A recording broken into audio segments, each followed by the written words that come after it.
This is bad.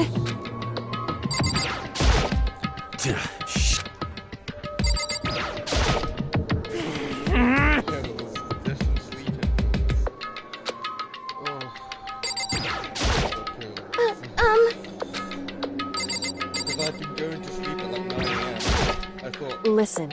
I wanted to reset my... Well... Huh.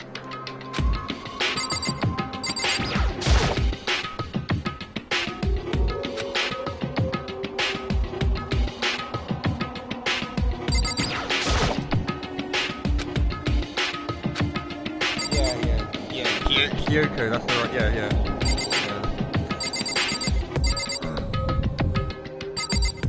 She's the waifu of the game for sure.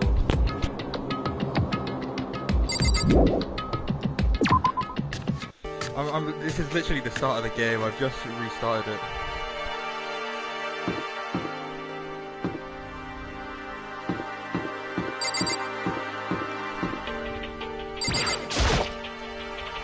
Being real loud. I'm not too sure how to turn down the game. Oh, well, I guess I can just use the options. Can I? Is it still loud? My voice was the other way around.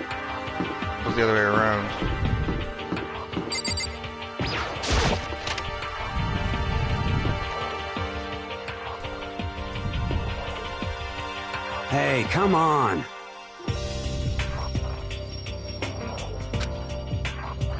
It ain't that much different from the last time I spent in juvie. Hell, this place is even worse. I am... Little Hope's Peak. Yeah, the Great Fire's about to go off now. This is bad.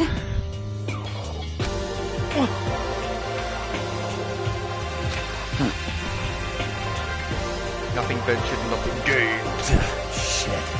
Well, hell, it ain't like I'm scared or nothing. Let's just get this over with. Hey, damn it. Hey! Where's whoever called us here? What are you thinking? Come on, no, stop running. Well, then.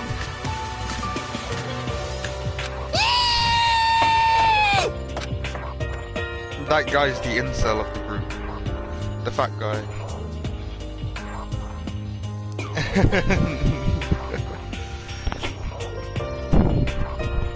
The guy with the pompadour haircut, right? He's the ultimate delinquent. I think you tried to watch the anime, but you couldn't make it through, could you?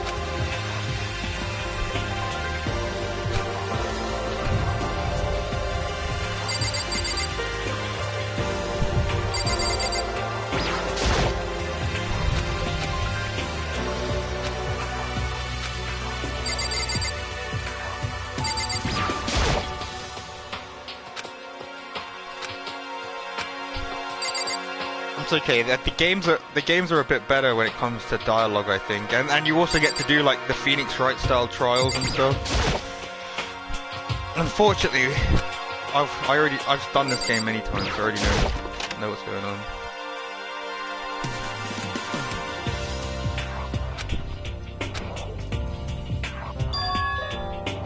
And there'll be a cutscene about after this dialogue.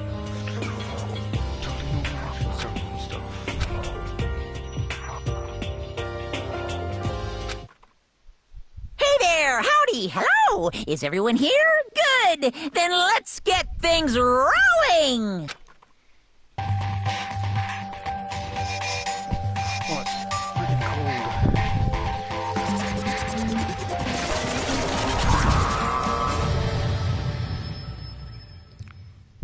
cold. It's just a little teddy bear. Huh? Teddy bear? I'm not a teddy bear. gosh, I am Monokuma! And I am this school's headmaster.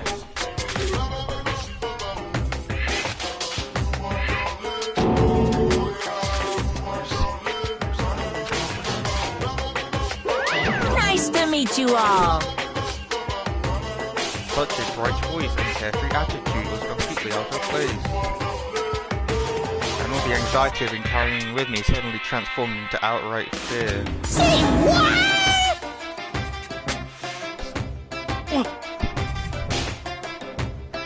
I'll just be the main character. Hey, come on now. Master.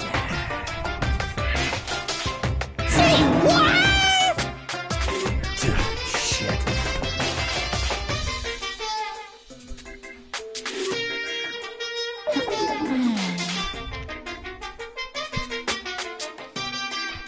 Marina Trench.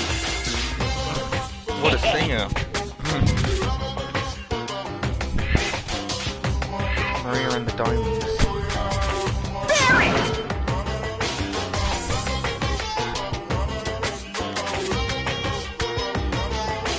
Well, How much of the game do you actually, how much of the anime do you actually know about? I don't remember how much you saw.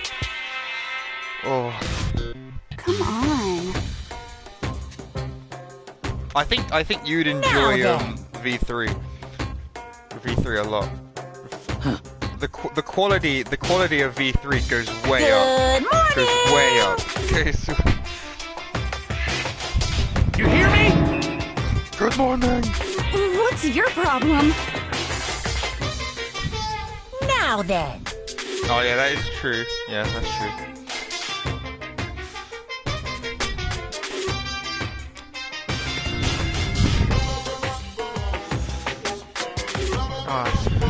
Making a mistake of two students so full of potential represent the hope of the world.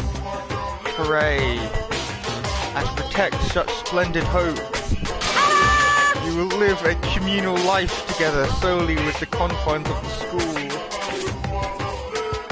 So there's a bonus like dating sim game that you can play after you complete the main game, and you just like you live life just like trying to get your ultimate waifu instead of having to play some death game. It's like another universe where if the game was actually just a dating sim. That's the dream. And it has to be done to get all the trophies. Did the game just get darker all of a sudden? What the hell? Am I tripping? Hold on a second.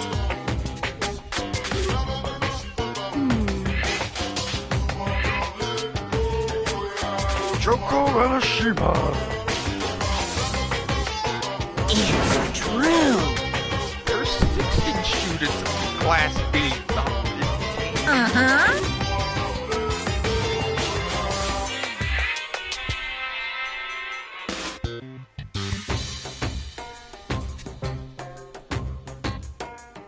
I think I accidentally turned it to eco-friendly mode actually on my TV. There we go.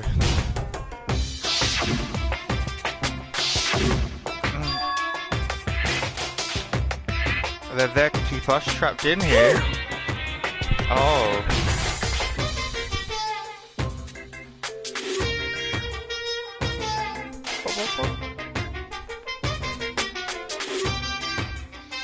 God, Corona 2020 hits much harder now, doesn't it? God. Hey, come on. This is basically this is it.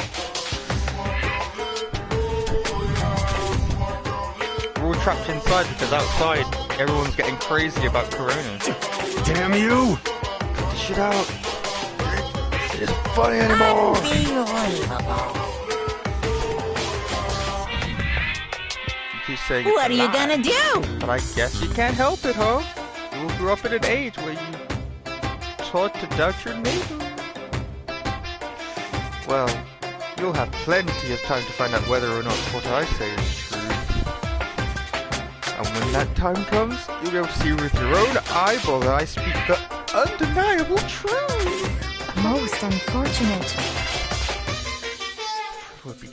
Probably. What's this? Come now. What's the matter with all of you?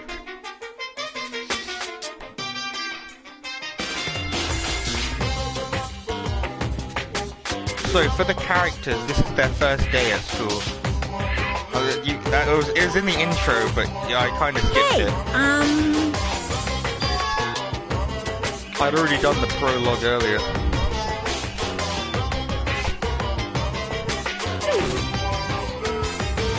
Actually... However, that may not necessarily be the truth. I call it graduation clause. Now then. Okay, how do we graduate? I wish I could kill someone in the game. Like, as the main character, I could try and get away with it. And then just leave. Disrupt the harmony, and they alone would be allowed to leave the school.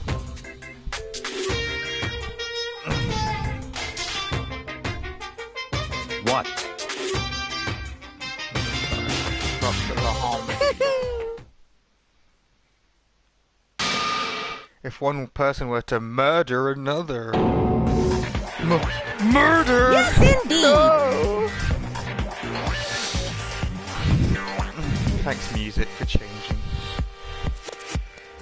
You must kill someone if you want to leave. It's as simple as that.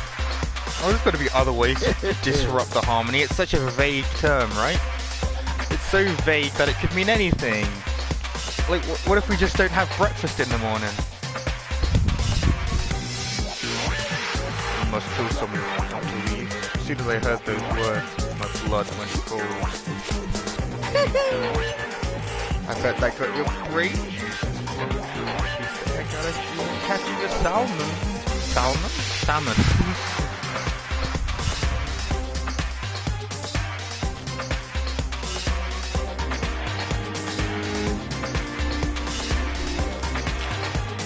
Extreme!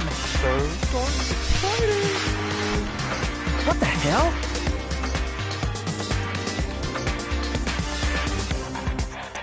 Huh?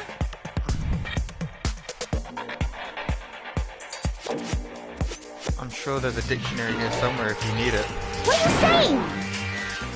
That's not the problem. Why do we have to kill each other? Say what? See, I was always under the impression that the dumb Aoi was the waifu of the game. Blabbering. Not to mention her blabbering. last name is What do you mean Asahina. blabbering? Stop blabbering on about blabbering on! Ugh. How strange. Is that you? Yes, it's me.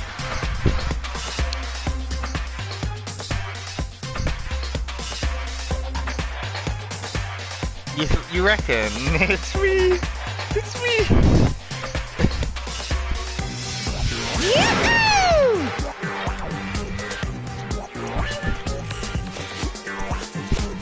See, I always thought. Did I? I always thought Kyoko was the too obvious of a waifu. Scared the hell out of us. Huh? Reveal the trick. I'm right? Some kind of prank. This is all just a prank. Shit. Get out of my way! Shoving Hiro aside, Mondo placed himself in front of Monokuma, his voice rumbling like thunder. You're fucking dead. Listen up, asshole. This shit's gone way too far. What the hell kind of joke is this? What's the matter? Makoto. Makoto. You son of a bitch. Mondo roared out, and then there was a sudden boom. Mondo's the waifu. There was a sound of floorboards as he kicked and launched himself into the air. He flew at Monokuma fast and straight as a bullet. He locked onto his target.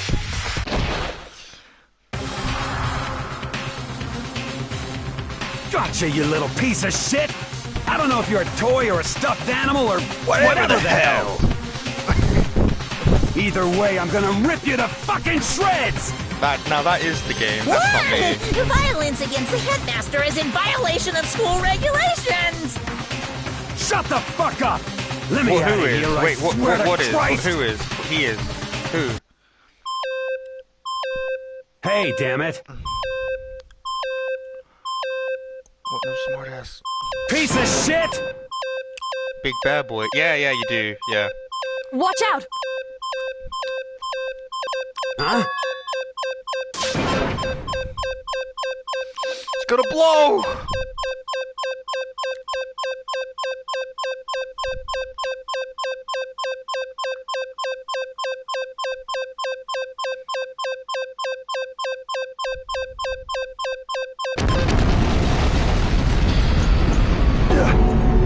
Motherfucker! What the?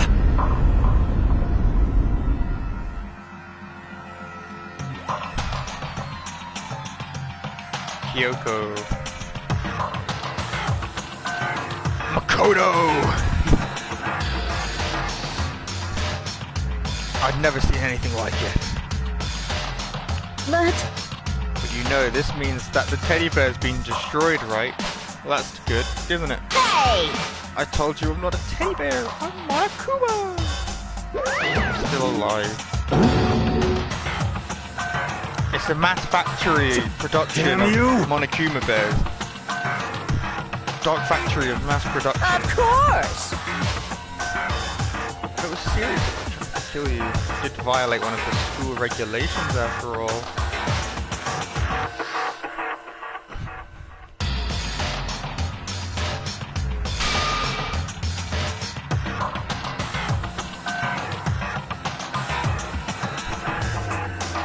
This is bad.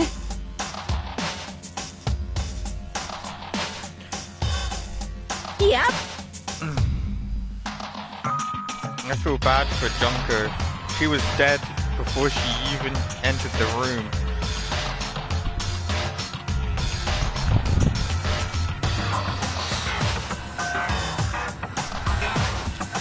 I think if I was to look at it from a movie perspective, she's the only person who can't be saved. So we're trying to save everyone. I think everyone could be saved except her.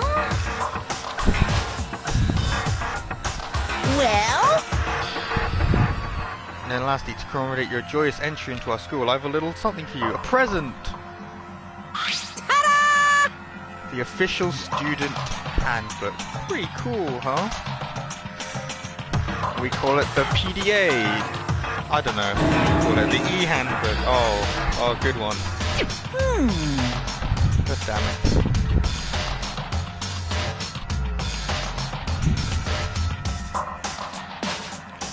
I think all my goals and stuff, and I'll be able to access the menu using the E-handbook finally.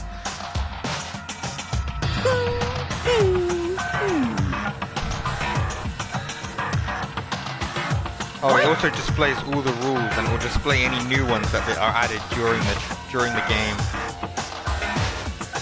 And the rules are kind of like, you know, can be used in the trial, just like, you know, Phoenix Wright sometimes has rules of his trials that he can use later on. Where it's like, oh, that breaks this, you know, that goes against what you know about the rules. And in V3 they use the rules to try and trick the player.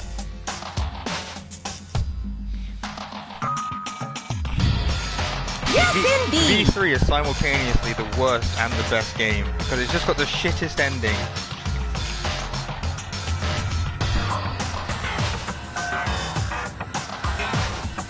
Bye-bye! Through mediums and spirits. There ain't no medium and spirit. Oh, actually, there is a medium in this game, isn't there? But they're not going to help much. Not going to be much help. The ultimate clairvoyant. What the crap? How? Why? I don't understand any of this.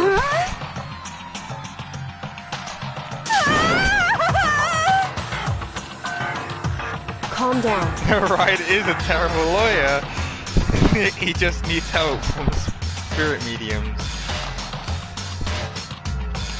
I mean, he probably would have made a better detective.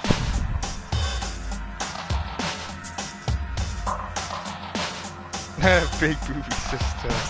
That's only in like the first trial or so, right? Indeed.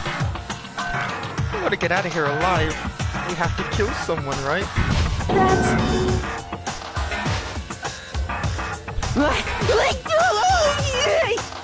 I know it happens like 3 times, but the main time is like in the first case or the second case, one of the two.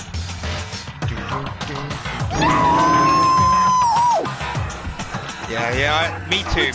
I feel that. Like sometimes I didn't want the help, you know. Like I wanted the game to feel like I'm winning on my own merit. You still are winning on your own merit because it's part of the game, but it doesn't feel like Phoenix is winning on his own merit, you know? It feels like he's getting help.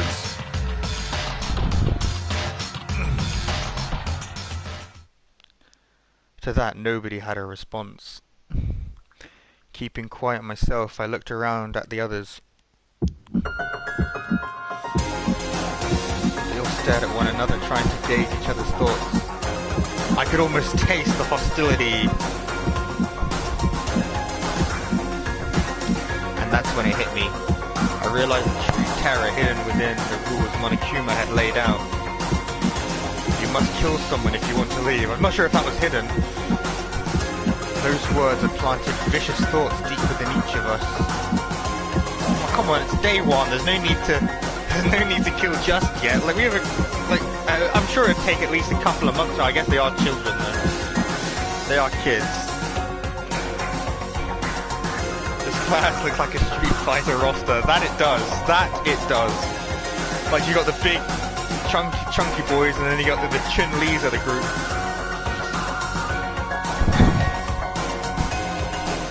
School of Despair. A Danganronpa fighting game. I actually played the first trial of this in VR, and it's actually pretty cool in VR. There was like a VR trial run. It was like you get to do the trial in VR, and you just have to look around at all the characters.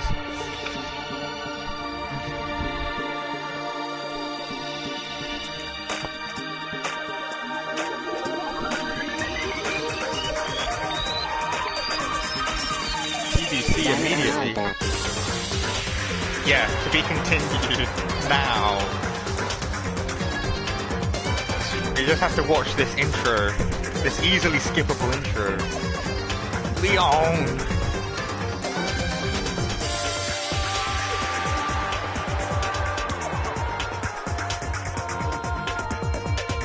The big fat man is the ultimate simp. He's the god, the high school levels, the god tier high school simp. I can't remember what they call it in the Japanese animation. It's not like the ultimate student. They call him like a god tier high school student or something. I don't know. It's a lot longer.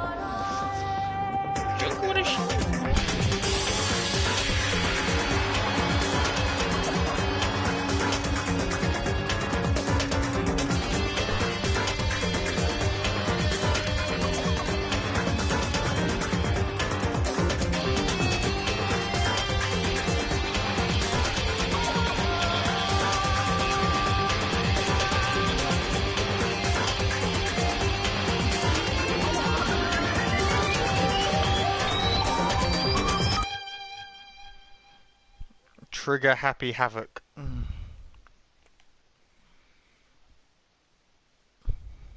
The game came first, of course.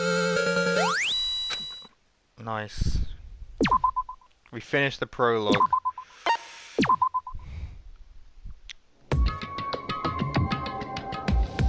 You must kill someone if you want to leave. My mind froze and my breath caught in my throat as I thought about that. I could feel a paralyzing fear slowly making its way through my body, dominating every last nerve. The air hung heavy on me, pressing down like a weight around my neck. It took everything I had just to endure that weight. Chapter 1. To survive daily life. But as for the heavy air air felt, all it took to pierce it was her sharp words. So, what are you gonna do now? Hey. Look, it's waifu.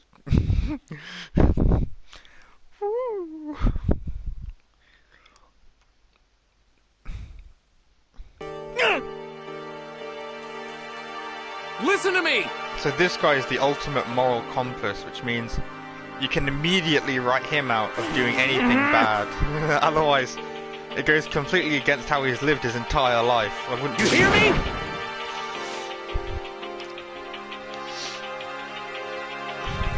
Huh?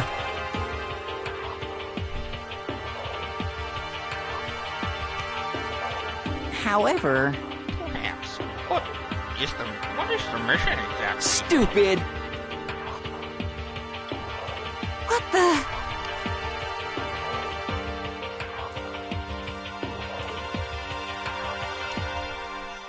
But That's the ladyboy of the group. She's actually a guy. Oh, but I guess that's supposed to be a secret till later. this is fine.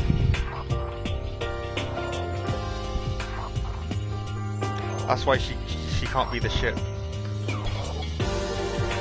All right. So then, And alas, a dude. Perfect in every way. But alas, a dude.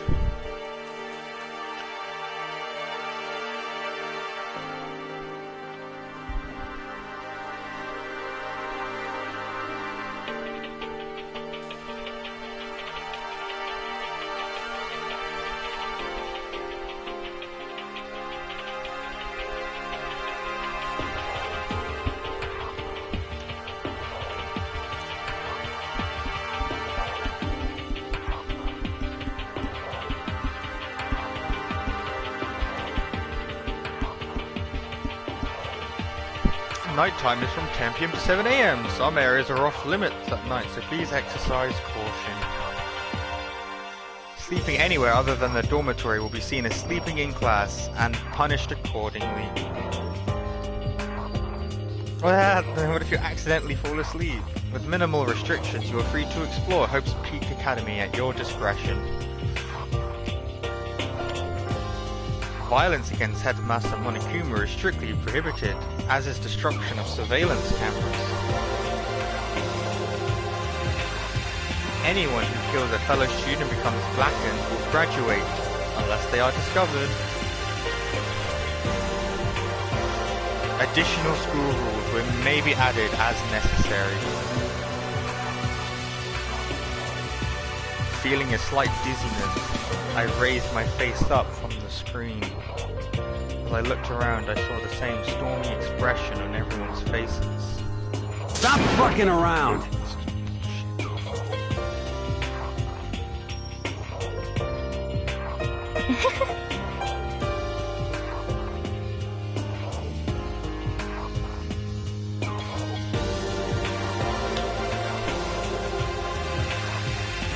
Well, Celeste, you might get your wish sooner than However, you think.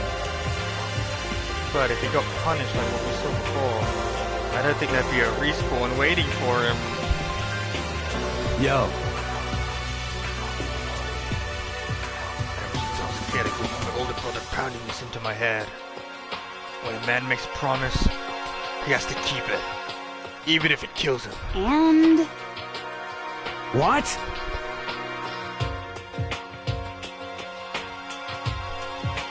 Piece of shit!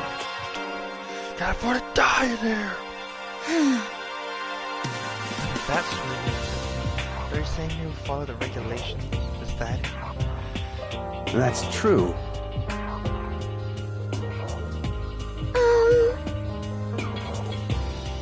I have a question. Number 6, I don't recall. Oh.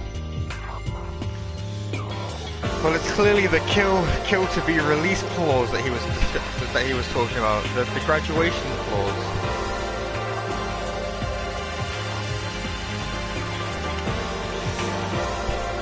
I was wondering about that myself.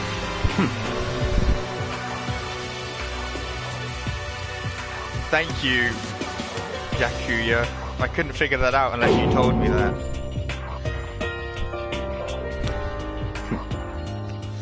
Don't see any reason to worry about it. It's not like anyone's gonna kill anyone.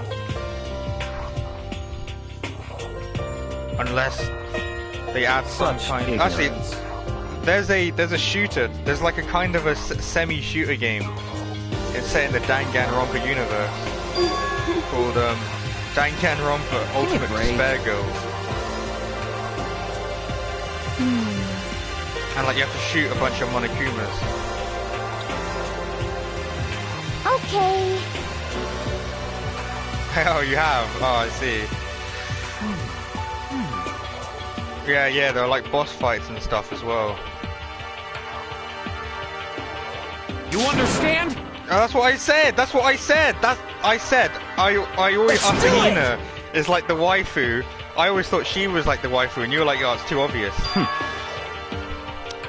But she's pretty dumb. She hasn't got much IQ going on, but she's like she's an ultimate athlete or swimmer or something. I think she's just good at like sports in general. No. It's over for Junko. Junko's dead. What? Don't bother saying it couldn't happen. Oh, you'd think so, but she's just not in the game enough. And that's not... I guess you'll find out if we reach the end of the game.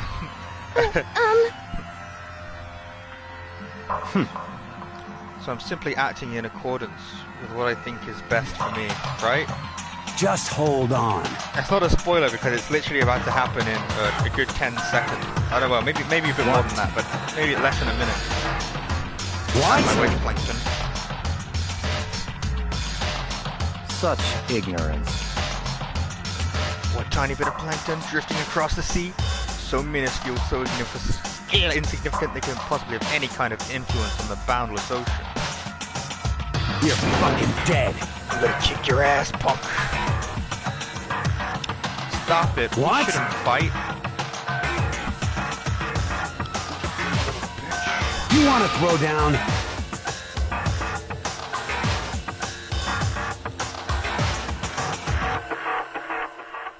No, I wasn't. You son of a bitch! Fuck you, man. Wham. He punched me.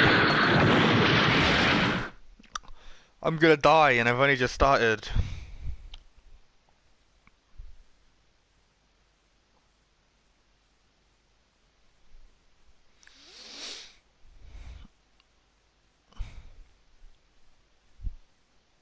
I was soaring through the air.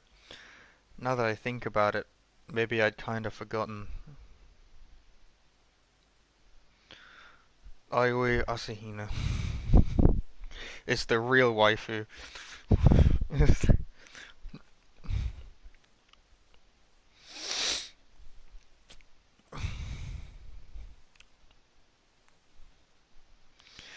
But I just lost track of that sense of reality.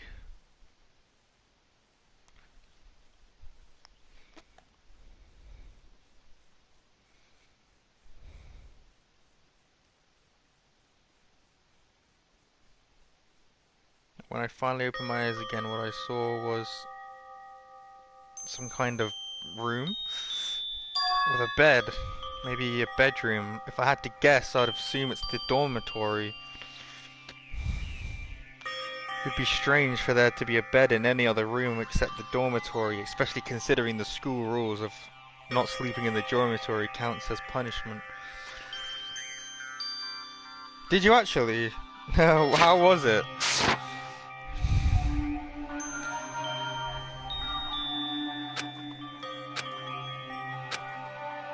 The first few puzzles are bullshit. I'll take your word for it. It had some weird reviews on the game, so I wasn't too sure.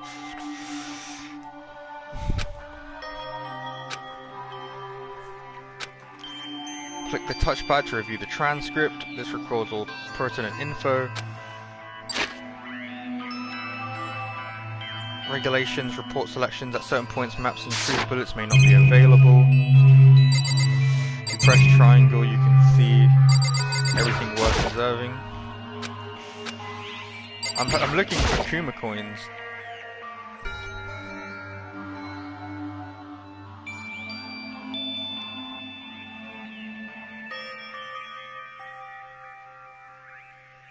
Yeah, yeah, you do, yeah.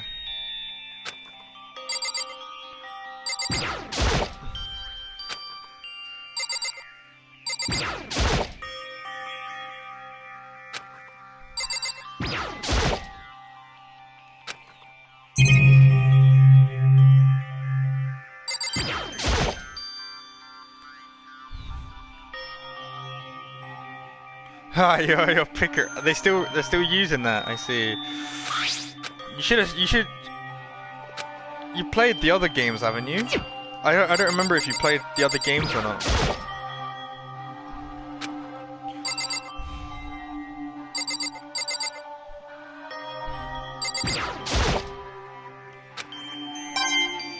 Yes, there we go, a Kuma coin.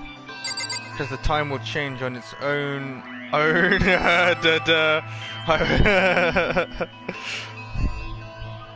like this one. Let's see.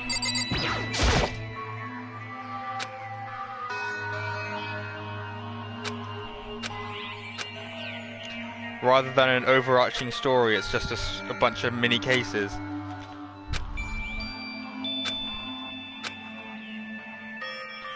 For the sewing kit includes a map of the body's vital organs. One stab will do the job, girls.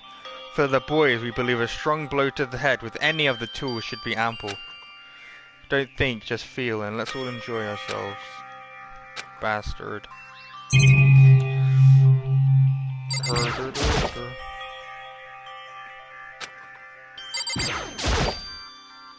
She's probably adopted, I'd have thought. Leighton doesn't seem like the kind of person to bang someone. It might be in the case in the movie.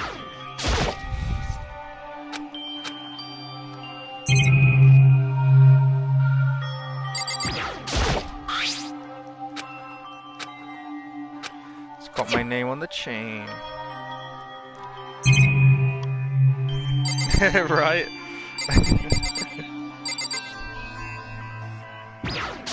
He doesn't at all. I think I'm starting to understand this room must be the dormitories. Oh, get with the program, Naegi. So that answers that question. The next question is, what's everyone else up to right now? We took a really big punch. God, we must have looked like an idiot. We must have looked real dumb.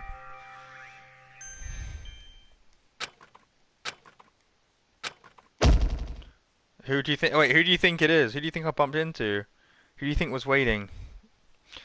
If I had to guess, I'd say Sayaka, whatever her name is. Ah!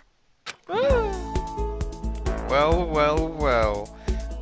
Right, once again. Oh, It's not Jimmy. It's Sayaka? not Jimmy. sorry. Are you okay? Wow, it's voiced. Sorry. Are you okay? I'm fine. I hope you're okay. Sorry about that. She had an embarrassed smile on her face. I stood up slowly. We used to go to school together before she became a big pop star. Are you okay, Sayaka? Are you hurt? I'm actually built some pretty good muscle from jumping up and down on stage. So that's good then. But are you okay, you know, from when Mondo hit you? That's true, I got knocked out right there in front of everyone. That's pretty embarrassing. I guess I revealed my lack of cool right from the beginning. Makoto. So, That's good. thanks. By the way, what are you doing here? Actually, I came to get you. Came to get me? Listen. You see,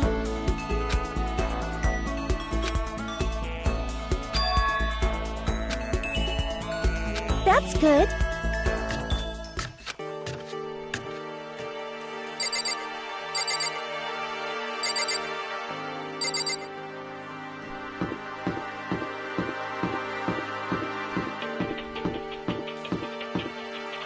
So this must be the dining hall.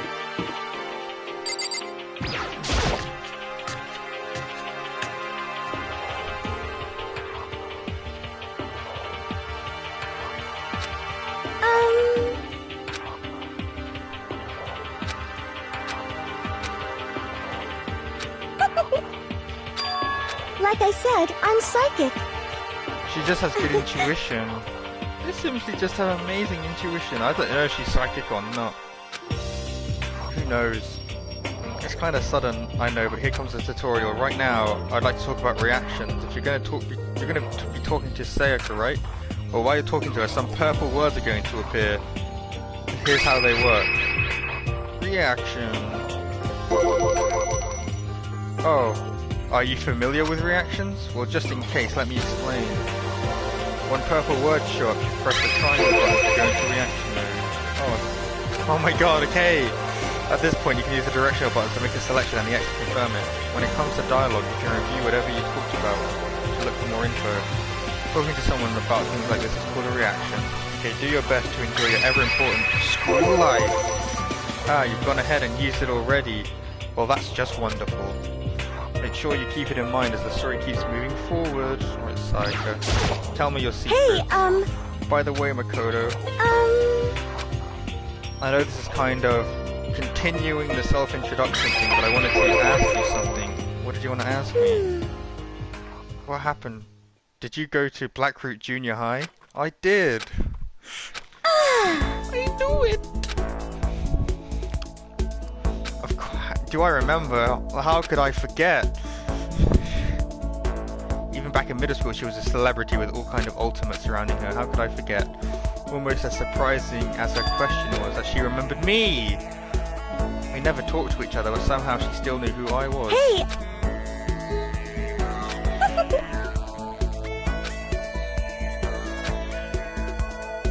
Plus, I've never been the type of person to really stand out.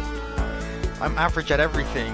All my hobbies are totally normal. Even normal would call me boring.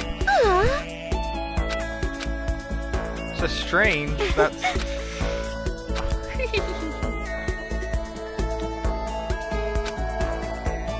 Her smile was the nicest smile I'd ever seen. That's good.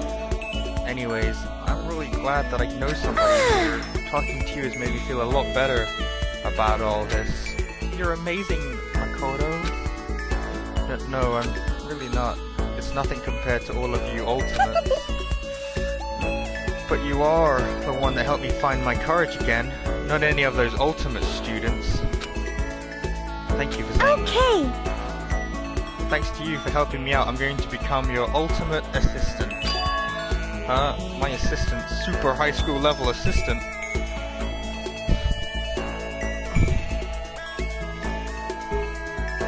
In V3 there's the ultimate maid. The ultimate maid. Yep, I'm your assistant now. I'm going to help you out as much as I can, so let's get out of here. Which is nice, but still, everyone is still late. Besides that, I don't even know what time it is right now. There must be a clock around here somewhere. So what time is it right now? What? 7 o'clock at night? Oh no, it's the same! It's the same! You were unconscious for a pretty long time. I see, without being able to look out the window, I've lost all sense of time. I have to stay in this place for too long. I might just go crazy. I can't believe no one's here yet, but I'm sure they'll start showing up soon. You think she's a murderer, but look at her! How she knows me from school! How could she be a murderer? She's a pop star, she's a pop idol. Almost like he timed it, Taka threw open the dining halls right as Saya said that. Hey! How unfortunate. I was sure I'd beat everyone. I guess that just means I don't have enough fighting spirit yet. Got it!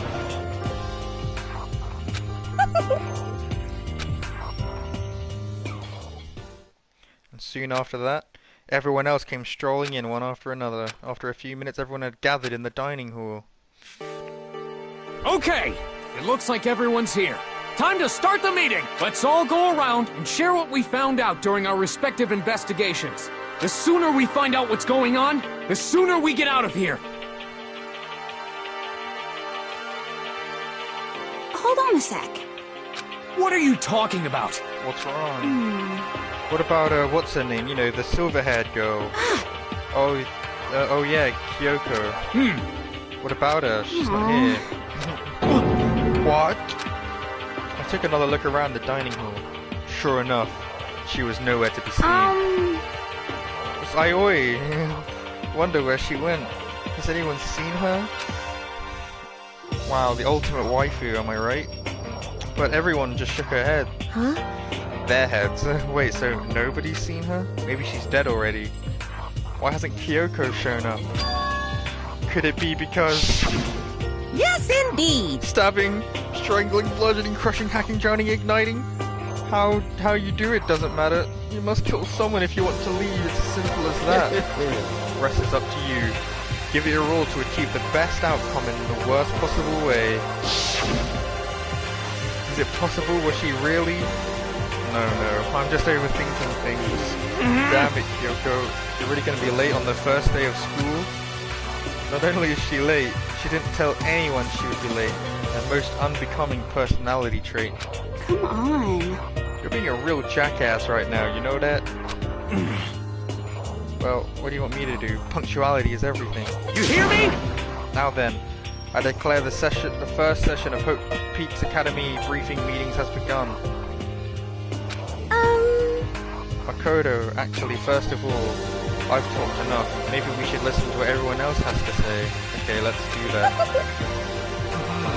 You know, what's up? I feel like I really have become your personal assistant. Don't you agree, blushy face? I may not be the best assistant in the world, but I'll give it everything I've got. No, you've already done so much as my assistant.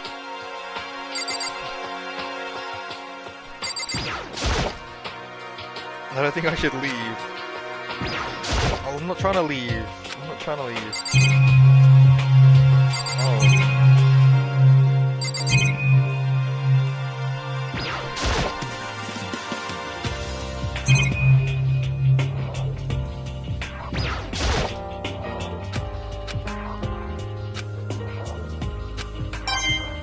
Yes, Kuma coin. I only need 999 of those. Okay, since you're in the dark about all this, let me lay out what's been going on. Everyone split up to investigate different parts of the building, but You see, Bakuya and Taka went off on their own, and so did Kyoko. I wanted to try and find some clues as to who was responsible for imprisoning us here, but unfortunately I made no such discoveries. That's all from me. Really? That's it? If I'd uncovered anything, naturally I would have had more to say, but I didn't, so I don't. Right, understood.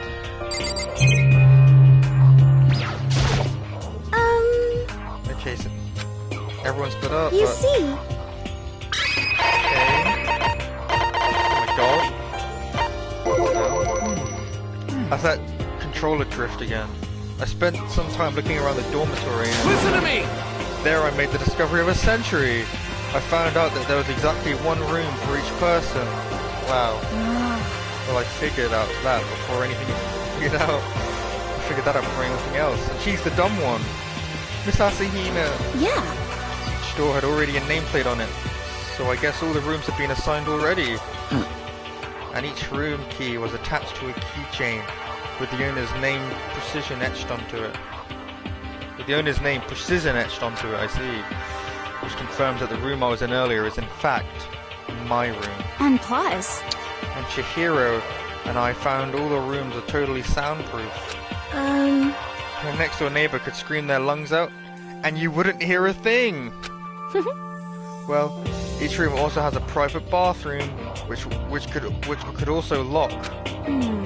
But it looked like there was only locks on the bathrooms in the girls' dorm. Huh? But I checked my bathroom door before, it definitely seemed like it was locked. Huh. That's weird, I should double check that later. Hey, come on. Quiet down and listen!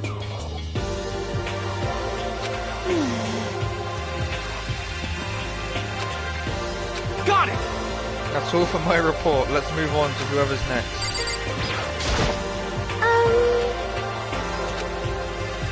you see, It looks like Leon, Hiro, Junko, and Shiro all grouped up together. We all went up and down the school, double checking the windows and the hallways. In all the hallways and classes. We wanted to see if we could get any of those metal plates to come off. And what happened was nothing. Not a damn thing. We couldn't get a single one to budge, even a little bit. What should I do? There wasn't any hope of escape anywhere. The school really has been totally cut off. This is bad. This sucks. Bad, It really sucks. It sucks. What the hell are we gonna do? Hey, come on. God damn, calm down. You're starting to make me nervous.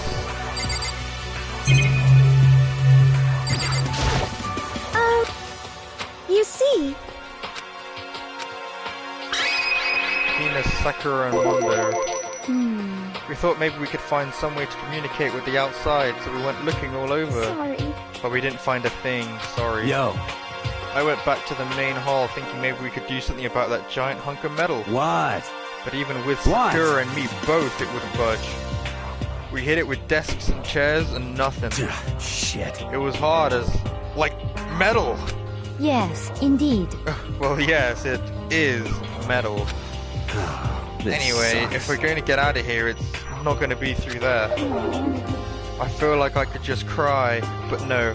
I have to hold it in. I have to manage my hydration. So then, I shall tell you what happened next. It has nothing to do with communication with the outside world, but it's still worth trying. In both the school and dorm areas, there's a set of stairs leading up to another floor. But There were gates there and we couldn't find any way to open them, so we couldn't check it out. In other words, at this point we were only able to search the first floor. however, We can further assume that there is potentially something above the second floor as well. If that's the case, there's at least a chance it may lead to a way out.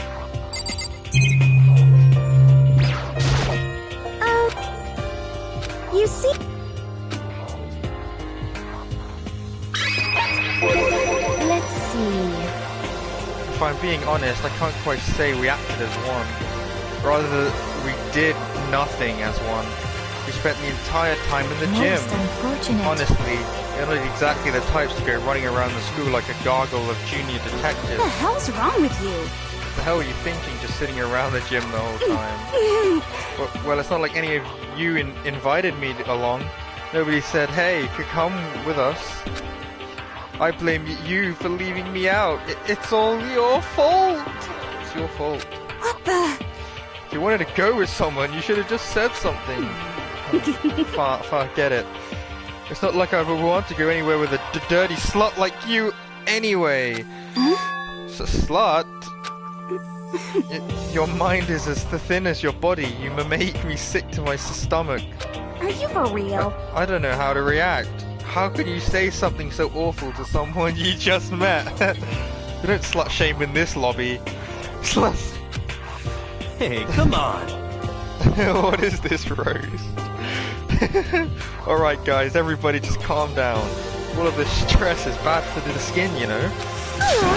Yeah, it sounds like you two are so close now, you're fighting like sisters. I don't think that's what's going on, Sayaka. Hey, So that's what they have to say, huh? And I guess I'm the only one left. The dirty slut! I found a fridge at the back of the kitchen and it was overflowing with all kinds of stuff, like lovers. that's good. I guess we don't have to worry about food at least. Sure, for now. But even with that, there are 15 of us. How long can the food last? You could just eat sesame seeds or something. Huh? What am I, a parakeet? I don't think we have to worry about it. All the food gets restocked automatically each day. What? At least that's what Monokuma said. You saw him? Okay. Yeah, he came out of nowhere while I was checking the fridge. Told me that and then disappeared again. He was so fast, I can't believe someone could have been moving him around with a remote control. That's... A weaponized toy that can appear from nowhere? I can't tell if we're supposed to be afraid or not. But... Was everything okay? He didn't try to, like, eat you or anything? Eat her? What do you mean by that? I mean, when you say eat, what kind of eating are we talking about? come on, man. Hey, you bastard! What the hell, fatty? You're acting like some kind of sleazy drunk dude. Actually, Not like there's a good kind of drunk dude. I hope Himifumi dies. Shit me. Right? What a creep. What a creep. There's one in the second game as well. And the second game never got animated either. It didn't get an anime, so the only way to know about the second game is to actually play it. Hey, stop screwing around, all of you. Are you still asleep or something? We're prisoners here. We could just die any second. As long as Junko lives with Gucci. shit. She's right. We can't be making stupid jokes right now. We've got to do something or voice cut through the noise interrupting Mondo.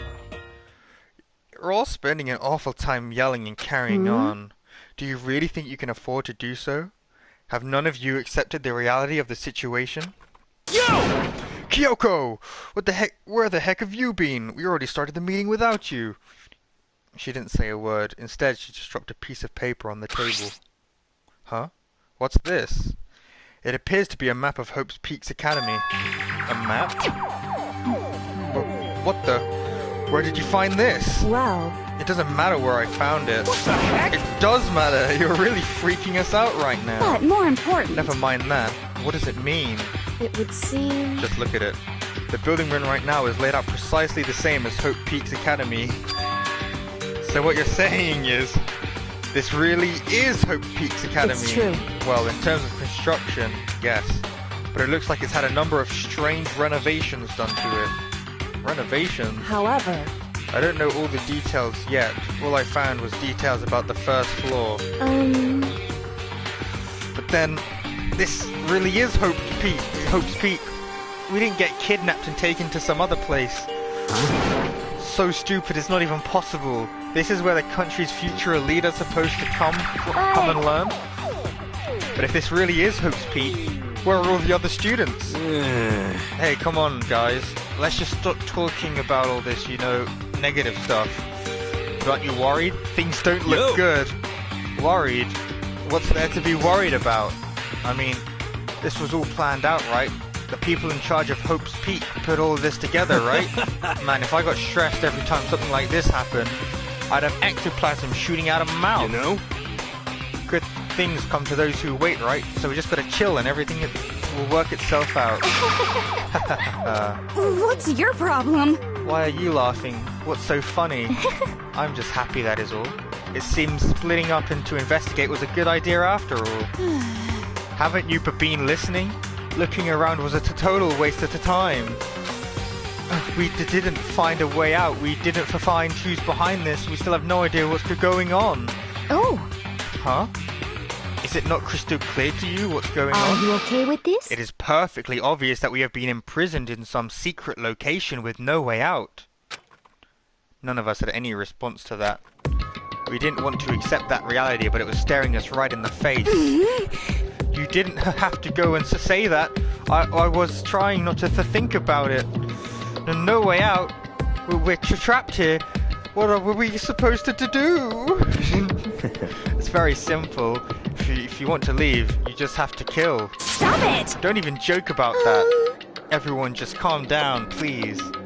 We need to stop and think about what to do from here. Seems like... There's got to be something we can do.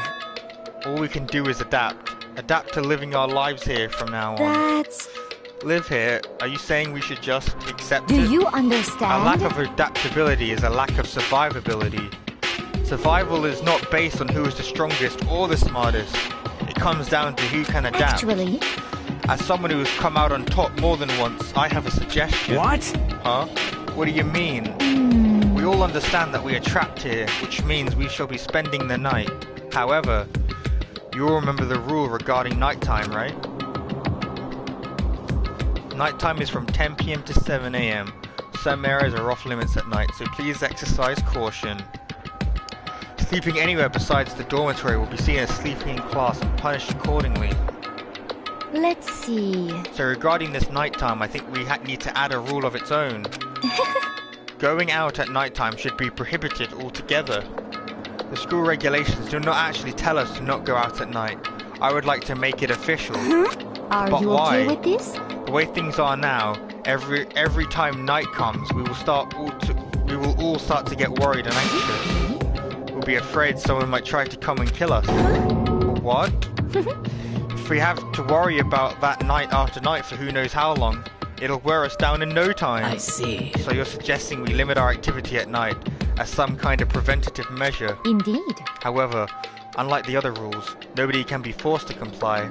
We all have to agree to follow it. What can we do? I see what you mean. But I think I can agree to that. It's like the little goth Lolita said. Lolita? I don't know how that's said. Without something like that, we're just gonna self-destruct. Listen to me! On behalf of all the men here, I agree to comply. What? Hey, you can't just decide to speak This for is us. fine. So everyone is in agreement? Good. Then if you will excuse me... Oh, wait. Where are you going? Let's see. It's almost nighttime. I want to take a shower before it I arrives. hope you are well. So, goodbye. Moving with pure elegance, Celeste left the dining hall. Her behavior seemed so natural. I couldn't imagine anyone even trying to stop her.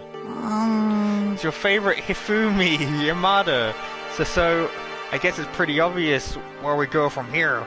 We'll be spending the night, it looks like. Adaptability. So, Mr. Chairman, what's next? One person already left. Well then, let's say we call an end to today's You meeting. understand? Like she said, it's almost nighttime anyway. We can reconvene first thing tomorrow morning. Huh? Do we really have to stay the night? What can we do? We don't have a choice. We can't go long without getting some sleep. So we just have to give up. That's all for fine and good for today. But what do we do tomorrow? So in the end... Our only option is to split up and look around again and let everyone know if we find anything. Yeah, okay, let's do that. Aww. Then we're done for today. Good, I'm exhausted. With heavy movements, everyone headed off to their private rooms. Makoto, are you ready to call it a day? Yeah, let's go. Chapter 1, Nighttime. Is this really where I'll be staying for the foreseeable future? Oh, that's right, I should check the bathroom one more time before I go to bed. Only the girls' bathroom should have locks on them, right? It's no use, it really is locked. Wrong, not locked. Holy crap. Geez, talk about an overreaction, it's just like you saw a ghost or something. What? Like some kind of robot bear ghost? What are you doing here? Makoto Naegi, this is a super duper majorly bad, so bad it's almost magical, ultra magical, awful attack. In point of fact, I acknowledge that the bathroom in your room has a problem with the door frame. Wait, so the reason it won't open isn't because it's locked. The door just doesn't fit? Hey, Didn't you see the notice? What can't you read? The bathrooms in the boys' rooms don't have locks. I mean, a lock on a boy's bathroom is kind of pointless, don't you think? Well, it's not that it's pointless, I guess, but I'm no expert on the birds and the bees and all that. Listen up! Anyway, there's a little trick to opening this particular ill-fitting door, and that's what I'm here to teach you. Okay, ready? So you just gotta turn the doorknob and lift up while you pull. So, do you Danganronpas have pink period blood? Huh, really? Sorry, that's a strange thing to ask. Well, you're about to find out. Go ahead, give it a try. Turn the knob and lift the door while I pull up. When I did that, the door opened without a problem. See, it opened right up. Isn't that crazy though? The door's the only one that doesn't fit quite right. You're supposed to be the ultimate lucky student, right? It looks like you're not lucky at all. Anyway, I suddenly don't feel like being here anymore. Bye. Hey, wait. Damn it.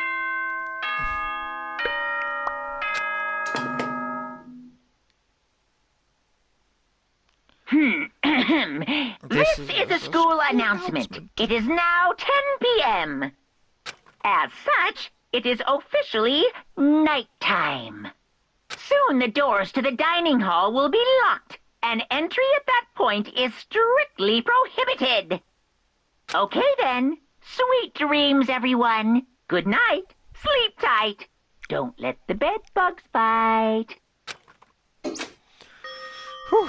Looks like it's nighttime. We all promised we wouldn't leave our rooms now. All I can do is try and get some sleep. While still mumbling to myself, I collapsed into bed. My eyes closed almost immediately. It's not that I was ready for bed exactly. I was just utterly exhausted. As if I'd spent an entire day staring at the TV watching movies.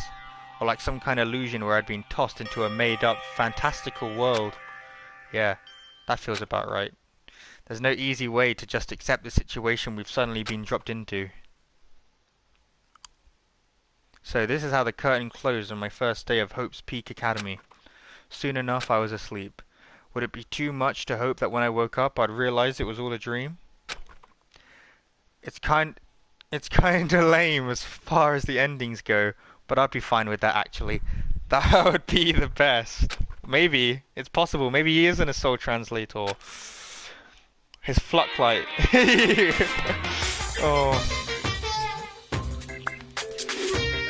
In any normal school, Mr. Monokuma would be a kind teacher, but when I think about what's coming up, I'm just so full of pride and joy. Our ceremony earlier today was absolutely splendid. Thank you all very much. Remember that you're all students of Hope's Peak Academy and strive to refine your ideals. I swear to you, I will send you all off into a new tomorrow. Ding dong, bing boing. Ding. Good morning, everyone. Good morning, everyone. It is now 7 a.m. and nighttime is officially over. Time to rise and shine. Get ready to greet another beautiful day. Apparently it's morning, but thanks to the total lack of windows, there's no way to know for sure. Anyway, what should I do now? Maybe I should go find Sayaka, and we can figure out where to go from here together. She did say that she's my assistant now. Okay, it's decided. I'm going to head to her room. With a newfound determination, I left my room.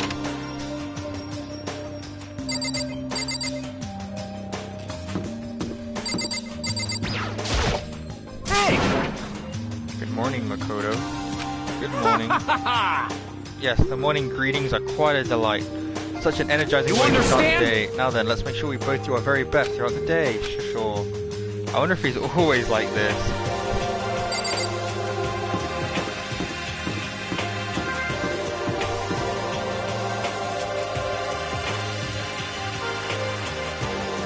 Where is her room? Oh, it's literally right next to mine. My bad. Sayaka. There's a doorbell next to the door. I guess I should use that. Ding dong. When did it get first person? Oh, you must have missed that last time. It has a first person aspect to it. Hello. Good morning, Sayaka. Hi, Makoto. Oh, Makoto. Perfect timing. Huh? Listen, I have a favor to ask. A favor? I was just getting ready to head out. If it's okay, would you like to come with me? Maybe we could talk. Yeah, sure. Where are you headed? I've been thinking that there might be something around here I could use for self-defense. Self-defense? Well, I mean, whoever's keeping us here could show up and attack at any time, you know? You never know. Whoever's trapped us here, whoever presented us with rules for murdering each other, whoever put us in this insane position, she's right. We never know when they might attack. So I just want to be able to protect myself no matter what happens. A weapon to protect herself. Well, now that I think about it, that display case in the gym. Entryway had a bunch of stuff. Ugh, baby. Oh, the gym. Okay, let's go. Again? Like I said, I'm psychic. Come on, I'm just kidding. Seriously. I just have amazing intuition. Am I really so easy to predict? Anyway, we should head to the gym. For anyone who just hates walking around the school, you've got some good news. You can teleport using the map selection of the handbook menu. It's as simple as opening up the map menu and choosing where you want to go. However, you can only teleport to hallways and marked waypoints. Plus, you can't teleport to places you haven't been, or places that are blocked off. Depending on certain story moments, there will be times where you won't be able to teleport at all. Finally, try not to teleport inside any walls. There's a chance you could get lost. Forever. Well then, good luck and have fun.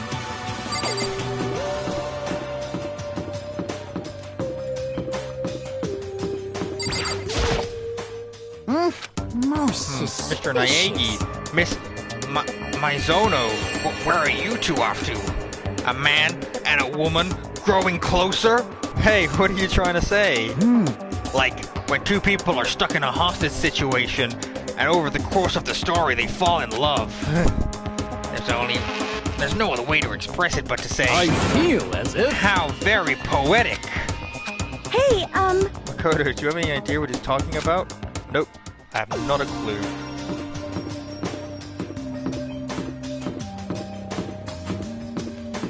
I better head to the gym. I hope you are well. Well, hello. I hope that the two of you are having a nice day. Okay. Good morning, Celeste. Exchanging such a common greeting is somehow strange. Is that okay? Given the circumstances and everything. You know, sometimes you scare me a little. Well, I'm off. Hey, Should we get going? Yeah.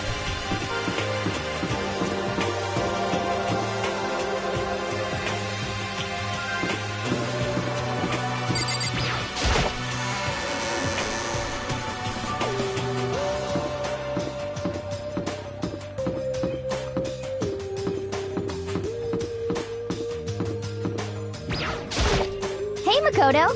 Well, look who it is. What's up, guys? What are you Yeah. up to? We're picking up where we left off yesterday. I'm really hoping to find something today.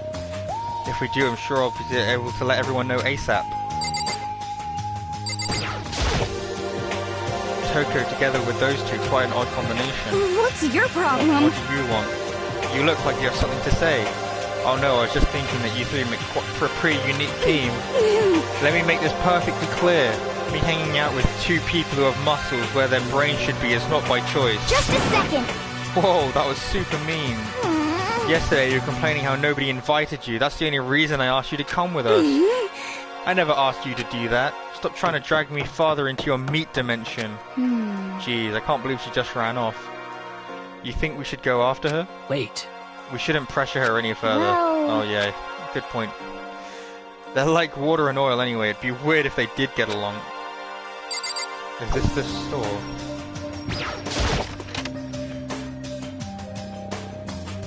Let's play the gacha game, if we can.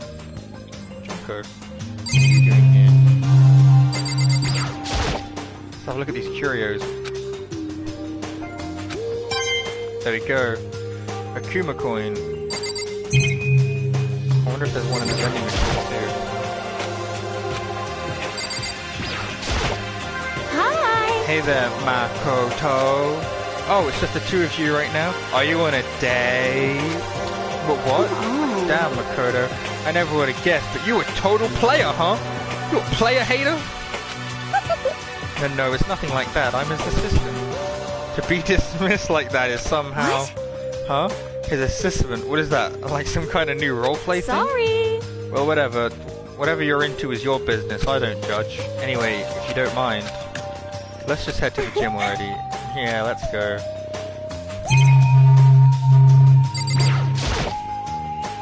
What is this? Oh, maybe if I turn the knob, a prize will come out. Would you like to try your hand against the almighty... Which one? Whose smile? Alright, let's give it a shot.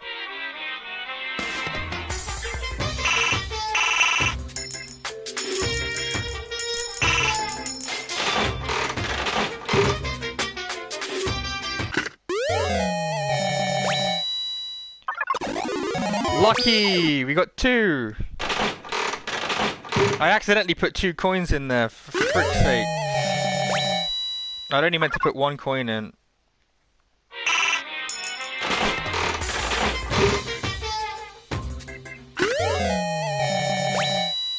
We got... Alright, well, there goes all my coins. I should probably get going. Probably. Sayaka smile. It's possible that one of the students is in on this, by the way. Like, is that the kind of mystery this is? We have to find some way out of here, no matter what. And that's why you went with Hina and Toko? However... Well, Hina's the one that invited Toko. I have trouble talking to people directly. Understandable. Man, it sure would be nice if we found something today, wouldn't it? If we do, I'll be shocked. It already told me. Yeah.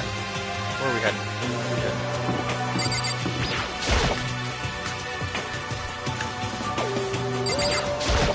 Mondo, what are you doing? What? Trying to find a way out. I figured I'd give it another shot. There's gotta be a way to bust this thing open. Hell yeah. But I suck at thinking stuff up, so I guess I'll let you guys Hey, figure it out. damn it. It's time to act though. Let me know and I'll show you what a real man can do. A real man's world. Wow. Sounds like we can count on you. I mean, seriously? Man, what the hell is with this metal hatch thing? It's really on there for damn sure. Anyway, there's nothing we can do around here. Gonna friggin' die of boredom. And being stuck here is keeping me from racing towards my dream too. Hey, Your dream? Yeah! Yeah, to become a musician. You can sense my aura, right?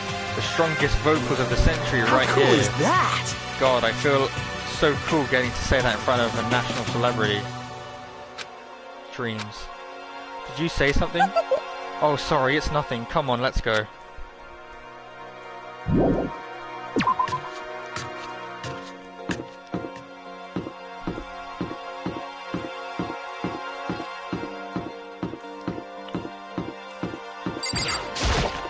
It could be one of these people, but then who'd be controlling Monokuma? It'd have to be like a really advanced AI, like some kind of fairy AI. I don't know, that's some kind of fairy AI that someone took from a game maybe. Some kind of fairy AI that someone took from a game and has become their daughter or something. Some kind of fairy AI. hey, Here we go. I might be able to find something here to protect myself with. Yeah, I'm sure I'll find something in this display case I can use. Or like this katana.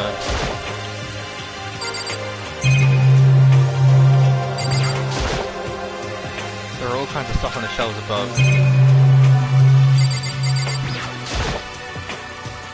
It's a helmet of some sort. Why is something like that on display? Yes, a coin, a Kuma coin. A plaque. I guess it's to commemorate some kind of championship. It's a gold statue of Buddha. Why is something like that on display? Some terracotta clay figures. They don't look like the kind of thing you'd put in a high school gym.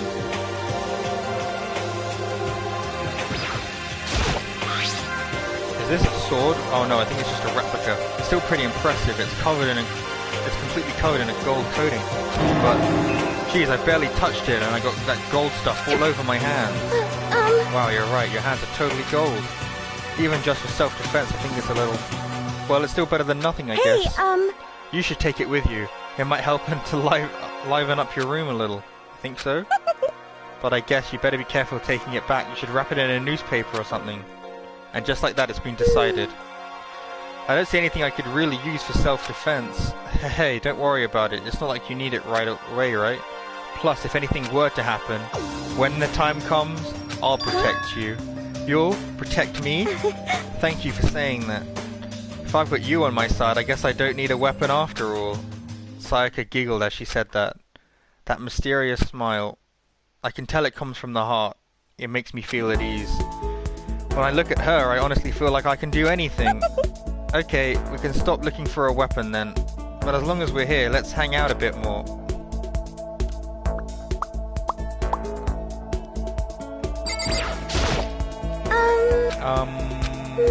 I know I said I wanted to talk to you, but now that we're here, I don't really know what to talk about. And I was the one who invited you to come with me too, sorry. It's okay. I mean, if there's nothing to talk about, we can just not talk, right? Huh? You don't have to force yourself to talk, we can just, I don't know, stare off into space or whatever. Stare off into space? Oh, but you're probably super bored just standing around doing nothing. No, it's not that it's boring, it's just... I've never really done it before, I don't have a lot of time to just do nothing. I guess that makes sense. You're not a normal high school student like me. You've got tons of stuff to do every day. Listen. Hey, this is kinda out of nowhere, but... Makoto, do you have a dream? Well, what about you, Sayaka? What's your dream? I'd love to hear it. My dream is... I've always wanted to be a star as long as I can remember. I grew up without a mother, you know, and my dad worked really late every night. I was always home alone. I was just a kid, you know, so I was really lonely. But that all changed when I saw a pop star on TV for the first time. She was so pretty, like a princess, and she could sing and dance. But more than anything else, there was her smile.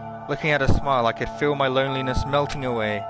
I decided that's what I wanted to be someday. I wanted to give that kind of encouragement to others.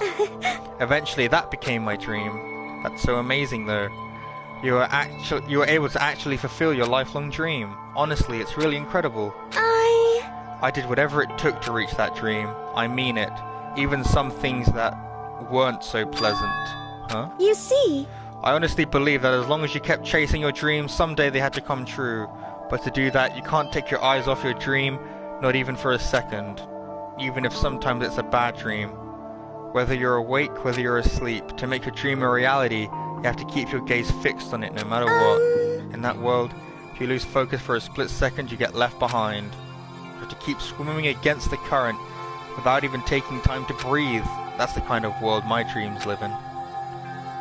Is it really that tough? Is it not fun at all? Oh Oh no, don't get the wrong idea, it's super fun, but that's exactly what scares me, huh? I enjoy every single day. I wake up and get to do what I do. Everyone in our group is amazing. We're rivals in a way, but they all mean so much to me. We've been performing together since we were young, so they're all like family to me. Without them, I would have given up my dream a long time ago. To work together and fulfill our dreams together has brought me so much happiness. But that's why... But that's the thing that scares me the most. If the world gets tired of us, what happens then? What happens to us? Then the dream dies.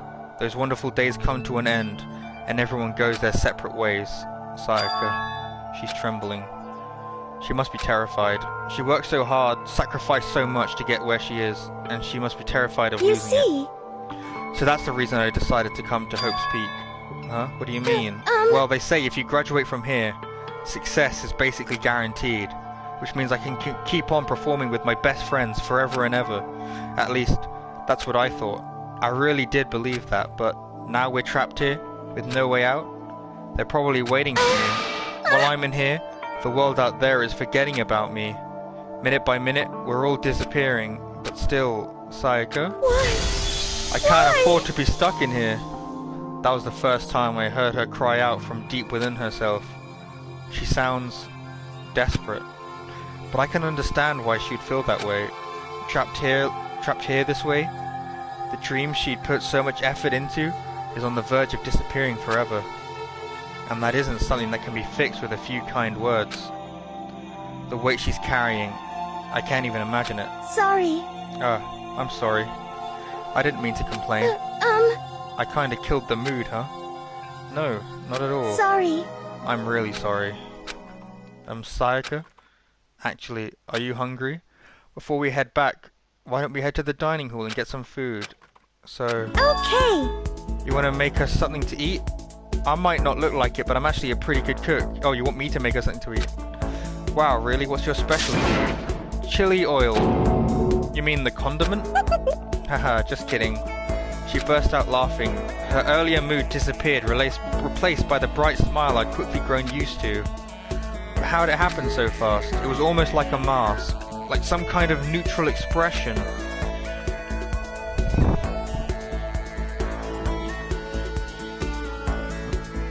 Oh, funny, good one, Makoto. Anyway, we're heading to the dining hall to get something to eat before returning to our rooms. There's my new gold sword that I got. I upgraded my room. The only thing in my room is a fake sword covered in gold. It does make me... all it does is make me feel that much more uncomfortable. Anyway, there's still plenty of time left in the day. I don't really feel like sitting here. Maybe I'll take a look around. You're about to have your first time with free time. Would you like to hear more? I guess so. To live out your school, free time. Free time, you can spend your time with fellow deepen your friendships. You can give them presents. You can get these presents. At certain points you'll be able to witness intimate events, and new info will be added to each person's report card. These events will also open up new skills. We strongly encourage you to develop and deepen as many friendships as you can. Also keep in mind that when you talk to classmates...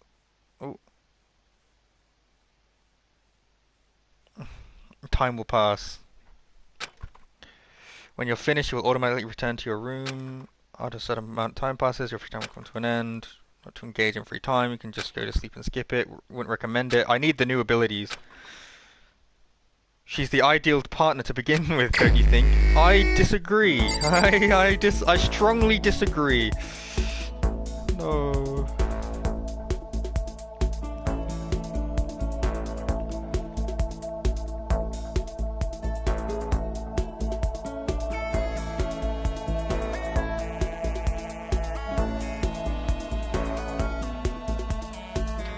I don't remember it taking this long to start up, but I guess the beginning is just it's just a long start, isn't it? I guess it's just a long start to begin with.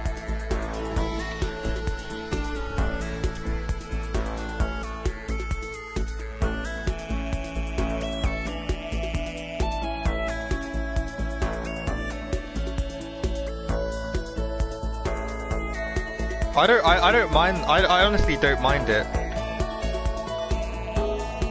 I'm used to this. I'm used to like really long startup story games.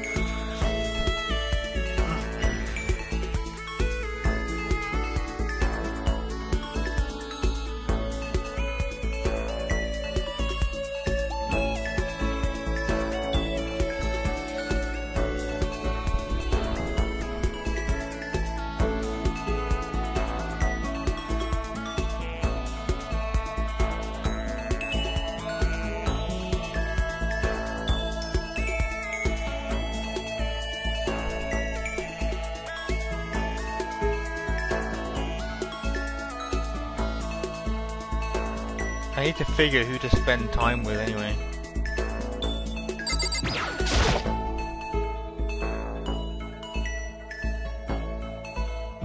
Yes, it is, yeah.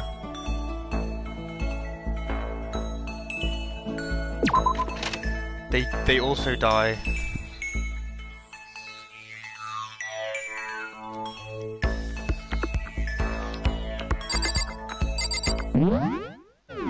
How do I...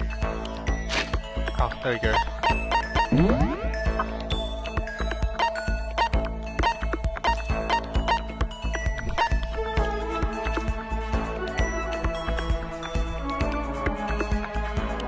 I think we should spend time with Celeste.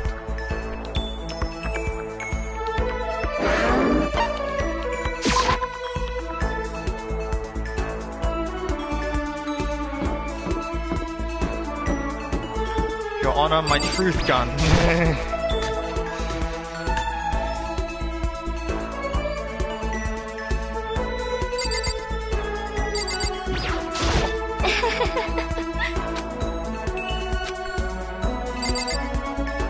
Actually, saying that, get me my map back.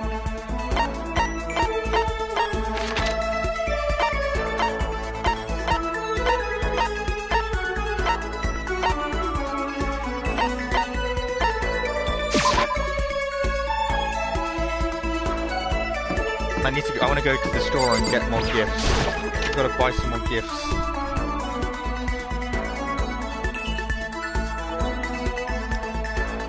Yes, yeah. For this first game, you have a huge advantage after seeing the anime. If you play the game after watching it.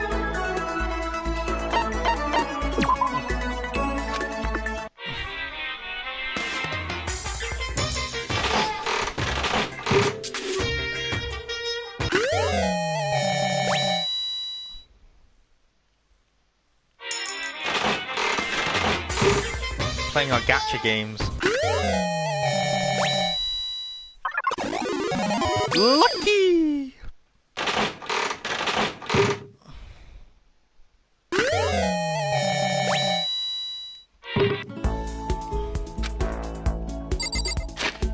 Anyway, back to Celeste. Back to Celeste.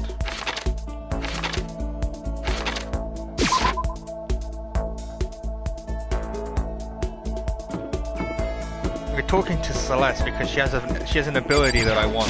She has.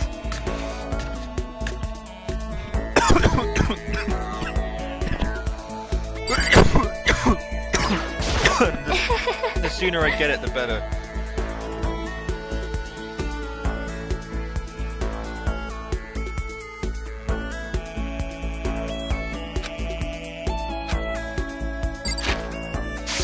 Wait, can I?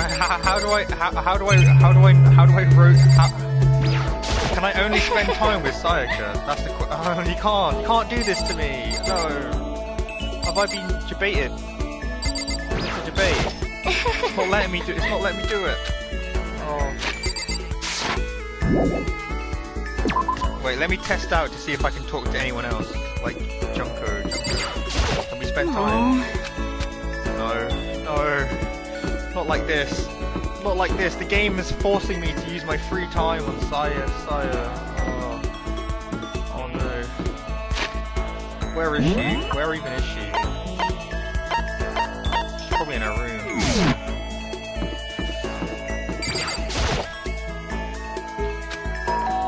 Bing bong, bing bong. I'm so anxious, I'm really afraid. Should I go see who else is around? What the hell? Can I spend time with Coco instead? What? Nope, nope. Okay, it's forced. It's forced. I guess I'm doing it. Bing bong. Yeah, let's spend some time with Sayaka. Sorry. Sorry for making you take time out of your day like this. Well, you will be.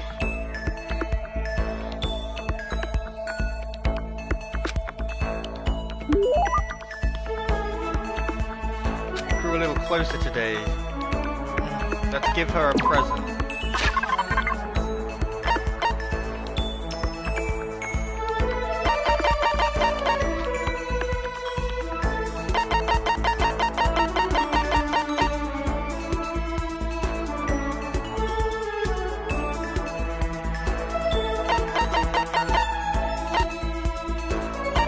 Roller slippers.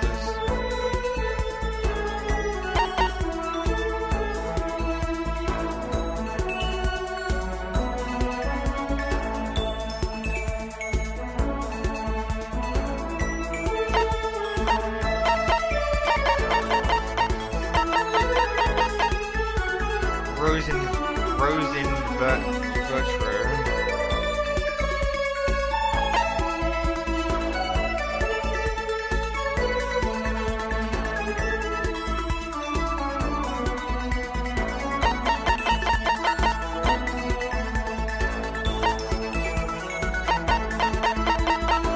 I don't think I've got anything worth giving. I've got like 0 gifts.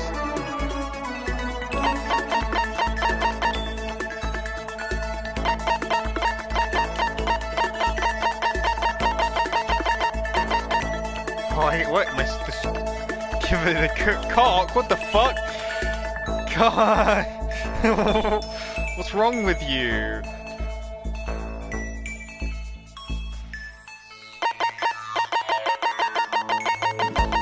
I'm giving her the chocolate. It's a really good gift to give to anyone.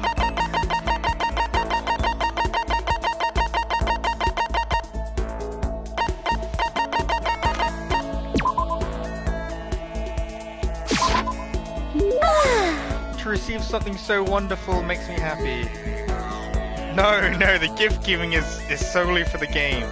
I'm so happy. To get it from you, Makoto, I can't begin to describe the feeling. Seeing Sayaka so pleased with something I gave her makes me happy. Makoto, do you think you could make time for the 2 of us to talk? What's wrong? Why are you being so formal? Well, it's just that I guess that was kind of formal, but it's because I know I can count on you. Huh? Having you by my side really makes me feel a lot better.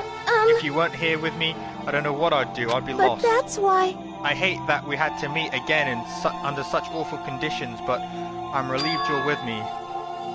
Sayaka. I want to bone down. Standing here face to face and hearing her say that, it's nice but kind of embarrassing at the same time. I know how you feel. You being here is what saved me. Really? Thank you for the flattery. That smile. That mysterious smile that softens my heart. That really wasn't flattering her. That smile saved me. But it's kind of strange, you know? I never thought I'd get a chance to really talk to you like this. All through middle school, you never talked to me. In fact, you never even looked at me. It's because you were like a celebrity, I couldn't just go around staring at you. Wait, how do you know I never looked at you? Because I looked at you all the time. Huh? I was always looking for an opportunity to talk to you. You wanted to talk to me? But since I always had so many people around me, we ended up graduating without saying a word. That was one of my biggest regrets. But why me? Do you remember, during your first year of junior high, that huge bird wandered into the school pond? Actually, now that I think about it, I sort of do remember something like that. It was sort of out of a fairy tale. The turtle once every 1,000,000 years. A bird once every 1,000. A huge bird wandered into a school pond during our first year of junior high. I think it might have been a crane. It was a crane. It walked right into the pond. Okay. That's right. That's what it was. It was so big the teacher had no idea what to do. But you led it into the forest behind the school. You helped it find its way out. Well, only because I was already in charge of taking care of the animals at schools. They made me do it. You see, I should have said thank you to you then, but is it okay if I do it now? Thank me. I'm that crane, you see. I've come to return the favor. Here. Let me make you a cloak. Hehe, just kidding. Yeah, I kinda figured. Honestly though, I was so impressed. That's why I wanted to thank you. Even just once. It was just a joke. I never imagined this would be how I got my chance. Yeah. If we'd met again at a train station somewhere downtown, that'd make for a nice dramatic reunion. But instead, it's this weird school. Maybe, but still, I'm sure you'll help me find my way out, just like that crane. You see. You'll save me. It's just intuition, I know, but I still believe it. I'm going to save her? That got you. I'll do my best. I promise that I'll make sure it's more than just intuition. If there's anything I can do, I'm gonna do it. I believe in you. Besides, my intuition always turns out to be right. like I said, Because I'm I'm psychic. Hihi, just kidding. Kidding! She laughed out loud as she said it. The closer we got, the stronger that smile of hers makes me. I was glad to feel that way. Saika's report card has been updated based on your experience with her. You just unlocked the skill, Melodious Voice. Give yourself a pat on the back. You earned it. I think they give it to you for free no matter how badly you do in that situation. So you didn't earn it at all. I think that's like a free skill. I could have given her any gift and it still would have gotten it. Bing bong, bing bong. I need more. She's a killer, I can see it in her eyes. This is a school Oh my God. announcement. It is now 10 p.m. As such, it is officially nighttime. Soon the doors to the dining hall will be locked. And entry at that point is strictly Oh, you're really prohibited. sussing her out. You think she's the imposter? Okay then. Sweet dreams, everyone. She's Good sus. night. She's sus.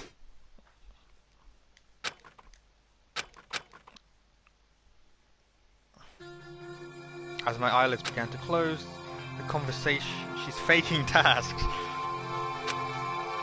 In a way, it's almost frustrating. Even if I understand where her desperation is coming from, I can't share it. The pressure she's under is way different from anything a normal high schooler like me goes through.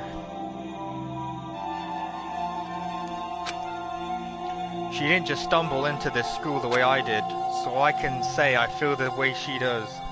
So I can't... Compared to her... No, compared to everyone here, there's no doubt I don't match up. I guess that might explain my own frustration. I just want that free time.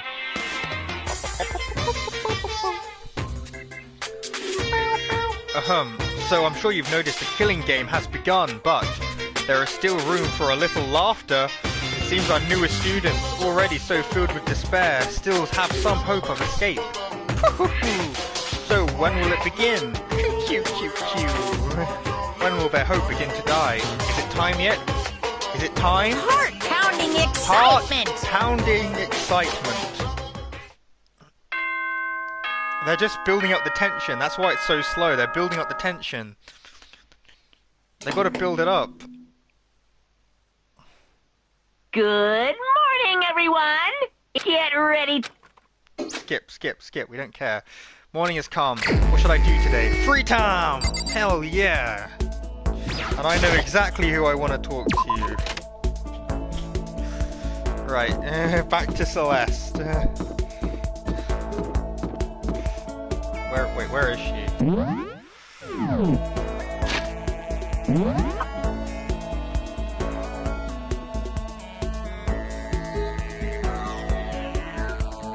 Whoever dies first is in on it. That's going to be my unprecedented hot take.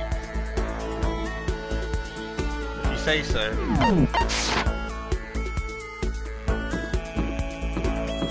It's awfully sus though, coming from you. Threads?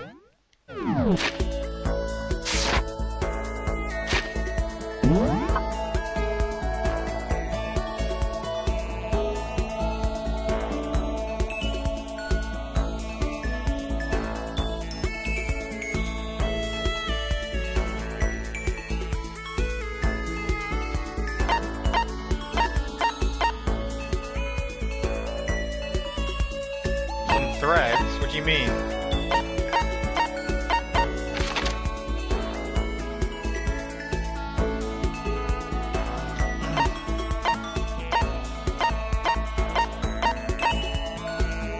This game is a dead horse at this point. It's been beaten. This game has been beaten half to death by the entire community.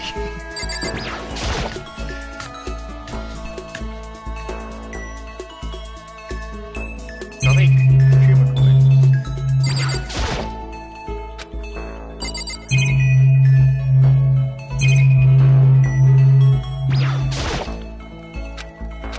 Give me some coin. How are you? Oh, Makoto, how are you? Should I hang out with Celeste for a while? Yes. Indeed.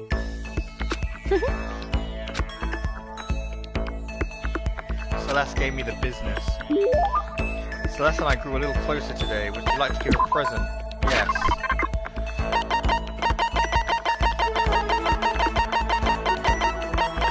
I'm giving her my diamond. What is this? What do you mean? This is... That's... No, I don't. No. But yes. Also yes. You're not wrong. The women are the only ones who have any good abilities. My perfect gambling strategy. Is there such a thing? Of course there is. Are you ready? Please pay attention. Whatever the game, you must have a mind for strategy. This will allow you to increase your odds of winning. However, the exciting part about the gambling is that there is a power which can overwhelm any strategy. There is. That power is luck. Luck? Actually, There is only two types of luck, good and bad. There is no in-between. And that luck is built into every human at the moment of conception, like a computer program. is that okay? Some call it fate. The bottom line is, luck is life. Luck is love. Well, Do you see what I'm saying? You mean, that's your perfect strategy? Correct. You see, I was programmed to have good luck when it comes to gambling. That is why I've never lost. So that's all there is to it. You'd never get to play a game of poker ever again. You'd just be seen as cheating. You're the ultimate lucky student. Yes. Does this perhaps exceed my own luck? One day, I hope to put it to the test. I hope you are well. Well then, have a nice day. Without another word, Celeste quickly disappears. I'd say my life's been more bad luck than good lately. Gambling's probably not a great idea for me. My report card has been upgraded. My maximum skill point has increased, but I didn't get the ability, which means we have to do it again. Damn.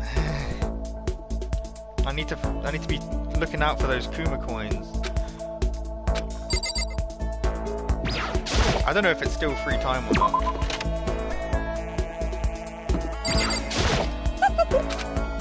No. We're going to woo her, yeah. We'll completely woo her. But to do that, I'm gonna need some gifts. I'm gonna need some mad gifts. And I don't know where to find coins, to be honest. I don't remember.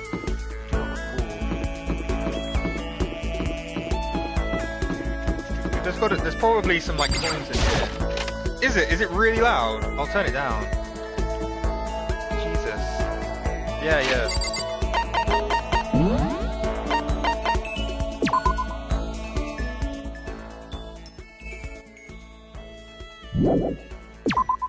Okay, a bit higher.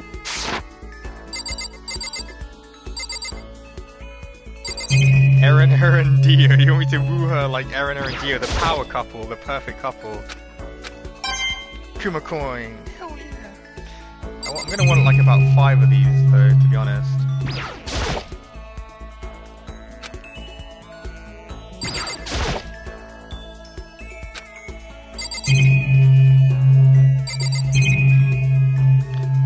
No, the music was Dio. And my ears were Eren her. I see. Look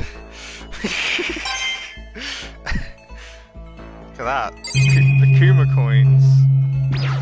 Striking it. Must be my ultimate luck. I feel a little luckier today. Oh! Oh! Oh, come on, another coin. If I just search them all.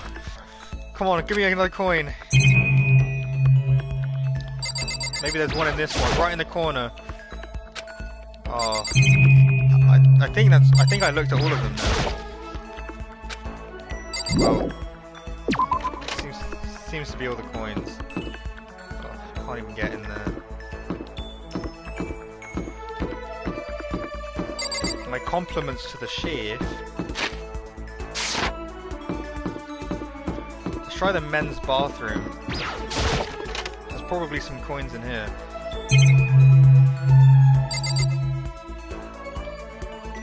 You want to play Death Stranding? When I finish my... You're crazy. You're a madman.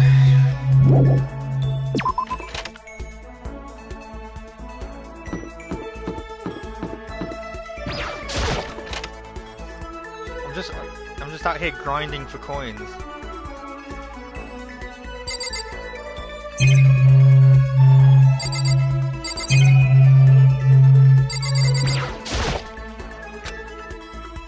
Does this have a coin? No. Does this have a coin? Give me a coin! Yes. Alright, we're at 6. We're at 6. I'm kinda looking for 10. I'm kinda looking for 10. That's pretty much, it's probably it for this area.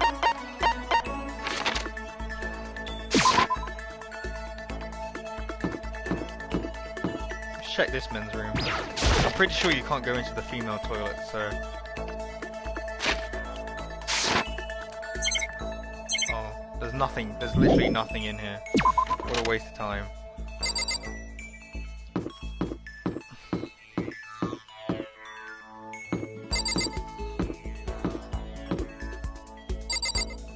Well, I'm probably good enough to see it. Let's just see how well I do with the 6 coins that I've got. We're looking for like those kind of like expensive gifts, the diamond stuff.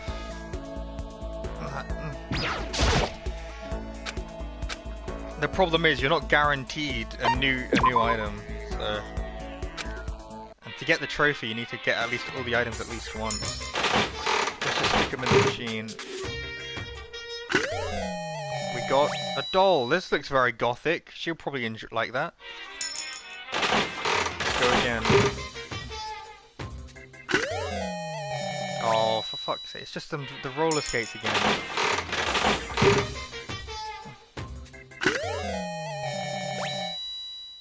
Oh, it's a new item. Blueberry perfume.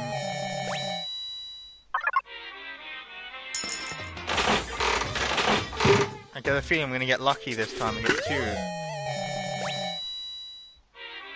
No. Movie tickets. And finally, a red scarf.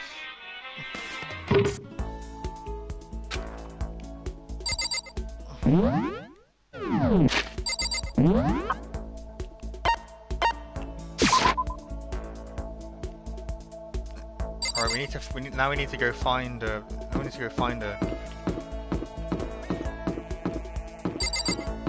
Oh, there she is. My bad.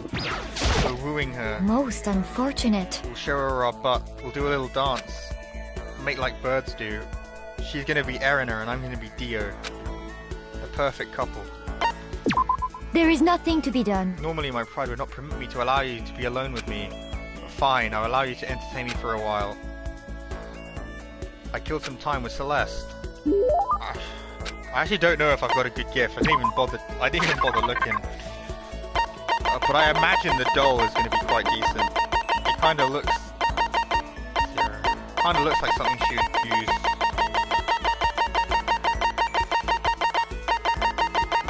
Antique doll.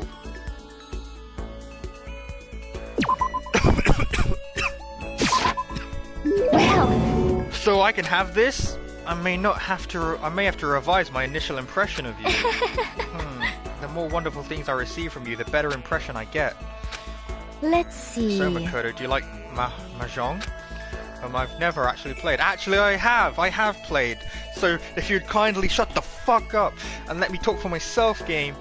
Most I unfortunate. see so. Is that a pity? I was hoping we might play together. We can. I'm very good at it. Yes, indeed. Good? No, I'm not merely good. I once played a game of Russian roulette, Mahjong, and won.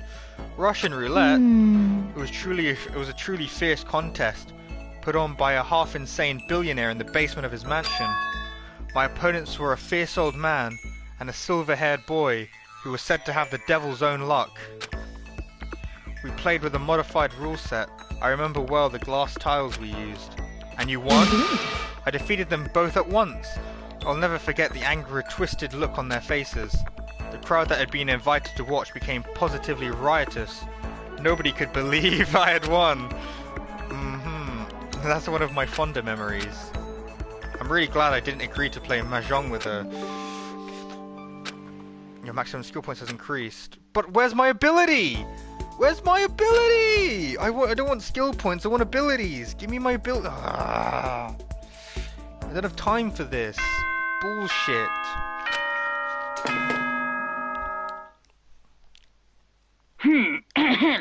This as such, so... Blah, blah, blah. My third day has already come to an end. When will I know when are we going to get out of here? I lay on my bed and stared blankly at the ceiling, and before I knew it, I'd fallen into an uneasy sleep. I wasted all my coins on that. I needed a trial. You get a lot of coins for winning a trial. I need an intermediate, fast-acting pick-me-up. It doesn't act right now. It's the same as giving in to regret.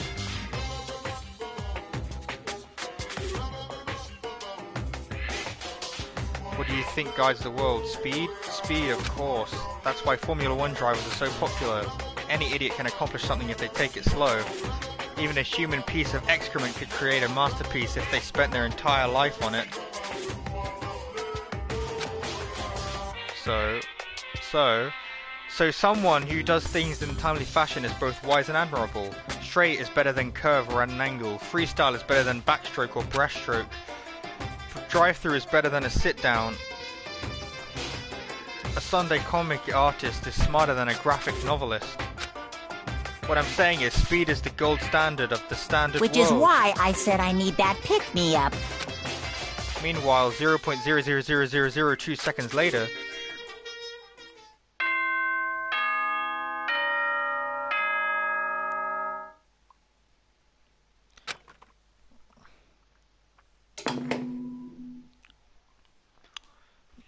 Good morning, I woke up to the irritating sound of Monokuma's voice. I slowly pulled myself out of bed. Gah. Another night of restless sleep. Day after day I can feel the fatigue piling up as soon as that thought crossed my mind. The sound of the doorbell forced its way into my room. Hey! A fantastic morning, isn't it, Taka? Now then, if you'll pardon the interruption, without waiting for a reply, Taka barged into my room. What's up, Taka? No matter how intensely the stormy seas may batter me, I will not fall as long as my feet are firmly planted. You agree, right? I'm not Without a sure I doubt. understand. So you think the secret was that it was all cake all along? It's cake. It was cake. Everything is cake. The whole latent universe is cake. And if you can't do it alone, just find someone to support you and then you can support them back. You hear me? That's how you can overcome any storm. No, it is the meme. How did you not realise? I was thinking about it last night and I've decided we need to really come together. Piss off. And then when I realised every morning from now on after the morning announcement, everyone should just have breakfast Quiet together. down and listen! And that is, and now is the beginning of that fateful day. Please head to the dining hall at your earliest convenience. Got it! That is all for now. I have to go let everyone else know the good news. Catriel Leton. Taka didn't even wait for a reply. He turned and left before I could say a thing. Well, I guess I better head to the dining hall.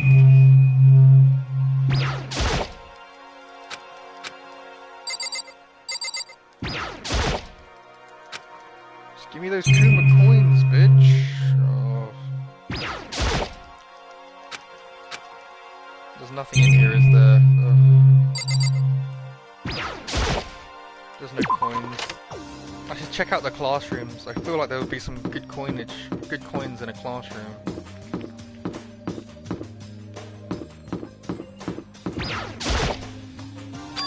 And Toko. What's your... What? I was just wondering what you were doing here. You should probably be heading to the dining hall, right? I know, I just need to prepare myself mentally. Prepare herself? What is she talking about? I'm so nervous. What's she so nervous about?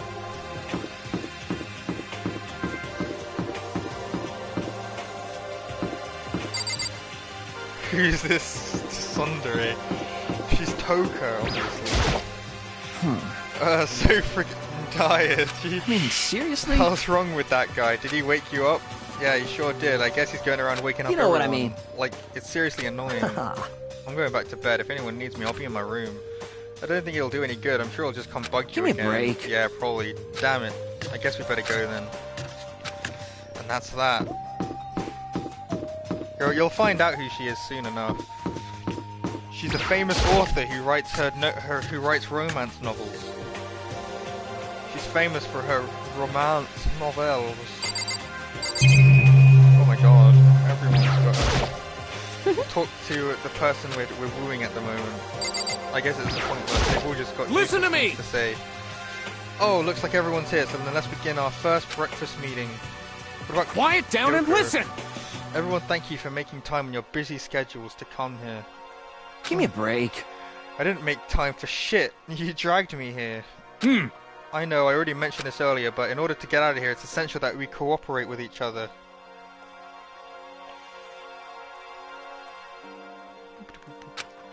And the first step is this breakfast meeting. Allow us to become friends and build trust. So from now on, let's all meet here in the dining hall. So every morning after the morning announcement. Now then, let's eat.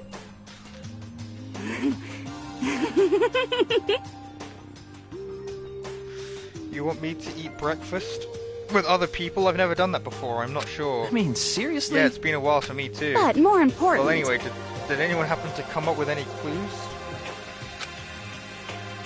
Look at her. She's fine. Seriously? Seriously, nothing at all.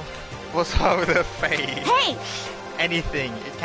It can be about how to get out or who's doing this. Nobody has anything. Are you okay with this? You are going to die. Huh? Huh? Do you If understand? you can't stop yourself from showing weakness in front of others, you will die. Stop it! What the hell? Don't even freaking joke about that.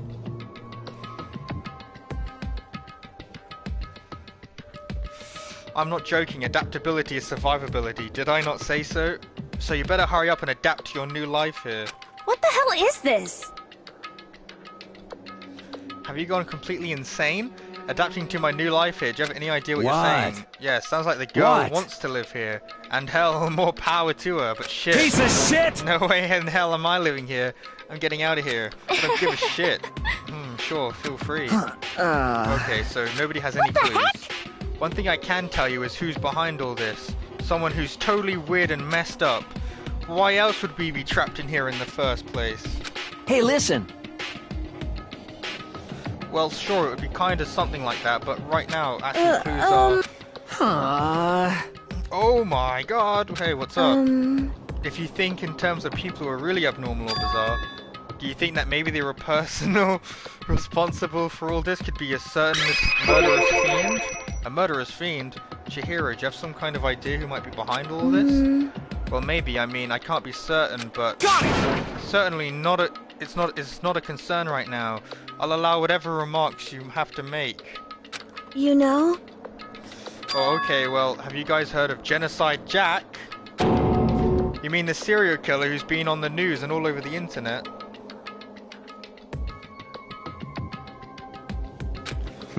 The monstrous villain who's murdered scores of victims in a brutally bizarre fashion. The word bloodlust was left on each murder scene, written in the victim's own blood. Whoever it is, he's like a ghost. He strikes without warning and disappears without a trace. And on the internet, they started calling him Genocide Jack. That about covers it, I think.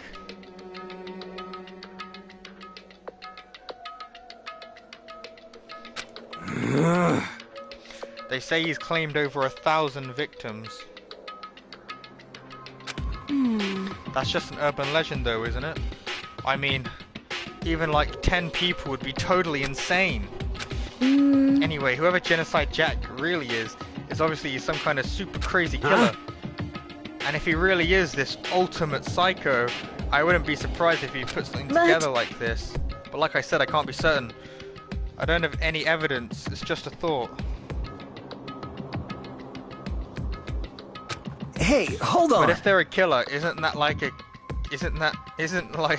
a killer of a problem for us? Yeah. It's okay, everything's absolutely positively 100% without a doubt gonna be okay. Cause help's gonna be here soon, I'm sure of it. Huh? Help? Cause, I mean... We've been stuck in here for a few days, right? Nobody's been able to contact us, so I'm sure they're getting worried. I bet they called the police already. What's this? Bastard! You guys? All they're good is to foil by playing against the villain and the anti-hero or evil organization. The bad guys come along and destroy them. And that shows just how badass they really are. Are you sure you really want to rely on such an unreliable group of losers? Yeah. I mean, come on, if you really want to get out of here, all you gotta do is kill. What the hell? Why the hell are you laughing? You know? I'm just impressed of the total commitment to this whole act. Come on. You still going on about You're that? fucking dead. So, Mr. Serial Killer Psycho Freak Bastard, what the hell do you want? Huh? Huh? Serial Killer Psycho Freak Bastard, huh? That's a pretty long name. German, maybe. Hey, come on. We know who you really are. Maybe if I ignore him, he'll just go away. You son of a bitch. Hey, don't ignore me, asshole. Okay, let's get back to business. Your life here has already begun and a couple of days have gone by and nobody's killing anybody. I thought all you kids were lazy and selfish and here you are working together. But I'm totally bored. There's nothing you can say that'll make us start killing each other. I got it! Wait, I think yes. Ding ding ding, I figured it out. In other words... All of the mystery ingredients are here. Right people, right place. So why hasn't anyone killed anyone yet? That's what I couldn't understand, but I just realized there was one important piece missing. What are you? If you want to know, I'll tell you. It's motive. It's so simple.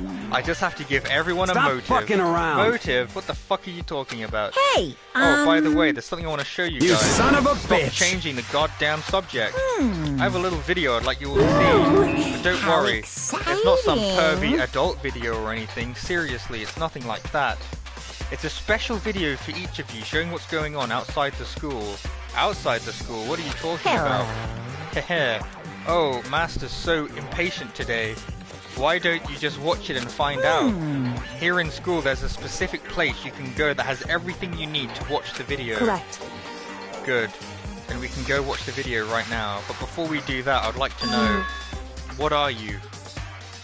Why would you do something like this? And what do you want from us? What do I want from you? Well, if you must know... Despair. Despair. That's all. That's all. Well now. If you want to know more than that, you'll have to figure it out for yourself. Do whatever you want to uncover the mystery hidden within the school. I won't try and stop you. Because to be honest, it's entertaining as heck watching you guys search so desperately for answers. So I guess I want amusement from you too. And once again, he left before we could find out anything Is useful. that right? Really, I think we learned something very useful. He has no intention of standing in the way of our pursuit of truth. Interesting. However... Perhaps. But what about the video you mentioned? I'm curious to see what's on it. That's true. Same here. Okay, so... Mondo started staring around the dining hall, but when his gaze landed on me, he stopped. Hell yeah. Hey, Makoto, check this out for us, could you? Yo. Oh, why me? Because you're the closest to the door. That's the rule, right? Rule? Jesus Christ. Hey. Hey! Piece of shit! Hey! Stop fucking around. You see how passionately I'm begging you? What's the big deal? Just check it out real quick. Okay, I guess I'll Hell get going yeah. then. Awesome, thanks. I owe you Hey, one. If Makoto's going, I'm going with him. It's not safe to walk around this place alone. Yo. Yeah, sure thing. We're counting on the both of you. If anything happens, just yell and I'll come running. I can't decide if Mondo is totally dependable or completely terrible. Yeah, I'd have to say he's kind of both. He's not exactly a bad person, but I definitely can't say he's a good person either.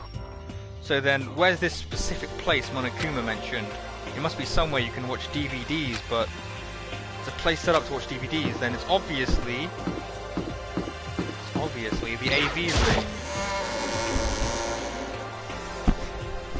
Obviously the AV room. Put a videotape on it. Or is that music? It better be the right spot.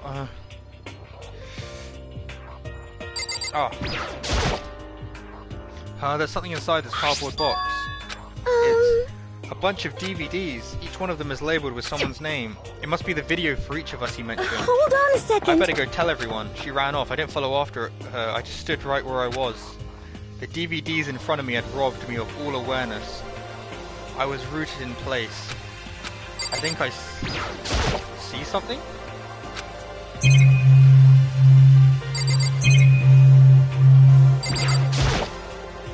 Next to the monitor was a high-end DVD player to probably play those DVDs no problem.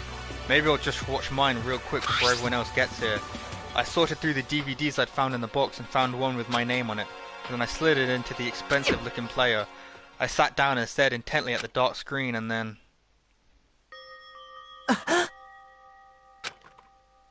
I yelled out without realizing it. My heart started racing because I saw on that monitor, it was my family. You getting picked to attend Hope's Peak Academy is like a dream come true.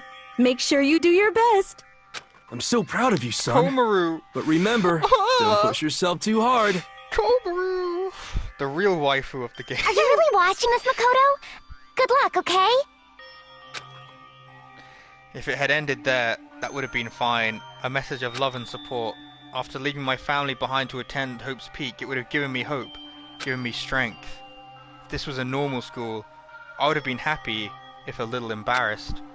With my family's support to rely on, I would have been motivated to do even better. But here, now, it was totally different. I wasn't living an ordinary school life.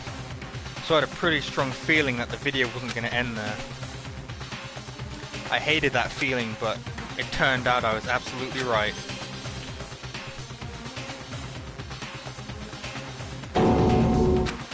This time I couldn't even make a sound. My voice just died. Where'd everyone go? It looked like a war zone or something. As if in reply a voice came floating out of the speakers. I recognized that voice, of course. It was him. Makoto Naegi, accepted into Hope's Peak Academy, and his family, who supported such a lucky boy. But it seems like something's happened to this family's well-being.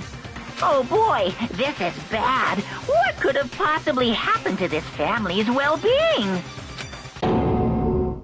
Look for the answer after graduation. What is this? What happened to everyone? I started trembling. I could feel the fear and anger building up inside me like hot magma. God damn it! I slammed my fist against the desk over and over again. A single thought was racing through my mind. What else? How could I think about anything else? I have to get out of here. I have to get out right now and make sure everyone is safe. Makoto? What happened? Make sure who's safe? I noticed everyone standing around the entrance to the AV room. They stared at me, faces full of confusion. What's going on?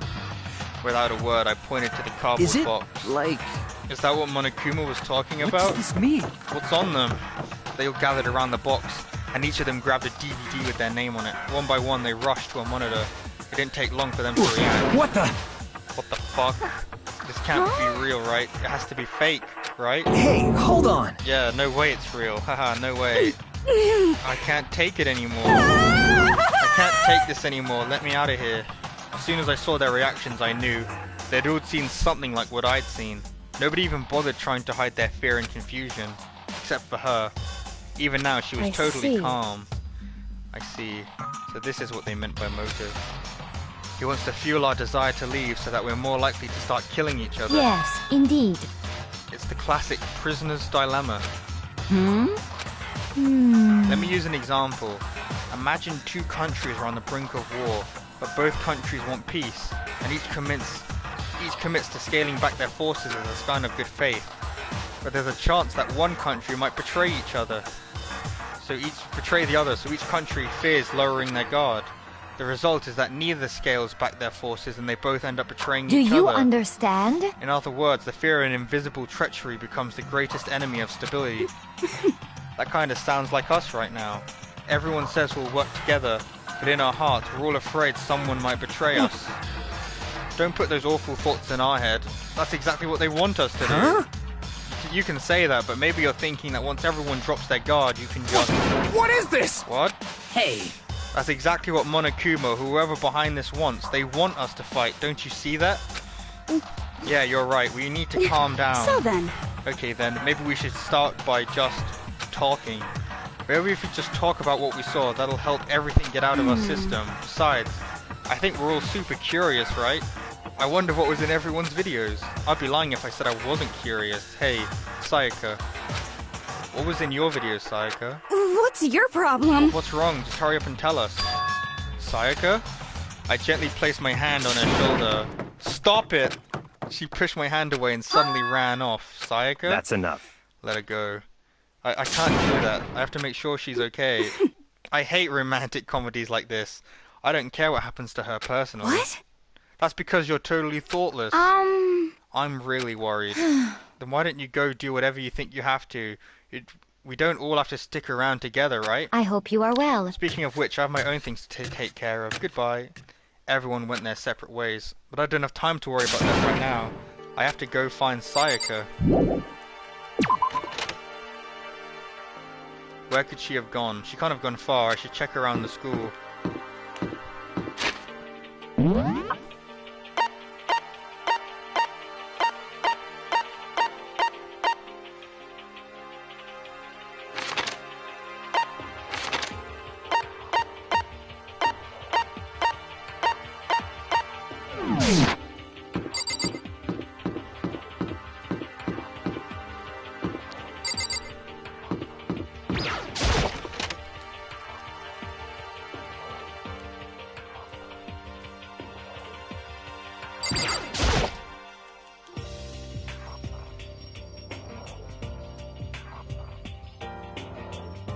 No one here. Wait.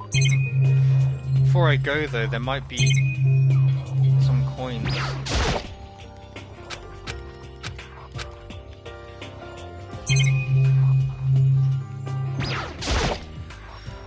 Some Kuma coins would be nice.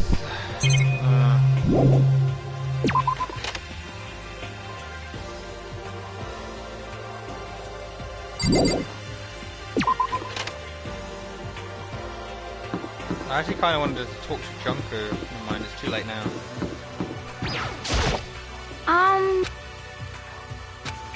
I mean... But it's fake, right? It's gotta be. I'd like to believe that, but if it was real...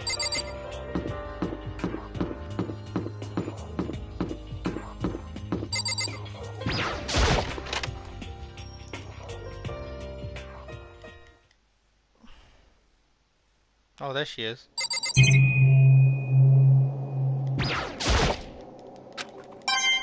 Kuma coin.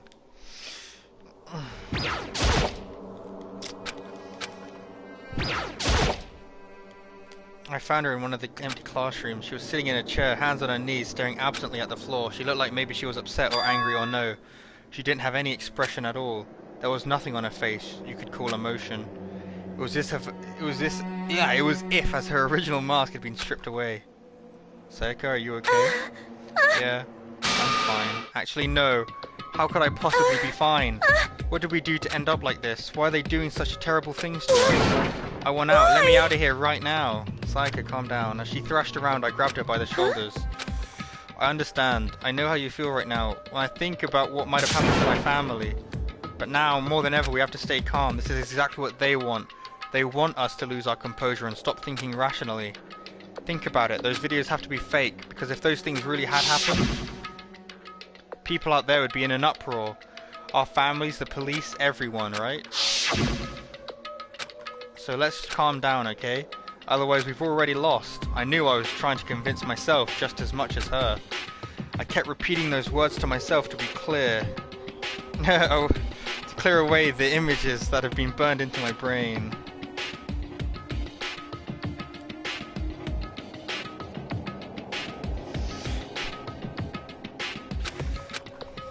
As long as we work together, I'm sure we can find some way out of here.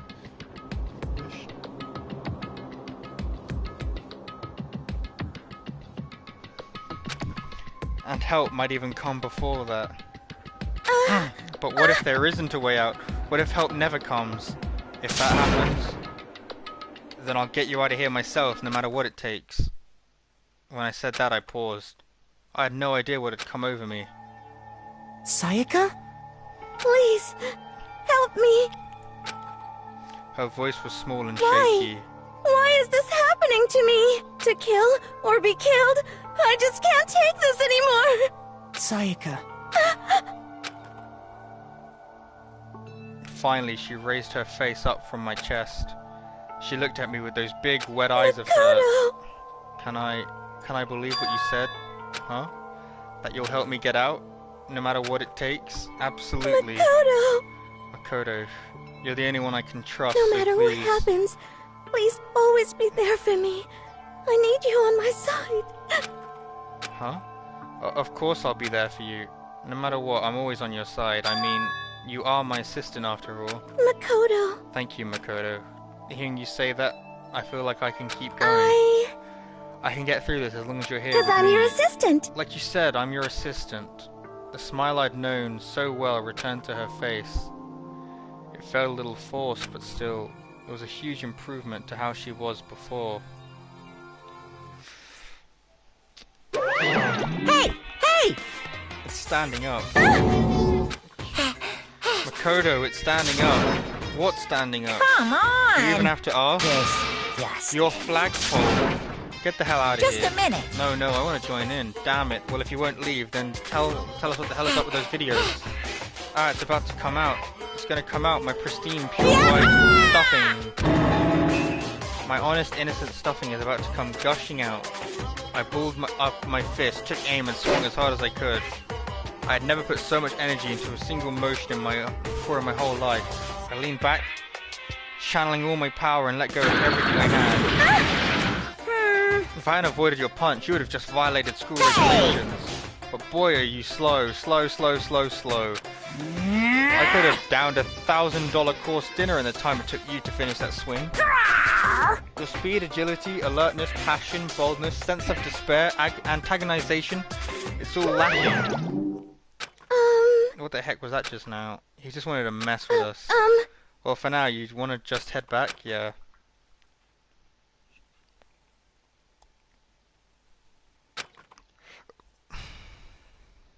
What the hell kind of $1,000 pound dinner?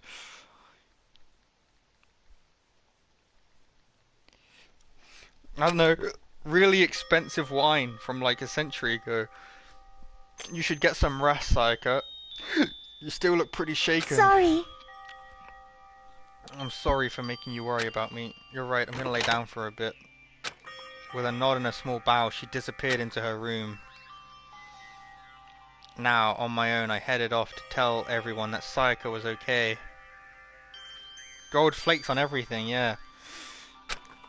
Once I was done, I decided to go back to my room. It was hard to think after watching that deranged video. I needed some rest of my own. My voice. How can people speak this much when they do real live streams? I don't know how they'd manage it. Jeez. Seriously, what's going on here? There's just so many problems. I can't even decide what the biggest problem is. That we're trapped in here? That what I saw in that video might be real? Monokuma? What the mastermind has in store for us? Or are we our biggest problem? I want to get out of here. But I could never kill someone. Do the others feel the same? Yeah, that's definitely the biggest problem right now. Do you still think Sayaka's a killer?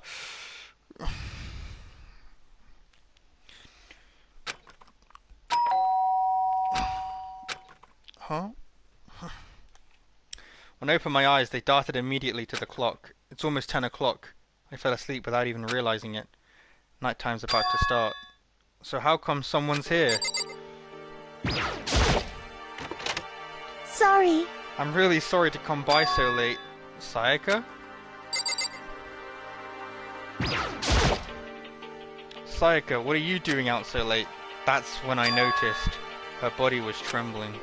Is everything okay? It was so strange. Sorry to bother you, but something really weird just happened. Something weird. Just a little while ago, I was laying down in my room.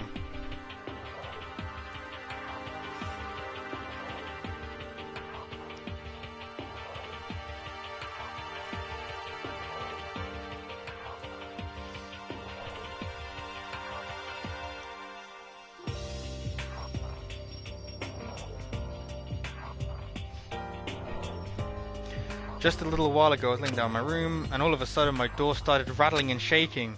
Her voice sounded like all the air had been squeezed out of her lungs. Just hearing that talk made me tense up. I was so scared. It was like someone was trying to force the door open. My door was locked so they couldn't get in, of course, but they started shaking the door harder and harder. I was so scared I couldn't move. So what happened? After a while it just stopped. I let some time go by, then I got up, opened the door to check outside. There was nobody there. Somebody tried to force their way into your room? But who would do something like that? I mean... It's not like I'm suspicious of anyone here, but still, it makes me nervous. What if something like that happens in the middle of the night? What would I do then? You don't have to worry about that, right? I mean, we can't go outside during nighttime. But that's just a promise we made, right? If someone decided to break that promise, then... Why don't you stay in my room tonight? Would that make you feel a little better? What? All it said in the school regulations was that we had to sleep in the dorm rooms, right? It didn't state specifically which room each person had to sleep in. So... Hey, But two people sharing a room is, you know, oh jeez, I'm sorry. Oh jeez, Rick, I'm sorry. I didn't even think about that.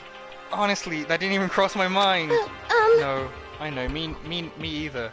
It's not even that I mind the idea, but, if you don't mind, could we maybe switch rooms just for tonight? Switch rooms? If that'll help put your mind at ease, then it's totally fine with me. But I don't mind you staying in my room, but are you sure you're okay with me staying in yours? That doesn't, like, concern you?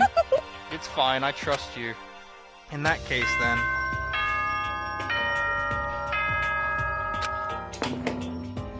Josh, you still there?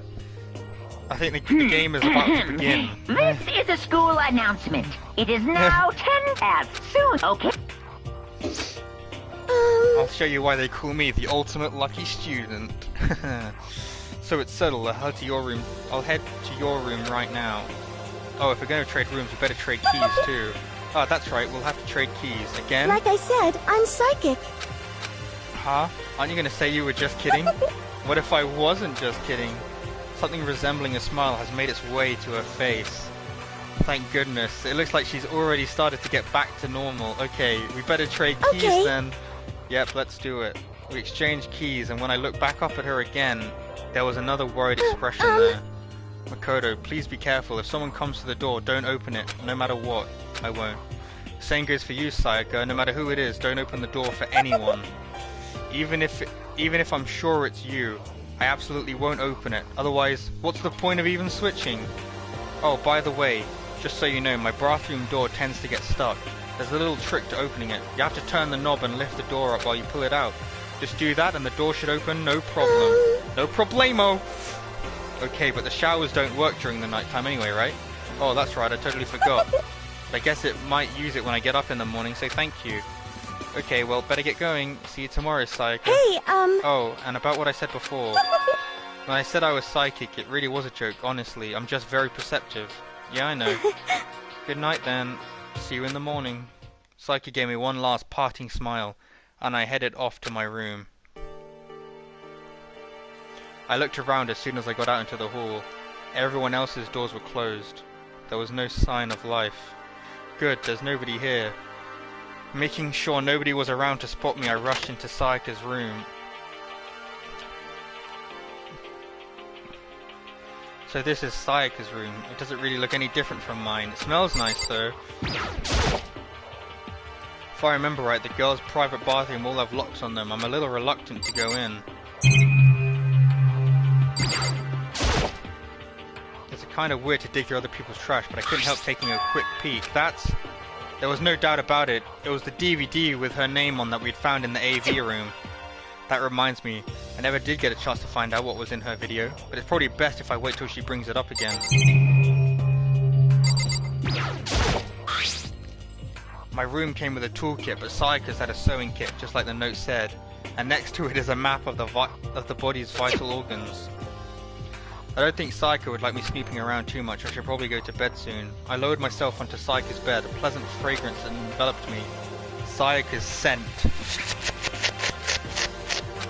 Maybe it'll bring some sweet dreams. We can only hope. That sweet, sweet Sayaka scent, baby! Feeling a little better before I fell asleep.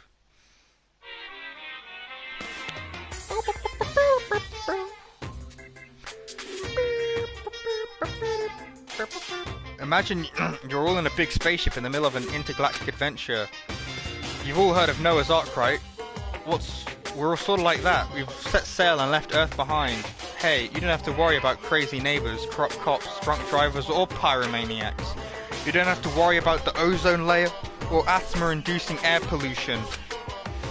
And of course, you don't have to stress about studying for finals or practicing for the big game, but even our divine world of freedom has a few rules. After all, freedom can only exist because of rules. If you're really dead on set returning to that tiny piece of dog poop you call Earth, please do your best to follow the rules. I hope I've made myself perfectly clear. Let's everyone do our best to follow these new guidelines and live happily ever after together! Bing bong. Well, I need to go to the toilet, so...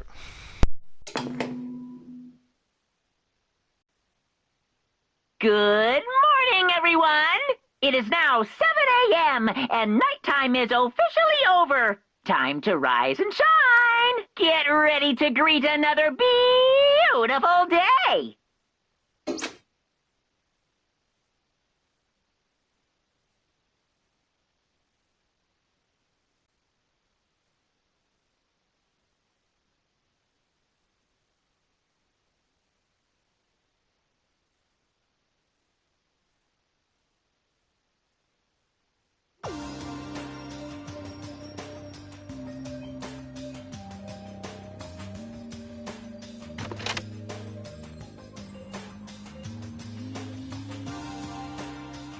Alright, I'm back. A few people had already gathered around the dining hall by the time I had got there. Yeah, wait, I stopped talking. No one's dead yet. I just went to the toilet for a sec. Hey, Makoto, and good morning. Hey, good morning. Hey, Makoto. Morning.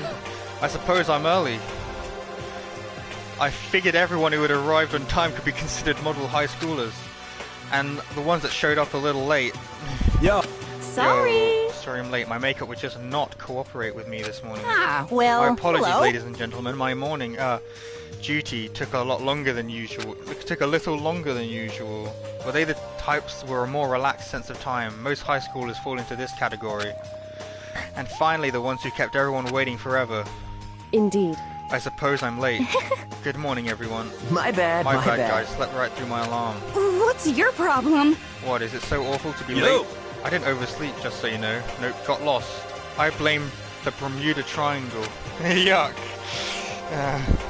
They don't care about time or other people in general.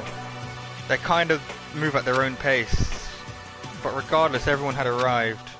At least that's how it was supposed to go. Wait, aren't we still missing some people? Yeah, Sayaka and Byakuya aren't here yet.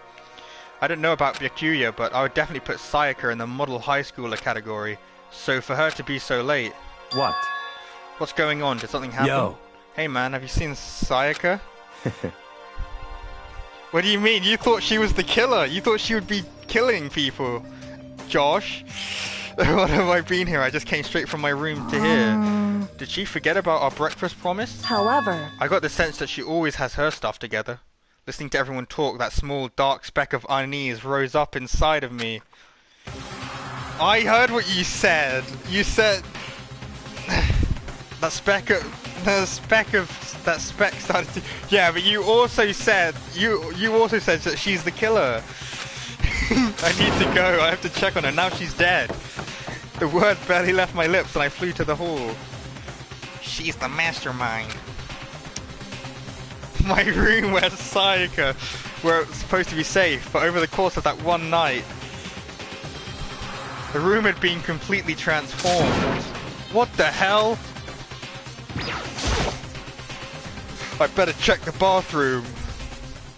Let's take a look inside.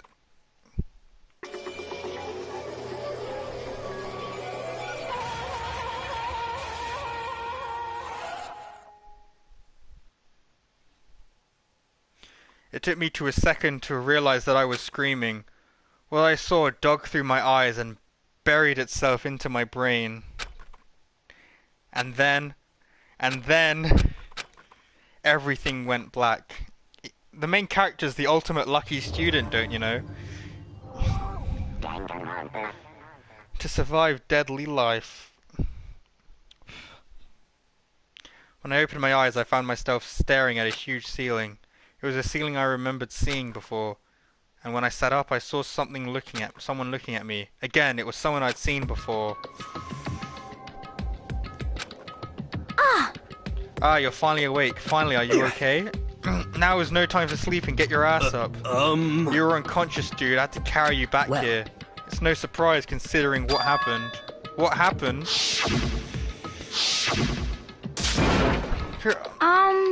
Hey, are you okay?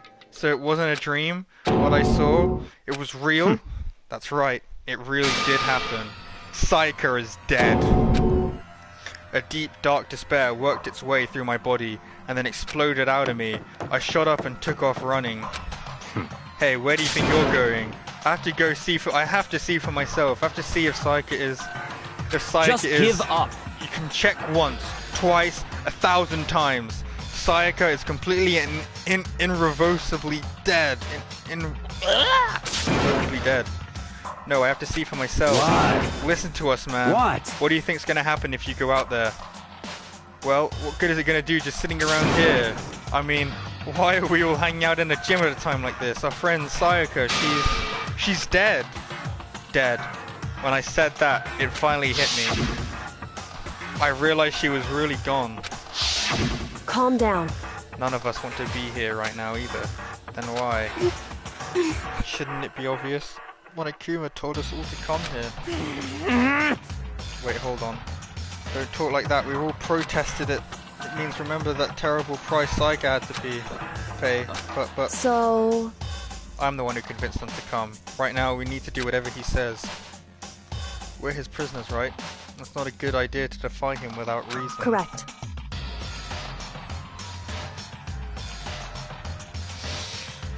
We don't need to make any more sacrifices than we already have.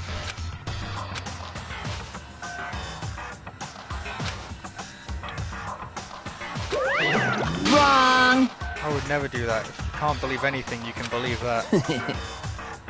He's here again. Hey, Unless someone violates a school regulation, I absolutely will not interfere. I can promise you I won't do anything that goes against the purpose of your school life here. listen up! I'm famous at safari parks throughout the world for being the Bear Times One. But... Then who did it? Who killed her? Come on! You already know the answer. The one who killed her is one of you. What? What's the matter? You guys all look like you're about to get see a dove get shot up with a Gatling gun. Didn't you remember what I told you before this all began? Yahoo! One of you decided to kill Sayaka so that you could graduate. Someone's just following the rules. There's nothing wrong with that. Well... You're lying, right? Of course he's lying. I'm telling you, he killed her. Wrong! Nope, sorry. One of you is now a bona fide killer. If they wanted to, the one who did it could testify to that little fact. What? Without thinking, I looked around at everyone. They all had the same look on their faces. Everyone looked at each other with a combination of fear, suspicion, and confusion. Are you serious? What is this? Someone killed someone? It's amazing what people are capable of. Just hold on. Hey, hold on. Don't assume he's telling the truth. Stop talking. That's enough. Before we do anything else, I'd like to confirm something with the stuffed animal here. If one of us really did kill her, that person gets to graduate from school, right? Huh? Come on. Don't play dumb. That's what you said, isn't it? If you kill someone, you get to leave. What? Why are you laughing? It's just because naive. You're just so naive. You think it's really that easy? You can just kill someone and waltz on out of here? Hey! You're super on naive. now. Devilishly naive. Hellishly naive.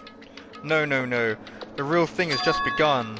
The real thing? Now then. Are you ready? Allow me to explain the second part of the rule regarding graduation. Just like I explained before, you must kill someone if you want to leave. However, even if you do that, there's still one more part to the agreement you have to uphold, remember? Then perhaps... You are referring to rule number 6 of the school regulations. If you are the blackened that commit the murder, you can't be found out by the other students. That is what you're talking about, is it not? In other words... Bingo bongo! It's not enough to just kill someone, you actually have to get away with it, which naturally means you need a system in place to assess whether or not it's been gotten away with. Yahoo! So a certain amount of time after the murder has taken place, a trial will begin. Class trial. Yep, it'll begin a few hours after the murder. Everyone will gather together, including the blackened who committed the murder, and they and the spotless student will all engage in one big debate showdown. During the trial, you'll have to present your arguments about who you think the blackened is. And once everything comes to an end, the outcome will be decided by popular vote. If the answer you've arrived at is correct, only the one that disturbed your peace will be punished. The rest may continue their communal life. However, if you choose poorly, then the one who got away with murder will survive, and the rest of you will receive your punishment. Which of course means your school life will come to an end. As far as class trial rules go, that's all there is to it. Well...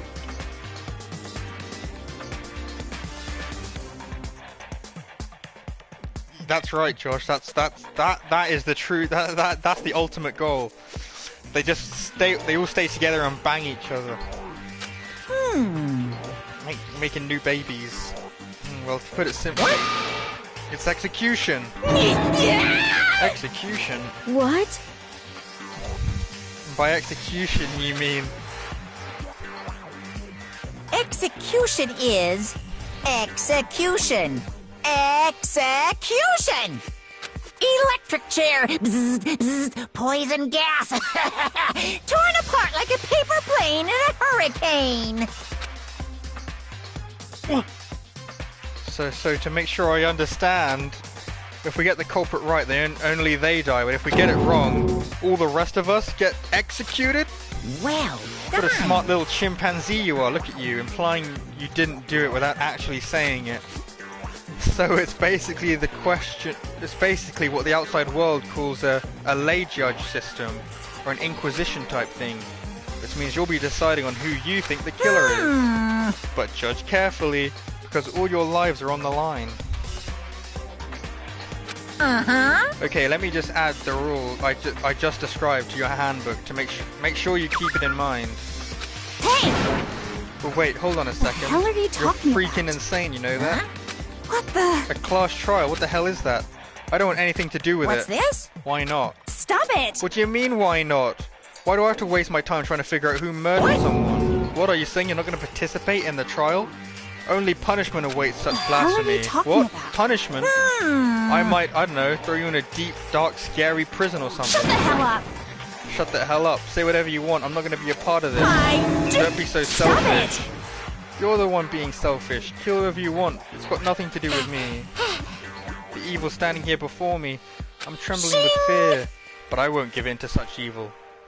It's my style to stick it out and resist till the very end. If you really want to get out of here, you'll have to go through me first. As he said that, he came charging at us, although it was more of a waddle. But then...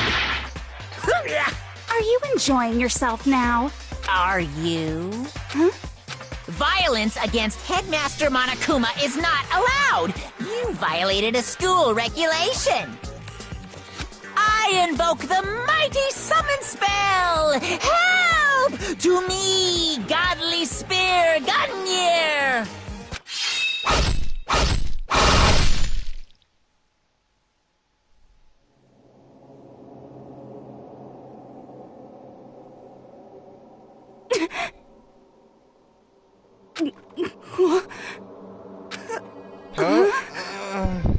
This wasn't supposed to...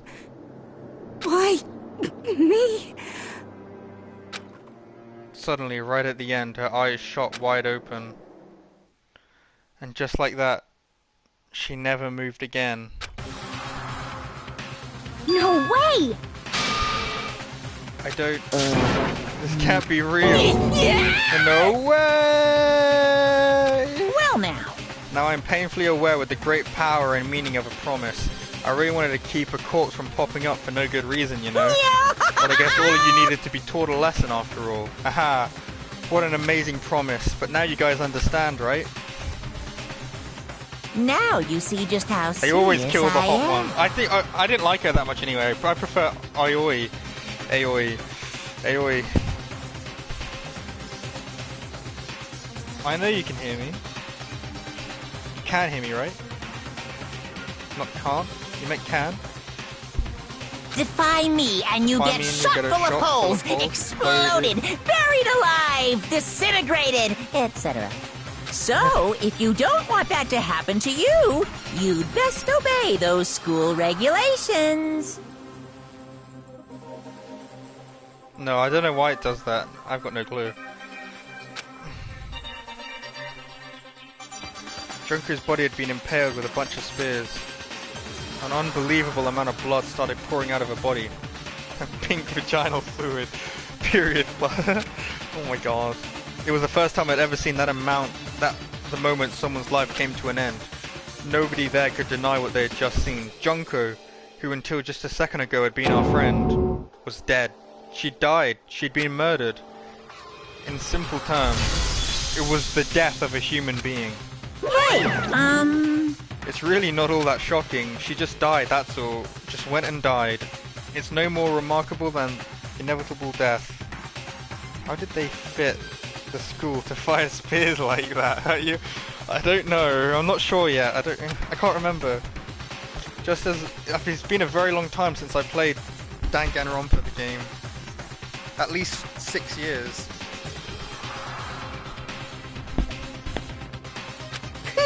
This isn't some superhero comic, so it's not like when you die you didn't really die. This is reality.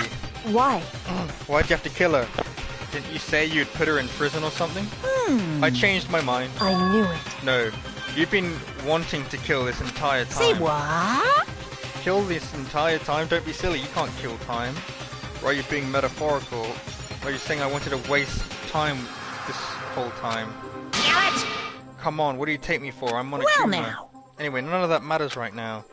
I have something I would like to give you to help you in your search for the Blackened. Ta-da! This little file has all of the information I've gathered about the death in question. I like to call It's it the Monokuma file! I mean, naturally, you guys aren't experts at this kind of thing, so you probably can't do much for the corpse. So instead, I've gathered up everything I know about the circumstances and cause of death. What's that?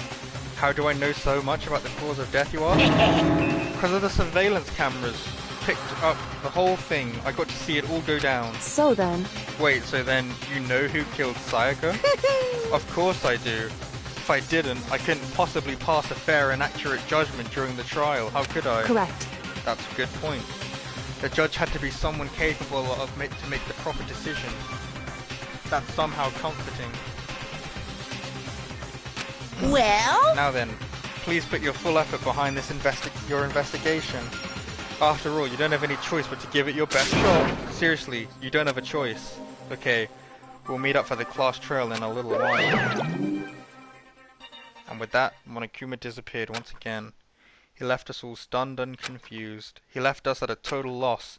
He left us with Junko's dead body growing colder right in front of us. And for who knows how long, nobody said a word. The fact that Sayaka and Junko was dead was a huge shock, of course. But there was more to it than that. From 15 to 13, there was also the idea that one of us had actually murdered someone. And that if we didn't find out who it was, we would all die here. We would find ourselves in a situation where we couldn't help but look at each other with open suspicion. It was the worst situation imaginable. And yet, even in such a perversely terrible situation, she didn't show the slightest hint that it had gotten to her. Now's no time to wallow in your depression. The worst thing we can do right now is lose faith in each other. That would lead to the same disastrous result as having total faith in everyone else. What? Huh? In other words, Cooperation is absolutely key at this point. Who you decide to trust or not trust is of course up to you. Continuing to think about it and talk about the deceased certainly isn't going to help anything. What the heck? So saying stuff like that is just... How many times have I told you? Anyone who can't adapt will die. Death is the only thing awaiting those who are unable or unwilling to accept. If that happens, you have only yourself to blame. That's terrible! What an awful thing to say, especially after what's happened. just a second. Right now, exposing the killer is the most important thing. Because if we don't, we're all going to die here. She's right. We need to begin our search right away. Of course. Either way, we can't run from the situation, so we have no choice but to move forward. What the heck? We just have to do it, I guess. What other choice do we have? No way in hell am I letting someone kill me. Alright, damn it, let's do this. We just have to do it. Everyone kept repeating that sentiment. They were using it like a mantra to give themselves strength. But they were right. We just have to do this. No matter how much we don't want to. We have no choice. If that's what it takes to survive, then that's what we have to do. On top of that, there was something I need to find out. I had to know why Sayaka had to die. Why she had to be the one. I'm terrified to find out, but still I have to know. Otherwise, I'd never be able to accept her death. Which is why I don't ever have any other choice. I have to do this. Hey, Before we start searching for Sayaka's killer, we need to decide what to do about securing the crime scene. What do you mean? Good thing you're putting someone on guard duty so no one can disturb the area, aren't you? After all, if the culprit decides to destroy the evidence, we're pretty much screwed. Hey, In that case, I don't mind doing it.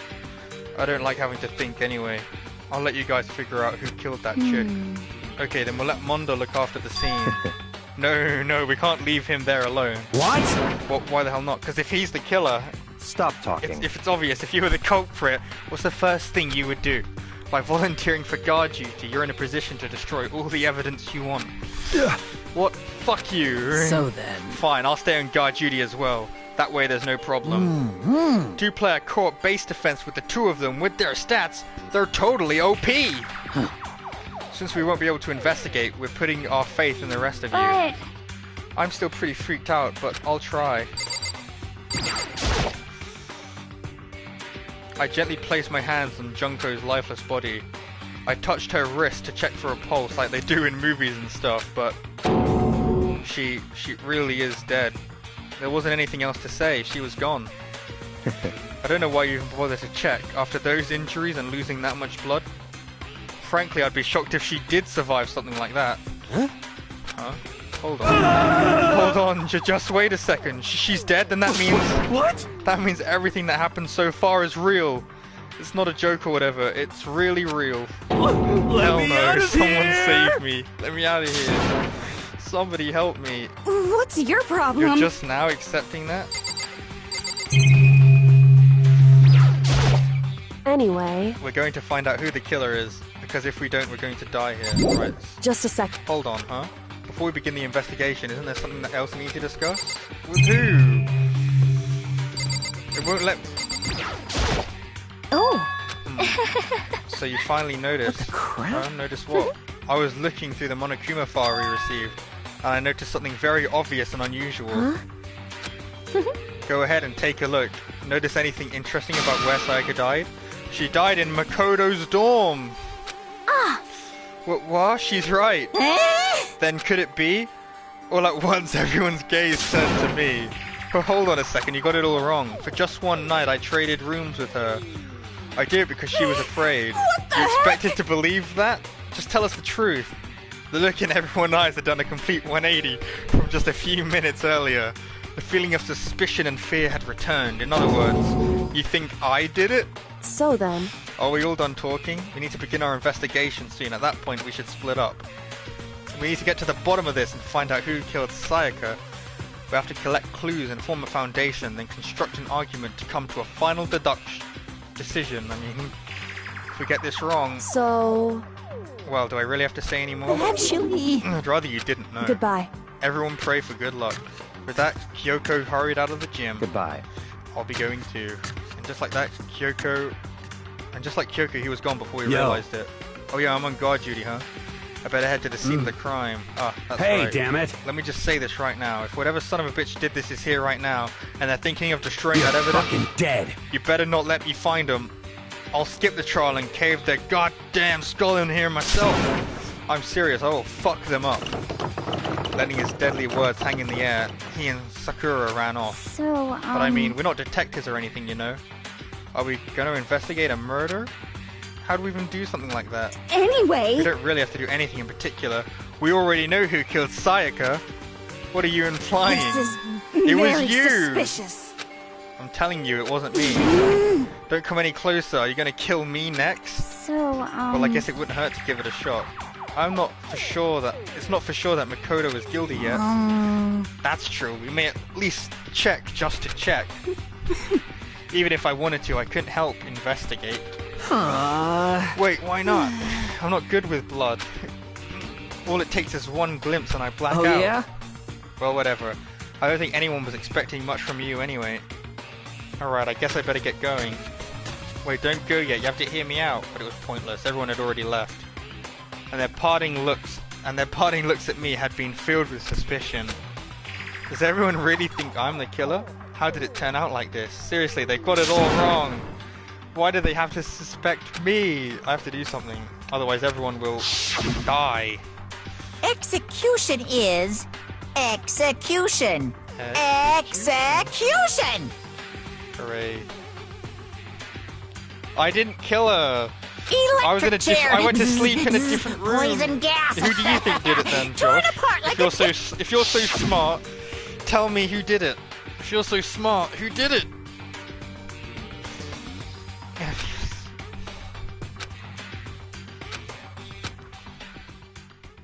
Can't believe you haven't figured it out yet. Guess I should look through the Monokuma file. The victim was Sayaka Maizono. The time of death was estimated to be about 1:30 in the morning. The body was discovered in Makoto's room in the dormitory. All evidence suggests that the death took place in the bathroom. The cause of death was a stab wound to the abdomen. There was also an injury on her right wrist. Specifically, the wrist appears to have suffered a fracture. We have no choice but to push forward if we want to find out what happened. Somehow I have to find out the truth so that we can all survive. And for Sayaka, I have to find out how she was killed. The Monokuma File 1 has been added to your Truth Bullets section of your handbook. Speaking of Truth Bullets...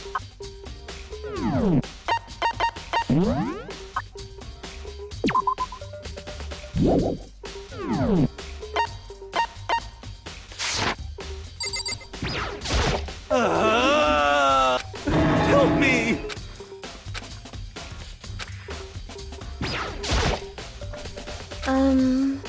They can't leave Junko here. I feel sorry for her. Junko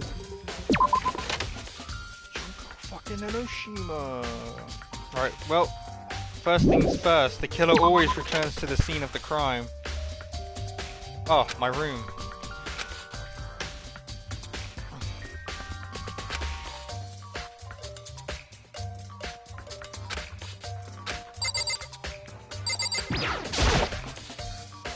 Sakura, do you think I'm guilty too?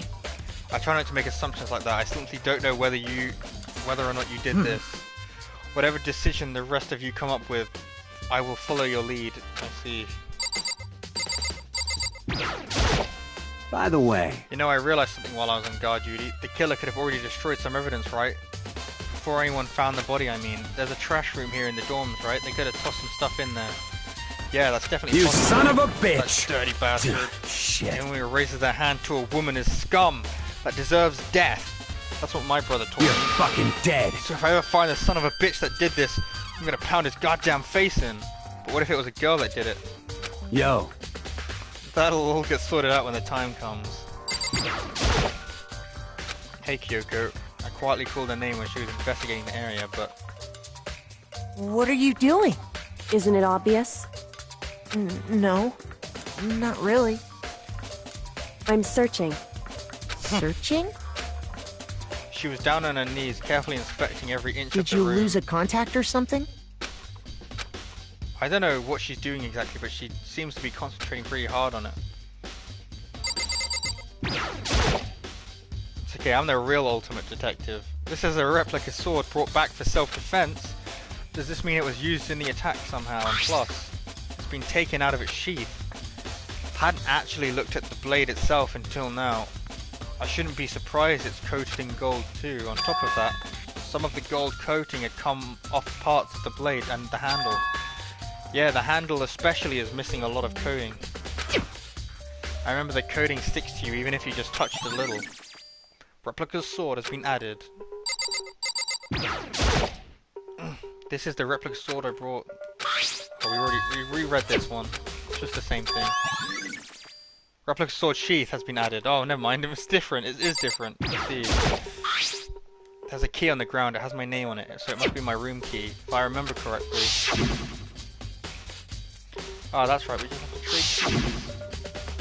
When we switch rooms, we switch keys too. So Sayaka would have had the key in my room the entire time. But wait, if that's true, then how did the killer get into the room in the first place? Did Sayaka have forgotten to lock the door? No, that seems impossible.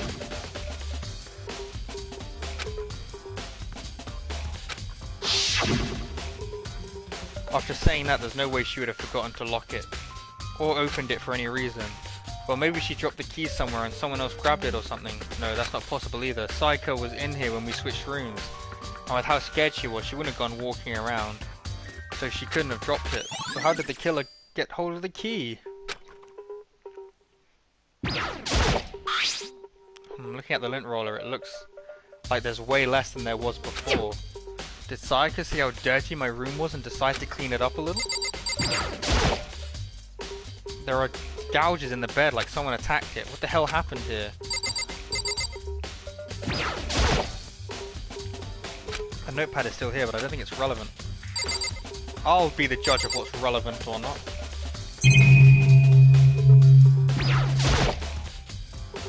The display stand the sword was on.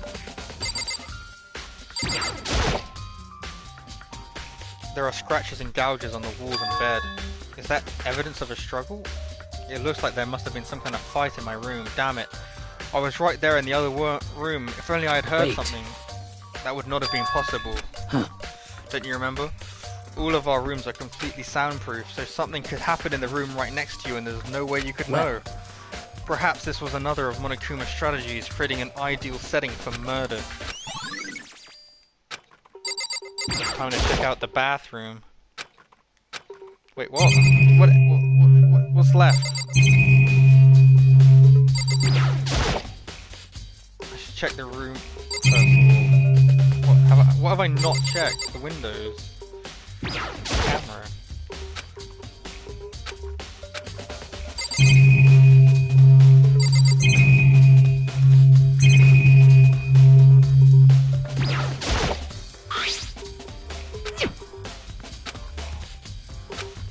Yo. Yes. What? Why exactly? What? We ain't exactly in the mood to be building fucking furniture, right? So you haven't used yours either? What? Then? Not just me. Nobody's busted theirs out yet, as far as I know. Actually, we were talking about it yesterday. By the way, none of the guys have opened their toolkits yet, because, like, why the hell would we? Toolkit has been added. Alright, now maybe I can search the bathroom.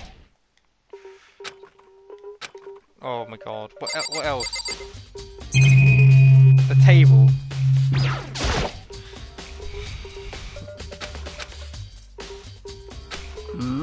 Well. Oh, that's not the table. Hey. What am I missing? What have I not looked at? I've looked at everything now.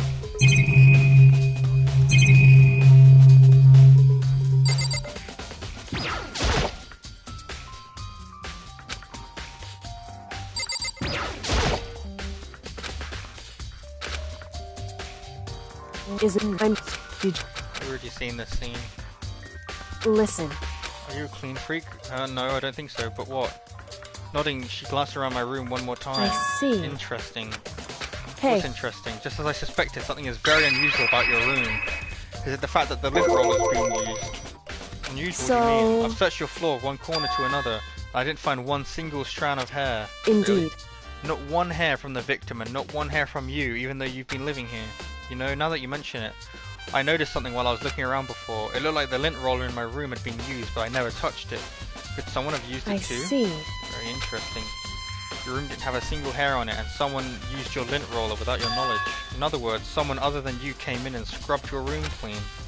Was it Sayaka or the killer? That's the question, isn't it?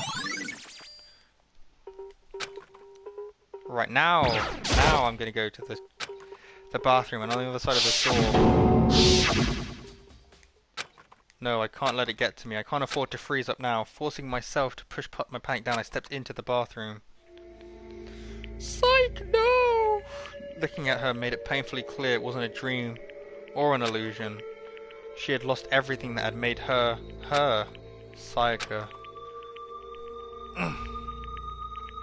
All at once I was overcome with dizziness, nausea, the urge to burst into tears. But I can't hesitate now. Why did Sayaka have to die? I have to uncover the truth. I have to find out what happened.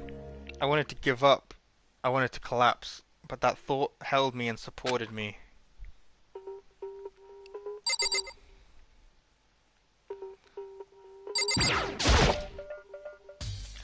I looked past Sayaka to the wall behind her, and there I saw 11037. Did Sayaka do this? Oh, what? I told myself I simply couldn't face what I saw, but now's not the time to think like that. I pulled out the Monokuma file to verify what it said about her body. Some sort of sharp object had been thrust into her stomach. That must have been the killing blow. Whatever they used to kill her, where did they get it? That's definitely something I should look into later. According to the Monokuma file, Sayaka's right wrist is broken. Her wrist does look swollen and bloody, that's for sure. But there's something sort of glittery on her wrist as well. Right there, where the wrist is all swollen, there's something glittery. That definitely concerns me. Another thing that concerns me is that, there's some blood on her left index finger, but that's it. Both of her hands are totally spotless, so how come only her left finger? Saya's wrist has been added. The stab wound in her stomach is what killed her, so when she broke her wrist, that must have happened earlier on. I mean, how would she get her wrist broken after she had been killed? So it's very possible she broke her wrist during the struggle. The killer attacked Sayaka in the main room, which is when her wrist got broken. After that, the killer cornered her in the bathroom, where they inflicted the deadly wound.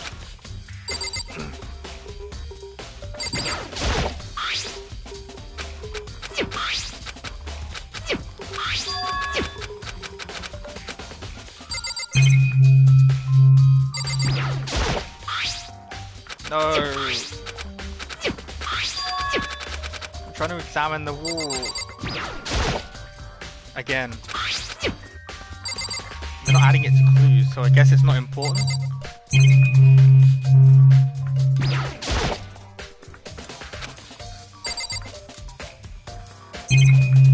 I guess that's everything there is to see.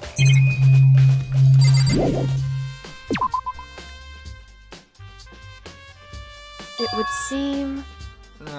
I've already discovered the killer anyway, so... It looks like you found it, right, Makoto? The bloody numbers, that's most likely Sayaka's dying message. What do you mean, dying message? So... It's something the victim writes before they die, usually a way to tell people who killed them. But generally, whoever writes it doesn't make it totally obvious. They'd either write it somewhere the killer wouldn't notice, or write it out in code or something. Wow, that's pretty incredible. Hey. Have you ever heard of Ellery Queen? Never mind, never mind. It would seem... I'd never seen something written in blood before. It really was her final message, as if she wrote it with life itself. Right. Do you often talk like an aspiring poet? But the numbers she wrote, what do they mean? Mason, the numbers. What do they mean? 11037. So... The way she wrote the numbers made me think she wanted to use her body to block them. She wrote them in that location while she was seeing the way we found her. It means she must have wrote them by turning only her hand to the wall.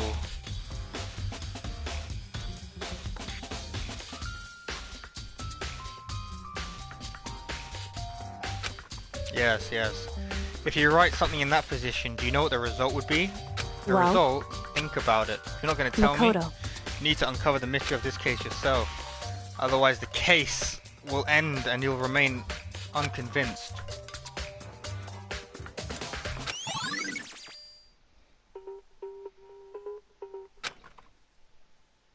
Sounds like Kyoko knows what Saika's dice message means, but honestly I have no idea. Oh, I know who I should talk to. When it comes to numbers, who better to ask than the ultimate Makoto. programmer? There's one other thing I wanted to ask you about. Do you know how the door to your bathroom got broken? Broken? Oh, you mean how it gets stuck? What? Gets stuck? Yeah. I guess I'm the only one, but the door doesn't quite fit in the frame rate quite right. So when I first tried to use it, I thought it was locked. But once you learn the trick, it opens no problem. Bathroom door? Correct. So the door doesn't quite fit the frame, huh? But actually, I'm referring to the broken doorknob, huh? The doorknob. That's right. You didn't notice? Just try closing the bathroom door. I'm sure you'll see right away what I'm talking about. Ah, the doorknob. What the heck? The doorknob's practically about to fall off. Why is it like this? I'm guessing the killer thought it was locked as well. Someone must have used a screwdriver or something similar to unscrew it. Whatever it was obvious this was intentional. What? It was intentional? Why would someone want to do that? So... I guess maybe they were trying to get the door unlocked and ended up breaking the whole thing. But my bathroom doesn't have a lock in it. Only the girls' bathrooms can lock, right? Just a The killer second. didn't know it wasn't a girl's bath. The killer didn't know it wasn't a girl's room. You mentioned earlier that your bathroom door would get stuck, right? Did you tell anyone about that? Oh, well, I did tell Sayaka about it last night when we switched rooms. So what you're saying is only you and Sayaka knew about it. Interesting. She had the slightest hint of a smirk on her face. I get the sense she was really starting to get into all of this. I see. Then that clears that up. Clears what up? I'm so lost. Goodbye. Well, I'll see you later. As if I'm forgetting I was even there, she suddenly turned and left the room. I don't really understand any of this, but I've already given a room a once over. Maybe I should look around somewhere else.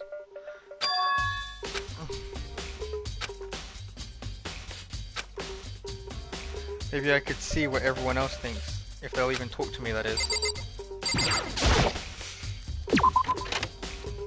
Oh my goodness. Huh? The nameplates have been swapped. Huh? This is Saika's room, right? But the nameplate has my name on it.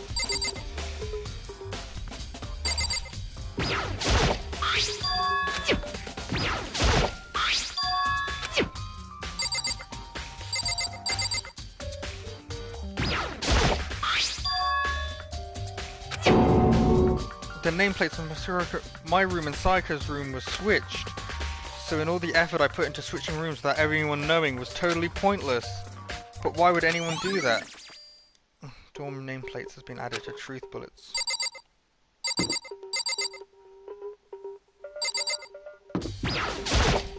Seems like...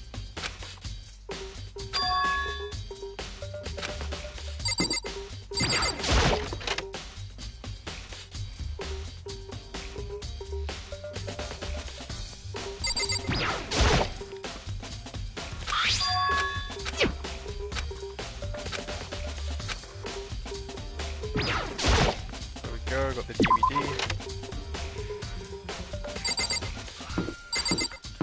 I'm guessing the knife probably came from the kitchen, so I'll head there first. It's on the way.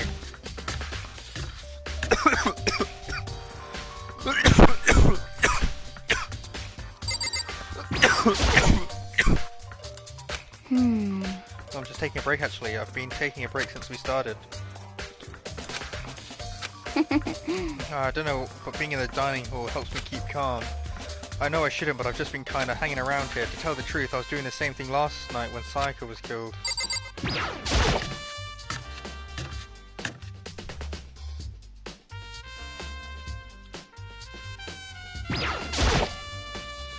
There are all kinds of kitchen knives here, big, small, but it looks like one of them is missing. Was it missing from the very beginning, or... I better see if anyone here knows more about it.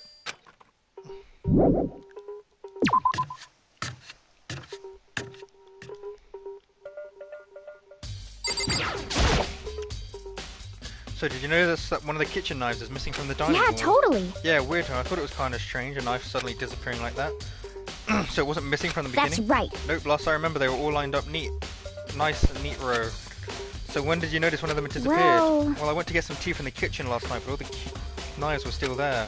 When I finished my tea and went back to the kitchen to wash my glass, one of the knives were gone. So you're saying that the knife disappeared while you were drinking your tea in the dining hall. In other words, you were right there in the dining hall and someone came and took it? Then you should be able to say for sure. You can tell everyone I didn't come into the dining hall last night, which proves I didn't take it. I always account. Here, hey, by the way, did you really kill Cypher? What? Of course not. I would never. Hina, do you really think I murdered her? I mean... Well, she was killed in your room, right? So, I mean... You guys were supposed to be friends, right? But you still killed her. On the other hand, two people becoming good friends then killing the other is a classic drama setup. So when you consider everything together, I honestly have no idea.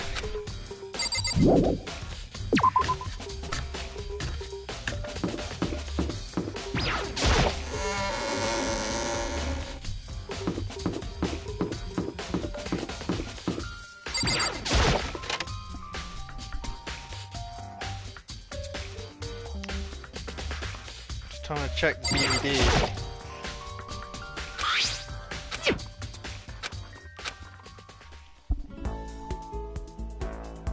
An image slowly appeared. It looked like some kind of concert, and standing on stage front and center was a face I recognized all too well. Sayaka. She was there along with her friend she said had been so important to her. She was positively glowing in front of the crowd, so full of life. Seeing that image made it even harder to accept. Except that she was dead. My vision started to blur and darken, and then that voice I came to despise so much began to float out of the speakers. Sayaka Maizono, the ultimate pop sensation, lead singer for a world-famous all-girl pop band. For these girls, the glowing spotlight only made them that much more beautiful. But then... Suddenly the screen went dark, and in the next moment, I saw something I could hardly believe. What the? Sayaka had disappeared from the stage, which was now in ruins. But what I noticed even more than that was the figures of the other girls, who had all simply collapsed.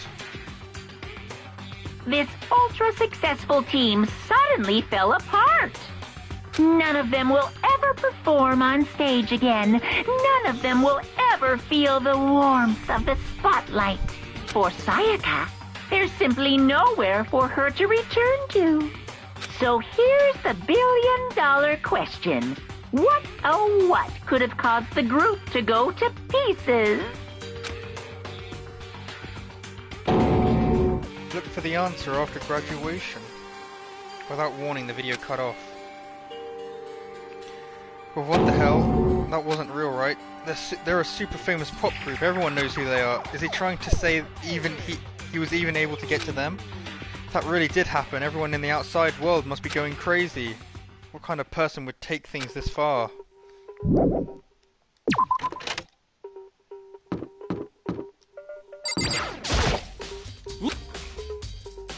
You hear me? Got it!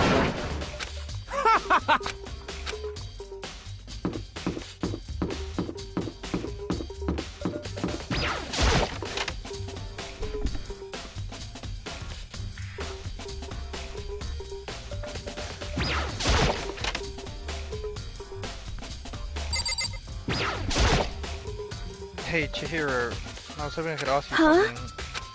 Before she died, Sayaka left a message. She wrote out the numbers 11037. Do you have any idea what those numbers might mean? Like, could they be a code or something? I'm sorry. I just don't know. Okay, well, don't worry about it. Thanks anyway for trying. Even she doesn't know. Or could she know maybe more than she's letting on? No, it couldn't be.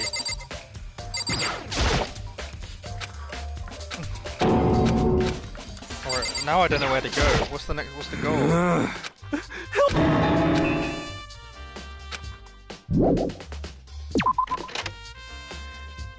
Do I just have to talk to everyone?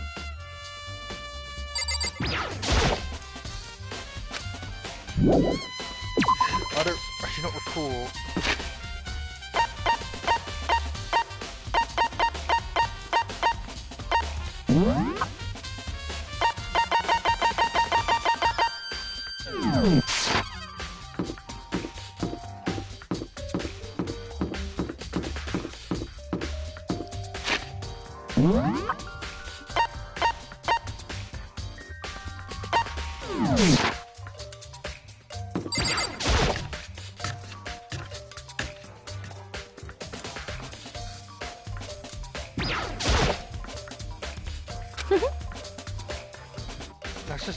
Let us just agree we do not know who the culprit is and leave it at that.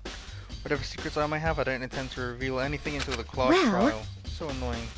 Must you fumble around fishing blindly for clues? So I suppose it wouldn't hurt to give you a little hint.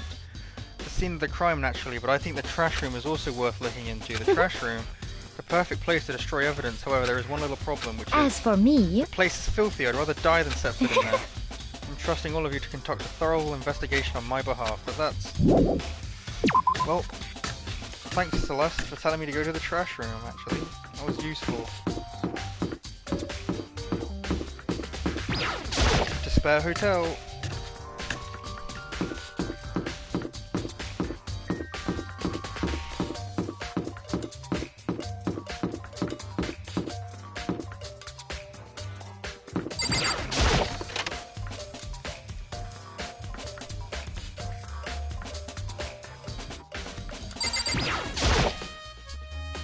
Sturdy gate here. Monokuma, up here! At the end of the line, the trash room. This is where all the trash in the school eventually winds up. How do you get the gate open? You can't go any further! Only the person on cleaning duty is allowed in. Cleaning duty? You can't go any further! You can't go any further! This is stupid. It'd be faster to just go around. You can't go any further! Cleaning duty has been added to the truth bullets section of the handbook.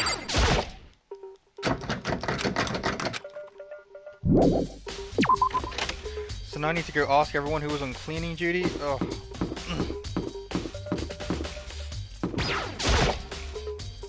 I'm looking for those on cleaning duty. Cleaning duty? As a matter of fact, that's me. Why'd you ask? It just so happens Monokuma talked to me yesterday and asked me to take care of it. Without someone on cleaning duty, the school would be flooded with trash in no time. So I formally applied for the position. I was going to start this morning, but after what happened, I haven't had a chance to get started. And since you're on cleaning duty, you can open up the gate in front of the trash room. Here we go! Of course, it's my job to gather up all the garbage and toss it into the trash room. And to do that, they gave me a key for the trash room gate. But we're supposed to rotate once a week, so eventually you'll be in charge. Very strange. Wait, hold on. You need a key to get into the trash room, and the only person on cleaning duty has access to the key. What's the point of going to all that trouble? Why not just leave the trash room open all the time so we can throw things out whenever we want? That does seem more convenient, actually. Anyone who kills a fellow student unless they are discovered.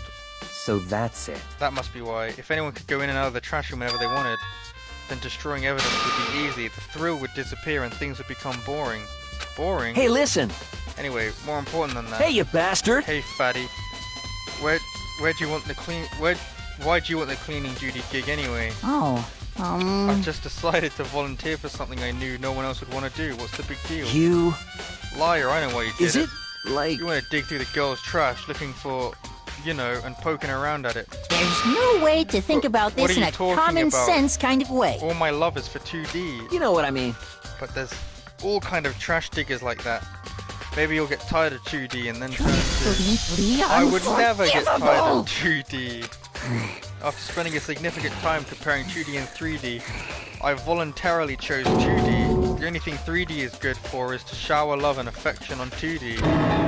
Oh, and PVC figures. Give me a break. How are you totally not embarrassed to say stuff like that? If you're so worried about Hifumi's questionable morality, there's an easy solution.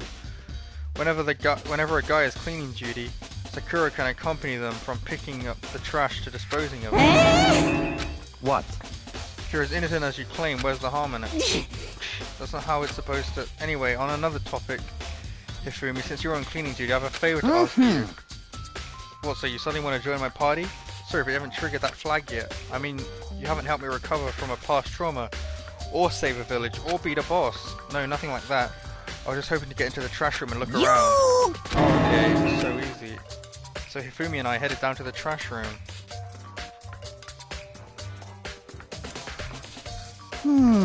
You'd like me to open the gate, wouldn't you? You know, when I look at it, it makes me think. They said he killed his wife. He learned how to get by on the inside, but he never stopped dreaming. Hifumi's a nerd. I prefer 2D girls to 3D girls, Josh. So him and Rita, they found themselves a way out. A way out? Whatever, please just hurry up. Jokey, leave it to me. Yeah, hurry up, I'm trying to get to the trials. Mr. Naegi! However, Mr. Naegi, without a doubt, surely you aren't planning to use the trash room to destroy evidence, are you? You fiend, you planned this all along. No, I just wanted to see if the actual killer destroy any evidence or not. But the actual killer is you, isn't it? You want to see if you left anything behind. Wait, maybe a parallel world. Whatever, let's just hurry up and keep looking. Wow. That's a pretty big thing to forget to incinerate. There's something on the ground in front of the incinerator. It looks like a burnt piece of something. A burnt piece, like a hunk of burning love. Anyway, it looks like a piece of cloth, and it's in the shape of, it's part of a sleeve from a button-up shirt. Now that I look at it, there's definitely blood on the cuff, which means this is all that's left of the evidence the killer destroyed. But there are lots of people with white button-up shirts. This isn't enough to figure out who the killer is by itself.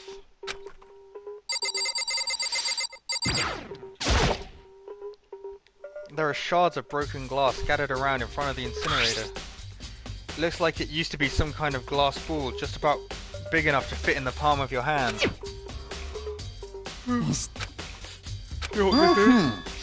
They say if you collect all 7, a dragon will appear and grant you a wish, a single wish. All 7 of them.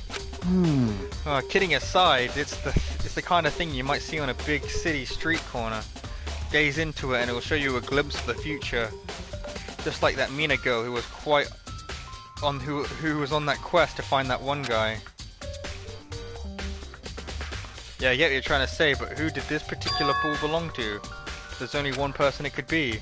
They should still be inside the gym. I better go find out for sure.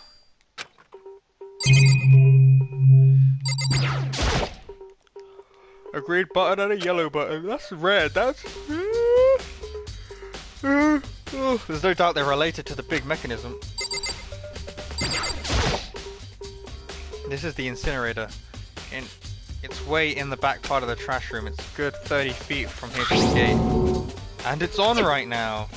Do you see the green and yellow buttons next to the mouth of the incinerator? Indeed. Pretty simple setup. You press the green button to get it going, and the yellow button to turn it off. Sooner or later you'll be on cleaning duty, so make sure you learn this before you leave, okay? Someone turned the incinerator on. Very strange. I'm quite certain it was off last time I was down. Is it a fairy? Perhaps it was the work of a fairy. Hifumi, do you realize what you just said? Huh? The fairy? No, you just said the last time you were here the incinerator was off.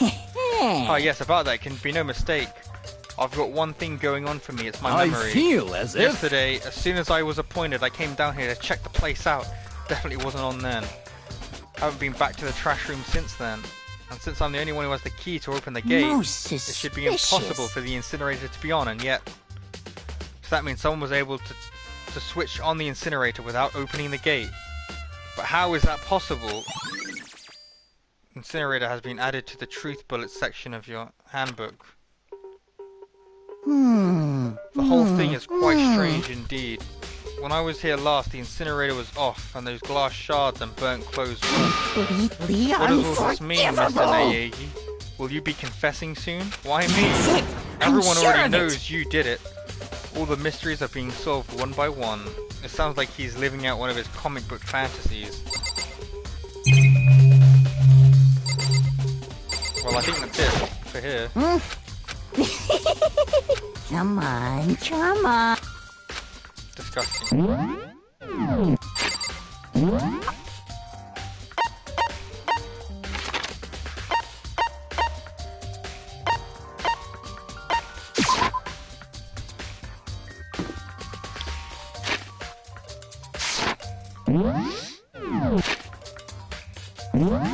me the map.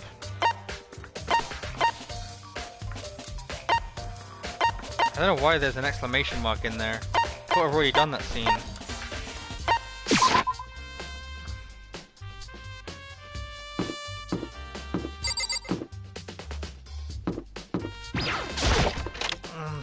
Oh.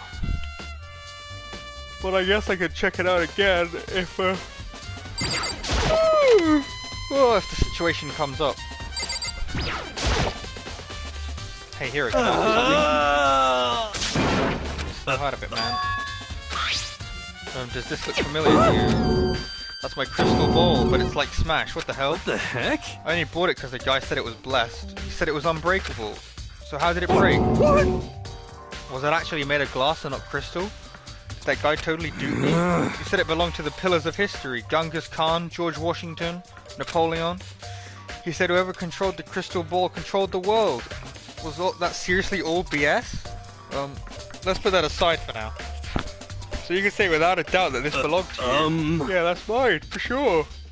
I probably forgot it in the laundry room last night. Someone must have come by and snatched it. You left it in the laundry room? That means anyone could have found it and taken it. Thanks, Hero. That's all I wanted to know. Sure. By the way, I'm almost afraid to ask, but how much did you pay for that thing? Everything I saved up from fortune telling for 2 full years came out to be like $1 million. A million? That's pretty cheap actually, considering it gives you the power to control the world. That's just too stupid. I can't even feel bad for him. Well, it looks like the class trial is about to begin. I've got all the clues I could possibly find. I'm getting tired of waiting. What say we just get started? It's time for the long-awaited Class trial! Now then, allow me to appoint a proper location for the proceedings. Please go through the red door on the first floor of the school. My voice hurts. My voice See you hurts soon. real bad. The red door on the first floor. That's where I should go. Where I have to go.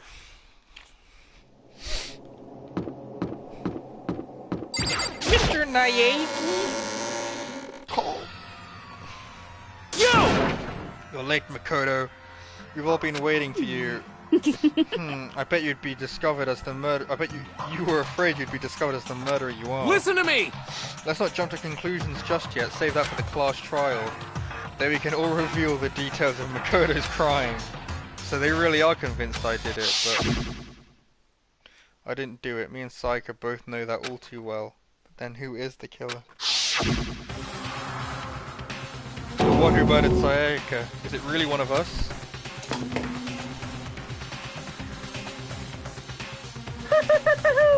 Is everyone here? Okay then, please board the elevator in front of you, which will transport you to the courtroom, where all your fates will be decided. I'll meet you all down there. I'll be waiting. Got it! Relax, I haven't decided 100% you're just a culprit just yet. Let's get started. What the heck?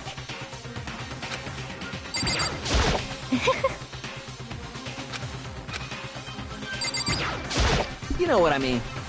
Well, I did my job. I'm counting on the rest of you from here on out. Well then, the time has finally come. Are you ready? Josh, who did it? I need help. Tell me he did it. Well then. Yes, indeed. You done it. And if you find out who done it... No, scared isn't quite right. Makoto. It's up to you to uncover the mystery surrounding this case yourself. Why? Why? You're at jeopardy. You're just as at jeopardy as I am. You're all gonna die if you get it wrong.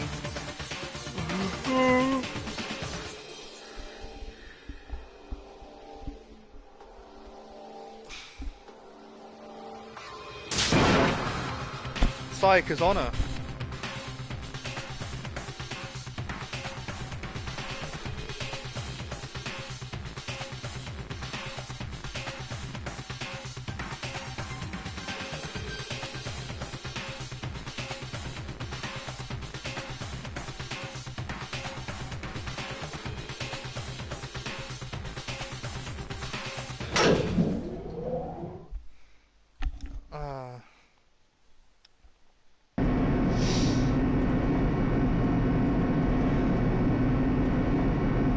I am a wiener. Steel box ascended with heavy clunking sounds as we descended towards the school basement. I wonder if this has how a death row inmate feels when his time has finally come. Oh! Rather than that, it's more like a defendant waiting to receive his judgment. Obviously to our shared anxiety. The elevator lowered us further and further into the bowels of the school.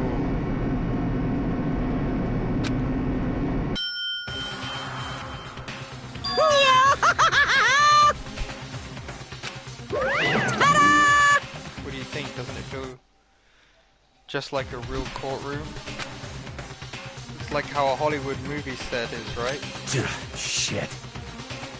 Not even close. It's totally shit. Well now. Okay. Everyone find your assigned seats. Yahoo! Hurry up now, hurry up. You do? You remember?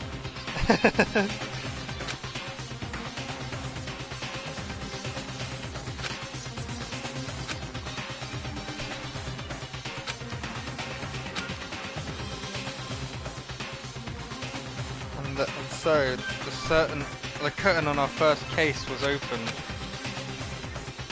A deadly judgment, a deadly deception, a deadly betrayal. Of course, I still remember.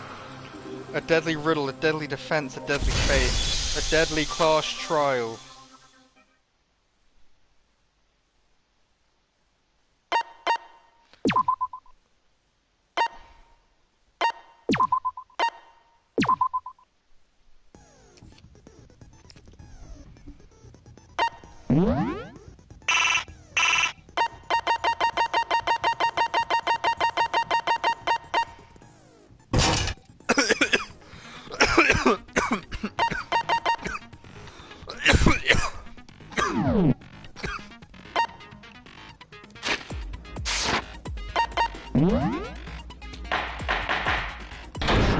You remember the motive.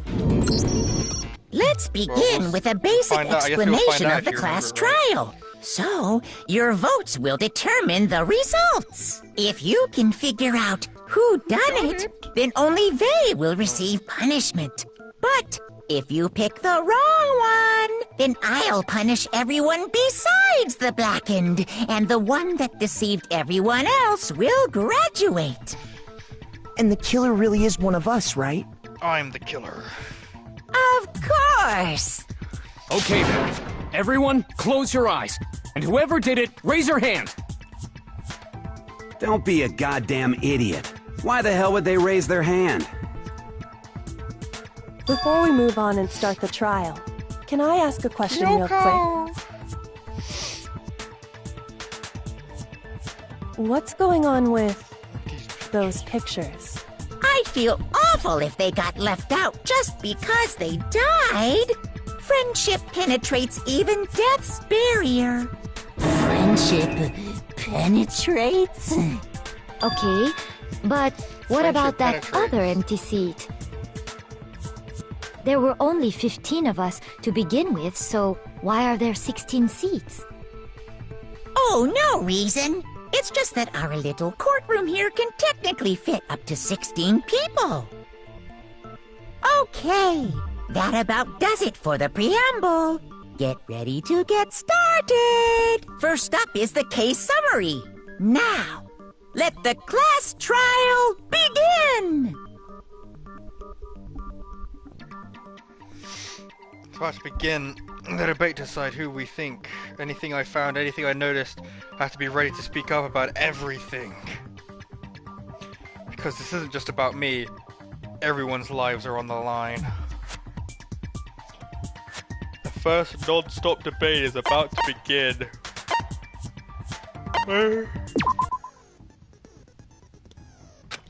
During these discussions, characters will speak one after another without pause. It's up to you to unearth any lies or contradictions buried within their statements. What this means is you'll have to use your truth bullets to refute what they say. Any relevant truth bullets you found using your investigation will be loaded into the truth cylinder. Use the left sticks to aim and then fire with a triangle button. Pay close attention to each character's statements and then use your truth bullets to blast the right ones. They are extremely 2D. If you press the options button during these arguments, you can review the controls. Well, then good luck and have fun.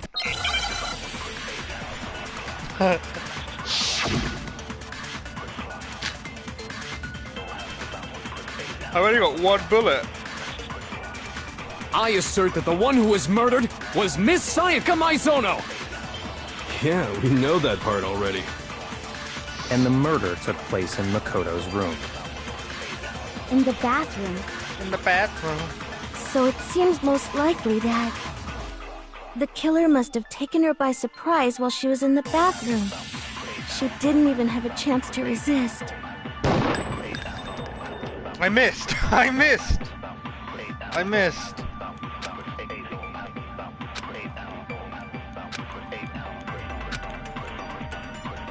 These weak pot reveal important, though not always inaccurate, sections of a person's statement. Your truth bullets will only be effective against these weak spots. This is basically just the tutorial. Also, you can fast forward an argument by holding the circle button. I assert that the one who was killed and the murder took in the bathroom. So it seemed the killer must have taken her by surprise while she was in. She didn't even have a chance to resist. No, that's wrong! Objection!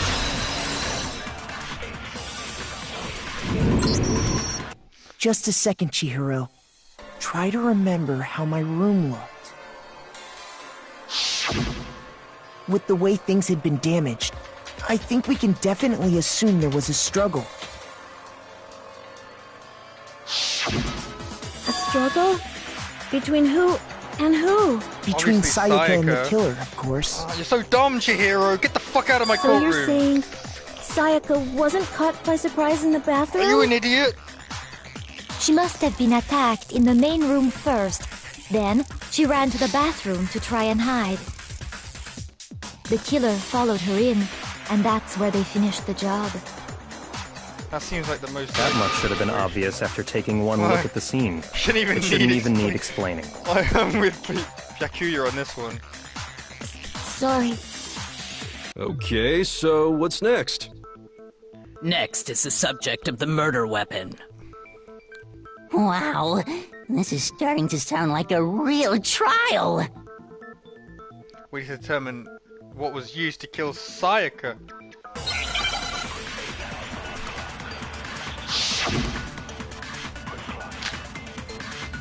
All I've got is one bullet. Again. So what was used to kill her? I've got this on the hardest difficulty as well. There was some kind of sharp object thrust into her stomach. Without a doubt, that is the murder weapon. So the killer used some random knife they had on him. Not just any random knife. How could anyone do something like that? That son of a bitch. So what was used? There was some kind of without a doubt. So the killer used some random knife. No, that's wrong.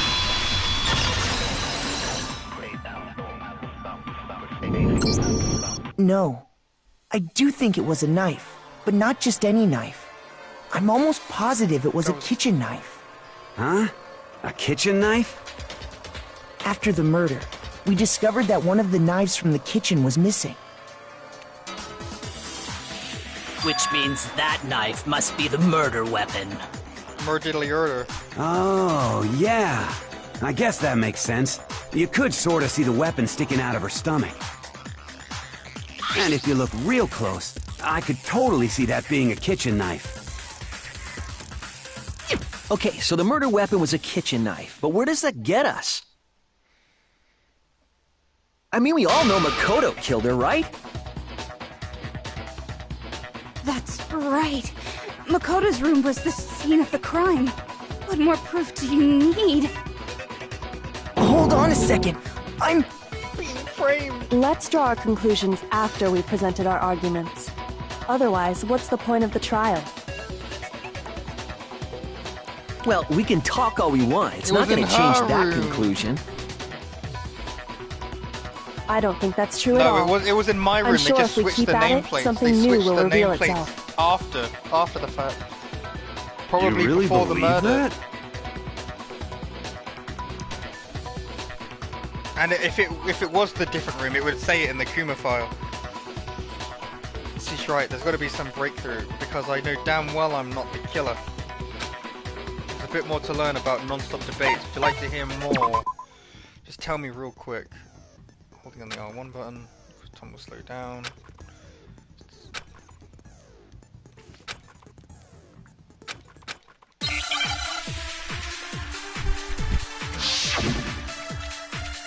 Make your argument. I always argument.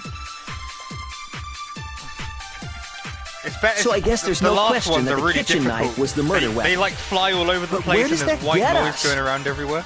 Makoto must have taken it from the kitchen, right? That's wrong. He did it in secret, when nobody was in the dining hall. And then he went and stabbed Sayaka with it. So he really did do it. It's just speculation. Yes. And it's been decided.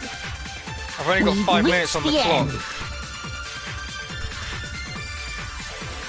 So I guess there's no question, but where does that... Makoto, he did it in secret. No, that's wrong. Come on, I want the difficulty to ramp up. I don't need Okay, this wait, hold hand-holding. on. I didn't take the knife from the kitchen. Next you're gonna say you're not the killer, right? Go ahead and say it all you want. Well, what if I have a witness? What do you think, Hina?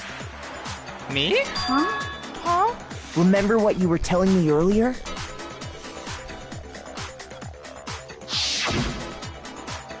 Well, I went to get some tea from the kitchen last night and all the knives were still there.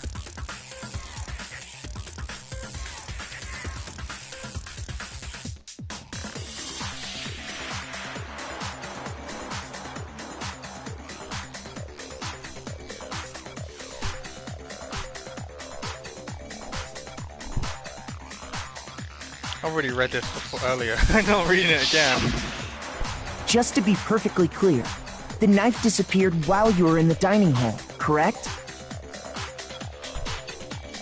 Yeah, that's right. And at any point while you were there, did you ever see me come into the dining hall? No, I don't think so. You don't think so? Oh my god. No, he definitely wasn't there.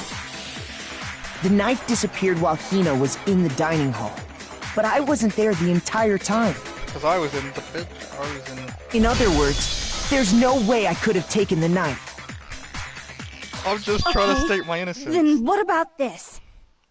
Fuck What you, if the Toko. idiot swimmer girl and Makoto are in on it together and lying to protect That'd each be other? stupid because then she dies. Idiot swimmer girl! Oh, and more importantly, why would I get involved in something like that? Yeah, it'd be dumb. Speaking of which, I'd like to ask the bear, if there is an accomplice, do they also become blackened? They do not. So you ask, and so I shall answer. Each murder is allowed to have an accomplice, but only the one who does the killing will get to graduate. So in other words, two people can work together, but one of them has no chance of profiting from it. Right. Then there's no way anyone would work together, right? Unless they want to die or they, like, infatuated. But what if they did work together, and they just didn't know about the rule? Good grief! Enough already! No, okay? There are no accomplices in this case! Oops! Did I say that out loud? Anyway, I didn't go to the dining hall, and I didn't take the knife. So I'm not the killer. I am not the killer. Okay, so then... Who did take Who the knife? did take the knife? Hina seems the obvious candidate. After all, she just said she was in the dining hall. No way! I swear it wasn't me! Sure, but can you or anyone else prove that? I can. That's right. Sakura was with me the entire time I was drinking my tea. God, that was information you could have told us. What the hell? I hate to have to ask, but just to be sure, Sakura's... Me. Right. But then, couldn't either one of them have grabbed the knife? Actually, no. Because, well... Just spit it out already. I stayed in Hina's room last night. What? I got so scared thanks to those creepy videos. I wasn't really thinking, I just asked her to stay over. Which means we have airtight alibis. Airtight alibis! Stayed over? Doesn't that violate one of the school's regulations? We're not allowed to sleep anywhere but the dorms, but it doesn't say we have to stay in our assigned room. So, I don't think that's a problem. It is a problem! A boy and a girl spending the night together? Sakura's a girl! It's unwholesome! Yeah, how does he not know? I'm a girl. You are? Oh my gosh, I'm so sorry! But if it wasn't either of you, then what other possibility is there? Big up the big woman. Actually, there is one other possibility. Right, Hina. Right, Hina? Love Hina. Oh, yeah, that's true! One other person did come to the dining hall while we were there. Who was it? Why didn't you say so in the first place? Right? Byakuya is just angry, they're wasting time. They're not here anymore. It was Sayaka herself. Sayaka. She's the one who came to the dining hall. And then later, she wound up dead. Sayaka? Sayaka. A gun! Then, Sayaka is the one who took the knife? That's the only possibility. And thinking back on it, she was acting kind of unusual. When she came into the dining hall, she didn't even look at us. She just went straight to the kitchen. As she left, she said she just wanted a drink of water. She was going to kill! But most likely... And the person but who why took would the she knife kill was in the my victim room, herself. Josh? Why?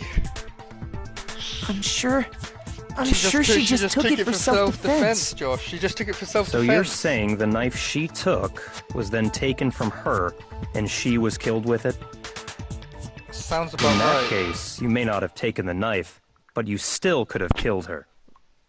Because she's crazy! What? See? He did do it after all! But Josh, if she had gotten away with her plan to kill someone, I wouldn't have been able to defend myself, because she would have just said we were in the correct room. And send us all off in the wrong direction?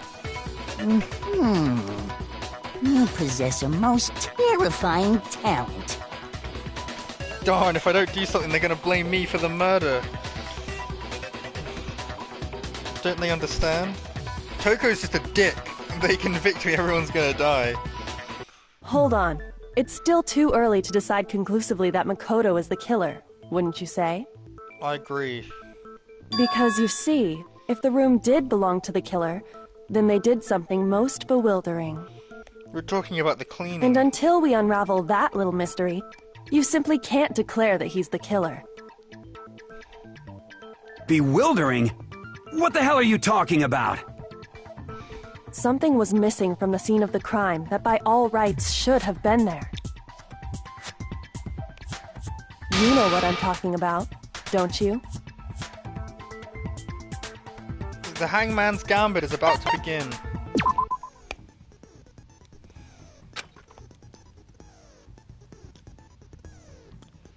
The point of this is to reveal an important phrase related to the incident in question. You'll have to deduce the phrase from letters flying around, and the letters already known. Compare the phrase by shooting down the flying letters in the right order. Use the left stick to aim and the triangle to shoot. If you shoot down the wrong letters, you'll suffer damage to your influence gauge.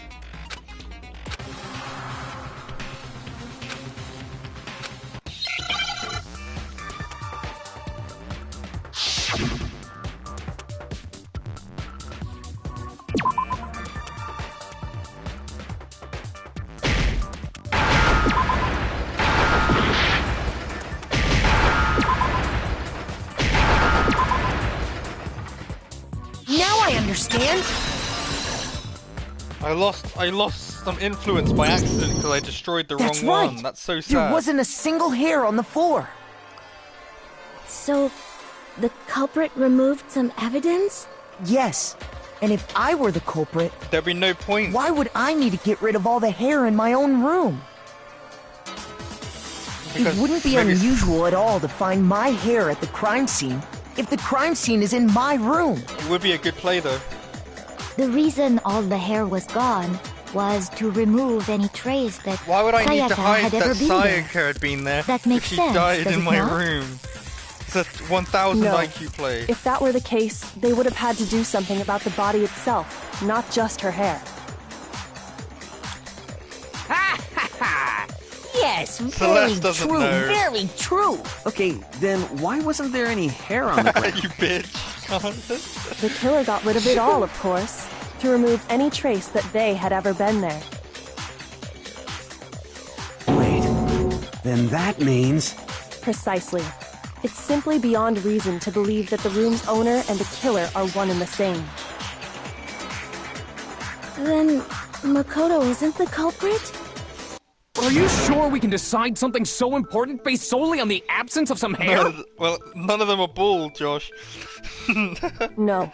There are other reasons that prove why Makoto couldn't have done it.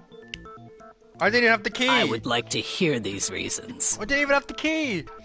Do you remember anything remarkable about the bathroom at the scene? Yeah, it was broken. Sayaka was attacked in the main room first, then fled into the bathroom, right? Yeah, then they ran after her, got into the bathroom, and stabbed her. Man, if this was a girl's room, she could have locked the bathroom And how door. did the killer get into the bathroom? Did they have any trouble with it?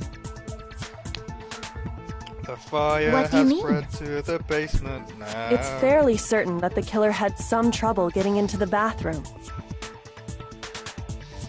There was clear evidence left behind. Do you remember, Makoto? Makoto!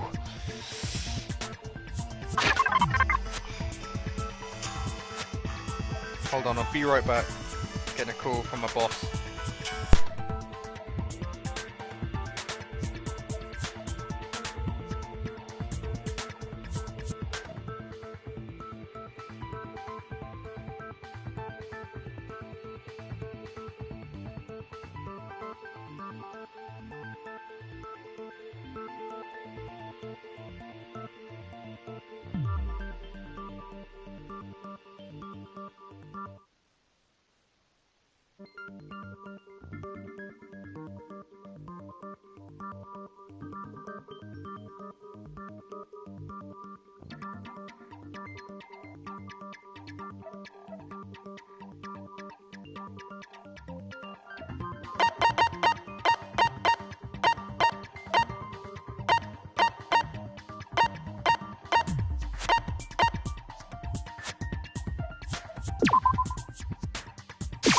I got it! Evidence that the killer had trouble getting into the bathroom.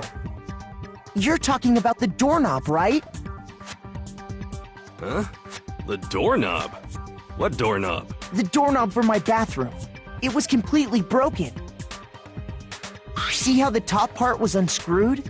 And the doorknob's about ready to fall off? Oh yeah, true. But what does it mean? In trying to bypass the lock, they ended up nearly removing the entire doorknob. This is another most bewildering act for the room's owner. It proves Makoto is beyond suspicion. So what? You're saying he wouldn't break the door in his own room? But if the only choice you have is to break it, you break it. There's nothing bewildering about it. You still don't see? Okay then. Let's take another look at how the incident unfolded. Hopefully that will help you understand.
Alright, I'm back. What did I miss? From here out, a number of weak spots will start showing up. There's essentially only one large contradiction. What I'm trying to say is that not all weak spots you see are necessarily false. You're the truth built on the wrong one, and not only will you fail to refute what they said, but you'll also lower your trust with everyone. Now, it's important because if your influence gate reaches 0, you fail. You'll have to rely on your own logic to determine which weak spots are actually lies or contradictions. Now, good luck and have fun.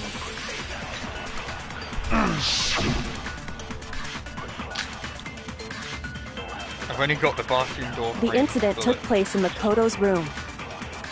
Sayaka was first attacked in the main room. She then fled into the bathroom. Then the killer ran after her. And they got into the bathroom. At that point, the killer had to try and bust down the door. Yes. Because Sayaka had locked it. That's wrong. And finally, the culprit had Sayaka cornered. To finish the job, they stabbed her with the kitchen knife. It was you, wasn't it, Makoto? Admit it. We already know the answer.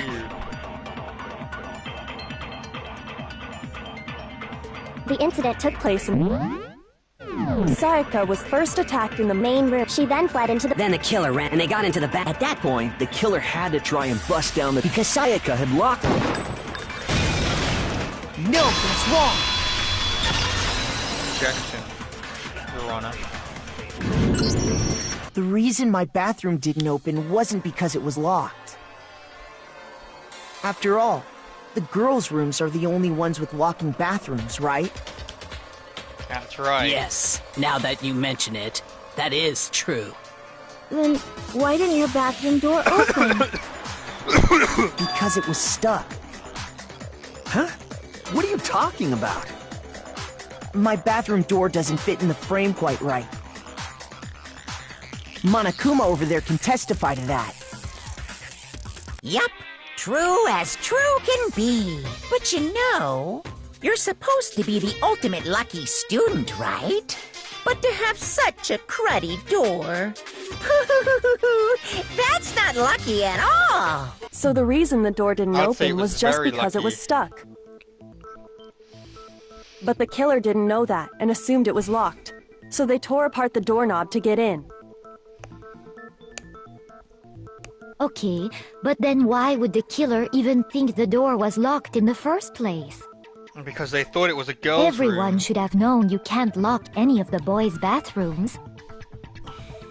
The killer could easily make that mistake, thought it was thanks to one important detail about the scene of the crime. Bugger off, Celeste. You already hate Celeste. She's barely done anything. Something the killer didn't know. For some reason, they were convinced the door was locked. Which means the important detail the killer didn't know was... The crime took place in my room! They didn't know. The killer must not have realized that it was my room. What? Are you saying the culprit didn't even know where he was? That's inconceivable! Inconceivable! And yet, he's absolutely right. Say what? Well, to be more specific, what the killer didn't know was that Makoto and Sayaka had switched rooms. Which is what led to the misunderstanding about the bathroom. If Sayaka had been in her own room, then... She might still be alive right now. Then there would have been a lock on the door, and they would have had to break through! Oh, I guess unless the lock So they didn't had work. no idea how unnecessary their actions were. Ultimately, we can't know if it came open by force or simply by accident. But... If it had been me trying to open the door... The killer must have been considerably I would have confused, known. with no idea how they actually got the door opened. Regardless, it was a pointless act. Wasting time trying to break down a door that wasn't locked is... There is proof it wasn't me. I didn't Definitely break the something door. I wouldn't do. Because I knew Since exactly I why would it have wasn't known opening. exactly why it wasn't opening. I could have easily right? opened it. That is a definite possibility. So the killer would have to be someone who didn't know they'd switched rooms? Which is why it can't be me. Makoto couldn't have done it. That's right, Toko. Okay, then who did do it? I'm sorry, but I give up! Quit without saving! But what happens if we can't decide on who we think did it? Yeah, I'm talking to the game. Why don't we just vote right now? Majority rules! Majority rules? You really think that's a good idea? Yeah, our necks are on the line here. Someone seriously needs to do something. For serious. We just need our ghost girl to come Does and no ghost one girlfriend have to any come other resurrect thoughts or in questions? in her little sister. It does not matter how trivial they Please. may seem. Oh, as My a matter of assistant's fact, already I dead. do My have psychic one assistant. question. Oh, you... You don't gotta sound so disappointed. It's fine, it's fine. Just ask your question. Oh yeah. Okay, so, well, I was just wondering, how did the culprit get into Makoto's room in the That's first an easy place? question to answer, Yes. Asahina. How did the killer get inside? Sayaka Maybe let her in. Sayaka just dropped the key somewhere and the culprit picked it up. That's not possible. That's possible, right? I don't think so. That seems way too convenient. Then, maybe someone picked the lock? Negative! If you remember, Monokuma made it quite clear that the locks are all unpickable. Fine. How about this? The killer got Yeah, in Leon, the you easy way. fucker. They could have knocked and said they wanted to talk or something, and Miss Maizono just let him in. No, that can't be it either. Oh, trying to argue against me? Sounds like someone doesn't know Sounds his like place. someone doesn't know his place. Hello? Why exactly can't that be it? The reason there's no way Sayaka invited her killer into the room. I already have the answer.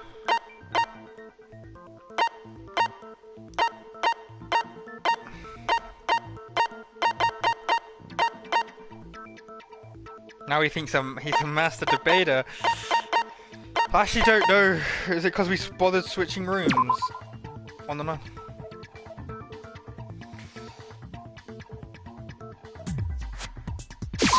I got it!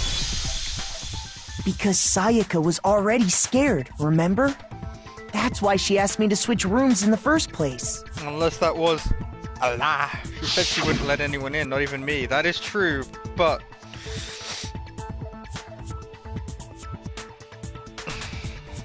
Idols are very good at acting. Knowing what she'd been through, I just can't believe she would have opened the door for anyone. What if her being scared was a lie? That's right, Kyoko. Huh? Well, what the hell is that supposed to mean? Why would she lie about something like that? I know you don't want to consider it, but look at this and tell me. Can you still deny the possibility?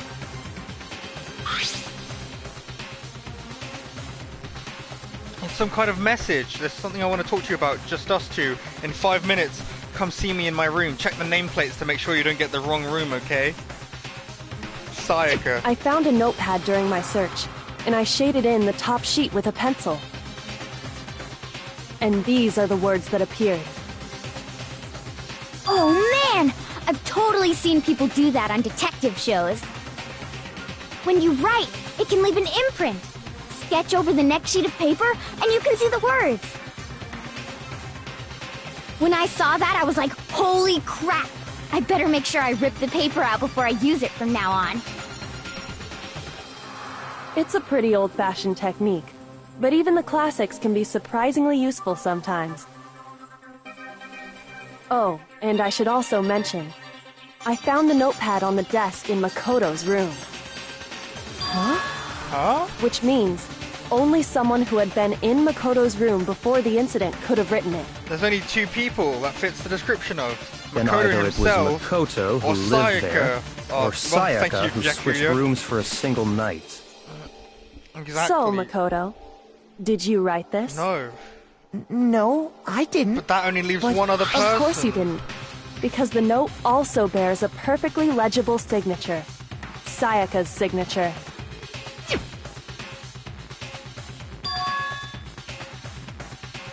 But why? Why would she write that? Isn't it The obvious? note was likely her way of getting in touch with a certain someone. She must have slid it under their door to let them know she wanted to meet with them in secret. If you got an invitation like that from the ultimate pop sensation, what young man could resist? Of course, I'm only into 2D, so it wouldn't have any effect on me. But can we be sure anyone even got this note? And honestly, even if they did, I do not think they are at all involved in what happened. Why not? Huh? What makes you say that? Would you like to hear what I have to say? Very well then. Pay attention.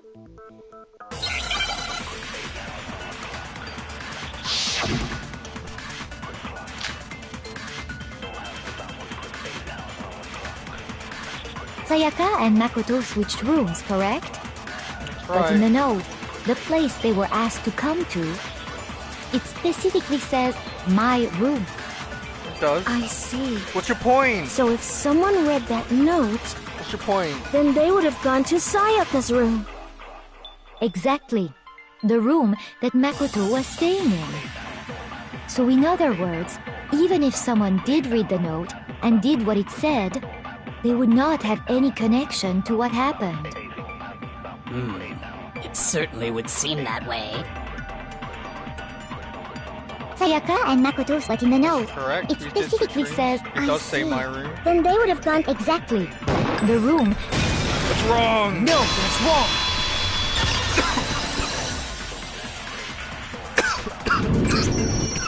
The nameplates on my and Sayaka's rooms got switched. They got switched? That's right. It That's specifically right. states The in the nameplates message. got switched, just like the rooms themselves. Look for the nameplate. Make sure you don't As get a the wrong result, room. the nameplate on Sayaka's room actually had Makoto's name. And the nameplate on Makoto's room had Sayaka's. So what you're saying is, the room Sayaka was staying in was actually marked as her room.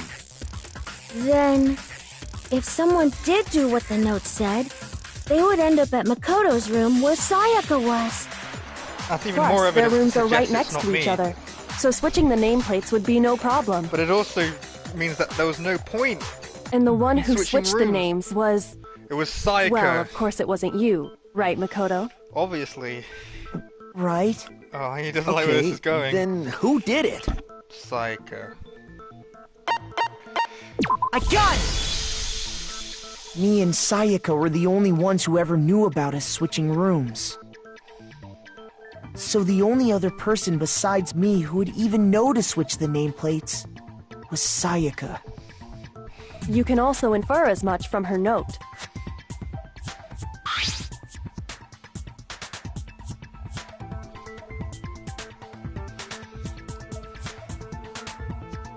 Check the nameplate. She specifically tells the reader to check the nameplate. It's very, very She would abrasive, only have written obnoxiously. that if she knew the nameplates had been switched. Right?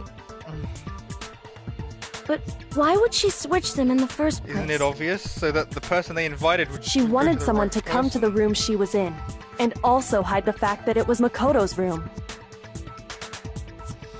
What? Inviting someone to your room, but not telling them you'd switched rooms. Why would anyone do that?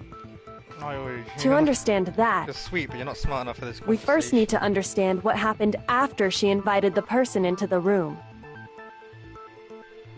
That's where the answer lies. What happened then was Makoto almost got framed. Whoever she invited over came in and attacked her. He did almost get framed. We figured it out! We know who did it! Whoever she invited over is the culprit! She's high school level simp. But we still don't know who it is, you goddamn idiot! Makoto is the real simp here. Sayaka fought with her killer there in the room, yes? Perhaps the answer to our previous question lies in that initial struggle. Yes, I think you're right. Then... we just have to figure out what happened during the fight, right? That reminds me. There was a replica sword at the murder scene. Was that perhaps used during the fight? It must have been. Oh yeah. What's the deal with that sword? It's a replica. Sayaka suggested I should hold on to it. I thought it might come in handy if I had to defend myself. But it was useless because it was all gold. Seems pretty likely that the killer used it to break Sayaka's right wrist. Probably forcing her to drop. How the hell could you possibly know that's what broke her wrist? I don't know, it just makes sense. Blunt trauma.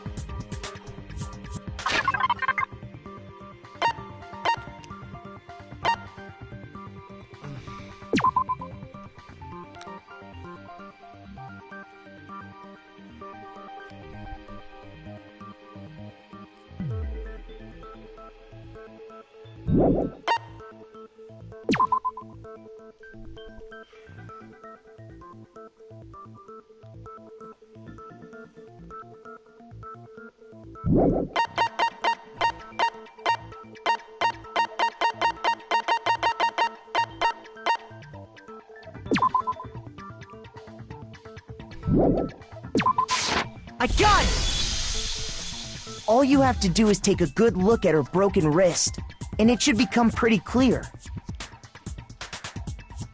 Right there where her wrist is all swollen, there's something glittery there. See? All that glitters is not gold. Is that gold from the sword? It sure is. Specifically, the gold coating from the replica sword.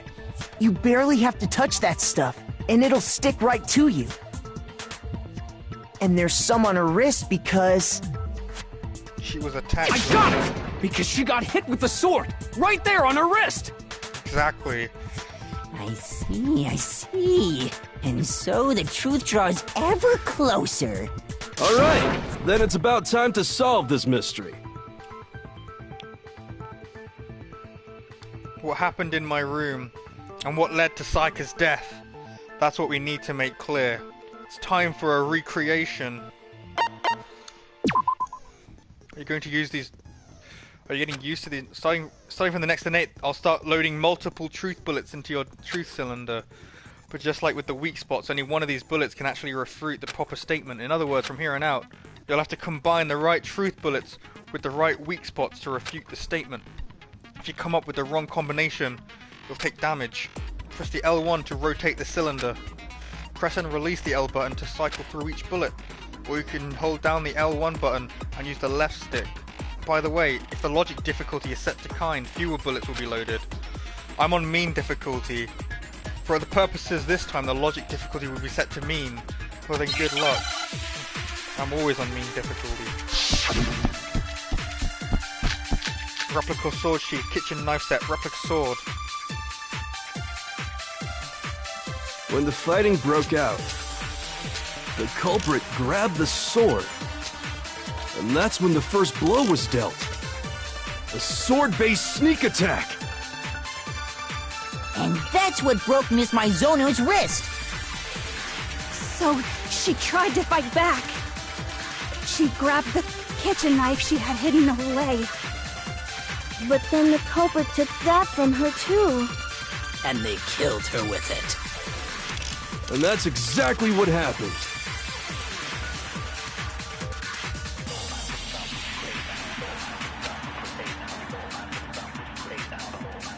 No, the knife was used first. When the fighting broke out, the culprit grabbed the sword. And that's when the first blow was dealt. A sword-based sneak attack. And that's what broke Miss Mizono's wrist. So, she grabbed the kitchen knife she had hidden away. But then the culprit took that from her. And they killed her. And that's exactly what happened. When the fighting...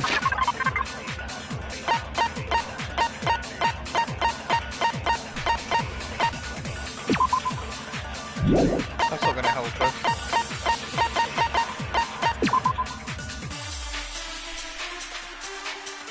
It's gotta be the sheath, right? broke out. The culprit grabbed the sword. And that's when the first blow was dealt. A sword-based sneak attack.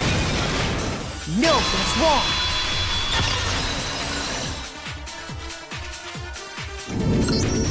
Actually, no. I don't think the fight started with the sword. Why not? Because the sword sheath had been scratched. By the knife. See? There's a gash in it. Like someone cut into it with something sharp. Something sharp? You mean like the kitchen knife? That was the only sharp thing found at the scene. Stop jumping ahead! Slow down and explain it so I get what the hell's going on. If the sword was used first, there wouldn't be any explanation for the scratch on the sheath. If you were going to attack with the sword, you'd take it out of the sheath first, right? That's true. With the sheath on, it'd be heavy and bulky and useless as shit. Okay, so how did the sheath get damaged? If they got attacked with the kitchen knife, maybe they grabbed the sword as a defensive impulse. In that situation, there wouldn't be any time to actually unsheath the sword. So you're saying the sword was initially used to defend against an attack from the knife? And the first person who used the knife was Which Sayaka. means whoever had the kitchen knife was the one who attacked first. Exactly. I think I get it! So here's how it all played out. The culprit came in, found the kitchen knife hidden there somewhere. Oh my god, Ishimaru. Then they took the knife and attacked Sayaka before she knew what was happening. So wrong. So she grabbed the sword to defend herself, but then the culprit took that from her too. Then, after they broke her wrist with the sword, they took the knife and finished it. Wrong. Sorry, but I don't think Sayaka used the sword to defend herself. No, it was the What? culprit. How the hell can you not think that? Because she never held the sword at all. There's a certain part of her body that makes this clear.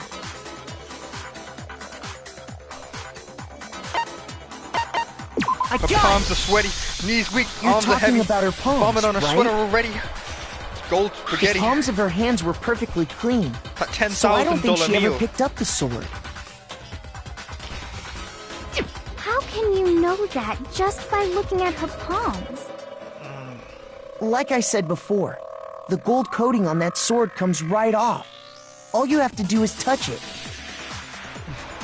In fact, if you look, you'll notice that a lot of the gold has already come off the handle.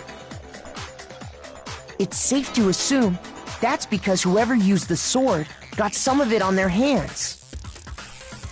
There's really no way she could have picked it up and come away completely clean.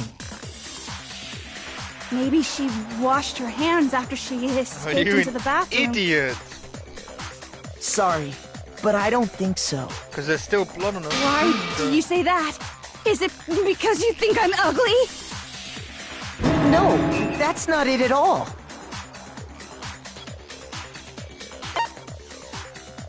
She's afraid of water. The water was I off got at it. night. According to the Monokuma file, Sayaka's time of death was around 1:30 a.m. The water shuts In off other at 10. words, at nighttime. And the water in the bathroom shuts off at nighttime, right? Oh, I didn't know that. Actually, I haven't taken a shower here yet. Oh my god. Oh my. You're no different. You smell like a big fat ugly donkey. I'm not sure whether to take that as an insult or a compliment. An insult, obviously. So anyway, if Sayaka never touched the sword, then that means the killer is the only one who used the sword. Exactly. But hold on. If that's right, then the one who damaged the sheath with the kitchen knife was... That's right. Sayaka herself. I got it! Sayaka? She had the kitchen knife? Well, she did go We and grab already it. said that the attack started with... The person with the knife attacked first, and the sword was used as an impromptu defense. Then the one who attacked first was... Sayaka? Who is Now it do then, you Josh? understand? Who is it? She wasn't a Who blameless is victim it? in this. If you... No, far from it. It's almost as if I have to make it she'd clear been to all the planning dumb to commit a people. murder of her own. She took the knife from the kitchen, then invited the culprit to the room she was staying in. And if it's true that she had the kitchen knife and attacked without provocation, she was the... Indeed. These are all the actions of an assailant. Which brings up another point.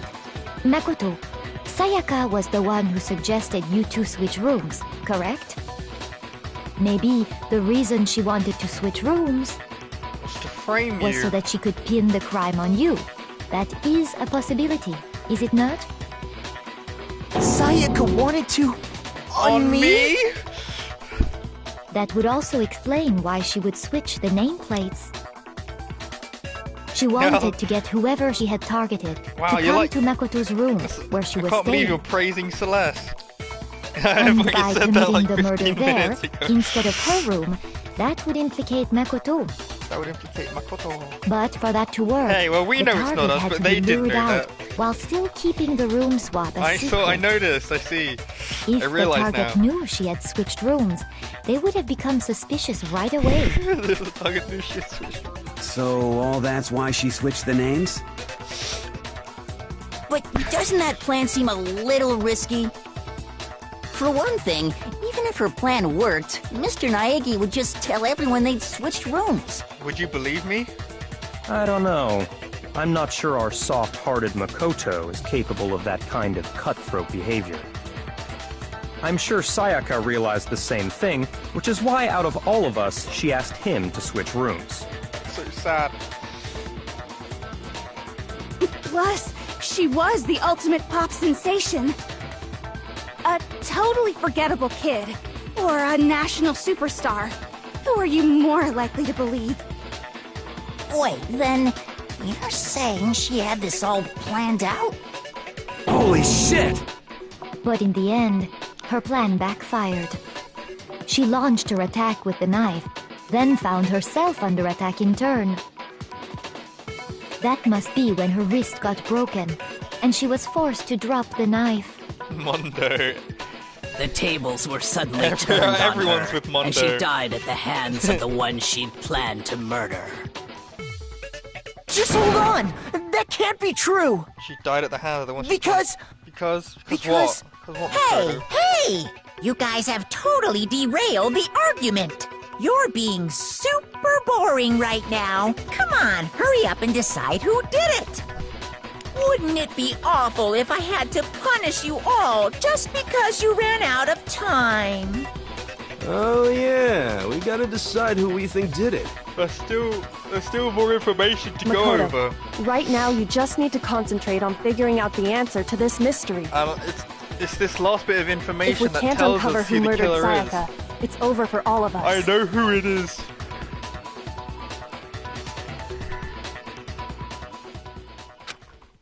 As far as clues go, there's nothing left. That's wrong. You're wrong. This is the most important clue of all. It's easy just to say, hey, decide who did it. But there just aren't any more clues, right? Very well. Then let's review all the clues we've found up to this point. Do we really have time? Die! If we don't do something, we're all gonna die! It's easy just to say, hey, but there just aren't any more clues, right? No, that's wrong!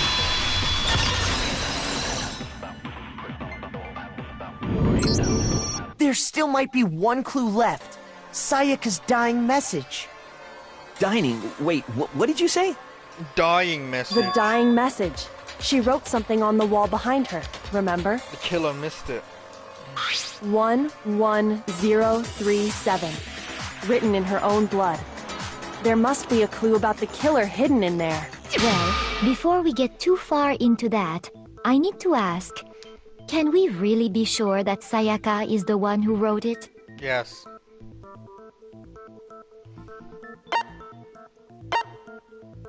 I got it! Her left index finger had blood on it. Well, what do you mean it's the name? That could only be because she used that finger to write the message. What do you mean, Leon, Josh? I see. She broke her right wrist during the fight, so she'd have to use her left hand to write. That wouldn't make Sure. any sense. I think we can all agree Sayaka wrote it. Why wouldn't she write it the right still- way round if that was the case, Josh? What the heck do those numbers mean? 1, 1, 0, 3, Is there even 7? anyone named Hey, Leon? Chihiro. You're a computer nerd or whatever, right? You should know all about numbers and shit. Could be anyone, Josh. No, that's not... Yes, I'm a programmer, but I don't see any kind of meaning in these numbers. 7. Of course. It's because they're not numbers.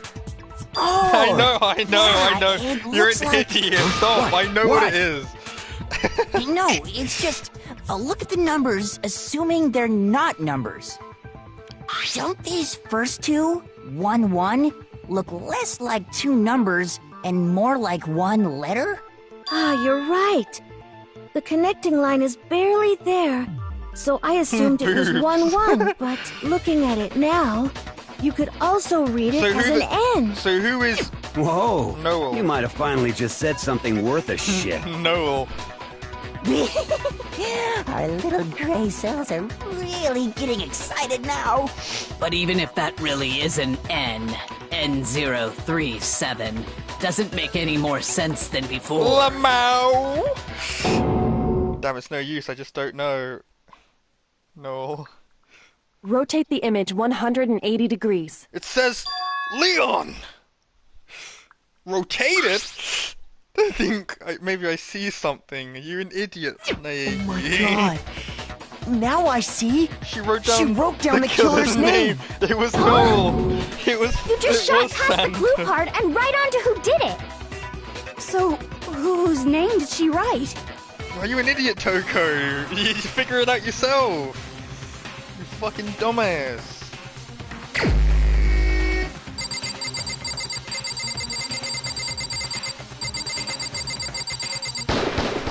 Here's my answer. The key to solving this mystery was simply to rotate the writing 180 degrees. If you turn the message around, It is the first trial. it becomes the They're all letters invalids. L-E-O-N. L-E-O-N. Hey, you didn't even or notice more that at first, accurately, Josh. You didn't even Leon. say that at first. You just. What the hell are you talking about? You didn't notice that. It's just a straight away? coincidence. It's just a bunch of random squiggles that happen to look like my name. No, it's not random at all. No, she had to write it that way because of the way your hand works when you're upside down. She wrote that message on the wall behind her as she was leaning up against it.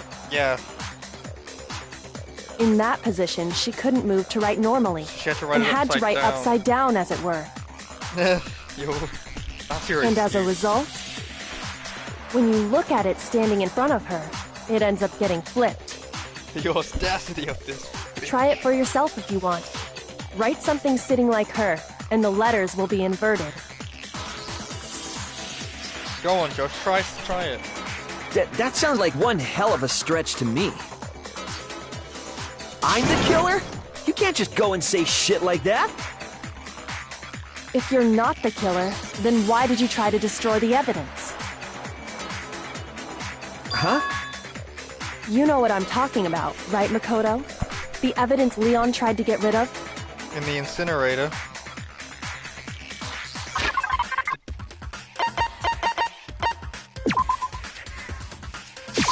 I got it! You mean the burnt shirt piece I found laying on the ground by the incinerator, right? Yeah, right? Yeah, you would, As the yeah. killer yeah. stabbed Sayaka, they must have gotten some of her blood on them. And to dispose of the shirt covered in the victim's blood, they threw it into the incinerator. But maybe she'd be too careful to let you kill her, But Josh. one piece burned off and got left behind. And the killer didn't notice. If they had, they most certainly would have panicked. Isn't that right, Leon? But is one scrap of fabric enough to conclude that Leon is guilty? Yeah, I mean, Leon's not the only one wearing a white button-up. That's right! There are plenty of other people here with shirts like mine. With just that one little charred piece, there's no way you can say for sure who it belongs to. You're right. That alone isn't enough. But there are some other points that may reveal the truth. Are you finally starting to understand? I've understood from the beginning, Kyoko. Right here. Kyoko, don't treat me like a child. Yeah, I know so. how this works. Now you finally stand.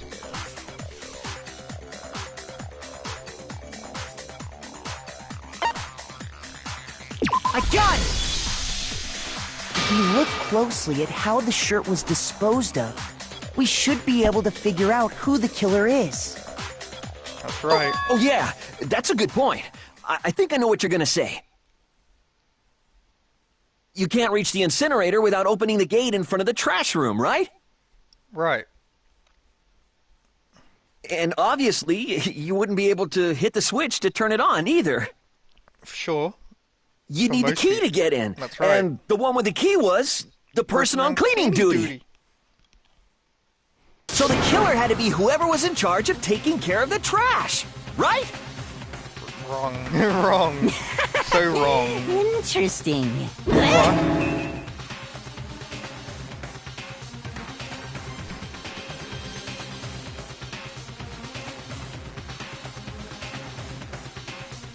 And this is what proves that Leon is the real killer, exactly.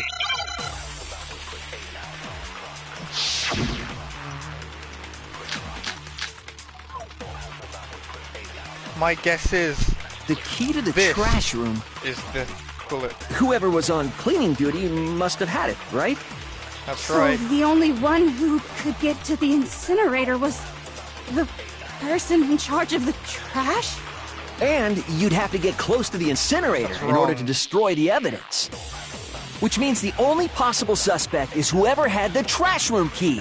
Okay, so the person who would have had the trash room key was... Huh? Me? No!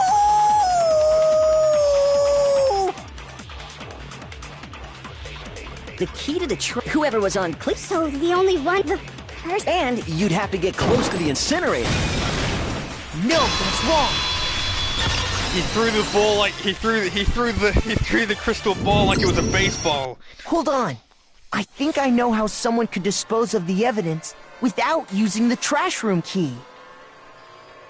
But if you can't get past the gate, you couldn't possibly turn on the incinerator, could you? That's wrong. Yes, you could. If you used this. What is it, some kind of glass ball? It's busted to hell. Actually, it was supposed to be a crystal ball, but... No, bro. Everyone else, how would yeah, but you Leon use in blood could mean anything. Divine with it. You were divine with it. The killer simply took aim at the incinerator switch and threw the ball through a gap in the gate.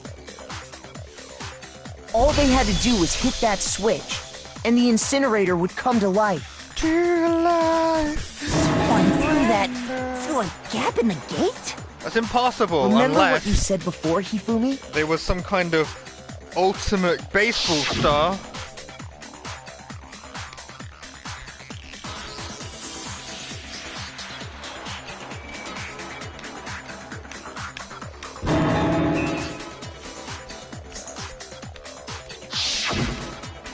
Hifumi had the key, so the only way the incinerator could have been turned on without his knowledge On the outside. was because the killer was able to hit the switch without opening the gate. Once they'd gotten the incinerator going, all they had to do was ball up the shirt and toss it in. Hey, come on! What the hell is this?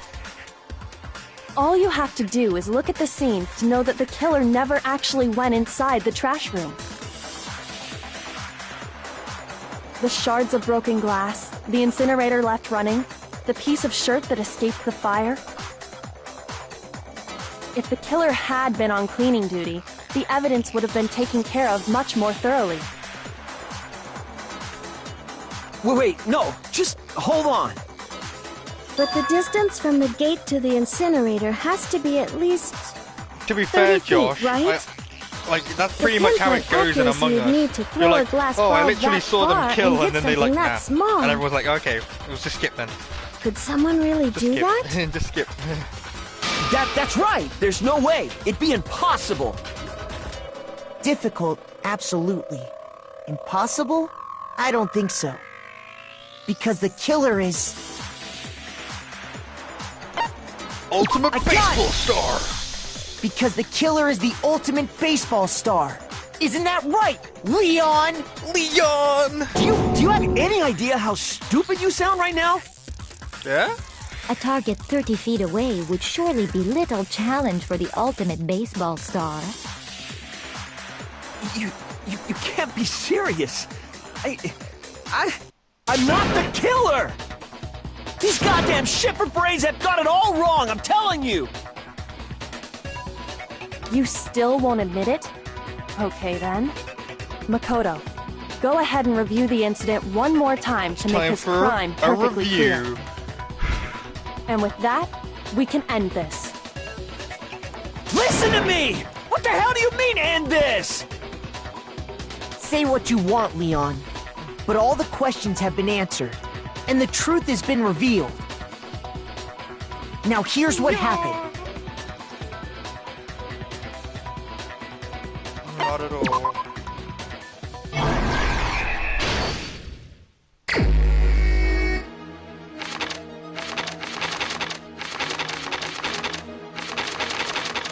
Time to start from the beginning.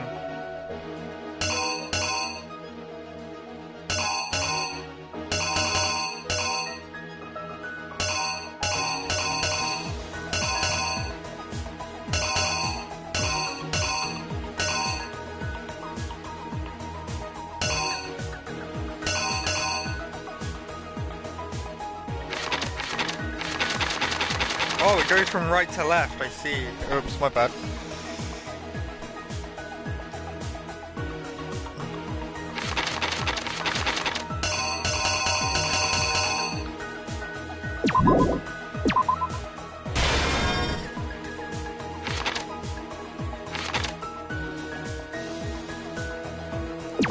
Is that so soon?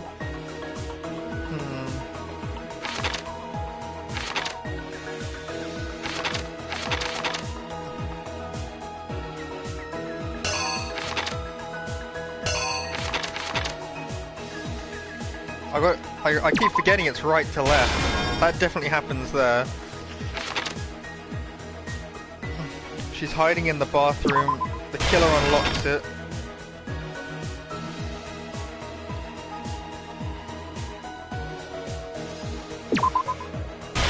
She writes on the wall and then dies. Act 3, he grabs the lint roller, lints the whole room.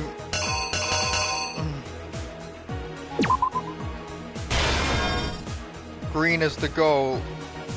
He hits the green button, throws the shirt into the furnace, but a piece escapes.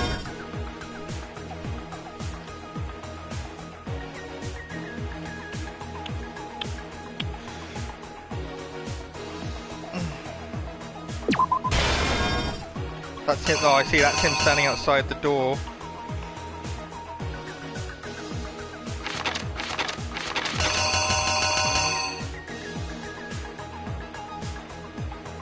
Or does he turn the door?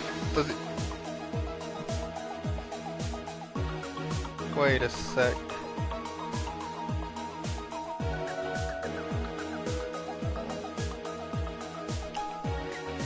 I gotta make sure this is correct.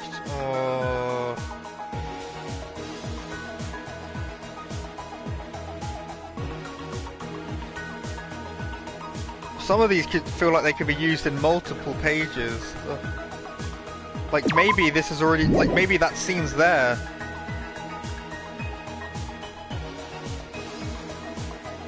Oh, right, yeah. So you think it's that scene there?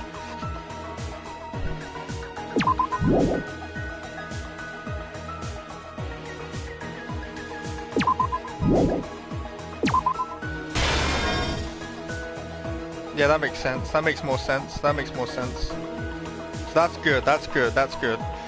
That's good so far. Some of these are just bait. Some of these are red herrings.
I think he does try.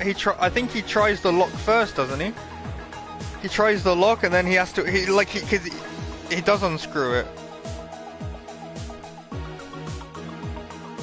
The killer is. Let's just try it. You. Let's just try it. We've only got 3 minutes left.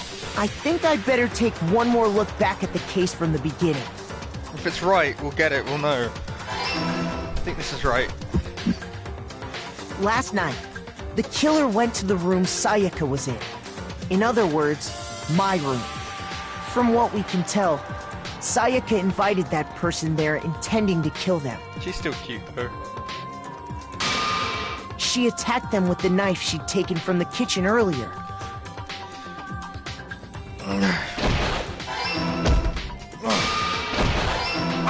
See, look, I got it right so far. Then something happened that she wasn't prepared for. They grabbed the fake sword I put in my room and fought back. During the struggle, a strike from the sword broke Sayaka's right wrist. And that's when she lost her grip on the kitchen knife. Finding herself cornered, Sayaka panicked and ran into the bathroom. The killer went after her, but couldn't get the bathroom door open. What they didn't know was that my bathroom door got stuck easily, and there was a trick to opening it. I just thought it was locked. Sayaka knew about that because I told her, but of course the killer had no way of knowing.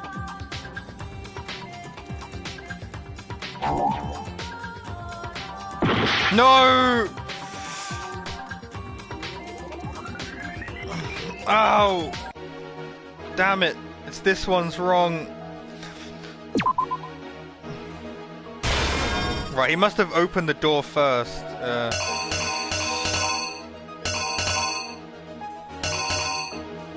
Oh, and that is her writing the message. There we go.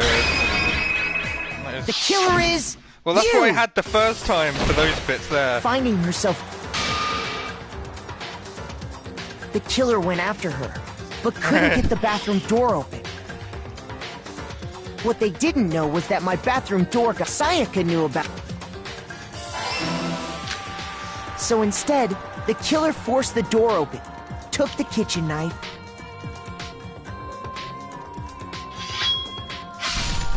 and stabbed Sayaka.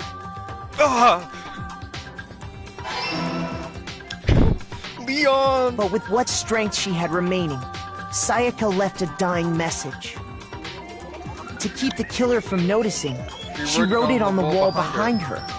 And try to use her body to cover up. message. And with that, all her strength was gone. With Sayaka dead, the killer quickly began destroying the evidence. First, they took off their shirt, which was covered in their victim's blood. Pink blood, though.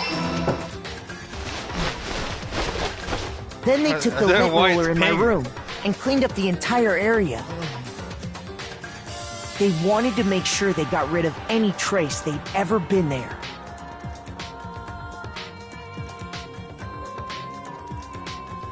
Afterwards, the killer headed to the trash room to destroy their bloody shirt.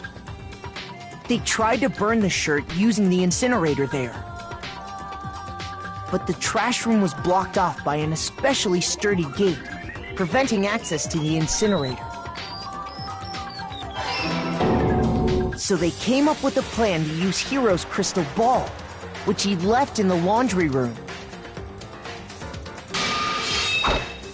The killer managed to throw the ball through the gap in the gate and hit the incinerator switch. For any normal person, that'd be an impossible throw, but the killer had the confidence to take a shot. And that's because the killer was the ultimate baseball star. The crystal ball, thrown with absolute precision, hit the switch on the incinerator, which then quickly roared to life.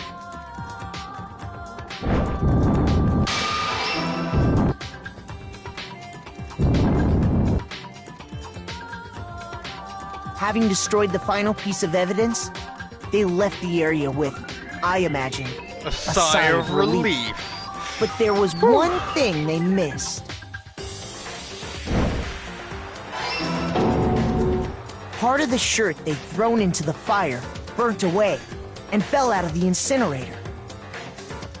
The killer didn't notice this, and so left behind a piece of indisputable evidence.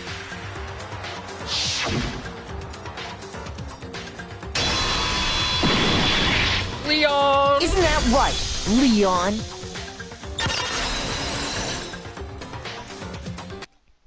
It would appear that Hiro simply forgot his crystal ball in the laundry room. You went there to try and wash the blood out of your shirt, and that's where you saw it, right? Seeing the ball, you thought of a way to take care of everything. So, Leon, do you object to anything that's been said? Object to all of it. Hell yes, I object! Of course I do! I object! I object! I object! I mean, all of this is just a bunch of stupid theories! You need evidence! Where's the evidence? Where's the evidence? Without evidence, it's all bullshit! It's bullshit and I refuse to acknowledge it! Sorry, but this is a Well jury then, trial. It I doesn't guess matter this is as good a time as any to present the evidence that proves you did it. What's this? You've got evidence. You've had this whole Makoto, time. I believe Wait, you're in possession of that I'm in possession evidence. of the evidence. I have evidence?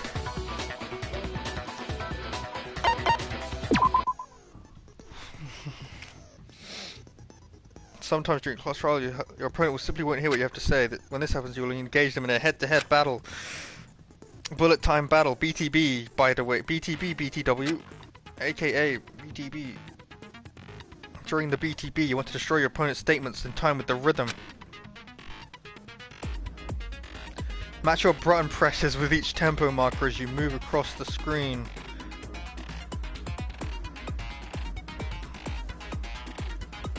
Press the X button to lock onto an opponent's statement.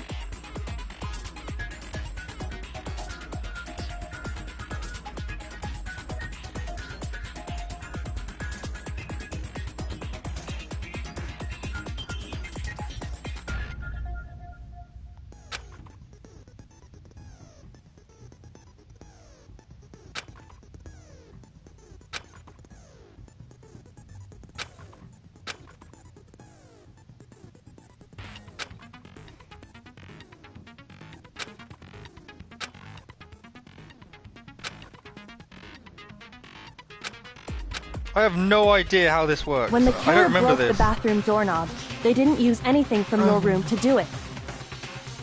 So what did the killer use? It's like a rhythm game, and then... I refuse to acknowledge you! You're stupid! Stupid, stupid, stupid! Oh, that's stupid, stupid, stupid, stupid, stupid, stupid, stupid!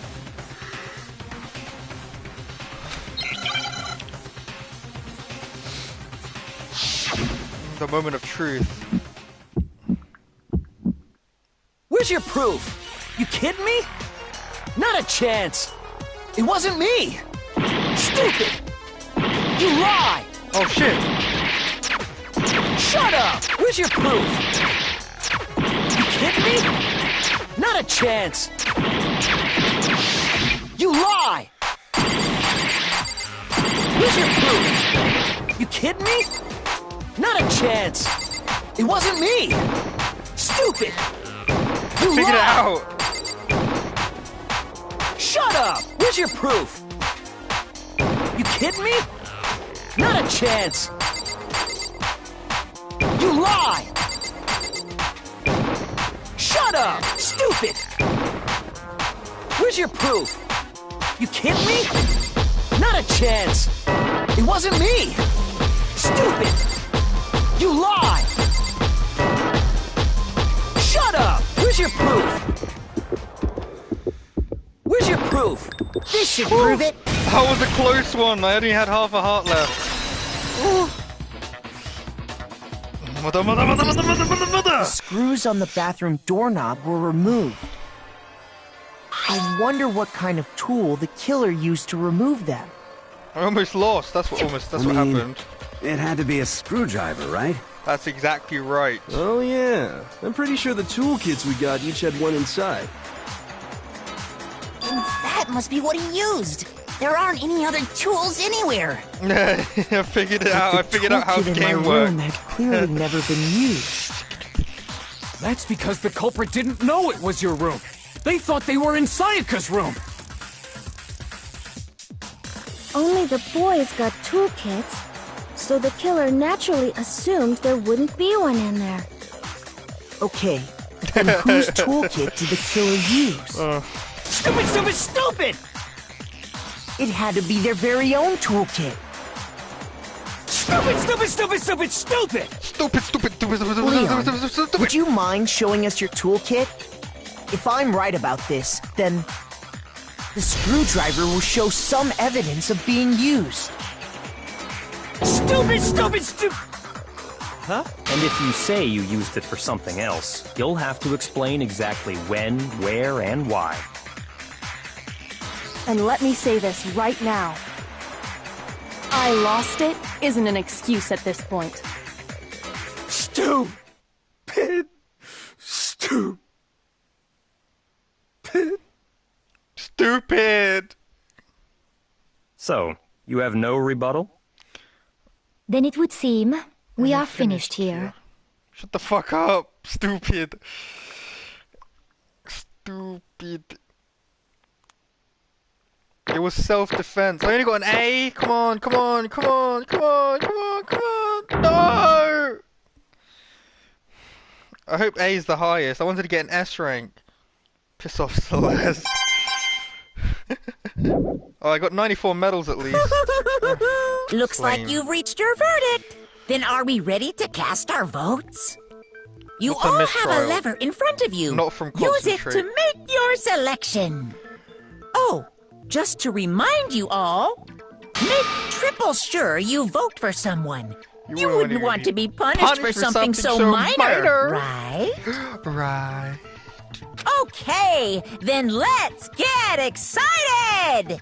Who will be chosen as the Blackened? Will you make the right choice or the dreadfully wrong one? What's it gonna be? What's it gonna be? What you gonna do when I come for you? Bad girls, bad girls. What you gonna do? What you gonna do when I come for you?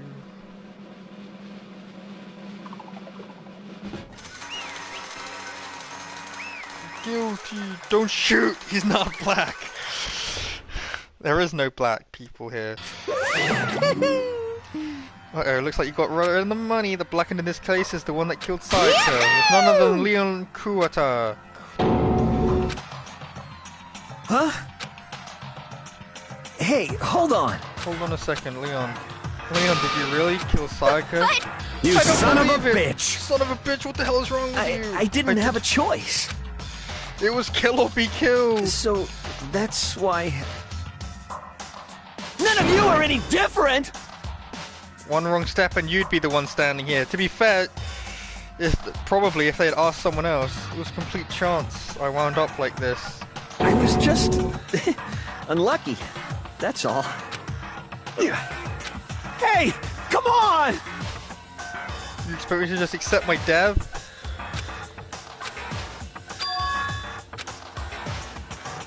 I'd be better off if we'd been wrong, because if what we came up with really is the truth, then the truth is Sayaka was trying to frame me, but even if that's true, I can't say she was wrong. After all, the mastermind. It's all because of that video. Even I couldn't handle what I saw in that. If I was her, and the video actually had something to do with me, I can't even imagine. Now we're trapped here with no way out. They're probably waiting for me. Why? I can't afford to be stuck in here! The only thing that was more important to her than anything else, her dreams, her friends. To have something like this happen to them, and Sayaka. I did whatever it took to reach that dream. I mean, even some things weren't so pleasant. And that's why Sayaka, for the friends that meant so much to her, that's why she betrayed me. No matter what happens, please always be there for me. I need you on my side.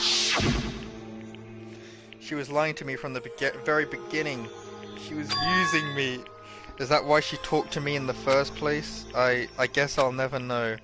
Because there's nothing I can do to ask her what she was thinking. Once you're dead, that's it. Boy howdy, the entertainment industry must sure be terrifying. I mean, to try and kill someone just because of those relationships? She seems so nice and lovely on the outside, but inside she descended into pure madness. Phew! I understand, really I do. You're in utter despair thanks to Sayaka's betrayal, right? Compassion, intimacy, love. The stronger those feelings, the stronger the despair when they collapse. All of it, everything. It was your fault! Suddenly in a frenzy I lunged at Monokuma, That's enough. but as angry as I was, Kyoko latched onto my arm without hesitation. Her grip was like iron, strong enough to I was sure it would leave a bruise. Calm down. If you really want to make her enemies pay for what they've done, you need to let it go for now. Damn it! Ah, that was a close one. I thought for sure you'd give me a good walloping. You barely avoided punishment, you did. Yes, indeed! Now then, since you magnificently revealed the identity of the killer during the class trial, the blackened Leon Kuwata will receive his punishment. Punishment? You mean... Execution? Wait a second! Didn't have a choice, I had to kill her. Yeah, that's it! I was just protecting myself in the heat of the moment. It was self-defense. Is that okay? How exactly was it self-defense? When you forced your way into the bathroom, did you or did you not use your very own toolkit? After she had shot herself in the bathroom, you went out of your way to head back to your own room. Then you came all the way back, broke into the bathroom and killed her. Do you understand?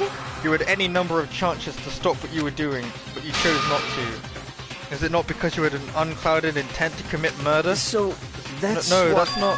Stop it. I've had enough of this. Oh, are you sure? You were closer to her than anyone, were you not? He killed your precious Sayaka, don't you understand?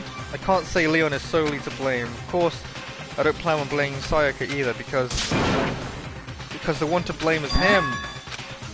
If it weren't for you, this never would have happened to Sayaka or Leon. We shouldn't be fighting each other. We should be fighting against the one who put us into this situation.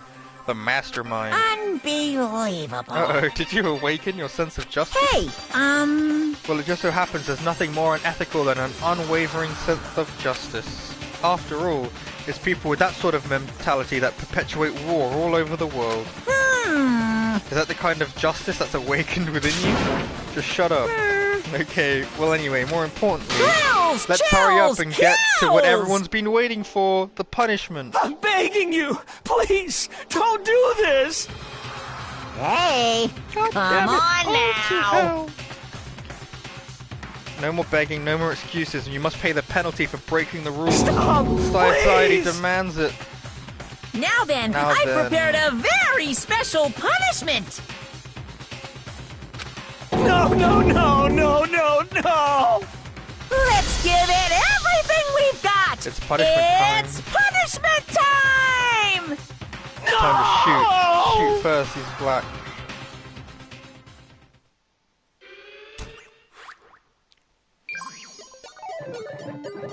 Leon has been found guilty. Time for the punishment!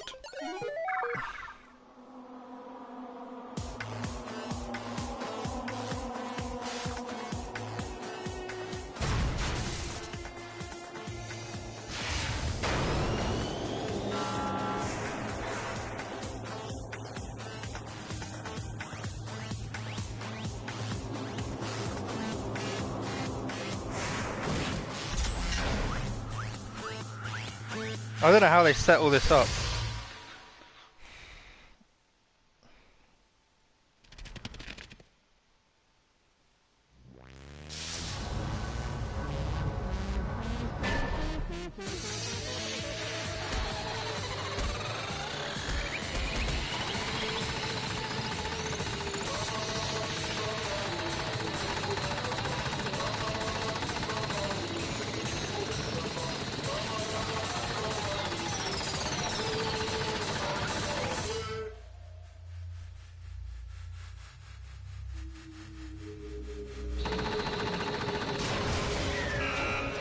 That's what you're saying. What are you saying?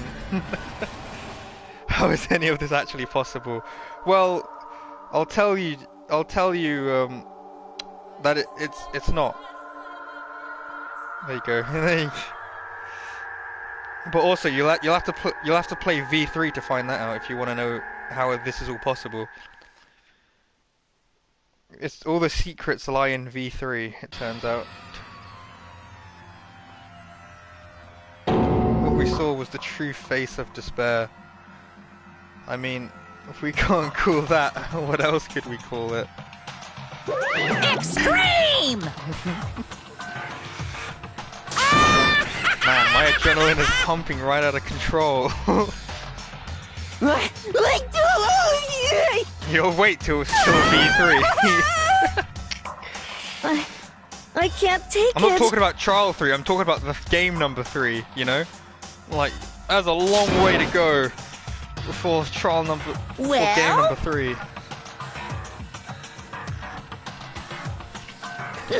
All you gotta do is swear to cut ties with the outside world and accept living here forever. But that's only if every single one of you can get on board with that.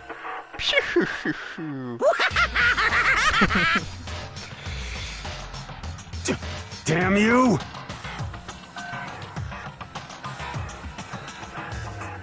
What the heck? Evil? You make it sound like I'm some kind of dark, awful, secret society type of guy. Say what? Or in this case, a dark, awful, secret society type of bear. Well... why are you putting an upstanding young citizen like me through such a grueling ordeal? Hey, Seems like you're trying to use common sense to make sense of something that doesn't make sense. That's like trying to put a mile on a scale. I just don't think it's possible. Hey, I don't think what you're saying and what I'm saying quite fit together. Shit. Piece of shit. I don't know who you are, but I'm gonna pound your ass into the ground. You must really hate me to get so angry, huh? If you do that, you're barking way up the wrong tree. What happened because more than one of you decided you wanted to get out, right? No matter how much time passes, you can't cut free of your regrets from the outside world. You're to blame. Of course we can't cut free of the outside world, being trapped in this insane place. You're trapped, are you? Well, I'm sure once you learn the mysteries of the school, your thinking will change. You'll think, boy, isn't it so wonderful how we all get to live here forever? What does this mean? What are you trying to say? Hey. I feel like there's something deeper meaning hidden in there. Just like before. Thrills! Chills! Kills! That's what everyone is waiting for. Hey. When you say everyone, who exactly are you referring to? Sorry, I said everything I've got to say. I need to save some of the fun for later. And just like that, he was gone. He left us there overwhelmed by a nightmare turned reality.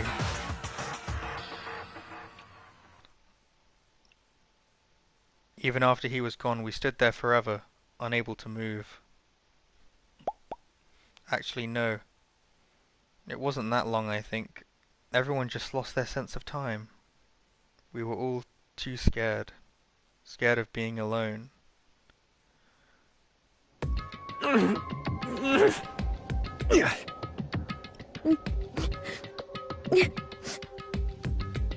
No one even tried to speak. Their faces were stone, their voices dead. But it was in that moment. Just a second. Makoto, can I talk to you for a second? Makoto! She moved in closer and whispered into my ear sweet nothings. Makoto. Before we head back, there's something I want to talk to you about. It's about Sayaka, isn't it? I'm surprised you figured it out. Listen.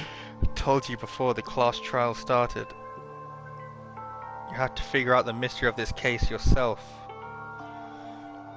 You wanted me to realize how Sayaka betrayed me by myself, didn't you?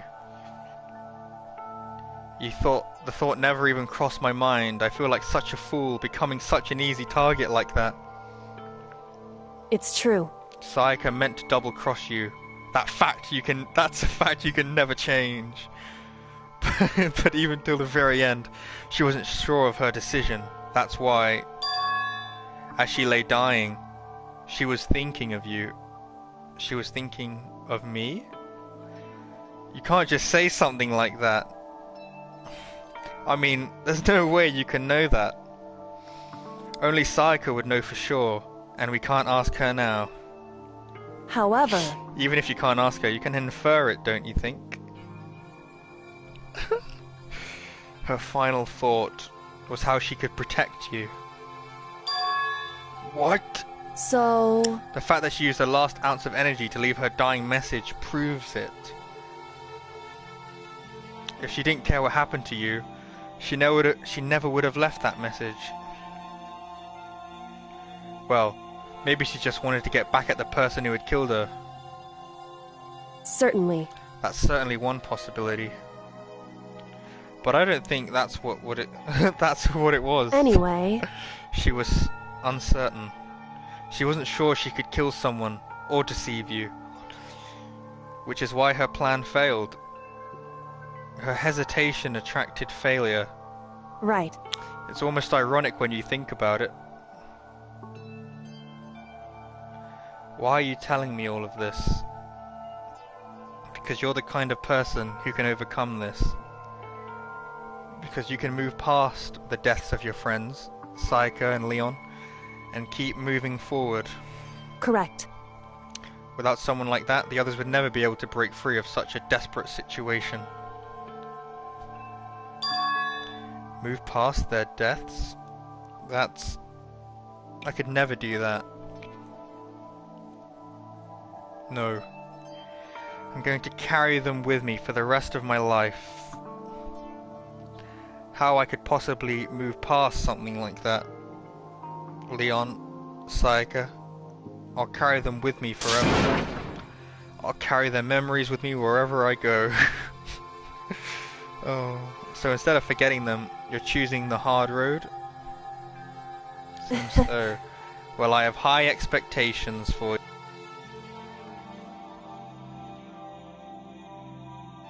Hey. controller needs charging. How did you know I wanted to talk to you about Sayaka?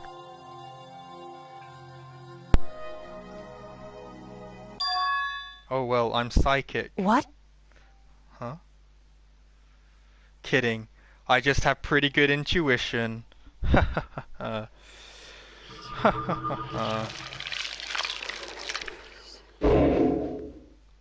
funny. What a funny joke. Funny joke, guys. 12 left.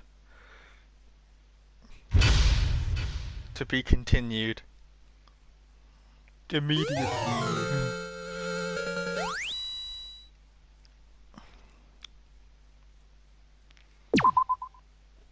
One is the loneliest number. Actually, I'll keep that save.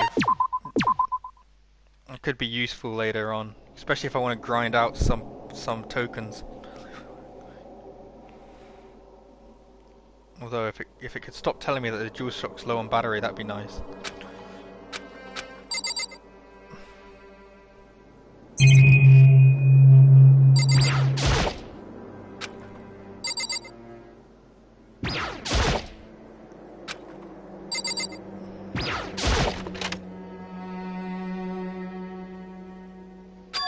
It's gone. She really is gone. It's almost like there was never anything there to begin with. Every last sign of Sayaka's existence has disappeared without a trace. It's just like the controller must have... God damn it.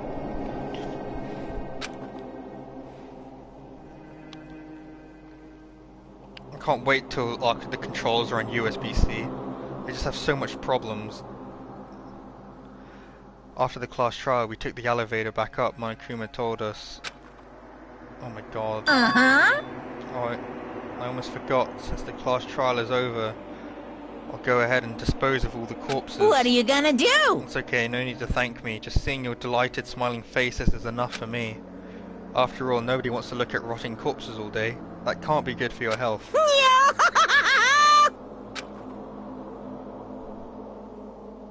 I didn't even have time to mourn Sayaka's and Junko's deaths.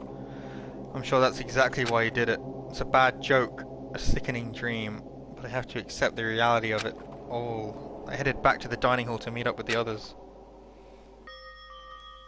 Sorry I'm late. So, Hey, are you okay, Makoto? Listen to me! You sure took your sweet time. I was about to go get you and drag you back here. So sorry. So what happened? Was your room fixed up like you said? I imagine it'd be pretty hard to sleep with a rotting corpse in your bathroom. Hey, come on! Jesus, that's fucked up, man. Why would you say something like that? Actually, Mondo is the most normal character out of all of these people. Somehow. That room was spotless. There wasn't anything left. Like the whole thing never happened. I see. Must be tough staying there knowing what happened. Why don't you just stay in Sayaka's room? It's not like she'll be needing it anymore. Well, staying there with her scent still hanging in the air, that would hurt just as much. Plus, I've decided that I can't turn away from her death. Makoto! Hey, cheer up. Getting depressed isn't going to help anything, right? If we all work together, I'm sure we'll find a way out of here. You got it! So everyone just try and cheer up and get back on track. Is that honestly supposed to make us feel better? Huh? We were already working together, and yet someone was still murdered. Anyone could betray us at this point. Now that it's happened once, it's a question of when, not if, the next one takes place. Yeah, because Sayaka made the first move. Well... But if we work together against the mastermind, nobody will have any reason to do something like that. Stop talking. Keep telling yourself that. I'll be over here in the real world. Working together, fighting a common enemy. Like it or not, it's not that simple. What do you mean? Are you okay with this? The mastermind seems much more powerful than we ever suspected. They took over Hope's Peak, which was supposed to be well defended, then modified it to fit their desire. They created Monokuma, which seems to be incredibly advanced, and they're providing for our every need. And the cherry on top is the execution we witnessed. Honestly. Everything has been planned down to the last excruciating detail. This is not the work of your everyday psychopath. Defying them may be too great of a risk. So then... And what are we supposed to do? Anyone who truly does want to escape will just have to follow the rules.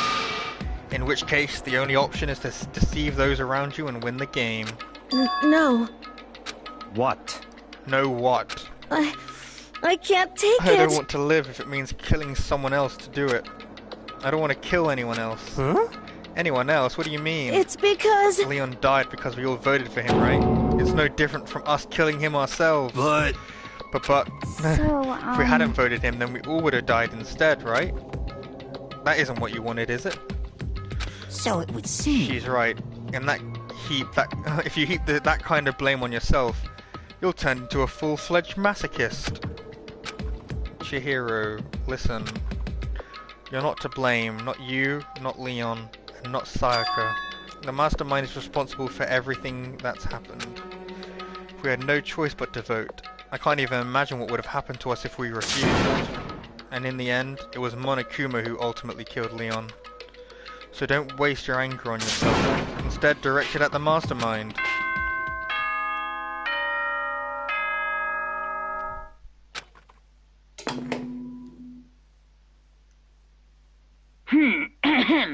This is a school announcement. It is now 10 p.m. As such, it is officially nighttime.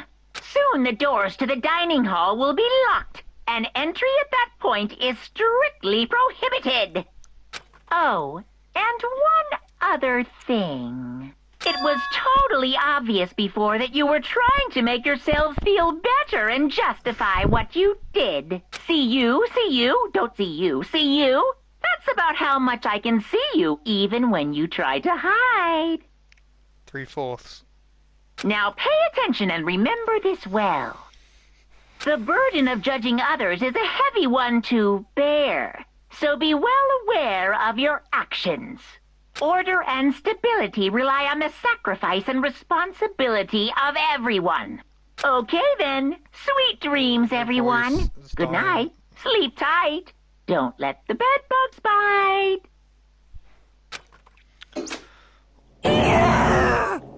What was that about just now? Was he saying it's our fault what's happened? That's pretty cruel, man. Don't fuck with me. That piece of shit. Who does he think he is? And so, the day drew to a close. A tense and maddening day that saw the deaths of 3 classmates. Sayaka, Junko, and Leon. But this is just the beginning. Our despair has only just begun. Chapter 2, Boy's Life of Despair.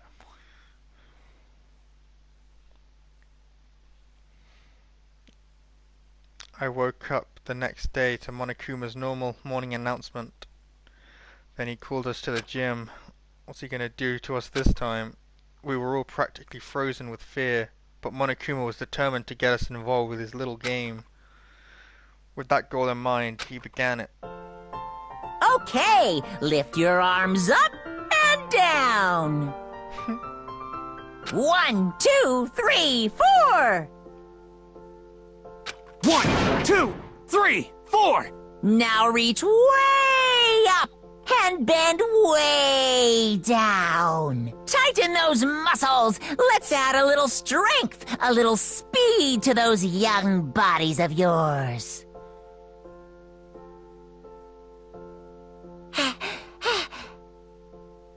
Doesn't this feel just great being stuck inside like this? You gotta make sure to stay healthy. Even in quarantine. The one who's keeping us stuck inside is the virus! Don't sweat the small stuff, that's my motto. Whoa, I sounded pretty cool just now, don't you think? Did you fall in love with me? Am I just to die for? Am I just to die in the writhing agony for? So why did you call us here? Certainly it wasn't just to make us exercise. Just to make you exercise, just to make you exercise. Hey! If exercise makes you laugh, exercise will make you cry. Now, if you keep doing those exercises, you'll uncover the secret of the Assassin's Fist. Passed down from generation to generation in the Empire of Darkness. The power can be yours. That sounds like the kind of junk a middle schooler would come up with. It doesn't matter, just to get to the point. Did you really call us here just to exercise? Hey, Of course not. You think I've got that kind of free time on my hands? Okay, so then... I'd like to make an announcement. Every time you overcome a class trial at Hope's Peak, a whole new world will open up to you. What the heck? A whole new world. You guys? It'd really suck if you had to live here forever with nothing new to stimulate you. Besides, I know how you kids get these days with your ADD and your ADHD. I gotta keep you motivated. Very nice. So go ahead, look around all you want. Enjoy your brave new post-trial world till you explode. And with that, Monokuma disappeared, leaving us even more confused than when he had shown up. But a new world? Could it be... Is he talking about a way to get outside? I wonder about that. Seems unlikely. Piece of shit! Well, we don't know until we look. Hey! Whatever he meant, it seems we'll have to search the school one more time. You hear me? Okay, then let's split up and start investigating. When you're done, everyone will meet back at the dining hall and we'll share what we found. You're basically a one-trick pony, you know that? Got it! More like a staple food source. Now let's get moving. Seeing his words as they signal, everyone scattered. Seeing his words as their signal, everyone scattered and left the gym.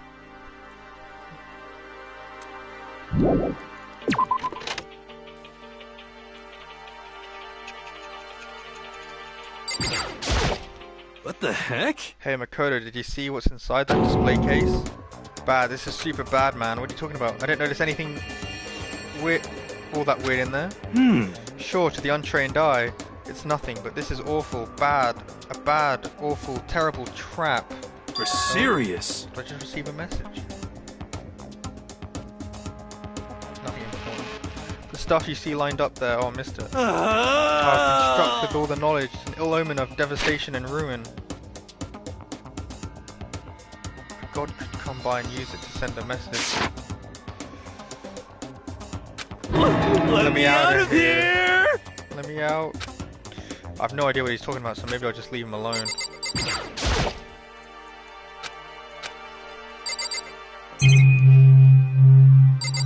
I can't examine the display case anymore, so I can't get any more free Monokuma coins.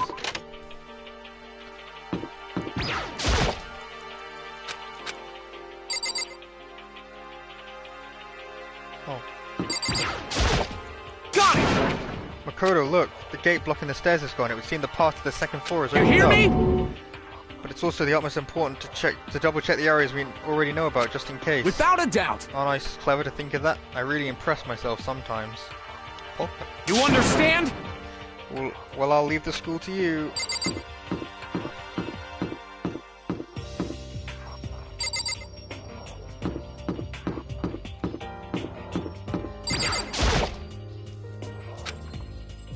No, let me in the store. Oh, fine, let's just check the second floor.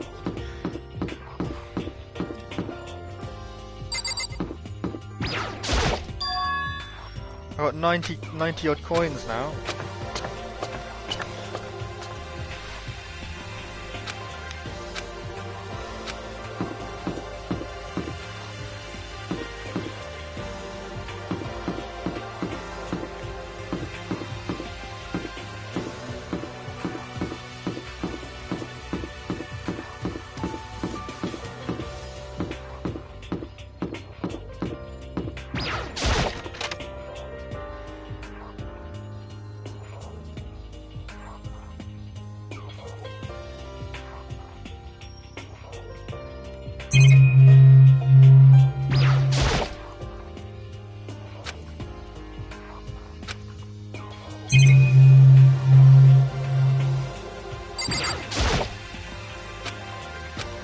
nothing in here. This place is pointless.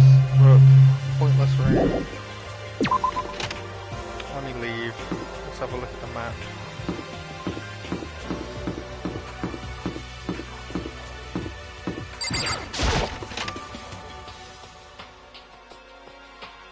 Oh, my stomach. Seems everyone's found the library. Whew. It's remarkably dusty in here and the lighting is less than ideal. As for a library, it's not the kind of place I'd want to do much reading in.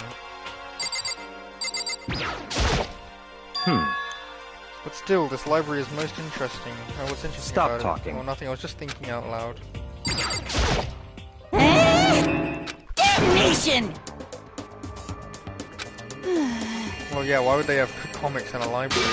Plus, most fanfic is just porn drawn by a bunch of amateurs. You just don't get it. Not at all. I do too get it. And with a face like yours, anyone can tell you nothing you do is worthwhile. You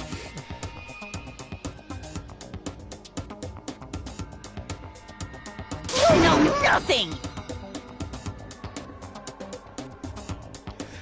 What you see before you is nothing more than the rind that contains the meaty pulp of my genius. Oh my god. Here we go! My creations are what determine my meaning and value. You're so full of it. I'm used to being misunderstood. You think weak attacks like you will drop my HP? Those two really worry me.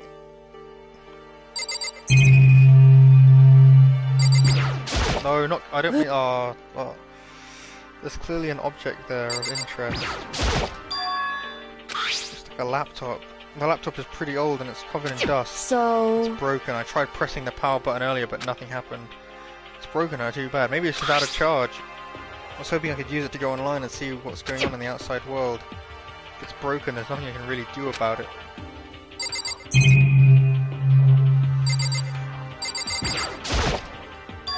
The shelf is covered in dust, but on this shelf is a letter. What is this? Hope's Peak Academy? Indeed.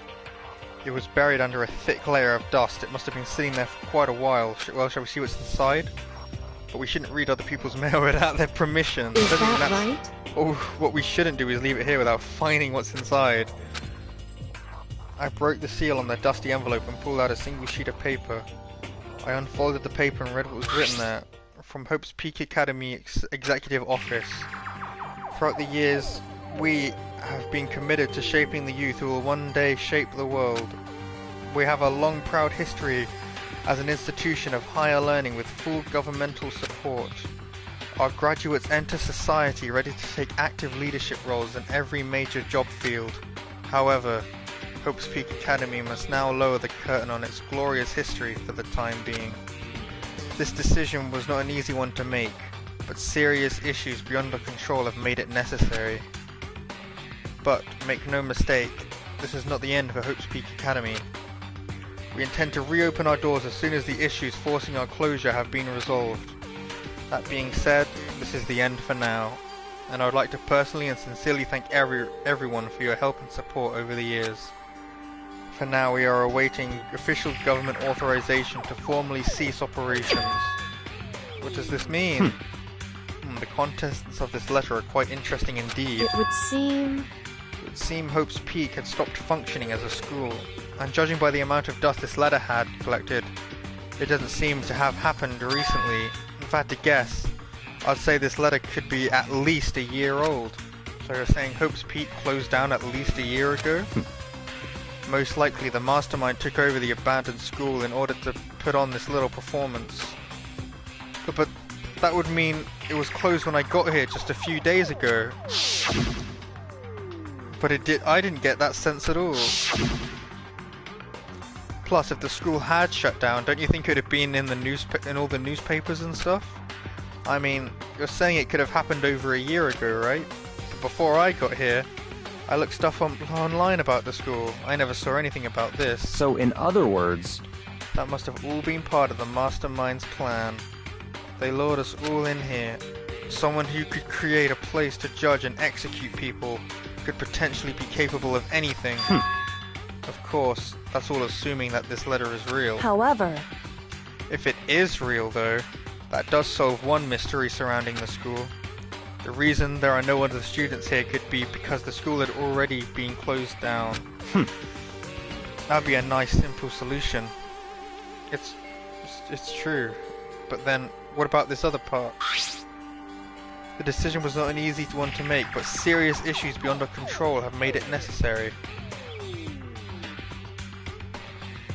But make no mistake, this is not the end for Hope Peak Academy. What is it that you hate? We intended to reopen our doors as soon as the issues forcing the closure has been resolved. What do they mean by serious issues?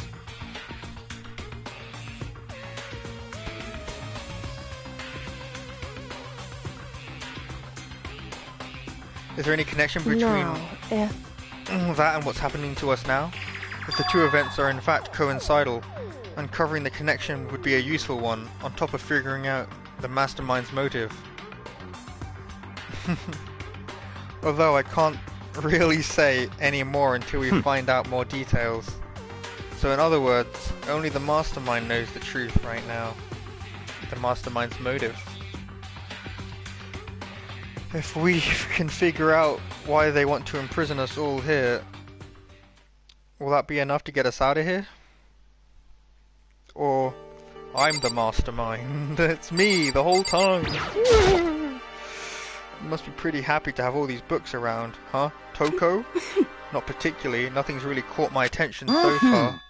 Indeed, there's a plethora of books, it's true, but the content seems lacking. No, nothing! Where's the comic books? Where's the young adult section? Comic books, young adult, that stuff's a waste of time. I've seen what you write, Miss Fukawa.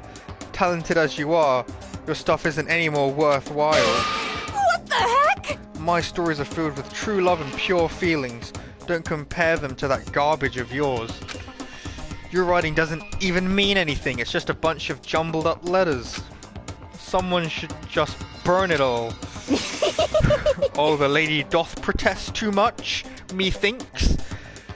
I bet you're secretly into boy-on-boy action. Boy-on-boy? I don't care if it's anime or comics or fanfic or whatever. It's all filth, throwaway culture that'll be trashed and forgotten in half a decade. Just talking about it makes me sick to my stomach. I feel like I'm gonna throw up. Grr, you've insulted me, and you've insulted my honor. Those two are really starting to freak me out. I've never seen anything like it.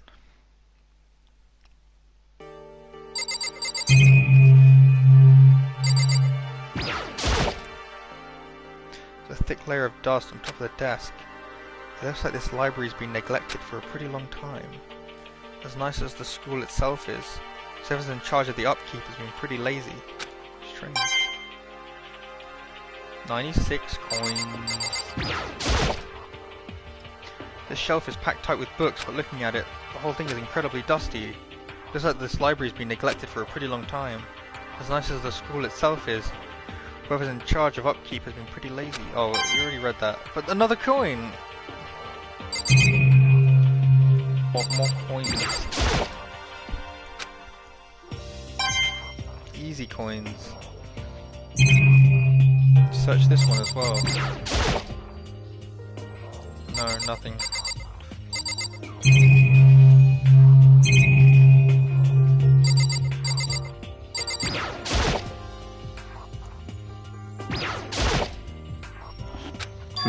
It's some kind of archive. All I saw in there were stacks of old books and files.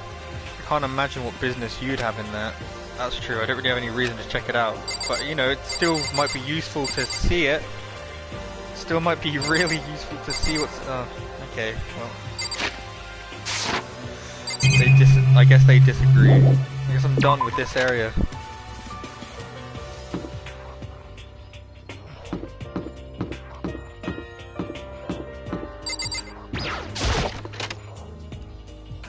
Let's check out this classroom. The baby is sleeping. Please be quiet. I see. This must be what he meant by a new world. I should probably take a close look around.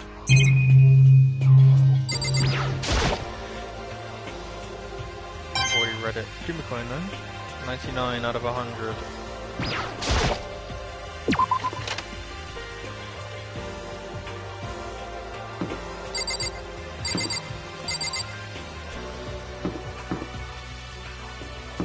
Pool? Who has a pool on the second floor of a building? Who would actually put a pool on the second floor of a building? That is only my my question. Oh, Makoto. Hey, guess what? Guess what I found? A pool. There's a pool here. A pool. Pool, pool, pool. You don't have to keep repeating it. I got it. Okay. And there's a ton of exercise equipment in the locker room. Sakura's gonna go nuts when she finds out. Yeah, you're right about that. Hina seems way more excited than usual.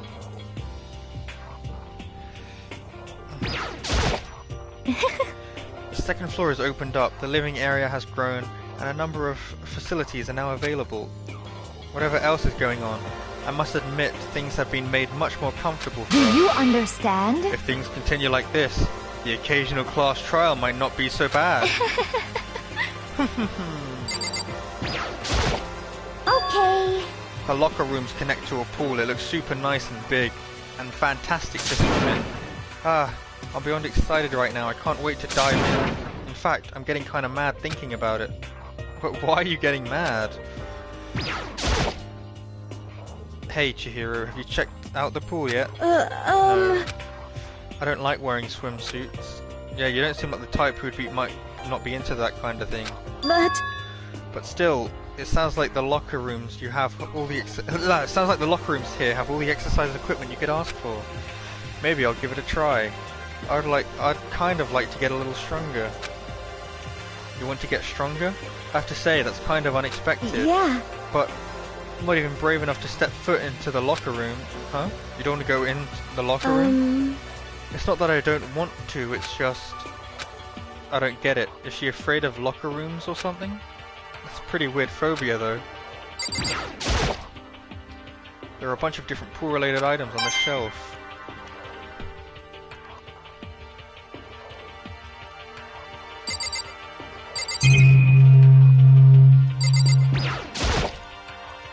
It looks like one of those lifesaver flotation donuts. Okay, what about this giant machine gun? Is that a real gun? It's not like we're at war here. Why would we need something like that? A surveillance camera. Even here we're being watched.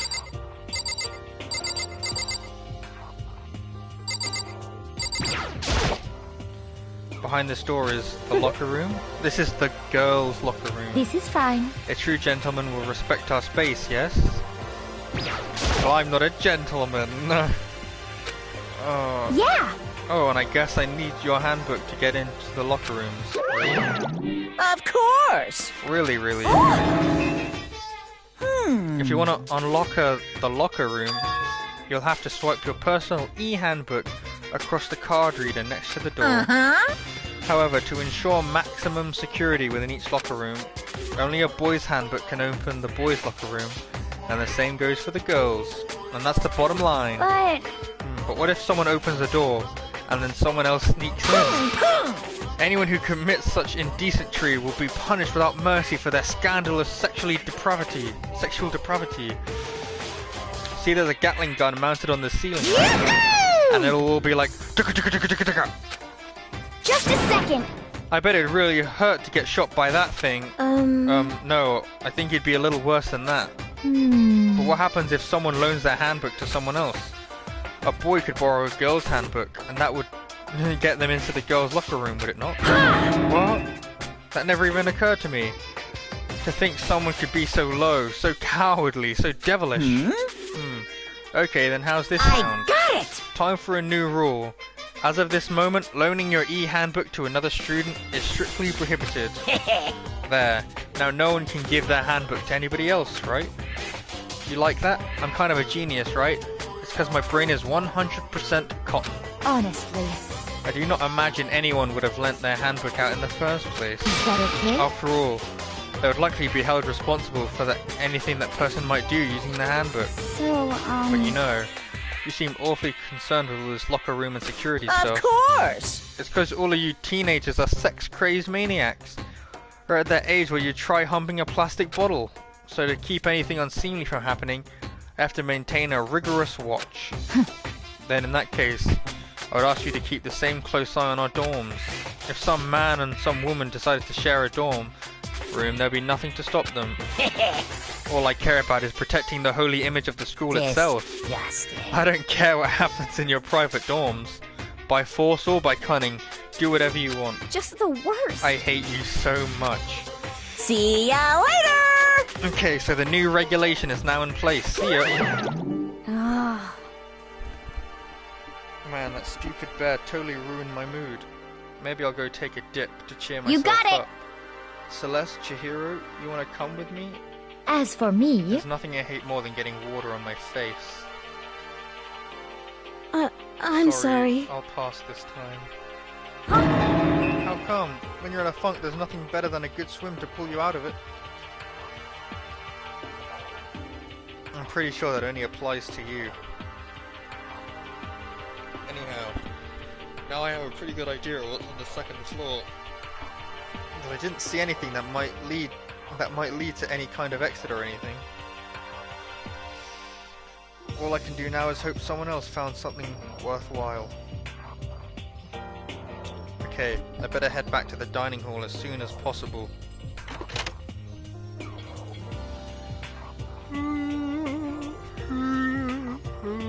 Listen to me! Okay, ladies and gentlemen, how'd it go? Did anyone discover anything? Yes, indeed.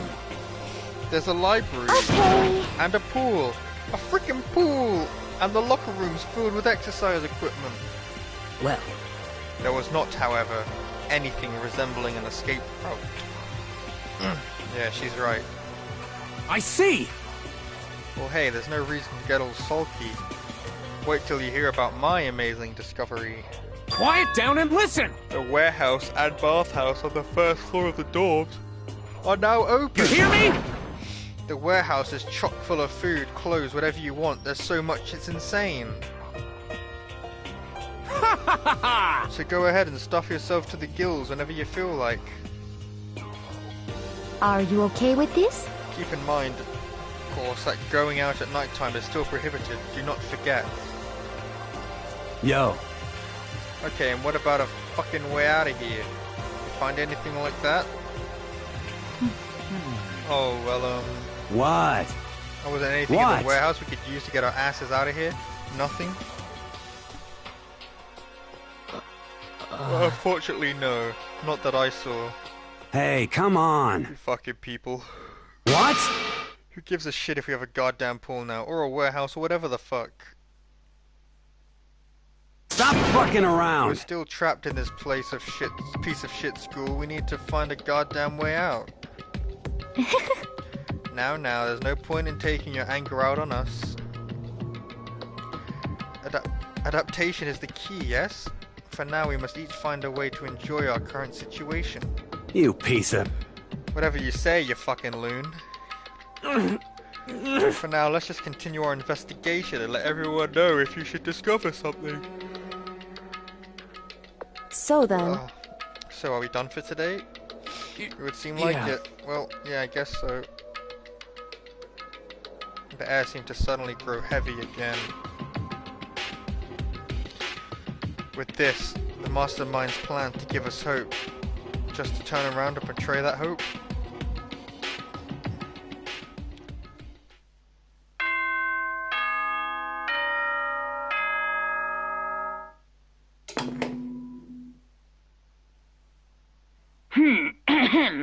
This is a school announcement. It is now 10 p.m. As such, it is officially nighttime. Soon the doors to the dining hall will be locked. Okay then. Sweet dreams,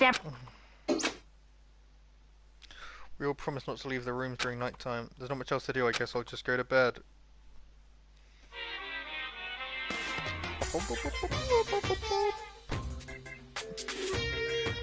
Mr. Monokuma, do you have a second? I don't really like myself. I don't have any kind of skill or hobby I can say I'm super good at. And my grades are totally average too. My reflexes are okay. Not great, not awful. I could get into a decent college, where I'd make a few friends, maybe even find a normal girlfriend. Which is exactly why I don't like who I am. I understand that now. My life is just one giant copy-paste. I don't have any imagination. I'm a perfectly average cardboard cutout. You see what I mean, right, Mr. Monokuma?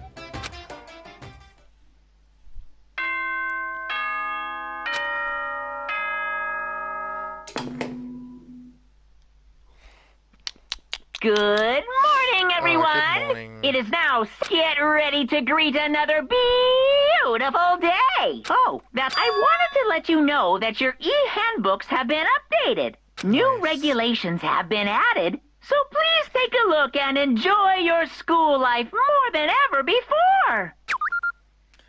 The new rule has been added to the regulations menu. That's just about the swimming thing, right? Loading your e-handbook to another student is strictly prohibited. But right now I need to hurry up and head to breakfast.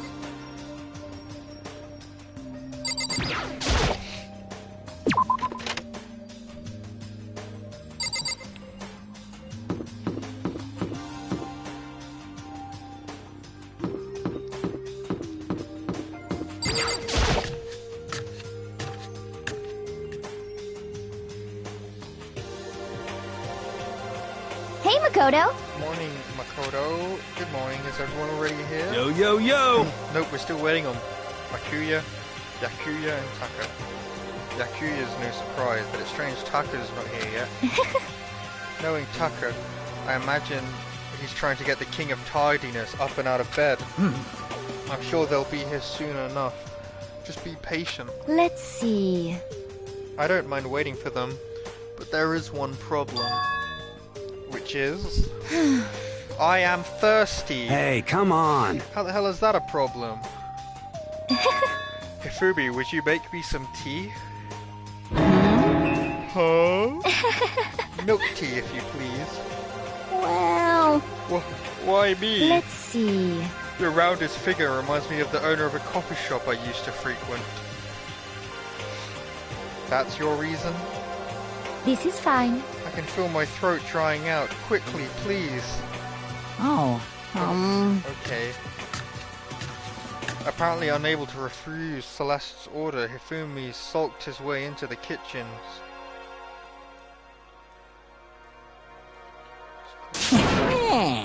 Thank you for waiting. Hifumi reappeared with a tray in hand, the gentle aroma growing stronger as he approached. Finally. You could have made some for the rest of us, you know. There's no way to think about this in a common sense kind of way. You're not my type at all. It's all about the laws of causality, basic instinct, act and react. Well then, if you don't mind. A small smile played across her lips as she held her teacup delicately in her hand. Oh! Wait. She cocked her head to the side and threw the cup as hard as she could against the wall. What? What the? Hey, what are you doing, my little white rabbit? I hate this kind of tea. I don't understand. Yes, indeed. Imagine we were at a coffee shop, just any normal, everyday cafe. I sit down and I order some tea. They ask me, would you like lemon or milk?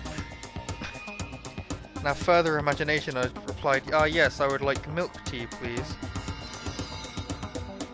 In this case, along with my tea, they bring me a small container of milk, yes? But this is not for me. I'm among those who prefer the milk to be part of the process from the outset. This fragrance is just so overwhelmingly sweet that way. Adding milk or lemon right before you drink it is like dousing your fries in ketchup. Mere condiments. Whenever looking for a cafe, I first review their menu to see if it offers the proper style of milk tea. What the sweet fuck is Celeste on about? It's clearly about the tea. As a British man, I'm surprised you don't understand the value of a good cup of tea. And I cannot acknowledge any milk tea that does not add the milk during the brewing process. Oh, that got me. If I had to describe our shared reaction to what we just heard, I'd have to go with wild-eyed bewilderment. She isn't British, but you sure are. I went through all that trouble to make you tea, and you wanted me to go even farther? Yes, I realize it can be a bit of a hassle. Even in cafes that offer proper milk tea, it's always more expensive than simple tea with milk. It takes more time to prepare, surely, but why even bother creating a menu if you're not willing to offer the highest level of quality? Well, we don't exactly have a menu. You little bitch! That does not matter. Hurry up and bring me what I asked for, swine. Say what? Okay, your little piggy will bring it right out. Can you beat Goku though? Huh? You were like a totally different person just now. Shit. Yeah, shit. You went really psycho there. I knew there was more to her when I first met her. I'd hate to have her as an enemy.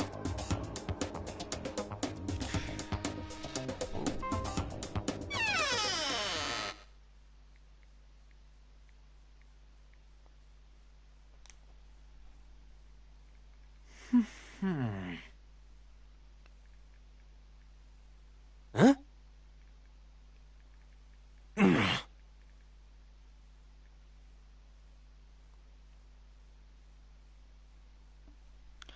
I stood there pressing his doorbell over and over, but he never showed himself. Maybe he just wasn't there. I think maybe... I'd like to think so, but I'm worried something might have happened to him. What he meant by that, he didn't have to say anything else. Everyone understood exactly what he might mean. He might have a good idea if we all split up and go look for him. Listen to me! Oh, I was just about to suggest the same thing. What the fuck is my tea? What's your problem? So try one up everyone. Okay, then I'll go check his room one more time. I'm just gonna keep on hammering that button till I get a response. Well then. Very well, the rest of us can go check the rest of the building. Yeah, before it's, you know, too late. Anyway, we just have to do our best to find Byakuya. So where might Byakuya have gone? Maybe he went to go check out the second floor school again. Celeste, aren't you going to help look for Byakuya? I have not had my tea yet. Huh? As for me...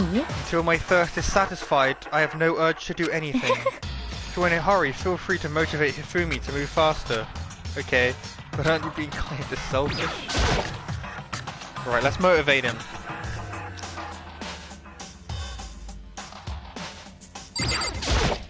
Ah, Mr. Naegi, what's going on? Well, nobody's seen Byakuya this morning, so we decided to go look for him. What? What? That's not good at all. However, this little piggy needs to have a holy edict to deliver a proper milk tea to my master. To bless this undeserving swine with such an honor, I will serve you with all my heart and soul. Oh, okay, good luck with that. Hifumi's created a creepy alternate reality for himself.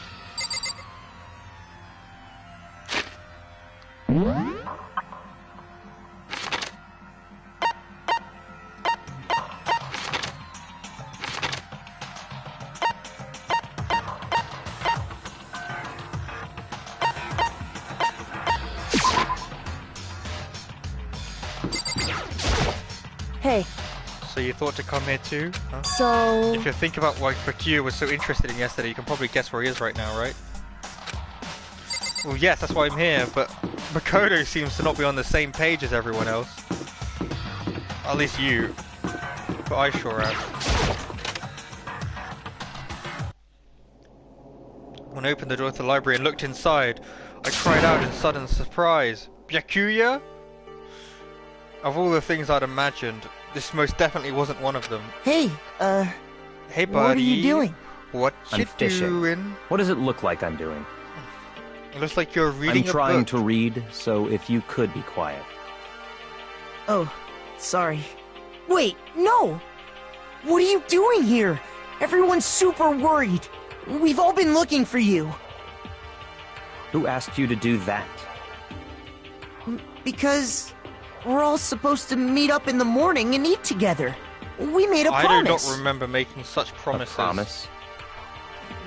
Can't I get a second's peace and quiet around here?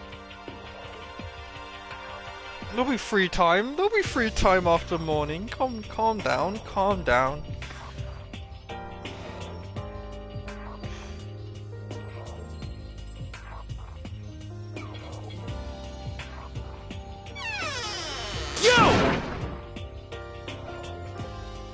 Yakuya, so this is where you've been hiding.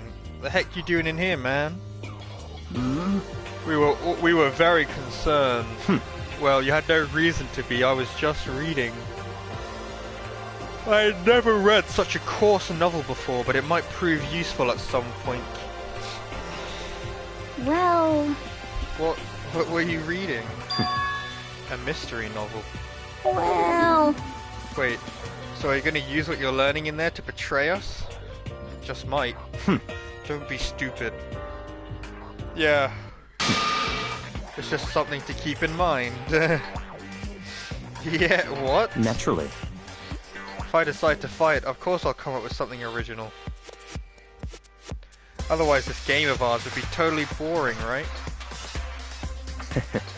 It's not often you get to take part in such high stakes, high tension activity. So if you're going to do it, you have to make sure it's entertaining. His words sent a chill down my spine. There was an undeniable smile on his face as he spoke. He looked as if he was actually enjoying himself. Enjoying the deranged killing game. Damn you! What the fuck do you mean? But it is a game. It's a game of life or death, which can only have one winner. That's all there is to it.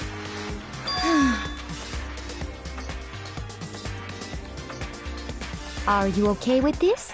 It's part of game theory, a mathematical model. In game theory, what we're doing now is called a zero-sum game. It's a type of game. In order for one person to gain something, another must necessarily lose something. In other words, it's a situation in which participants must compete for position or resources. I see. Actually... Yummy orange juice. I want some orange juice. Everyone must scramble to obtain something which is limited. For you to succeed, someone else must fail. This also applies to the school life we've been subjected to here. In this case, our limited resource is that only one of us can successfully become the Blackened. So in other words... So this game was designed from the beginning to force one of us to try and defeat all the others. But that can't be what they had in mind. This is why adaptation is so crucial. If those who want to escape were to disappear, then it would be no reason to continue playing the game. What? But why would I want to stop playing? It's so much fun. He smiled again as he spoke. The smile was filled with evil intent. It twisted his face into something not human. It sounds as if you do not acknowledge even the possibility that you may lose, am I right? Naturally. Of course. You do not speak like the others. Exactly what I'd expect from the Togumi heir apparent. It's just normal arrogance, isn't it? Just a second! You talk like that, but what if you end up dead? Not possible. I won't. It simply isn't possible. You son of a bitch! Who the fuck do you think you are? You know, I still just can't believe it. What? Believe what? That uneducated, brain-dead, useless piece of garbage like you have survived this long.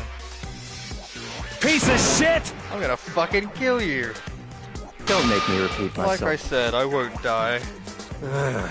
You keep saying that, but don't bother arguing with him. For him, the concept of losing simply does not exist. He is the ultimate affluent prodigy, after all. A boy raised to succeed from the day he was born. Progeny. He considers victory his destiny, and he has lived life accordingly. Tests and challenges are merely ways for him to stand victorious, even if it's a life and death situation. Is that not so, Byakuya? At least one of you seems to understand. Isn't it wonderful? Because I am the same as you. Games are meant to be won. That's enough. Are you trying to suggest we're on the same level? Close that vulgar mouth of yours. Oh. Well, well. I do apologize. Anyway, let me just say this is to all of you. You need to try harder. If an opponent isn't going to give their best, where's the fun for me? No. That's a terrible way to look at it. What? It's because... This isn't a game. Our lives are on the line, you know. To kill your own friends is... It's horrific! It's horrific! Friends? Who decided that? Huh? Oh, come on, Jackie. We've spent so much time together. We're friends. We're not enemies.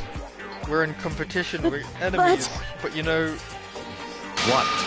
But what? Stop trying to force your contradictions on me and accept what I'm telling you. Come on. Yes, if you have something to say, say it. Otherwise, keep your mouth closed. I'm sorry. I'm sorry. Stop fucking around! Hey, shithead. You get off bullying people that can't fight back? You want to try that on me? So you're back to pretending to be friends, huh? And how long do you think that's gonna last? Piece of shit! Fuck you! What? Is that all you can say? It's unfortunate that you'd waste your breath on such empty gibberish. You son of a bitch! That's it. You're fucking dead. Just a second! Hold on, just calm down. Piece of shit! I am calm. How is this calm? Anyway, I don't have any intention in working with the rest of you any longer. To cooperate during an elimination game is... well, frankly, it's a waste of time. And I hate wasting my time. Waste of time. Not possible. Engaging in friendly group meals is out of the question. Someone could easily poison our food. And I'd rather not become part of the Last Supper just yet. Shit. Quit talking like you're in a fucking movie or something. Goodbye. All I'm saying is that ultimately you are free to do whatever you want on your own. Goodbye.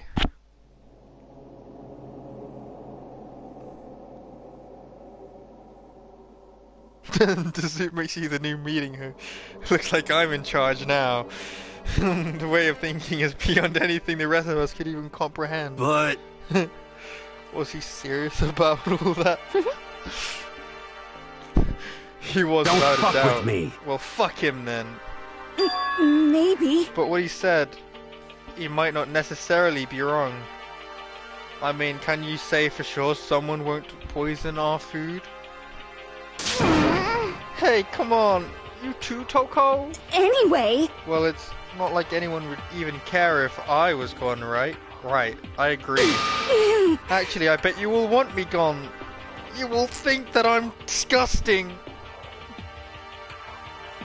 Well, I'm telling you. You could use a shower. you just think that... I know some people like to play the victim, but this is just totally out there. You don't think I don't know? But I do. You want me gone. And I'm sure the rest of you want the same thing, don't you?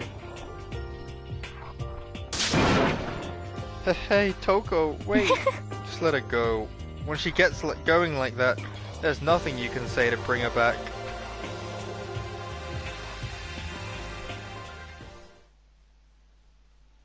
Ultimately, our breakfast morning came to an end without answering any questions. Everyone headed back to their rooms. Jeez, I'm tired already. But I don't have time to take even one day off. I need to get myself going. Free time! And there's only one place I want to go.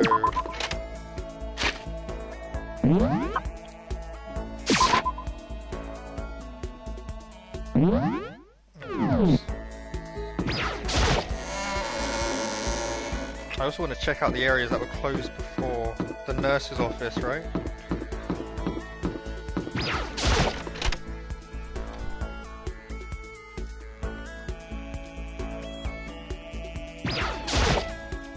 Time for some gacha games. Give it a shot.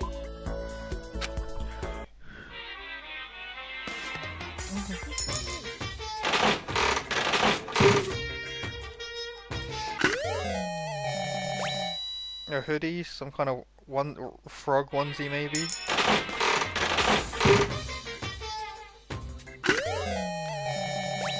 A gaming seat? Or a really comfortable like puff beanbag chair. Some donuts. I know I always would love those.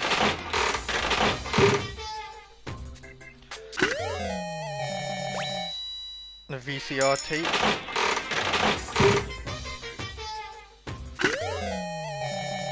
A dandelion.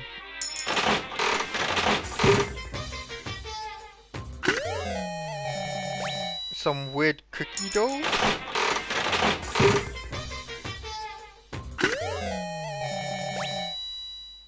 A movie poster or a magazine. Some donuts again.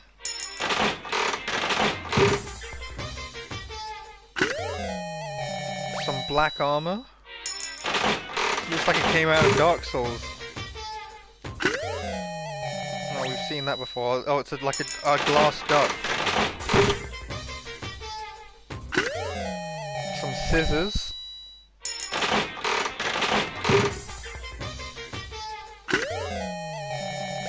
Boxing gloves.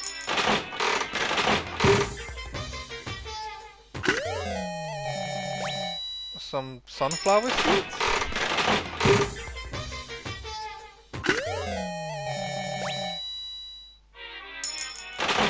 What's that, a scimitar?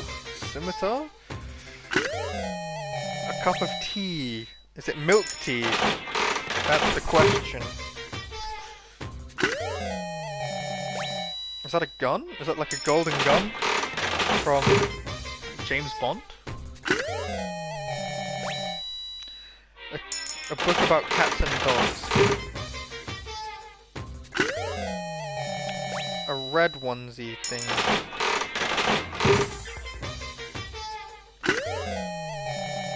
Another scimitar.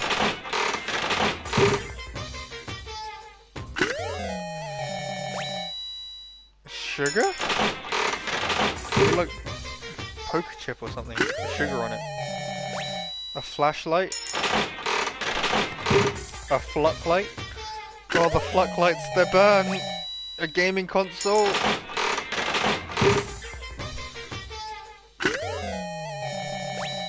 Some kind of fertilizer, maybe? Fertilizer? A book of martial arts.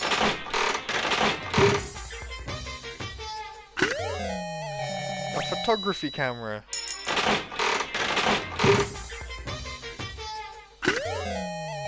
A VCR again. I'm gonna be at this for a very long time. A red bow tie. For that trophies, I need 100%. A watch.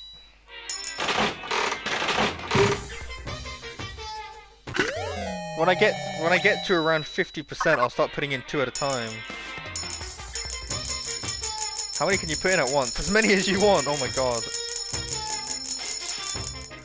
However, statistically, doing one at a time gives you the best value.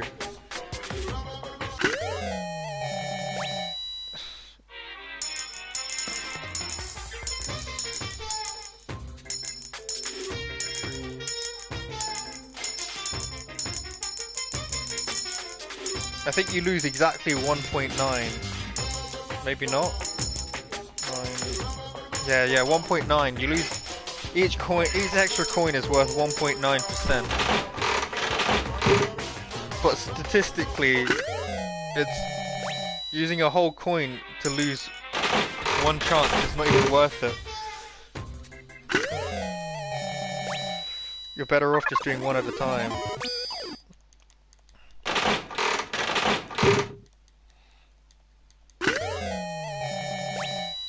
Soda.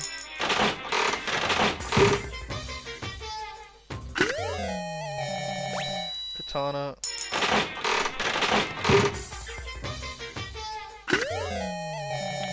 Black armor again.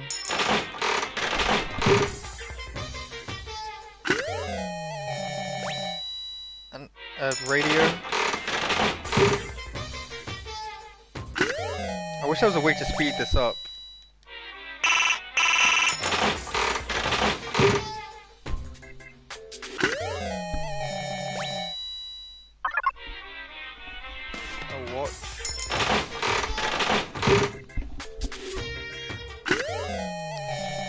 The diamond again, I can give that to Celeste for sure.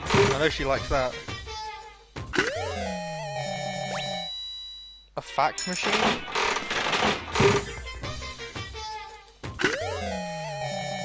A mannequin with hands on the boobs?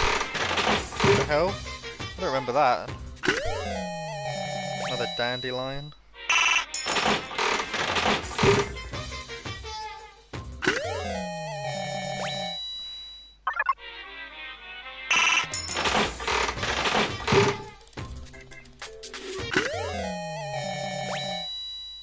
Badge. It's gonna take forever. Armor. Oh, a bonus item. Oh, the doll again. 45% chance. It's still not even 50. I should be getting a new item every 2 tries on statistically. There's a mower head.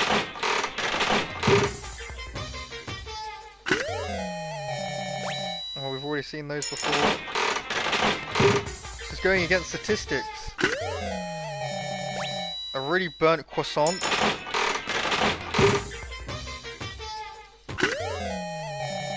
Some papers.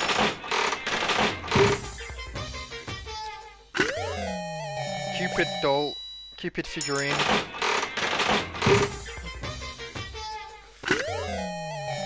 A vice.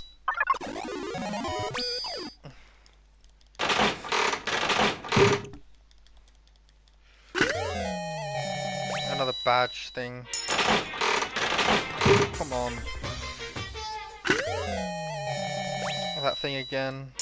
Still around 50%, so I should still be getting new items.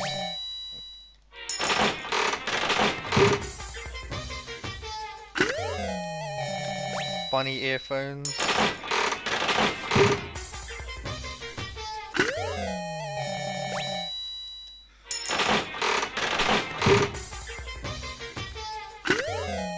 Bow tie.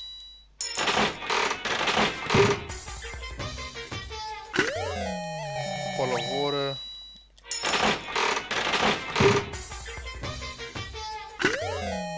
The doll.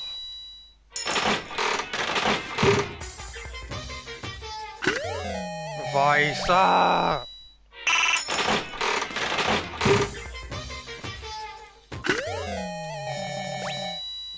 Pink in vitro, rose in vitro, but I've already got it before.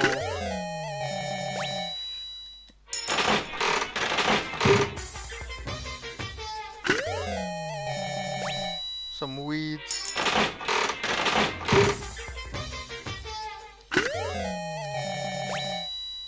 perfume, I think.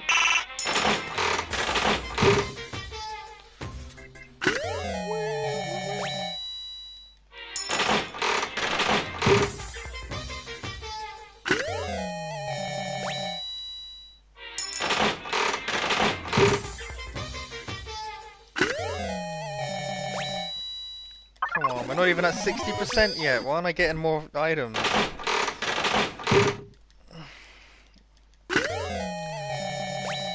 Rosen Vitro.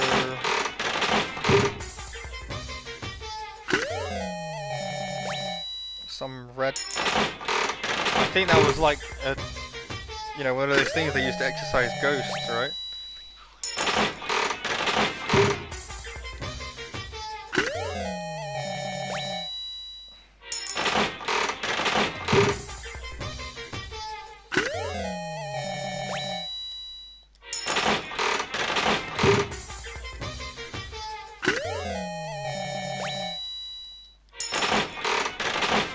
After I get past 60%, I'm going to use more coins at once, I promise.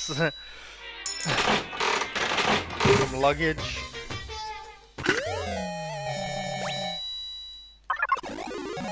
Lucky!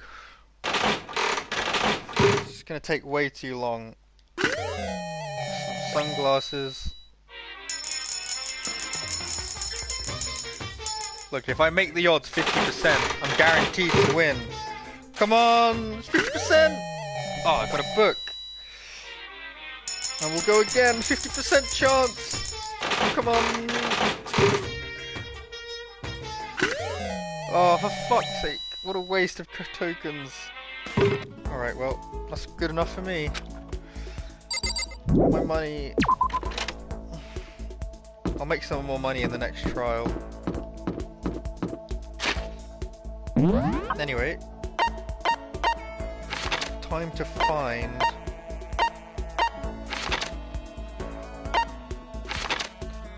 where everyone is. Always in the pool. To the dining hall.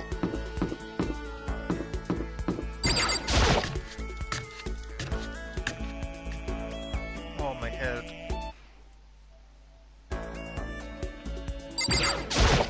Did you need something? This is fine. Well then, let's have a bit of conversation. Oh, but don't misunderstand. I have no affection for you on a personal level. I spent some time with Celeste. Celeste and I grew a little closer today. Would you like to give Celeste a present? I would, actually. Oh, it's civet coffee, apparently. Was the item there.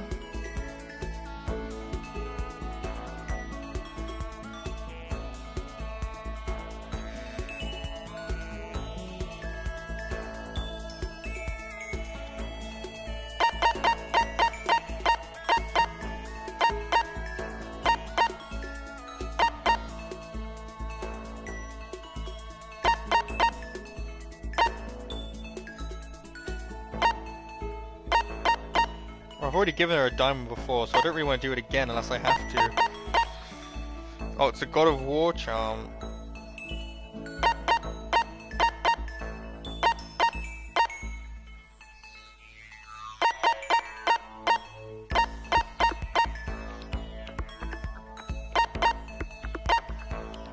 Quality chinchilla cover.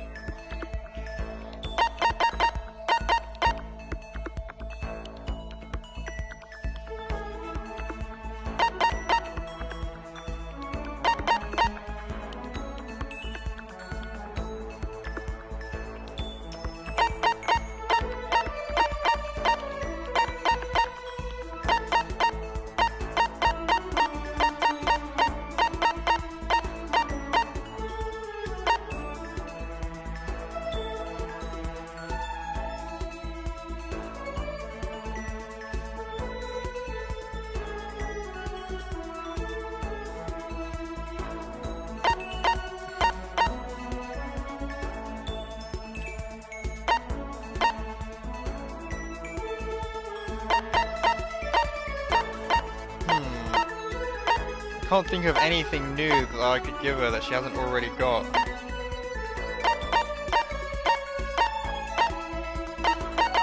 Chin drill, despair bat. Well, I guess I'll just give her the Zol's diamond then.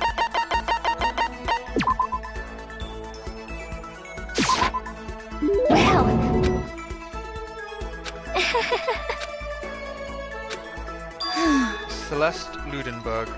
Celestia Ludenberg. What are you doing? No matter how many times I hear it, I never tire of hearing my own name. Isn't it so splendidly charming? Oh yeah, I've been wondering about that. Why that name? Well... Why? I mean, is it from something? Why'd you pick it? I did not pick it. My name was given to me by my mother and father. Come on, that can't be your real name, can it? It is indeed my real name, make no mistake about that. Okay, so your parents gave you that name. Indeed. That's right, my father is a French nobility, and my mother is part of a German family of musicians. There's no way that's true. But okay, so you were born in France or Germany? Tochigi. Now we're getting somewhere. I was born in the capital of Tochigi, which is known for its delicious gyoza. Do you know which city I speak? So it's the capital of Tochigi, famous for its gyoza.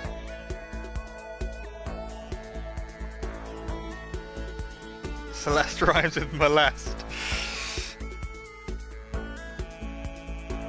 Give me a second while I Google the capital of Tochigi.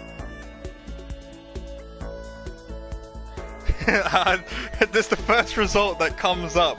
People have clearly been Googling this before. Oh! Yes, that is correct. You have proven you are roughly as intelligent as an elementary school student. Or a high schooler, maybe. Actually... You may be surprised to learn that I absolutely adore gyoza. I love its stench, its base vulgarity. So, as you can imagine, I'm quite disappointed that I'll never taste my hometown's gyoza again. Never say never, you know. Once we get out of here... Is that okay? We will never get out of here. How long will you continue this ridiculousness? You should give up. Do you understand? If you don't, it can only lead to murder! Celeste's eerie words stuck with me long after she'd left. The more I talk to her, the more I just don't understand her. I unlocked the skill Raise. Give yourself a pat on the back, you've earned it. When you find mono coins, you'll now earn more than you did before. Yes! That's the one ability that you need. The only ability even worth bothering to get. Celeste and molest. Oh dear. Oh dear. Dearie me.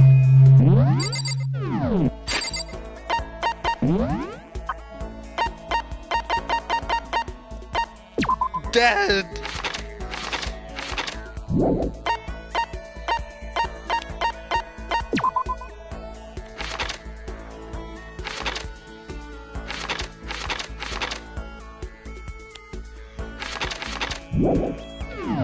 How do I check relation? I feel like I should be able to check relationship levels with people, but I don't know.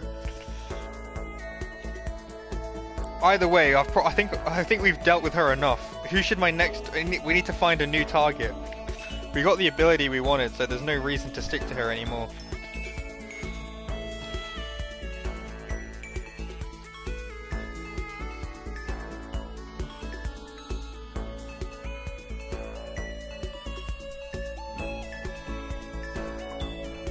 Mondo. Mondo doesn't have any abilities that I'll ever need. Mondo has no good abilities.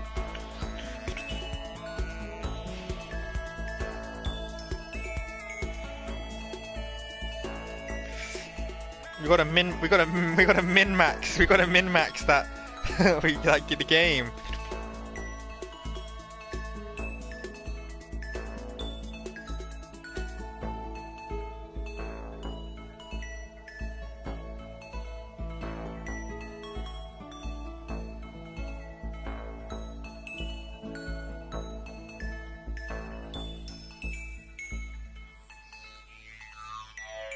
It's crazy, but I think we go for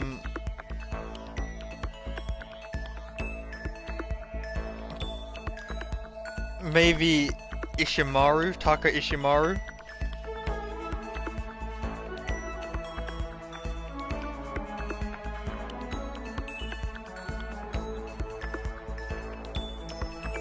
or my choices are Aoi Asahina, Chihiro, the little girl. Yeah, she's one of the options that I could see that I could go for. We can go for Toko, or the weird, crazy-haired clairvoyant guy, the psychic guy, who's got like a half afro sort of. It's just coming out everywhere.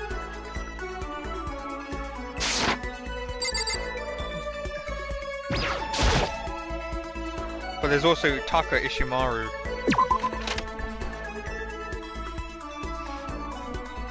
All of them will probably help a little bit.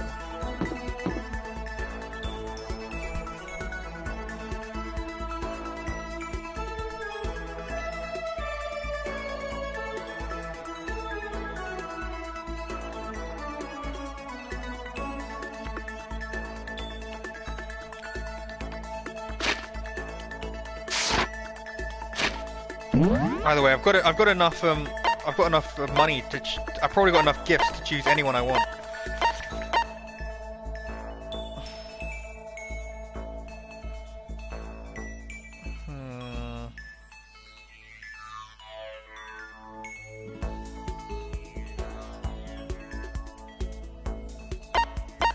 I say we'll do the tanned booby girl as you so eloquently put it later. We should start with Taka. You know, we should do people who we think are gonna die at least, right? Because we're not getting anything out of them after they're dead.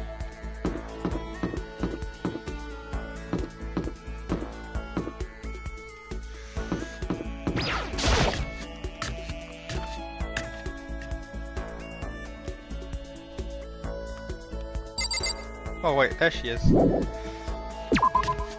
She does have good abilities though. Oh, I don't know. Weird booby girl.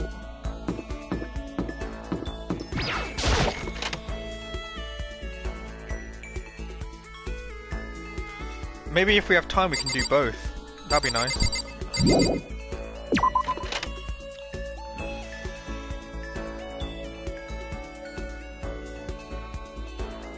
In fact.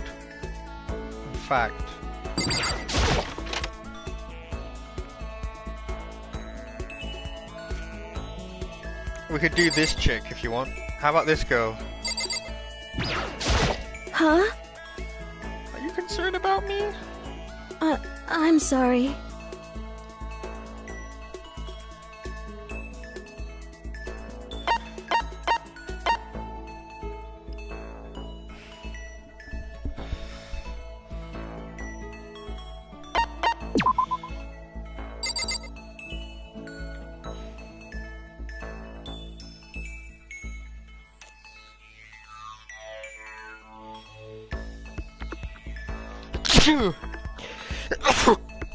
We've got the only a passive ability in the game.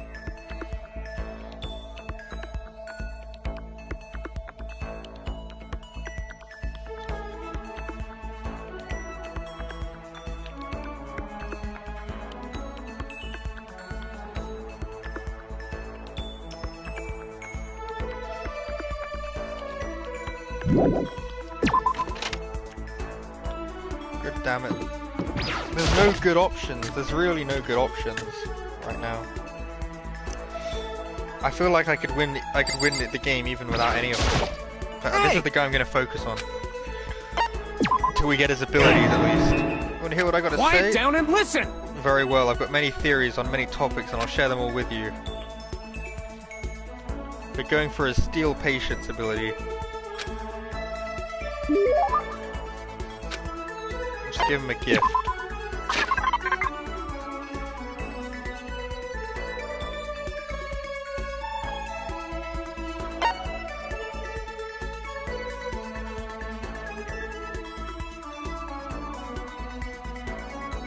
They help me and they help you in the class trials.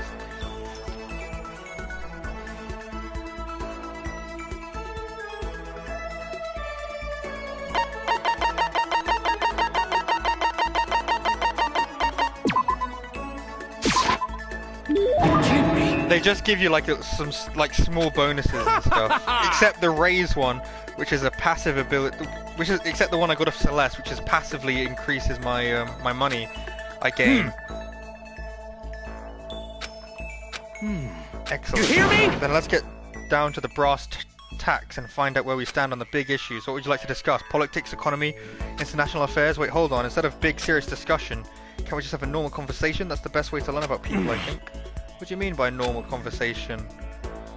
Well, for example, what do you like to do in your spare time? Listen to me! Study, of course. I am a student, aren't I? A student must be staying professional. And of course, my duties as the chairperson of Morale's Committee keep me quite busy as well. You understand? It's my duty to foster an environment in which we can all focus on our studies. Okay, but what else? Like, what do you do when you're at home or have some time to kill? If I have time to kill, I study. I see. This is fun. Okay, my turn, Makoto. What do you like to do in your spare time? You know, normal stuff. Watch TV, play video games. And this helps you study how? No, it's not about studying. It's just for fun, you know? That's wrong! But doing things just for fun serves no purpose. There must be more to it. You wouldn't spend your valuable time doing something useless, would you? He can insist all he wants, but in the end, maybe there is a good reason, like getting into something and talking to people about it. So maybe... Oh shit. Actually, it is studying. Seriously, it's just for fun. Okay, relating to your friends. You know how it's useful. It helps give you something to talk about with other people. Something to talk about? Like when you see something on TV or an awesome game, or just share it with someone. You find other people who feel the same way, and that's how you make friends, see? You kidding me? What? Whoa. This is ridiculous! I was once blind, but now I see the person that I really want to be. How unfortunate. That kind of thing has plagued me for years. I've tried making friends, but whenever I would make conversation, it would die after a few minutes. And now I finally found the answer. I see! I need to study more games, more TV shows. No, you don't need to study them. I'm so ashamed of myself. There was a hole somewhere around here. I'd go hide in it. I let it get to me. I wasted all that time. I never saw the blind spot in my studies. I'm a complete embarrassment. I'm not qualified to even be on the Morals Committee, let alone lead it. I don't think it's really that big of a deal. Thank you, Professor Makoto. Professor? You've taught me a most valuable lesson. You've earned my respect and the title of Professor. But that's going to make things awkward. There's no need to be modest, Professor. I can't wait for your next lesson, and until then I will strive to learn as much as I can on my own. Well then, Professor, by your leave. Without waiting a reply, Tucker ran off. Professor, although thinking about it, I didn't totally hate it. Professor Makoto. I unlocked the skill, Attentive Influence. Hell yeah! Hell yeah!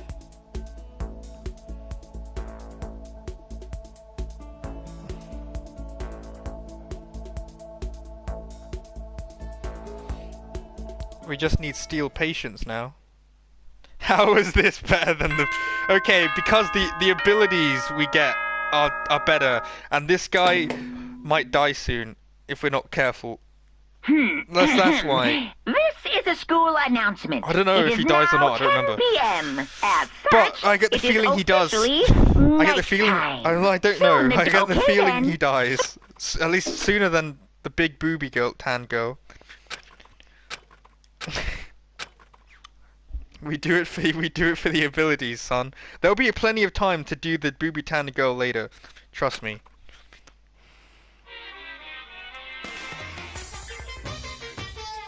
Plenty of time. Whenever I spot a cute girl, I have a tendency to stare. I can't help it, I just gaze with intensity. The other day I rode my bike to the train station. I was in the bathroom, just looking at myself in the mirror. Okay. I guess he considers himself like a beautiful girl, as that's what that's supposed to insinuate. Is it more free time? Yeah. Oh, first to the dining hall though. Oh.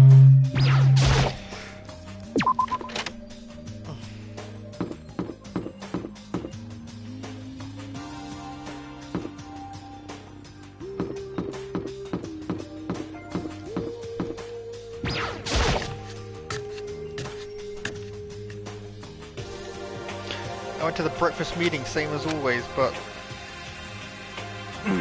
Is this everyone? It feels a little small. Byakuya and Toko had stormed off yesterday, and it wasn't too surprising they hadn't come today. Even the table looks bigger somehow. I assume it's because 3 people are dead and 2 are ab-sustaining. Yeah, with 5 people missing, I guess it would feel kind of empty. Still, I don't know Byakuya's whatever, but shouldn't we check on Toko? Serious? I vote no, she's super annoying. How can you be so cold? You're like a piece of rock candy. You hear me? What? No, rock candy isn't cold. It's sweet. Anyways, Byakuya's the real problem. If you don't keep an eye on him, he might really kill someone. You can see it in his eyes. We've got no choice. Get some rope. We're gonna have to bound him. We're gonna have to keep him bound and gagged. I think that's going a little overboard. Count on it! He's right. In this situation, there's nothing scarier than when an ally turns loose cannon. It's just like when we were kids and someone would go to crazy sports day or whatever. What? What the fuck are you talking about? You're gonna use the rope to do tug of war or something, idiot? It can't be. I'm not an idiot. You're an idiot. Damn Who you! you calling stupid? Huh? What's wrong, Chihiro? You don't look so great. Aww. Oh, I'm just going through a little self-loathing. Huh? Self-loathing? Well, after what Byakuya told me yesterday, I just got so nervous I locked up. I couldn't say anything. Mondo ended up having to help me out. And even he said I was someone who can't fight back. Aww. I hate how weak I am. Oh, I see. So Mondo made you depressed. What? What? How is it my fault? Hey, come I wasn't on. trying to be mean. Besides, girls are just naturally weak anyways, right? Are you crying? Because you were screaming like a lunatic. Hey, come on. Hey, come on, don't cry. It's my fault, okay? I won't yell anymore. Really? Not sure I can believe that. Huh? Just shut up. What? I got it. I'll make you a promise as a man. Huh? Promise as a man. Yeah, that's right. Maybe I mentioned this before, but ever since I was a kid, there was one thing my brothers told me over and over again. He said that no matter what, a real man always keeps his promises. That's what he left me. Left you? Yeah. My brother's dead. Oh, I see. That's true. Anyway, I don't want to talk about it. Don't want to make all you guys cry. Yo. Anyway, so you can trust me when I make that promise. So you don't gotta cry anymore. Thank you. Thank you, Mondo. For But- sure. But I still don't like how I am right now. I just have to get stronger. If I'm so weak, anything can make me cry. That's not good. Still, don't stress out too much about having to get stronger. No, I want to get stronger. Maybe I should start working out. In that case, I'd be happy to help you out anytime. But then Miss Fujisaki would get smashed into a billion pieces. Just a second. Shut up, you. You know? Oh, finally cracked a smile, huh? I see. Yeah. Thank you. Everyone, thank you. Looks like Chihiro's gotten some life back. Yeah, man, if we keep helping each other out like this, we're bound to get out of this crappy place sooner or later. I mean, someday, I'm sure. Now, this place looks nice to me. Still, our biggest concern right now is the other two who never showed up for breakfast. What can I do to try and understand those two better? Okay, so what should I do today? Got free time. I'm gonna be spending it with Taka again. I know, it sucks. It really sucks. There are clearly better characters to spend our time with. But I'm just doing what has to be done.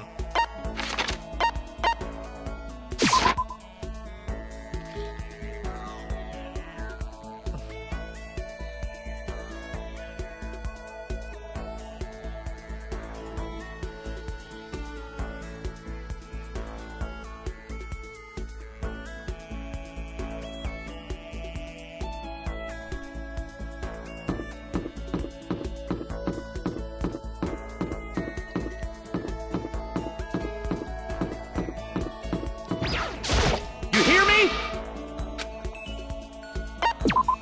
Ha ha ha ha!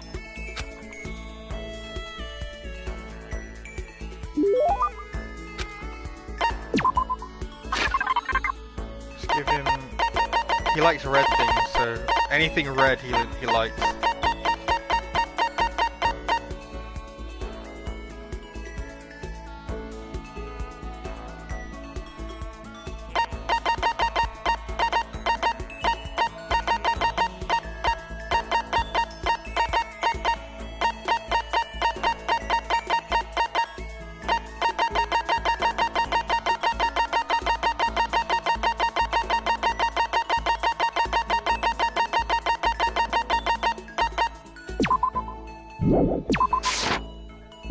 Kidding me?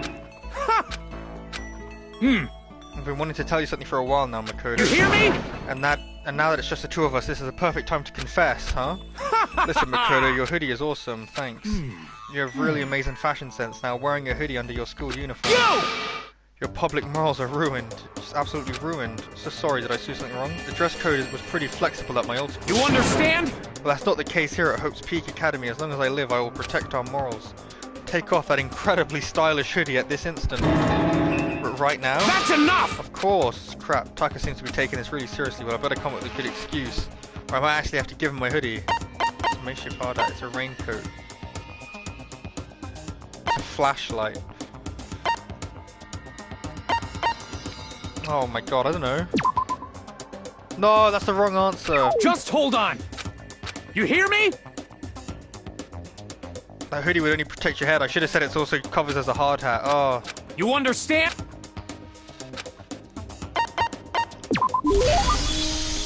I lost some friendship points with him. Hopefully I still have enough to get his thing so I don't have to waste another day talking to him.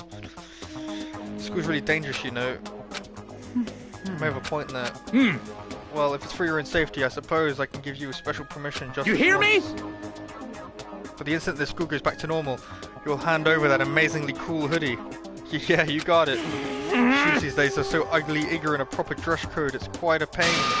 And frankly, I don't understand youth fashion these days anyway. Listen to me! So this is a perfect opportunity to teach you how you should be dressing. You understand? I will wear this uniform 365 days a year, rain or shine, flood or drought, wind or hail, and hurricane. Even on your days off, even on holidays. Count on it! School itself may observe holidays, but there is no such thing as a vacation for a student. As long as I live life of a student, I will always wear my uniform. You see. Also, I have 10 sets of my uniform, so I always have a clean one. There is nothing strange about that. Oh no, I'd say wearing the uniform when you're not at school is totally strange. Haha, trust me, wearing the uniform every day helps keep you motivated. You should give it a shot. Oh, I didn't get it. I just increased my skill points. Ugh. Lame. Lame! Now I have to spend this part of the day with him as well. Wait, what did I say? Maybe I'll go explore. Is it still free time?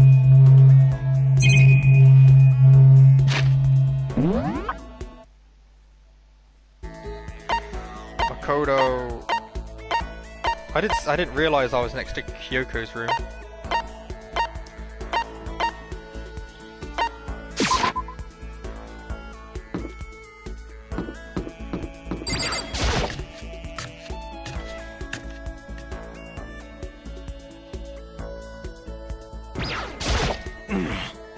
I've been really worried about something. Are we gonna have midterms or finals? What the heck? Actually, we're gonna have any classes at all?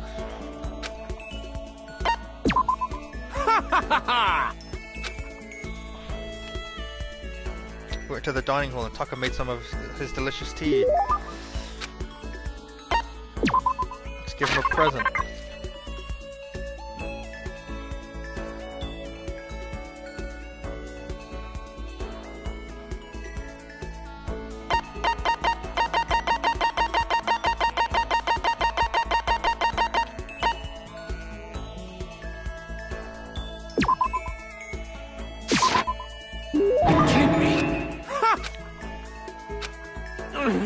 I'm weak, Makoto.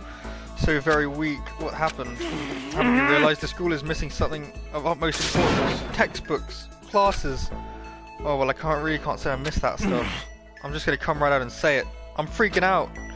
As we speak, we are being left in the dust by other students our age. I'm totally freaking out. Makoto, what should I do? If I keep involuntarily skipping classes like this, I'm gonna reach dunce status in no time. It's really not that big a deal, just calm down. You were always top of your class at the private school you used to go to, right? I mean, you're basically genius level. So even if you miss a few classes, it's not the same as some ordinary kid ditching. Genius? Don't say that, huh? I'm no genius. I'm a normal person, just like anyone else. I'm from a middle-class family, you know. Actually, they're not even middle-class. That's why I have to push myself so hard. I have to knock down that wall. I'm not geniuses that change the world. It's ordinary people that make every effort they can. And to prove that, I'm gonna have to keep on making effort, and after effort after effort. Got it! So don't call me a genius, don't lump me in with those lazy claws who don't put in any effort. So sorry, that's not what I was trying to do. No, I'm sorry, I got a little carried away, but I only said that because you and me are the same. You and me were just normal people. We know what it means to have to make an effort. That's why I want you to know exactly how I feel. I understand. In other words... And that's why I'm so passionate about my work on the Morals Committee. I want to create an environment where everyone has the opportunity to give everything they've got. You hear me?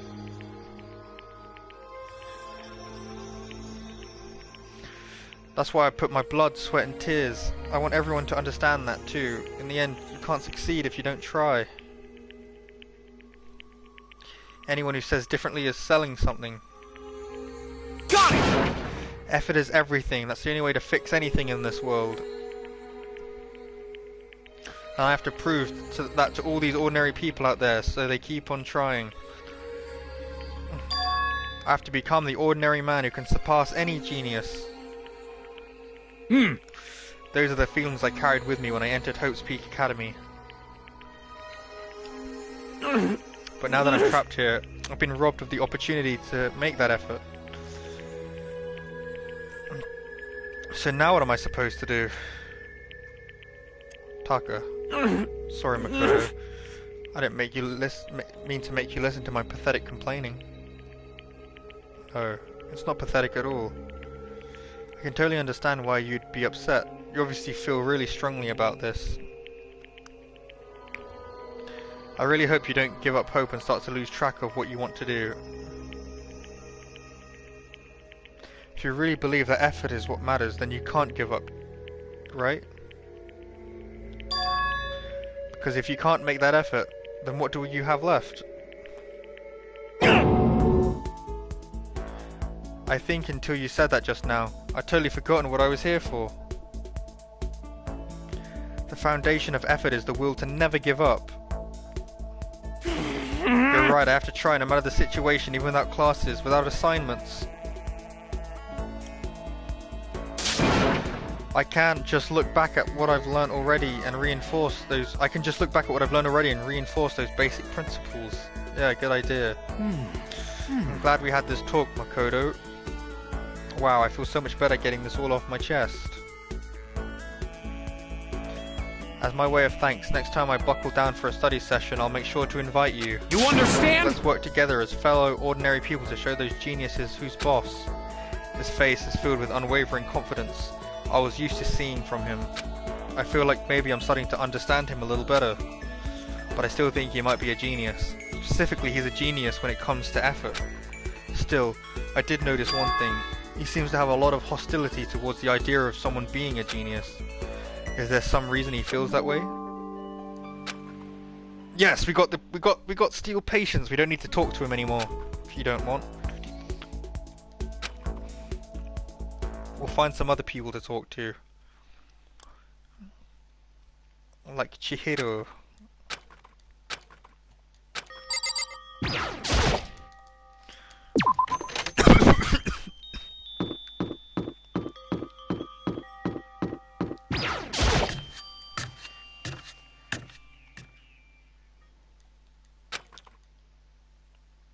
And now I'm about to get roped into something like this. Actually, no, I guess I'm already roped in. Listen to me! Hey, Makoto, perfect timing. Oh, what's going on? Hey, damn it! I have a favor to ask. A favor? I've got a bad feeling about this. Listen to me! Came at the right time. I must ask for your full cooperation.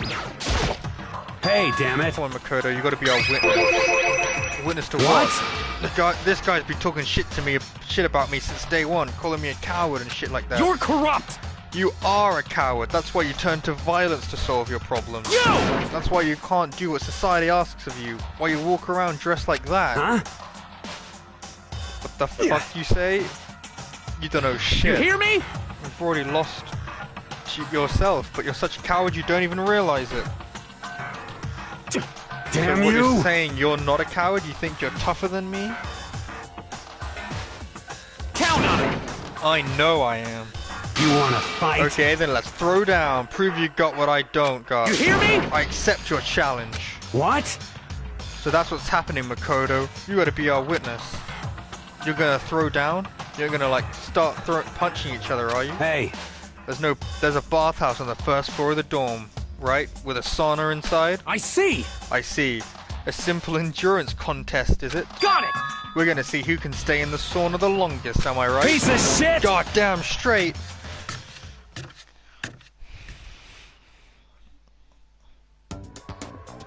Are you guys really gonna go through with this? Stop fucking around! Shit, yeah. You! It'll be done in a matter of minutes anyway. People like him are, without exception, all talk. You wanna throw down? Bring it on. Bring it on. Hell, let's make things interesting. Wouldn't want to win without a challenge, right? Interesting? You son of a bitch! We're gonna bathe. We're gonna battle with all our clothes on. Ridiculous! That's idiotic. Suicidal. You wanna fight? What? You afraid? You're gonna regret this. Stop fucking around! Shut up and let's do this. Hey, Mondo. What, asshole? You can take off your uniform, you know? Go ahead. I won't judge. And you can shut the fuck up and mind your own business. I mean, look at you. Your face is all red. What are you, one of those goddamn hot spring monkeys? It just so happens I was born with a red face. You don't have to act all big, man. Act, you say? This is one of those male I'm still bonding plenty moments. good to go. I'm so good. I could eat a steaming hot bowl of soup right now. Are they okay? I tried to push my concern aside. A few minutes passed, then a few dozen minutes, then an hour. Don't you think it's about time you gave up? What about you? You can't even hardly talk. Dumbass. Say whatever you want. I'm still totally good to go.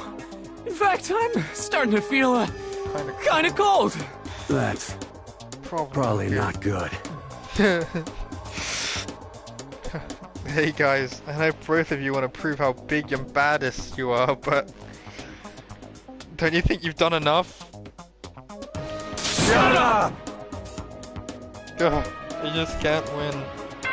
They're gonna kill themselves, and then I'll be the Blacken.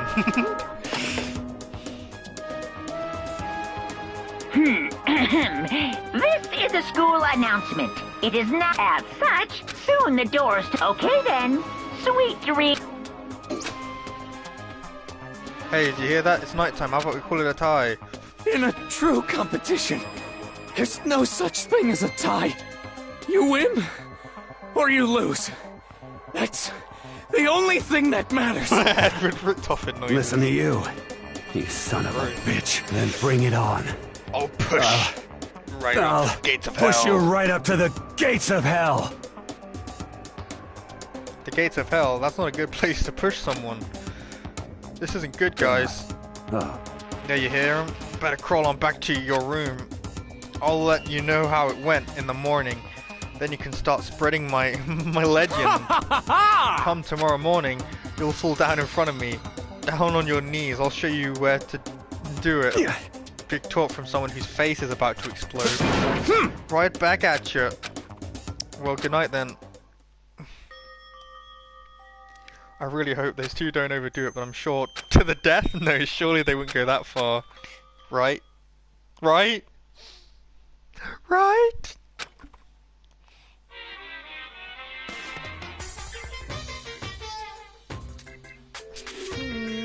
If fate does exist, does that mean your future is decided the moment you're born? If all of your yesterdays pile up to create your tomorrow, is your future as final as your past? I just don't know. That's why I'm still alive! Because I don't know! That's why I desperately cling to life!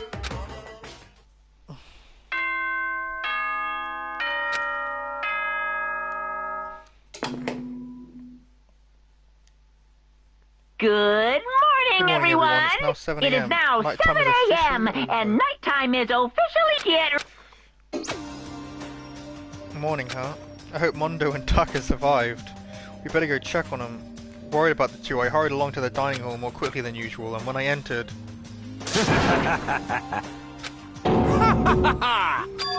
What the? Yo, Hey, Makoto! Thank you so much for acting as our witness yesterday. Huh?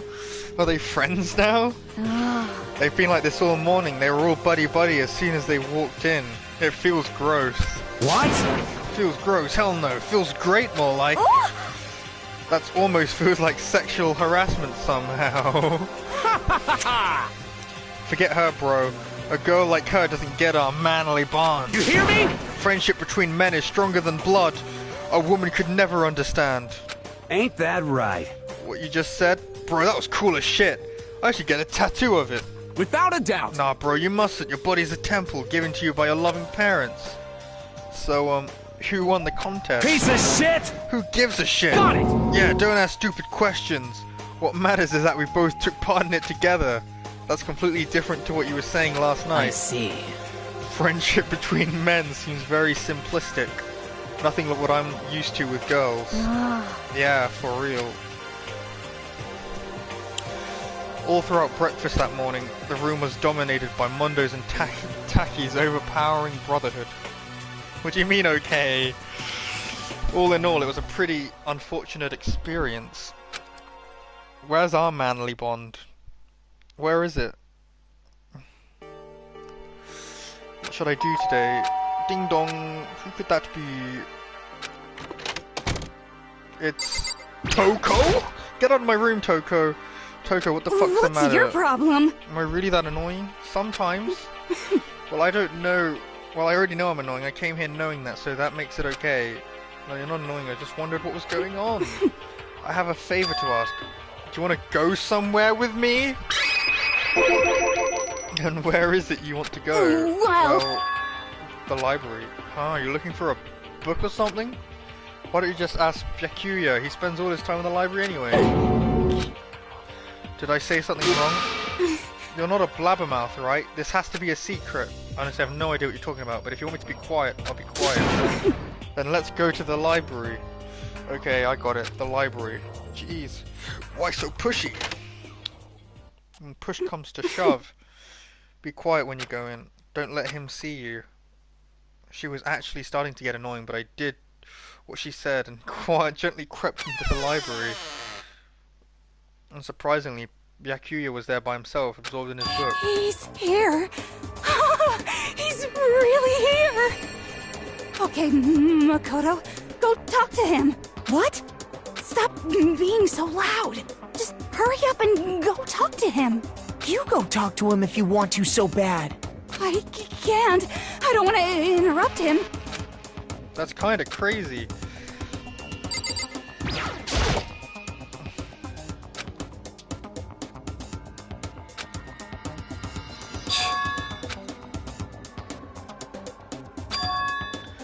So you noticed me, huh? Naturally. Of course. Now hurry up and leave. And take her with you. Hey, Byakuya. Remember how you said, don't be a woman who dominates weak men. Be a woman dominated by strong men? I never said that. Well, actually, I just thought it sounded like something you might say. Get out. And go take a bath, you smell. Don't make me repeat Don't make myself. me say it again. Go now before your stench latches onto the entire room. Okay. He really dug into us there. Maybe he's in a bad mood. She seems super depressed. Did he really upset her that much? Byakuya, to go that far,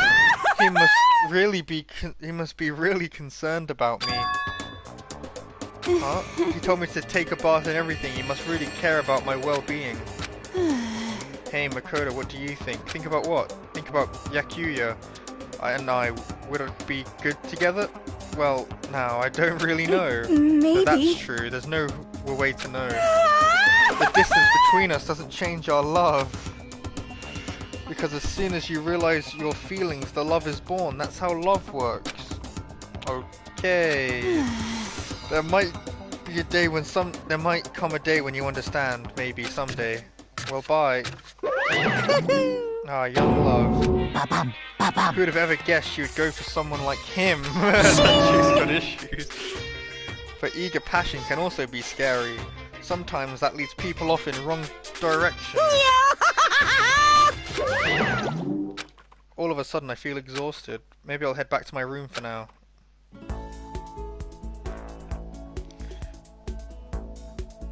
There's still some time left of the day.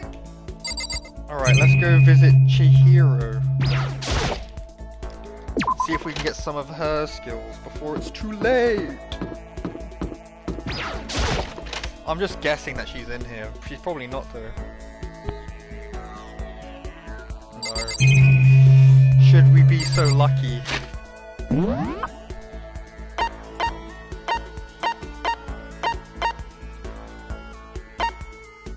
She's actually in the warehouse.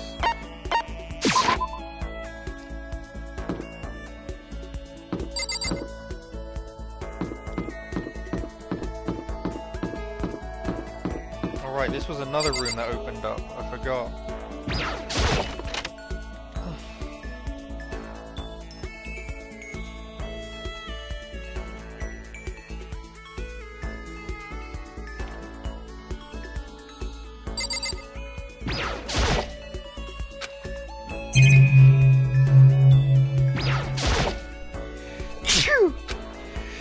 Choo!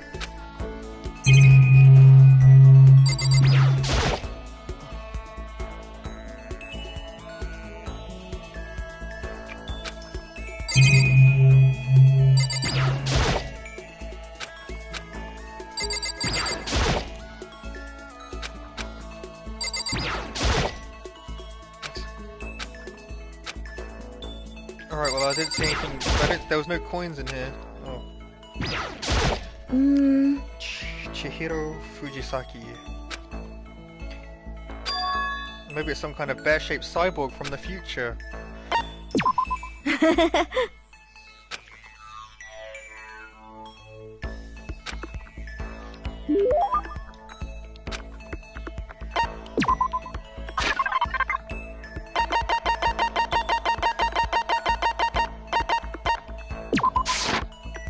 Yay! Oh, it's really amazing. I'll take really good care of it. I'll hold on to it forever. Seeing Chihiro so pleased with something I gave her makes me happy. No, what's wrong, Chihiro? It hurts. How did you get hurt, Chihiro? You know? Well, not really. I got bit by a mosquito last night. A mosquito? Oh, I figured something serious had happened. Where did mosquito come from? Huh? Oh, did I give you the wrong impression? So sorry. You have to apologize, it was my own fault. But you said it hurts. Did it really bite you that hard? Yes, look, see? She held out her arm and a huge red bump stood out against her clean pale skin. Holy cow.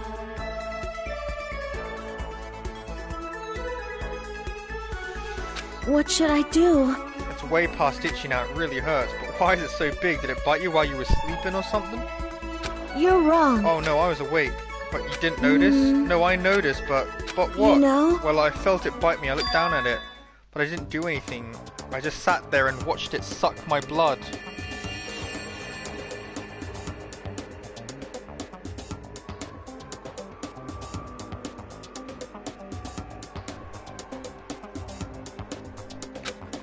You just watched? Why didn't you smack it? Because that would have killed it, right? Well, yeah, but you know? It must have been totally really hungry to snack that much, to suck that much blood. If it was hungry, it would have been really sad not to let it have anything. But it's just a mosquito. Mosquitoes are living things too, though. It might have its own mosquito family. Sorry, I know that's dumb. No, really, you don't have to apologize. But don't go scratching it, okay? That'll just make things worse. But what if it gets so itchy I can't take it? Well, in that case, just tip your fingernail and push it into the bump. That'll help. Wow, I had no idea. A smart Makoto.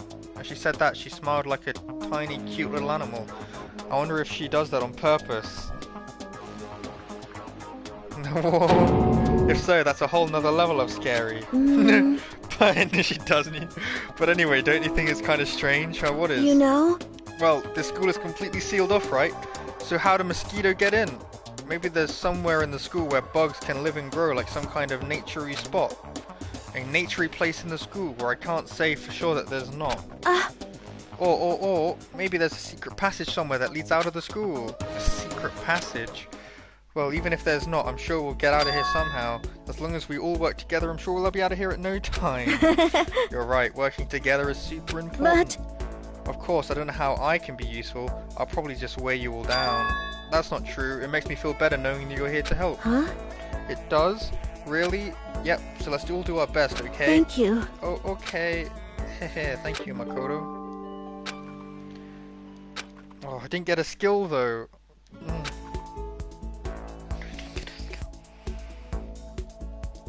It's the night time.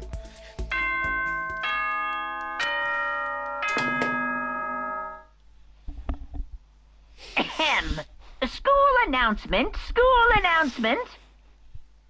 Nighttime is quickly approaching, but before it arrives, all students, please gather in the gym immediately. Emergency! Emergency! Some kind of emergency. I have a bad feeling about this.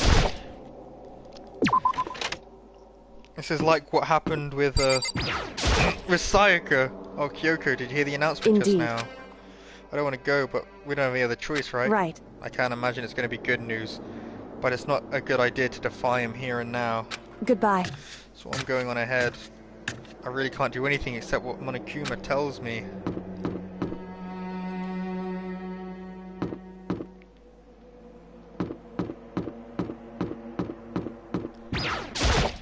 Yo. Hey man, you about to head in? Yeah, has everyone already gone on ahead? Looks that way. I don't like it, but nothing good's gonna come from ignoring that goddamn bear. So Mondo, are you sure you're okay? You kinda went all out in that sword. What? Huh? Who went all out? That shit doesn't even faze me. But you know, there at the edge of hell, a promise between men was waiting for me. Never saw it coming. Anyway, let's get our asses into the gym. Man, something unique must have happened between the two of them. What was it? Did they both see each other's wings? They were like, oh my god. And they decided to put it behind them.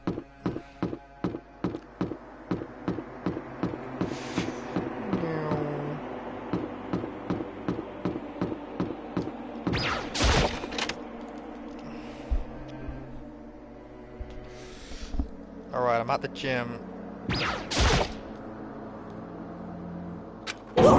Why is that?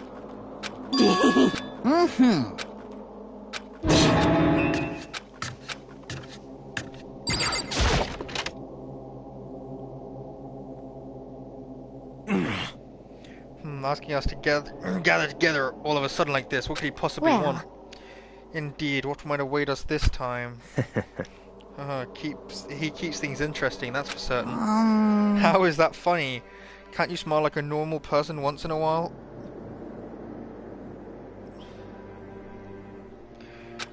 Like how the housewife on classic TV show smiles at the end of an episode? What the heck? There's something totally messed up with you if you can laugh at a time like this. Which of us is actually messed up? Huh?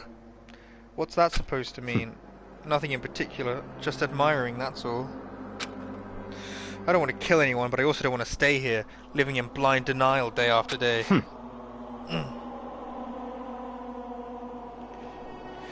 I was just admiring how you could live like that and still keep your sanity.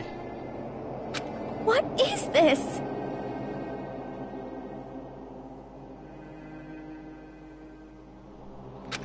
I'm not in denial. That reminds me. Remember how you kept talking about how the police or whoever would come and help us? How'd that turn out? It seems there's no sign whatsoever of possible rescue. Well... That's just... Huh? I wonder what actually happened. Certainly. It's strange, that's true. There's no way the police wouldn't know about it. We're right in the middle of a major urban area. What?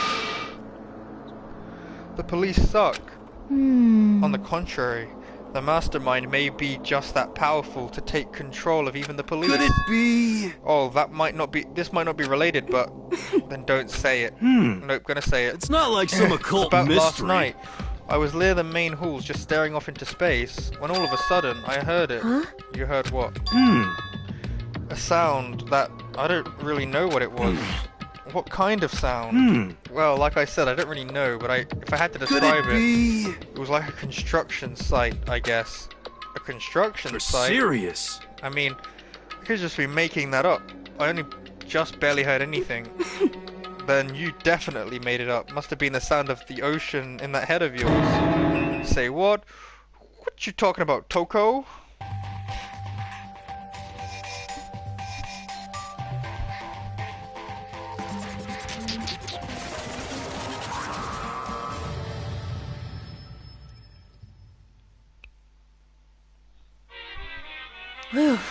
He's arrived. What Hiro heard wasn't the sound of construction, but it could have been an explosion, or maybe a machine gun. That can kind of sound like construction in a way. What are you talking about? Beyond this point, my mouth is zipped, my lips are sealed. I am fully puckered. It's a secret little secret. And? Fine. Then let's move on. What can you tell us? Why did you call us here? Say what? You don't beat around the old bush, do ya? Ready for me to get to the point, huh? If you please. But before that, do you mind if I vent a little? I'm low on energy these days. My stitching's even losing all its shine and luster. I'm thinking it's probably because of this ho-hum, boring old everyday life. I'm looking for something with a little more stimulation, something rife with danger and intrigue. Yep. Listen, can I just be frank? Today, the next Blackened hasn't shown up yet, and I'm getting bored. Hey, so I've decided to come up with a new way to motivate you. But motivate? This is another set of videos or something? Are you going to show us some demented thing to try and drive us all to murder? Drive you to murder? What a mean thing to say, just awful. You hear me? I don't know what you got planned, but we're not going to kill each other anymore. Got it! No matter what you do, I swear to God we won't. That's very big talk. Do your best to back it up, okay? Now then, with your permission, let me begin. So this time it's embarrassing memories and secrets. As long as you're alive, it's given that there are things you don't want other people to know about you. So I did a little investigating of my own, and I dug up some of your darkest secrets. And those embarrassing memories and secrets are all contained in the envelopes I have right here. I'm going to hand them out now, so take a second to take a peek. I wish I could see what was on all of them. Even the ones of the people who have died already. Saya's one could have been interesting. I quickly snatched the envelope with my own name written on it. I nervously pulled out what was written inside, and my entire body suddenly went rigid. Makoto wet the bed until he was in 5th grade. What? How? How'd you find out about this? Everyone started talking at once. You will have 24 hours. If someone doesn't become the Blackened by then, all your deepest, darkest, most embarrassing secrets will be exposed to the world. Maybe I'll roll by a crowded intersection in a van strapped with loudspeakers and spill the beans. Wouldn't that be so embarrassing? It's clearly some people didn't have very good secrets. So he just had to he had to give people lame ones, and some people probably have good ones as well. So that's what you meant by motivate. Yep, got it. They're all pretty unpleasant, trust me. None of you want to reveal that stuff, right? It's definitely something I'd rather people not know, but we'd never kill over something like that. What? Well, what'd you say? Count on it! He's right, your plan is doomed to fail. No one's gonna murder someone for this kind of thing. This is kind of... Oh no. Is it because for better or worse, your memory is still a way to connect to the outside world? I have stuff I wouldn't want anyone to know no matter what, so I assumed you'd all be the same. Which is why I put so much effort into preparing this next motive. Man, you're saying you really won't kill each other over this stuff? That just sucks. Well, what can you do? Okay then. In 24 hours I'll expose your secrets just to make myself feel a little better. Okay. So sad, so depressed. Fair and not thee well. With an almost convincing look of depressed dejection on his face, Monokuma receded into the gym's depths. So, I didn't know what to expect at this at first, but maybe we dodged a bullet on this one. I mean, yeah, how those secrets revealed is going to be totally embarrassing. But that's seriously not enough to give someone a reason to kill, right? Listen to me! Good news, everyone. I have a brilliant idea. You hear me? Why don't we all just confess the secrets in the envelopes right here and now? Without a doubt. If we do that, any and all motive for murder will vanish. pretty smart, right? Quiet down and listen! Okay, so my embarrassing thing is, I don't want to hear your stupid story. What? Besides, I don't want to talk about it. I don't care what anyone says, I don't want to talk about mine. As for me... Neither do I. Not because it's unpleasant, but because it is simply impossible. Oh? Well, it's just human nature to want to hear it when you say it's impossible. Come on, it'll be good for you. Absolutely not. Come on. It's okay, come just on. a little bit. Come on, come on, come on. Honestly. As I said. Here we go. Come on, come on, come on, come on, come on. Hey! I said I don't want to talk about it, you human bag of lard. Say what? I agree with them.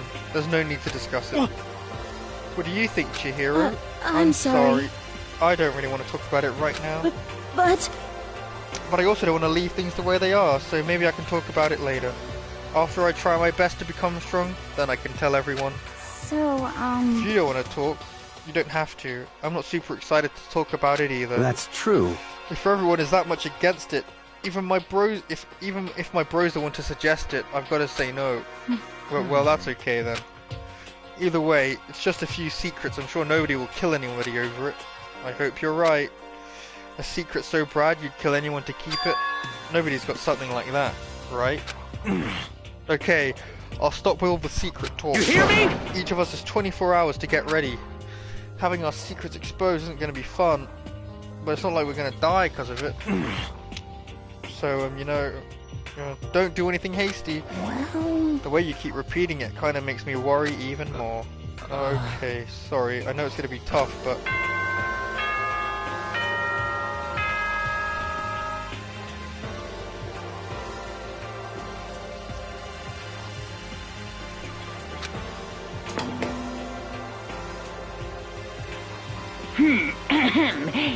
This is a school announcement. It is now 10 p.m.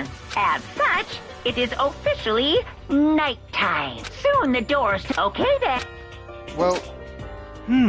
Nighttime already, huh? Let's call it a day. Of course. Good idea. We need to prepare for tomorrow. I was left with anxiety I just couldn't shake, but... We left things as they were, and left things as they lay. One by one we headed back to our rooms. Secrets are memories you don't want anyone to know about. A way to connect to the outside world. Honestly, all that crap Monokuma was spouting didn't have any effect on me. There's no way anyone would kill over stuff like that. At least that's what I thought. But maybe I was just being optimistic. Which is probably why, without too much of a struggle.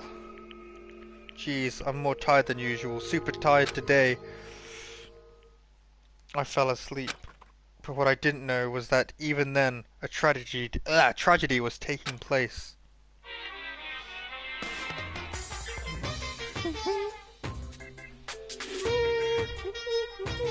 Hey, do you have a second? I want to confide in you. It's about the prevailing world attitude right now. The difference between passive and active, I mean. For example, it's the difference between like, oops, I killed him, and yeah, that's right, I killed him. Amazingly, there are tons of people who don't understand the difference. Can you believe it? But there's a huge difference between oops and that's right. If you know what I'm saying, right? Anyone can kill someone in the heat of the moment, but surprisingly few can do it with calculated intent. To make that choice, then put it into action, it's way harder than just letting your emotions lead you. It's all about preparation, resolve. So maybe you're wondering, what's the point I'm trying to make? I'm not totally sure myself. Maybe you should try reading between the lines. Morning, good morning. Good morning! Ah!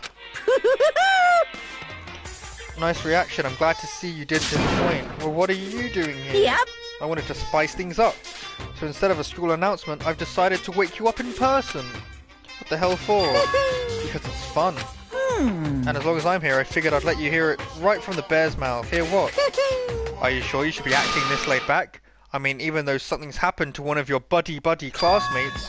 What? Say what? What? Your face is all blue like someone on the verge of death. What happened? What are you talking about? That's for me to know and you to find out. Good luck. Something's happened to someone? Was it? No, it can't be. There's no way someone would, but what if... No. What ifs are pointless, especially now when... The dining hall. I need to get to the dining hall.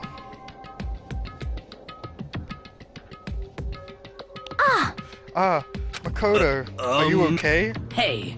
Did Monokuma talk to you too? Yakuya, you're the only ones here. Where's everyone else? Either already off trying to verify what Monokuma said, or they've fallen victim to something that Monokuma mentioned.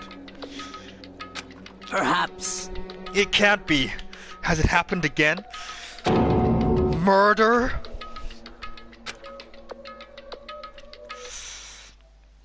After hearing what Monokuma has to say, the worst possibility forced its way into my mind.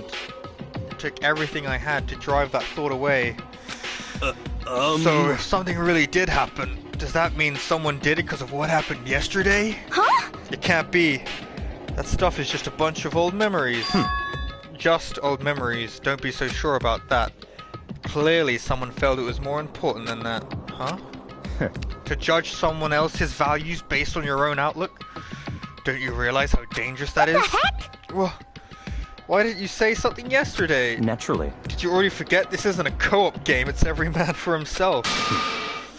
What good does it do me to go out my way to help you? Just the worst. Stop saying that already. There's something wrong with him for serious. Did he get brainwashed or something? Wait. That's not important. What matters right now is that we find out what happened. That's fine. She's right. Let's all split up and begin looking. The game is afoot. Pussyfoot, that is.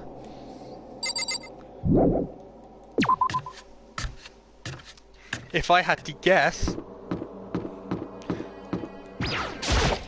So...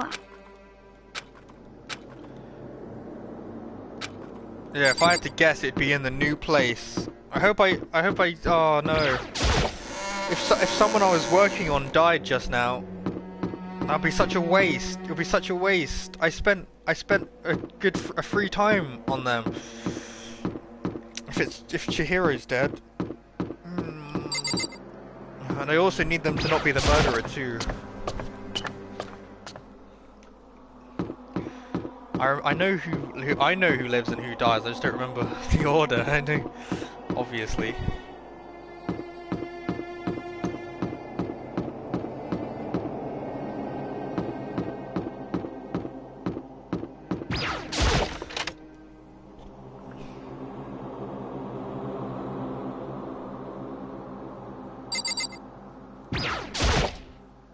What do you mean Chihiro is dead? Why Chihiro?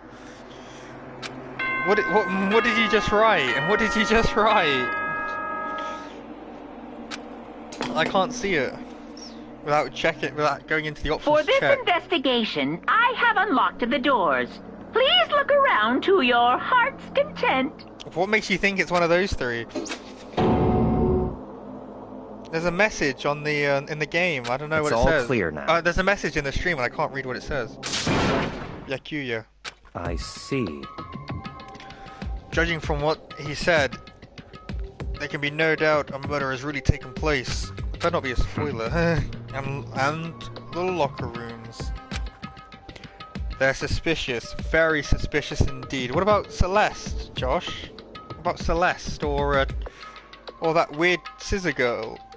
The love romance girl. They're suspicious. Very suspicious indeed, wouldn't you agree?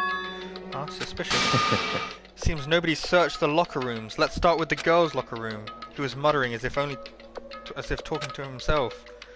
Without waiting for a reply, he pressed his hand on the girls' locker room door.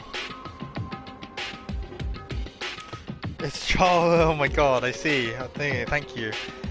And the door swung open without a sound. In that moment, time seemed to freeze. No. No! No! I wasted a free time on this one. I should have done her first. I should have done her first. What? I don't know how long it took for me to fully comprehend the reality of what I was looking at, but as soon as I did, a wild, almost primeval scream escaped my mouth.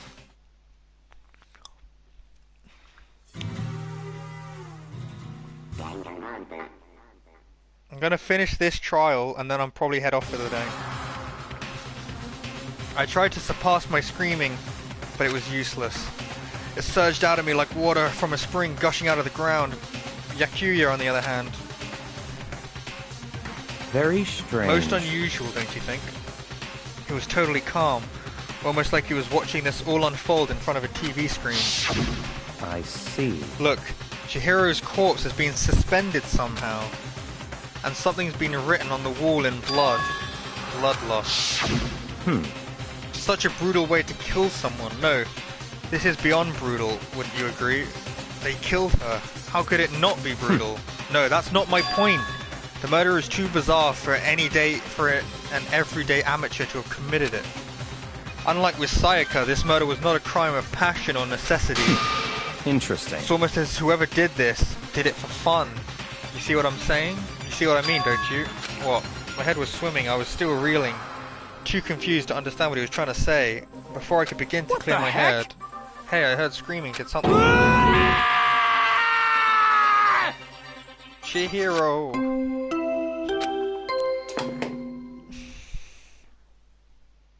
A body has been discovered! After a certain amount of time, which you may use however you like. What the hell was that? Oh, that's right, you were unconscious during Sayaka, so you don't know about it. What you heard was the body discovery announcement. Apparently, when 3 or more people discover a body, an announcement plays to let everyone know. I imagine it's so that the search for the culprit can proceed fairly for everyone involved. Proceed fairly? The body discovery announcement, then Chihiro really is dead, yes. Before you start screaming your head off, go round everyone up. It seems another game has begun. Another life or death game to uncover a killer. Killer, killer, killer.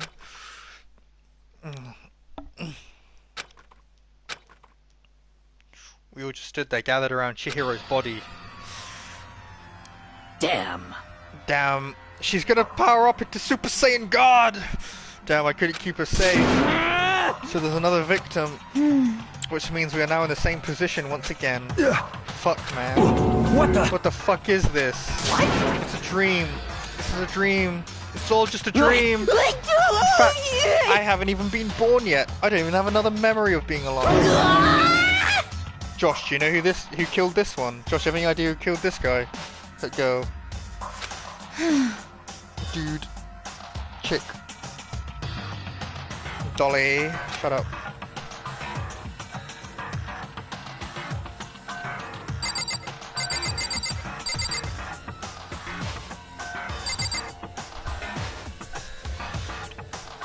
It's either Taka or Mondo. What do you mean?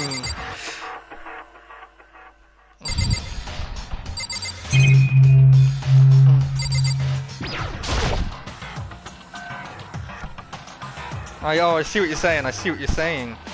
Interesting theory. I actually don't remember. I don't remember who killed this one. I know who it isn't. If I went through it slowly, I could probably work it out eventually. But there are more things to worry about than... Oh, right, yeah, the body. I said it once already. There's a word written there on the wall. Oh. One of them is going to be upset with Chihiro, kill her, and the other one was like, but we're brothers, you know, we'll find out, I guess. We'll find out. The word bloodlust is written on the wall in blood. So... I don't think it's any kind of dying message. Or from a purely story point of view. It's just too strange. But you know, the thing about writing bloodlust in blood, doesn't it sound kind of familiar? It's the MO of Jack.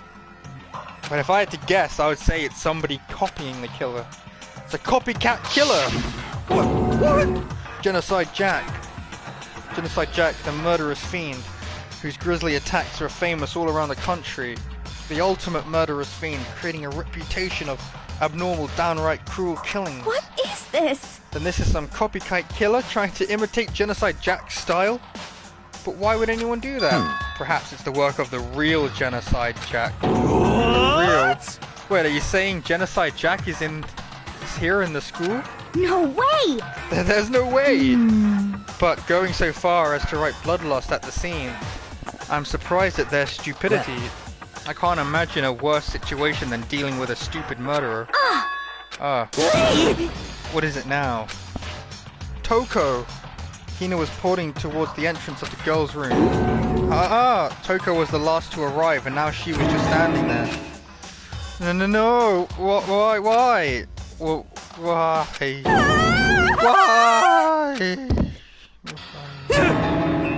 She fainted. That did not sound good. To Toko? Hina rushed over to Toko and started trying to shake her awake. Toko, are you okay? Come on, wake up. Oh, that's right, I just remembered what she said. About how she faints anytime she sees blood. Is she hemophobic? I imagine that she does not watch too many horror films then.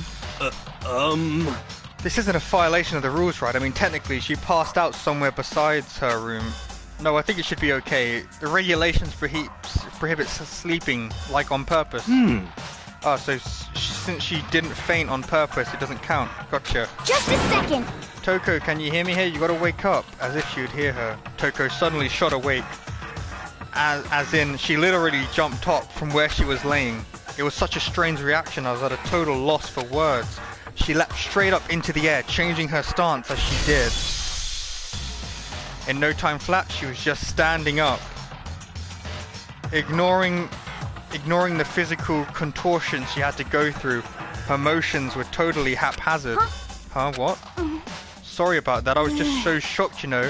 It happens, right? Was I the only one? To Toko, are you okay? I'm fine. Whoa, is that a dead body? Hey, are you dead? What the heck? She must have hit her head real hard when she fainted. The world has a front and a back, a top inning and a bottom, a sea of truth and a web of lies. Well... This is quite concerning.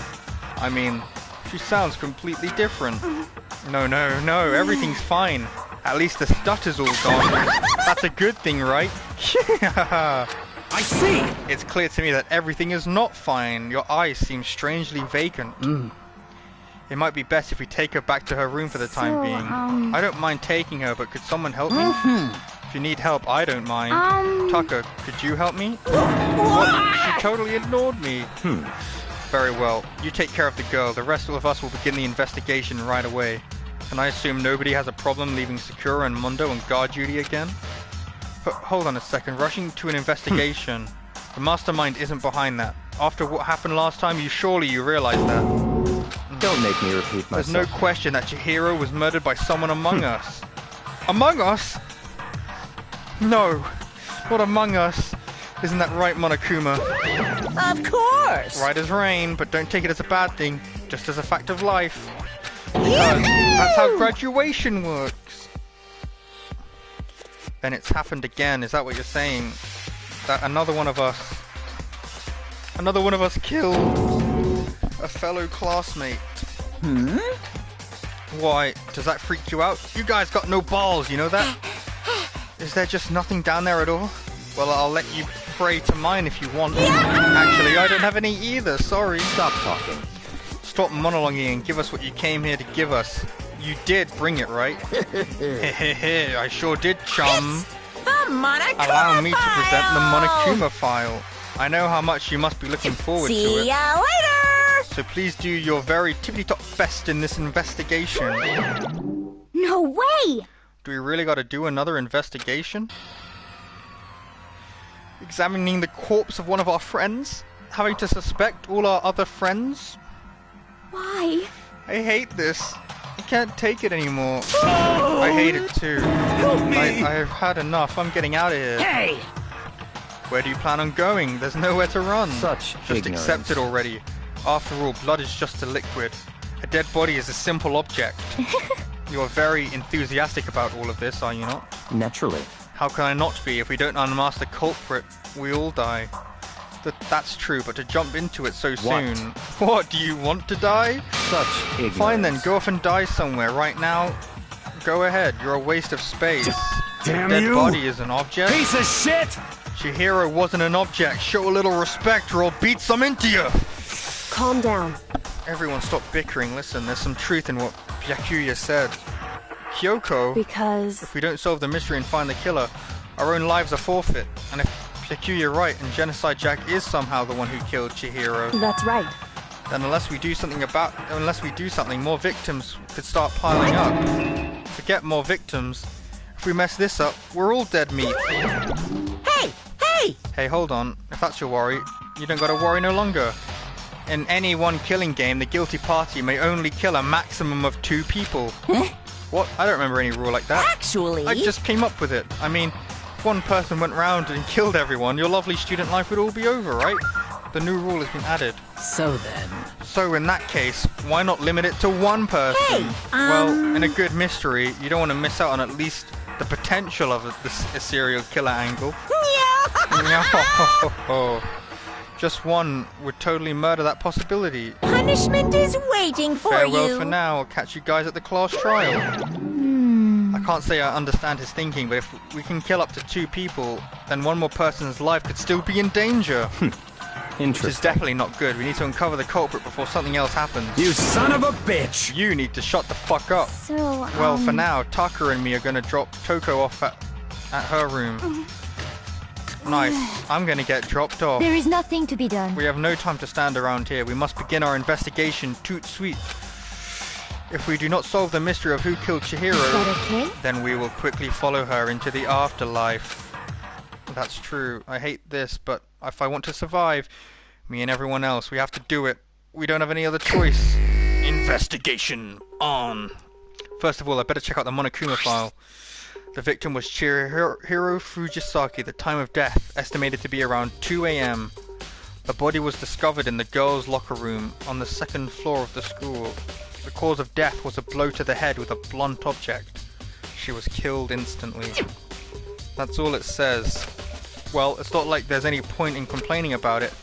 No matter what, I gotta do what I gotta do. Monokuma file 2 has been added to the bullet section. Hey, Makoto, do you have a second? Huh?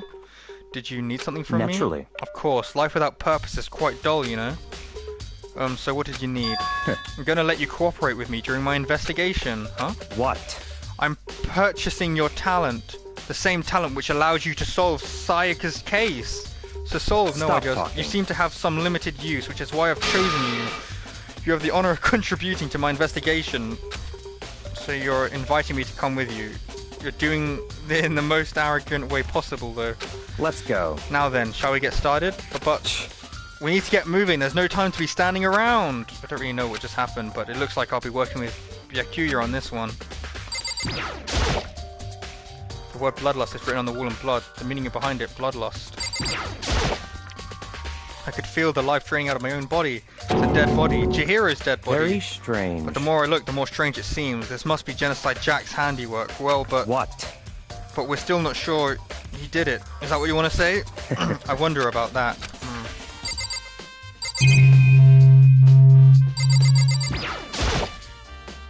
There's a fresh bloodstain on the carpet. It must have been splattered with blood during the murder. I wonder. There's a dumbbell on the floor and there's a bloodstain. This is the bloodstain on the dumbbell. The Monokuma file said a blow to the head with a blunt object is what killed her. Does this mean this dumbbell was actually the murder weapon? I don't imagine it could have been anything else.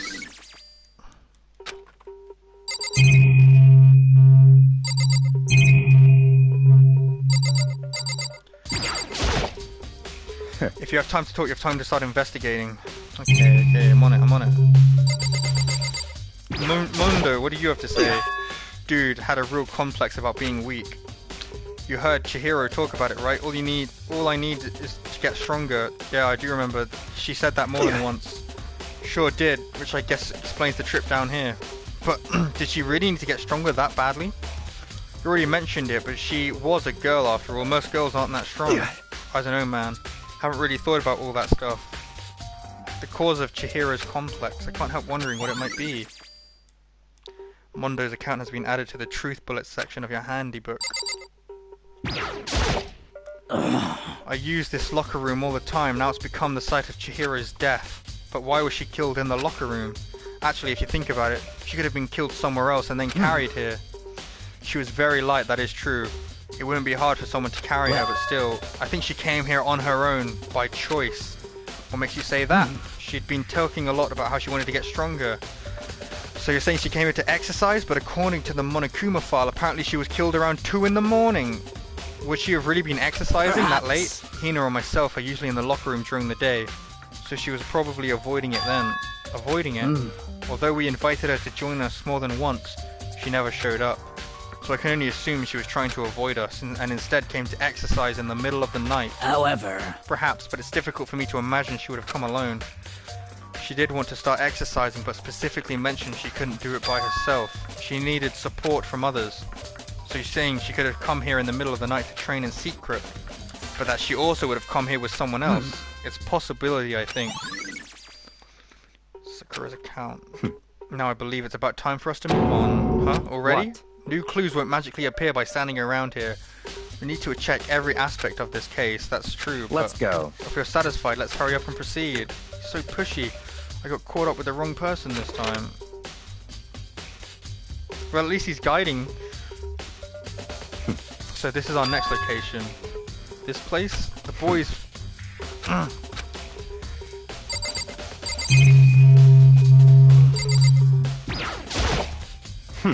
That's not even the scene of the crime, idiot. You've already spent plenty of time checking out the crime scene. If I remember right, the card reader is meant to work with handbooks, right? What? Do you have an issue with it? If so, you should take it up with Monokuma. He said that, then quickly, sharply clapped his hands together. Did you call for me? You called for me? Has he been domesticated? That's right. It seems that Makoto has a question for you. You need something? Sure, what's up? Well, it's just about the card reader. Yep. Yes, the card readers have all been designed to interface with each of your e-handbooks. You can only enter the locker room corresponding with the agenda listed on your individual handbook. And it's impossible for 2 people in a row to go through while the door is unlocked, right? Unbelievable. If there were some sort of erotic terrorist on the prowl, the ceiling-mounted Gatling gun would initiate a Swiss cheese slaughter. And the school regulations prohibit anyone from lending someone else their handbook, correct? Of course! Correct. So then, that means only girls can enter the girls' locking room, and only boys can enter the boys' locker room. In other words, Chihiro's body being found in the girls' locker room means... Hey Makoto, I can see right through you. See right through me? Allow me to tell you what you're thinking. Since Chihiro is found in the girls' locker room, the killer must have been able to get in there. So in other words... As such, the killer must be one of the girls. Did I get it right? Such ignorance. Good lord, you're simple. But am I wrong? You should pay closer attention to the regulations. The answer's been in front of you the whole time. Loaning your e-handbook to another student is strictly prohibited. Only the act of loaning an e-handbook is prohibited. Borrowing someone else's is perfectly fine. I would expect nothing less from the prodigal son of the noble Togumi family. So you managed to sniff out the loophole in the regulations. Knowing you, I bet you created it on purpose, didn't you? To add a little more excitement to things. Kai, you're treating me like a puny little appetizer instead of the main course that I am. Now then, and since the dead can't actually talk, they're not people anymore, they're things. Yep. Got it? Get it? Got it? Good. Wait, hold on, you're saying that's a loophole, but in order to borrow someone from something else, then that means they'd have had to loan it, so... Why you? So sleepy. Just listening to you makes me want to pass out. Be more like Yakuya and get your poop together. Or else I'll charge you with criminal negligence. No more questions. Figure out the rest on your goddamn self. That's fine. Well, I know you're unfortunately lacking in mental faculty, so I'll fill you in myself. Let's head to the main hall. The main hall? That'll help you understand what's going on. The card reader has been added to your truth bullets in your handbook. You came to the main hall. So what are we looking for here? Does that mean I have to figure it out for myself?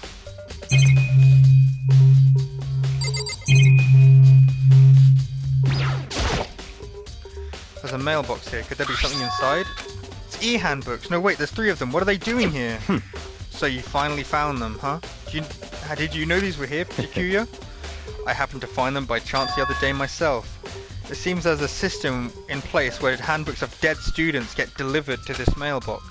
So then these 3 handbooks belong to Junko, Leon, and Sayaka? You can go ahead and confirm it yourself. I immediately turned on one of the e-handbooks, and when I did... Sayaka Maizono. You're right, this is Sayaka's handbook. Now do you understand? The key to the loophole that I revealed earlier. Yeah, I feel like I'm starting to get it. You could just borrow someone else's handbook. You could just take a handbook. I see, now I understand. Main Hall E handbook's been added to the truth section of your truth bullets section of your handbook. What? Hold on a second. What's Very wrong? strange. That's strange. One of the handbooks won't turn on. Is it broken? Whose is it? The other handbook showed Junku's name when I started it up. Then the one that won't turn on must be Leon's, right? I see. It would make sense, yes. After all, he did get pummeled with dozens of baseballs. Pummeled with baseballs? The memory of it came flooding back. The cruel punishment which led to Leon's death. The execution the mastermind concocted. A cruel, heartless death. You're right, it wouldn't be surprising for the handbook to break during that kind of assault. Damn it! Hey! Hey, well what? The e-handbook is essential to student life here. Crucial, integral, instrumental.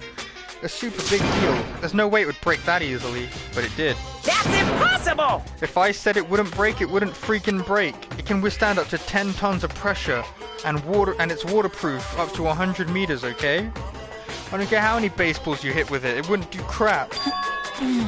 Oh, but, my amazing handbook does have one single weak point. I can't hear you! But it's a secret. I wouldn't want to go breaking any more handbooks. What?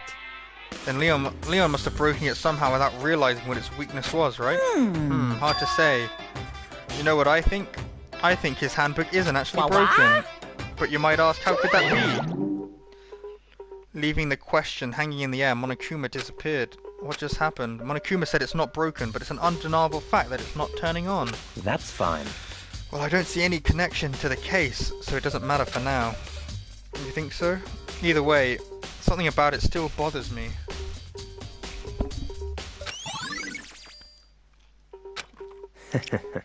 Okay then, this should be enough to get things rolling. Let's begin our investigation in earnest and track down the true culprit. Yeah, we need to find out who killed Chihiro. To be exact, not quite. Huh? Not quite? What do you mean, Byakuya, to be exact, not quite? Certainly, I want to reveal Chihiro's killer, but more precisely, I want to discover the true identity of Genocide Jack. Then you really think? You truly believe that Genocide Jack is the one that killed Chihiro? Don't make me repeat myself. Absolutely, I've no doubt that Genocide Jack is the culprit in the case. A murderous fiend is Genocide Jack, right? There's nobody else it could be. A murderous fiend who kills again and again using a bizarre and brutal method. They're like a ghost, attacking suddenly and then slipping away before the police can catch up to them. And with a nickname... And what nickname did the internet give to this mysterious serial killer? Genocide Jack. They say he's killed thousands of people, but that's gotta be an urban legend. Still, could one of us be demented psychotic killer like that? You're not wrong to wonder. But words mean little right now. I have something that'll prove it, and I can show you. Show me! What do you mean? Don't make me repeat myself.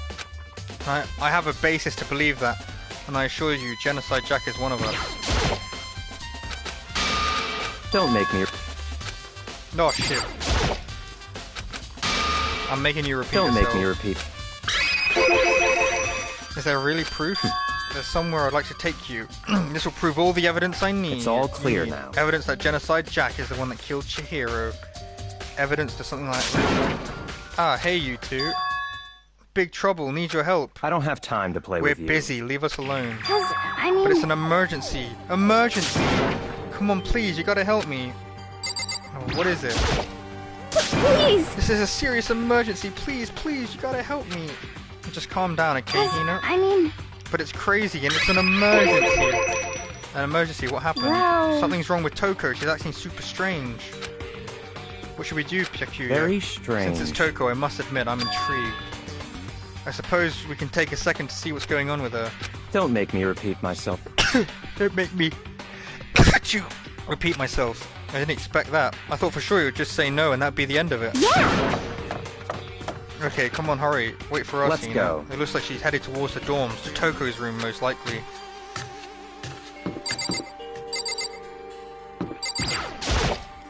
Such ignorance. Talking to the wrong person, you waste of space. The hell, where's Toko's room? Oh, no. Is Toko inside in some kind of an emergency? You guys are too slow. I think you're just too fast.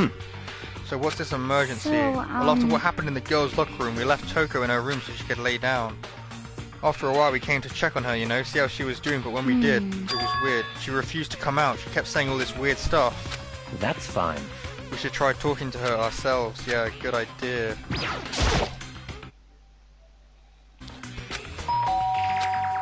The door swung open slowly and silently. Holy crap, an aura of negativity flowed out from behind the door, forcing a gasp out of me. Oh, nothing. It's just that, Hina was really worried about you, holding yourself up in your room. Leave me alone. Yeah, sure thing. But, could you open up, just for a second? Like a cherry cola. I'll allow it. Huh? I won't let Genocide Jack have control.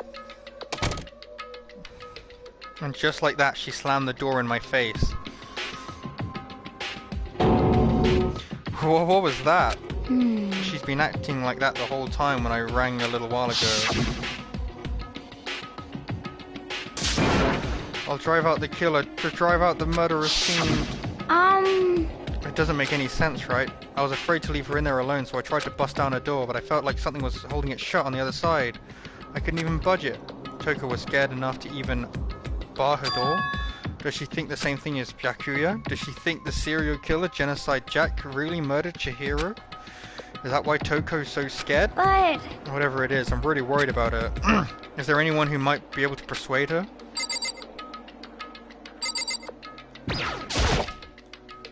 Hey, Byakuya, do you think you could ask her to come out of her room, I mean? That's fine. Sure, whatever.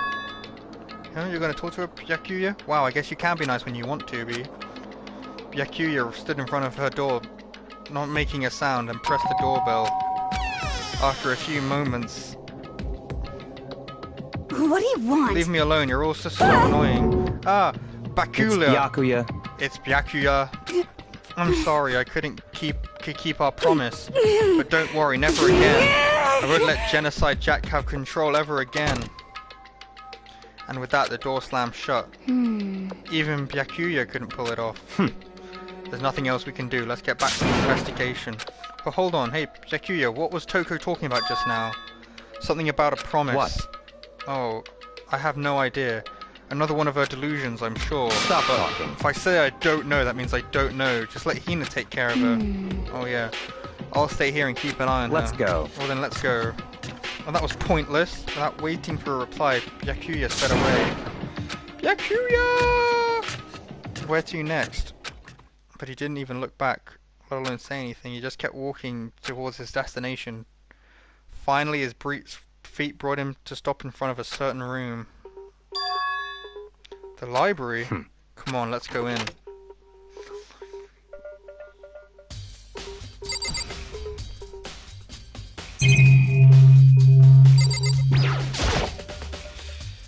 Is the evidence that proved Genocide Jack really in the library? Don't make me repeat myself. Don't make me say it again.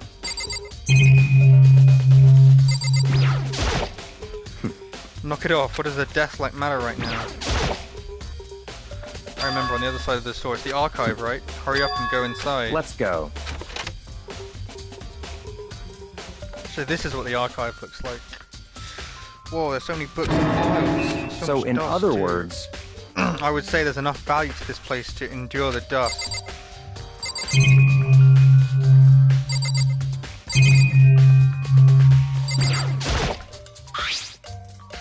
There's a wooden box, it's empty, although judging by the smudges of the dust, it looks like there was something inside. I wonder what it was. There was an extension cord plugged in there. It proved very useful while I was in the library. Extension cord, huh?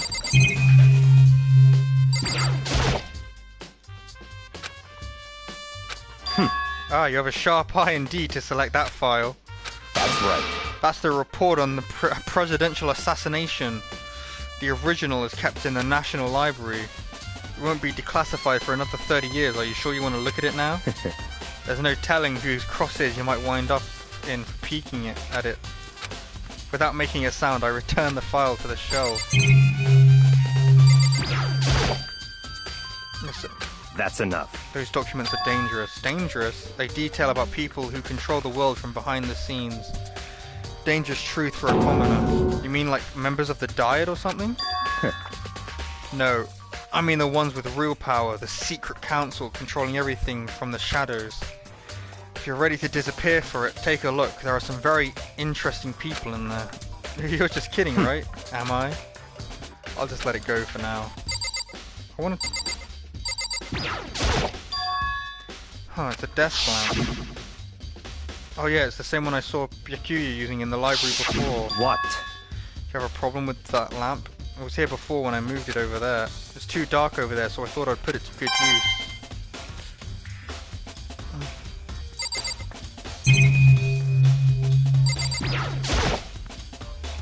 There's a ton of thick files stuck onto the bookshelf. If you're thinking of looking through any of them, let me give you a little warning.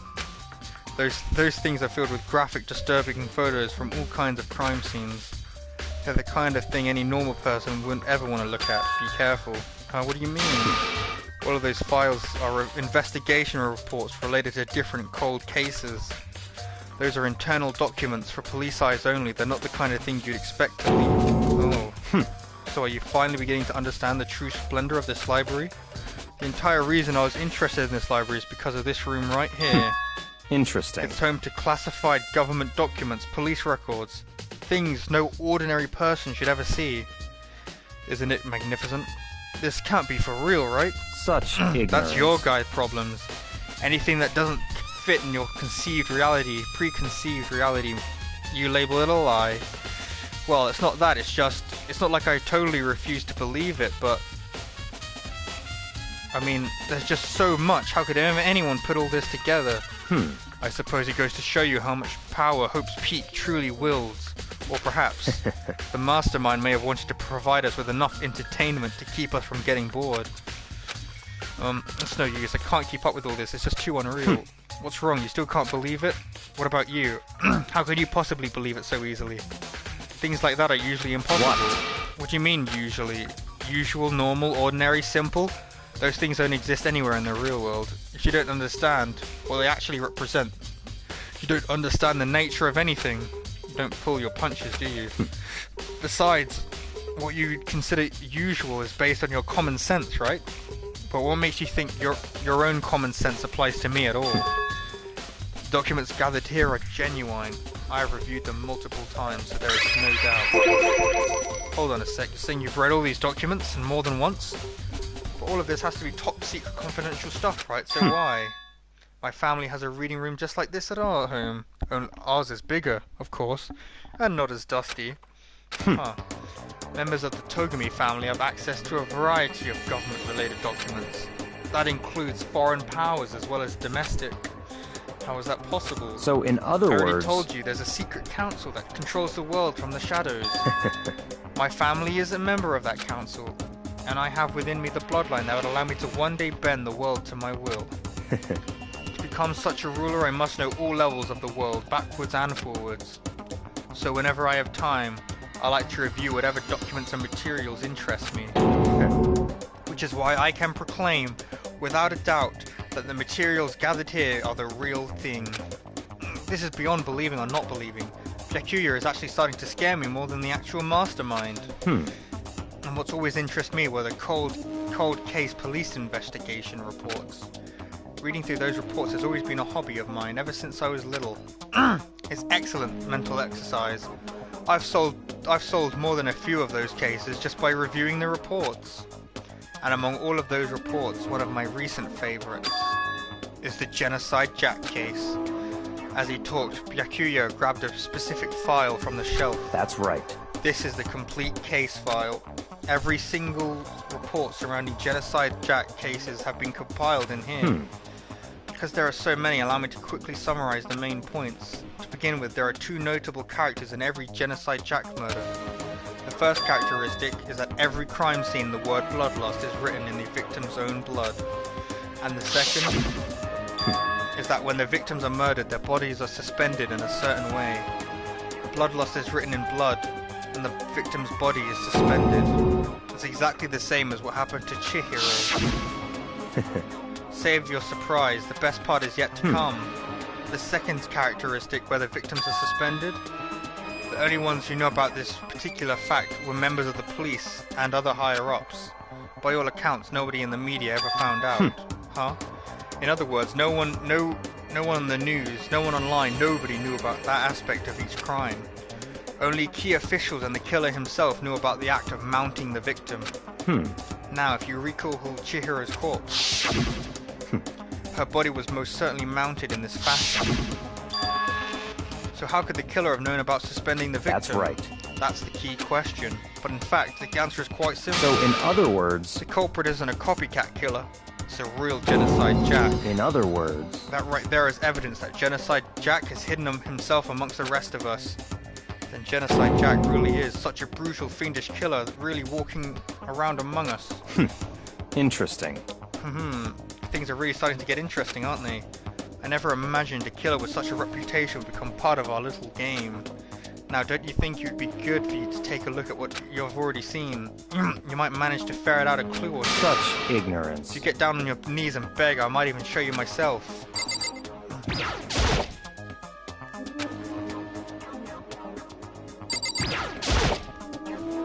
Byakuya, about the Genocide Jack case file, could you let me see it? That's fine. Well, you didn't beg, but I guess it's okay this time. Feel free to look at it in here, but you can't take it with you. Byakuya handed me the file and I flipped through it with nervous fingers. Suddenly my hand stopped. I reached the page where the photos from the scene of each crime had all been collected. The names of Genocide's Jack's victims ran on for several pages. Ken Harada, 32, Tashiro Honda, 17, Shujo Gaku, 23, Kakumotoru, Takumi Fugono, Uchiada Noshida, Takeshi Mazumane, Yuto Yujima. There was no end to it, but the one thing became perfectly clear as I read. All of the killer's victims were killed and suspended in the exact same way. And at the scene of every murder, the word bloodlust was left in the victim's own blood. Now take a look at the next page and you'll find another interesting tidbit. The next page.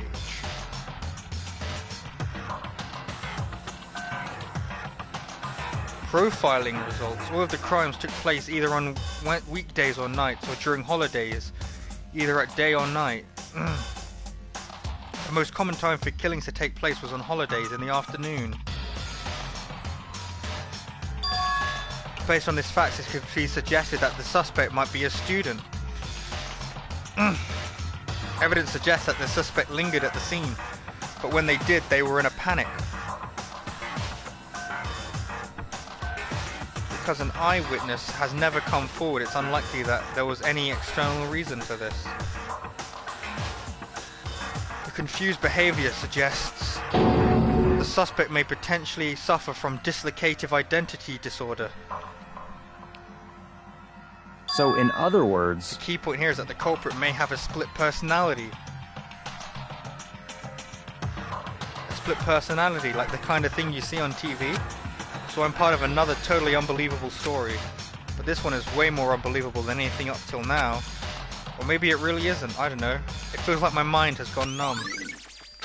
Let's go. Alright, we should get going soon. Oh, where are we going?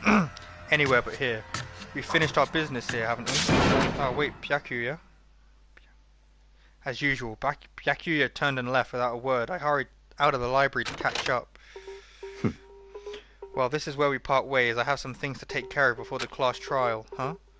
Just all of a sudden like that? I don't have time. Come on, enough of your annoying misapprehensions. Did you really think we'd be together the whole time? Take responsibility for yourself and do something. Move the investigation forward on your own. Goodbye. Well, goodbye. And just like that, he was gone. As quickly as he has asked to join me, he'd cut me off. In the end, I felt like I was just some plaything getting tossed around. At the same time, I'd uncovered some really important clues thanks to him. Genocide Jack. He's the one that killed Chihiro. And the murderous fiend is one of us. But who is it? I have to find that out no matter what it takes. And to do that, there's somewhere I have to investigate one more time. I have to go back to the crime scene. The girls' locker room. I should check the boys' locker room too. And the others might have come up with some useful info while I'm at it. I need to check out everything that I can.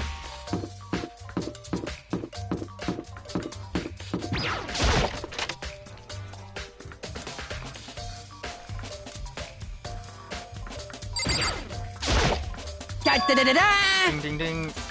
Fumi has discovered evidence revealing the identity of the culprit. I feel as if... Another stat increase for me. Evidence, what did you find? Cannot reveal that just yet. I can guarantee you that fan will steal the killer's breath from his lungs. Oh yeah, Miss Ludenberg said she'd witnessed something worthwhile too. Really? What did she say? Well, She refused to tell me. It's like when girls bullies boys she likes, right? Right? Okay, so where is Celeste now? The warehouse by the dorm. She was there, but at the same time not there. What is it gonna be?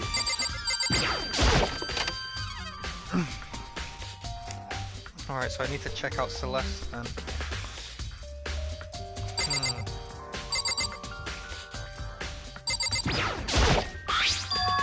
That's strange. A stain on the carpet. What is it? The boys' locker room carpet has been added to the truth bullets.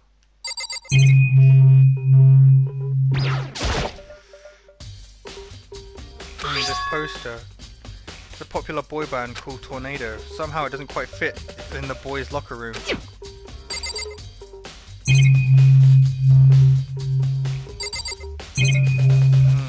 I guess that's all there is to see in the boys' locker room.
Hey Kyoko, have you made any progress on your investigation, generally speaking? However... But I have to get going. I have something unrelated to take care of. Something besides the investigation? What is it? Well... Nothing you need to worry about. Just concentrate on the murder. But so then... Before I go, let me give you one piece of advice. You should examine Chihiro's body one more time, thoroughly. Also, her handbook is missing. You might want to determine its whereabouts. Goodbye. That's it. I'll be praying for your success. With that, Kyoko turned and left the locker room. Left the girls' locker room. Guess I'll take another look at the body then. And Chihiro's handbook is missing? That's definitely worth worrying about.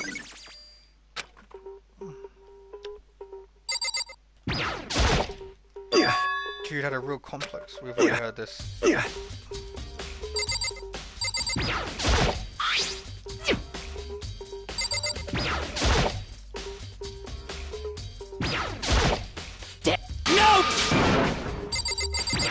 Let's have a look at the body then.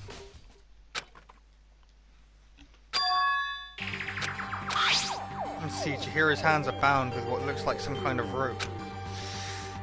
The rope was used to prop her up in some kind of crucifix position, right? And this rope has a plug. This isn't any rope, it's a cable. But more, it's not the only thing that concerns me. Chihiro's fatal injury, the blow to the head, which means someone struck her in the head in order to kill her. That's right, there's the issue of her being suspended and the fatal blow. At first I didn't see any two reasons to think too much about either of them. But seeing them again after looking through Genocide Jack's file, something's not quite right. There's no scissors. And Genocide Jack's MO is stabbing. But this is one thing that most likely ties these all together is the true nature of the rope that was used to suspend Chihiro. It's clearly the cable from the archives room.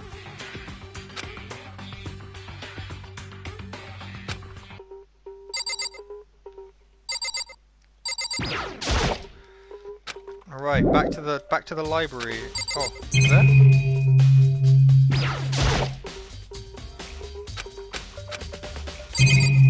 What else is there to check? Oh, the poster. It's a bloodstained poster. The blood is the most noteworthy part of it. The big-breasted swimsuit model is pretty noticeable too. A girl's locker room doesn't have this kind of place you'd see something like this. Oh, but wait, that reminds me, the poster in the other locker room is... That's right, there's definitely something strange about this. The boys' locker room, there's a poster of a popular boy band. In the girls' locker room, there's a poster of a big-breasted swimsuit model. Could the posters have been switched? If they were, why? What reason would anyone have? Maybe I should talk to someone who knows a little more about the locker rooms. Which means I need to talk to Asahina again. Let me ask you something. Do you think the posters in the boys' and girls' rooms could have been switched? I'm sorry. Sorry, I can't really say. I never really paid any attention to the posters. However... But there is something that's been bothering me about the locker room. You see, I like to drink protein coffee every time I finished exercising. We have protein coffee? In the warehouse. It's not the highest quality, but I don't have a lot of other options. I mix protein powder with coffee and down a glass of it after exercising. Anyway, the other day I spilled some on the carpet in the girls' locker room and left a stain. A stain? But I don't see any stain on the carpet now. Exactly, I didn't notice it earlier. I noticed it earlier, the stain had disappeared. I can only assume someone came along and cleaned it up, but still, isn't it unusually clean? As if there was never a stain here to begin with? Disappearing stain.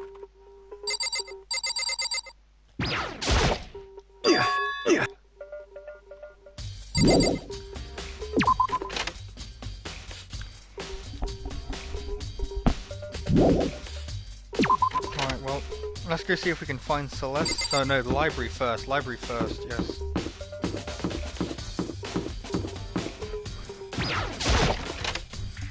Save us from coming all the way back here. We want to check out the archives room again.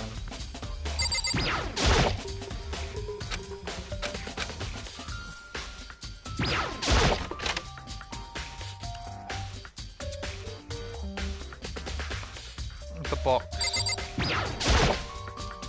The wooden box is empty. The extension cord was in there before. I want to take another look at Genocide Jack's case file. I know it was around here somewhere. Oh, it's gone. Did someone take it out of the archive? But the only one who would do something like that, I can't think of anyone but Yakuya.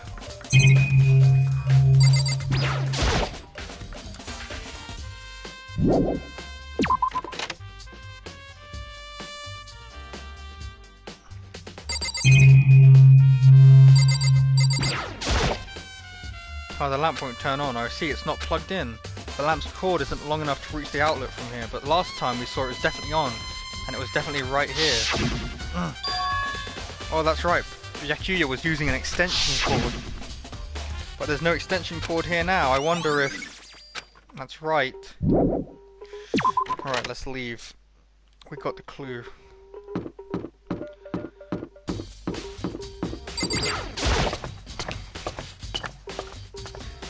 There's only two... I want to talk to Celeste and maybe Hina.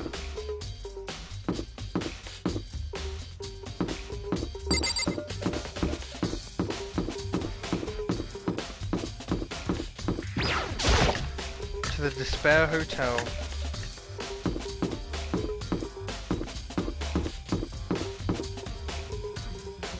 Here's the warehouse. Is she inside?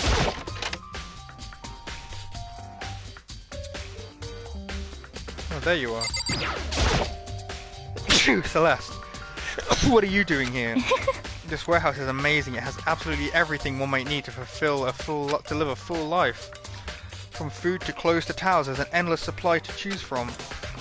I see that, but have you found anything related to the case? Most unfortunate. I knew you were going to ask me that.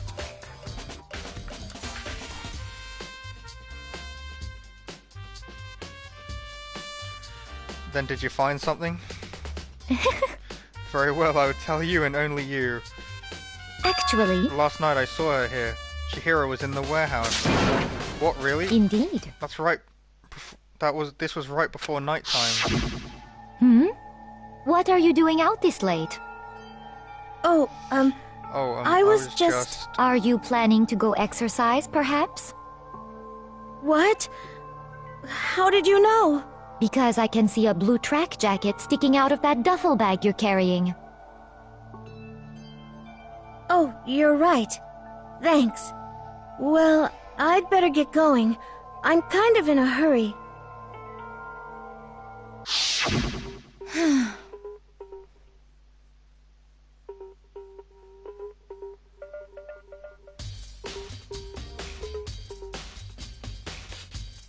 Yes, indeed.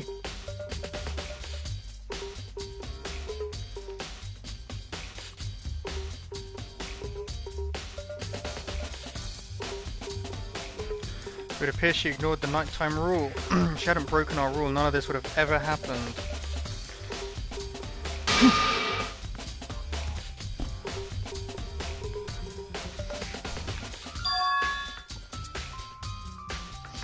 She went to the girls' locker room at night in order to exercise without anyone knowing. But the strange thing is, there was no trace of a jacket or duffel bag Celeste said she saw Chihiro carrying.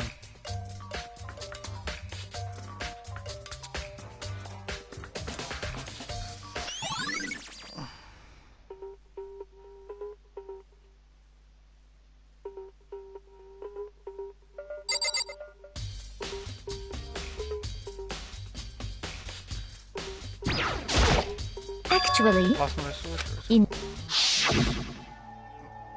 I need to do that again. I thought you might tell me something new.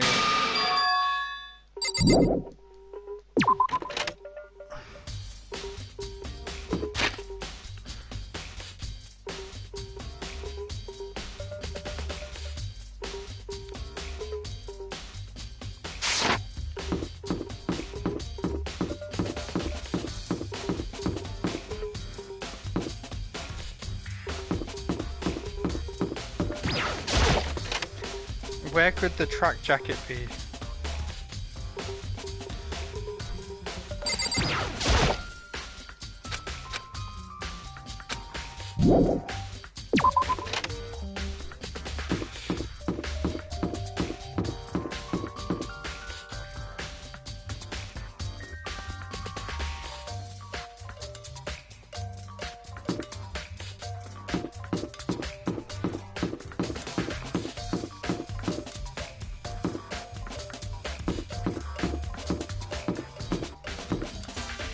I don't know where to go. I don't know.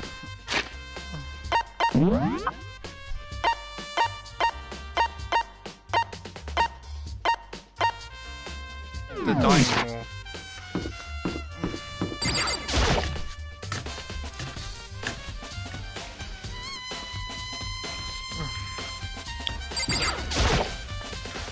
Hina, how's Toko doing? Same as before, she won't come out, she just keeps on mumbling something about Genocide Jack.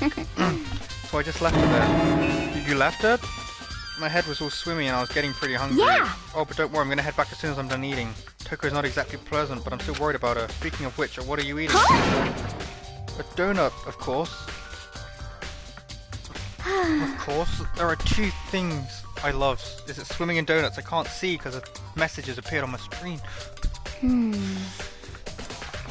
I bet Chihiro would have liked to eat more donuts. Maybe that was her one big regret.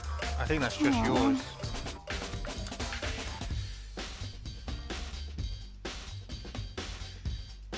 Oops. Oh, I should have tried to spend more time with her. I agree. Come to think of it, who did she spend time with? Yeah, she was a little bit strange. Didn't really hang out with the other girls that much. It was like she was trying to keep her distance from us. Actually, Sakura said something similar. She said that even though you invited Chihiro to exercise with you, she always refused. Yeah, totally. Yep, it's true. And it wasn't just us either. It was like she stayed away from all the girls. Was she just shy? I don't know, she talked to the boys all the time. It's kinda weird to be shy around your own sex, but to be totally fine with the opposite sex. Oh wait, maybe she was used to guys spoiling her. The law says you can't judge a book by its cover.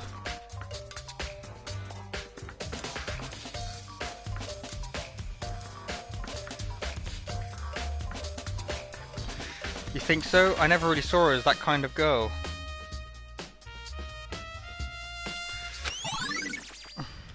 Io's account has been added.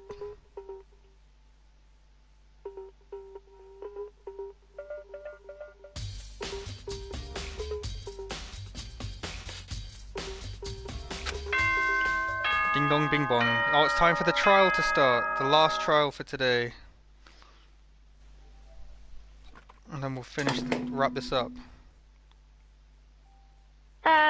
So, I'm getting tired of waiting. Shall we just plunge right in?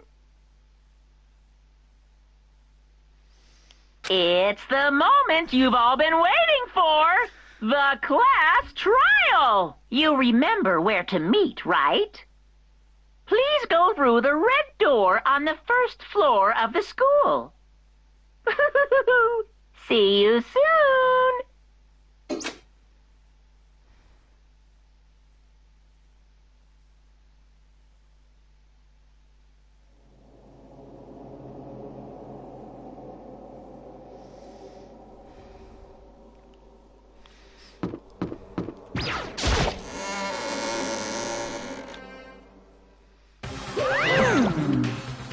So everyone is ready to what? Am I blind or are we missing someone?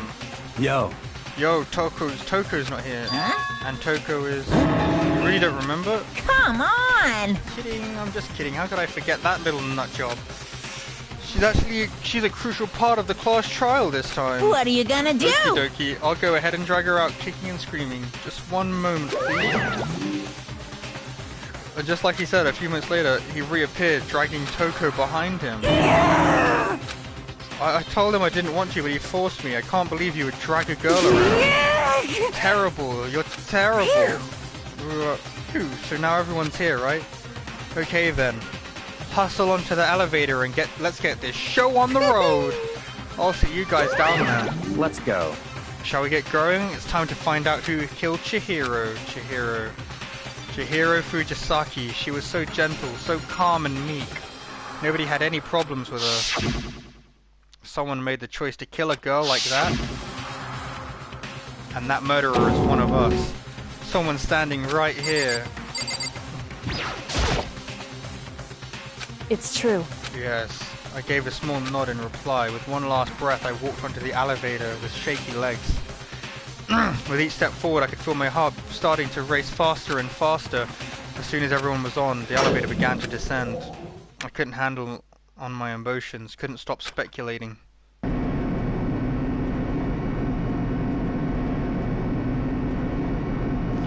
The steel box sank with heavy clunking sounds deeper. As we went deeper, the uneasiness in my heart grew bigger and bigger. The elevator was unaffected, however, and continued to descend without hesitation, until finally it came to a sudden stop. What do you think? I redecorated. Isn't it so fresh? Isn't it so exciting? Don't waste our time with stupid questions. Let's get this over with. Very nice. Good, good. You're rip-roaring to go. Gotta say, I don't hate it. Not at all. Well? Okay then, let's get this show on the road. Thrills! Chills! Everyone, please kills! find your assigned seats. And so the curtain opened once again. A deadly judgment, a deadly deception, a deadly betrayal, a deadly riddle, a deadly defense, a deadly face, a deadly clash trial.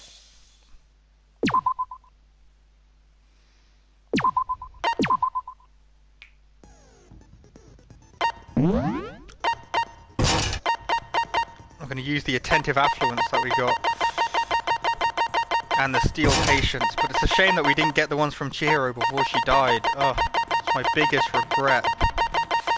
If only we had got them. Guess I'm done. Alright. Let's begin with a basic explanation of the class trial. So, your votes will determine the results. If you can figure out who done it, then only they will receive punishment. But if you pick the wrong one, then I'll punish everyone besides the blackened, and the one that deceived everyone else will graduate. Okay then.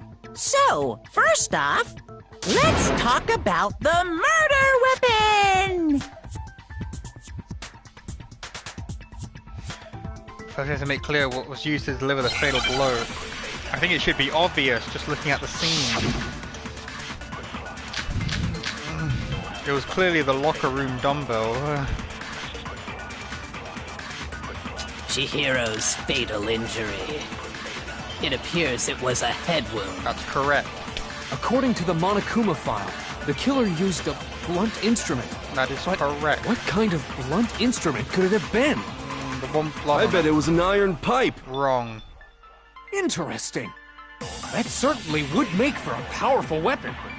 Poor Chihiro. Poor Chihiro. You an idiot? Chihiro's, it appears it was. According to the Monokuma file, what kind of blunt? I bet it was an iron. Interesting. No, I went past it. Certainly would. Poor Chihiro. Oh, god damn it. Chihiro's, it appears it was a head. According to the Monokuma file, the killer used a what kind of blunt instrument? I bet it was an iron pipe. No, that's wrong. What? How on earth could you think it Can was we an iron agree that pipe? the object that dealt the fatal blow was the dumbbell found at the scene of the crime?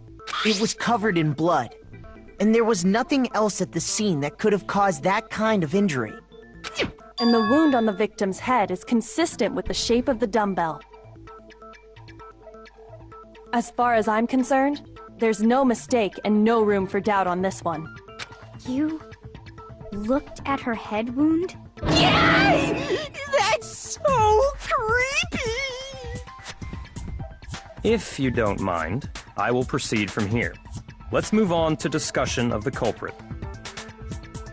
Although, I believe the criminal behind this heinous act is already quite clear. What? For real? Chihiro's killer is Genocide Jack. the fiendish serial killer, Genocide Jack. I wonder.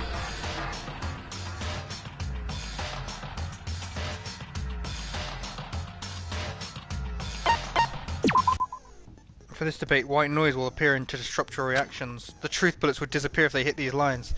So think of them as obstacles in your debate. But there's a way to keep white noise from getting in your way. Press the X button to attach the silencer, which you can use to shoot down the white noise. However, if you shoot the actual remark with your silencer instead of the white noise, the time limit will decrease, so take careful aim when you have your silencer out. Oh, but if your action difficulty is set to gentle, white noise won't appear at all. In which case you can forget about the silencer and just focus on the situation in front of you. Then good luck and have fun.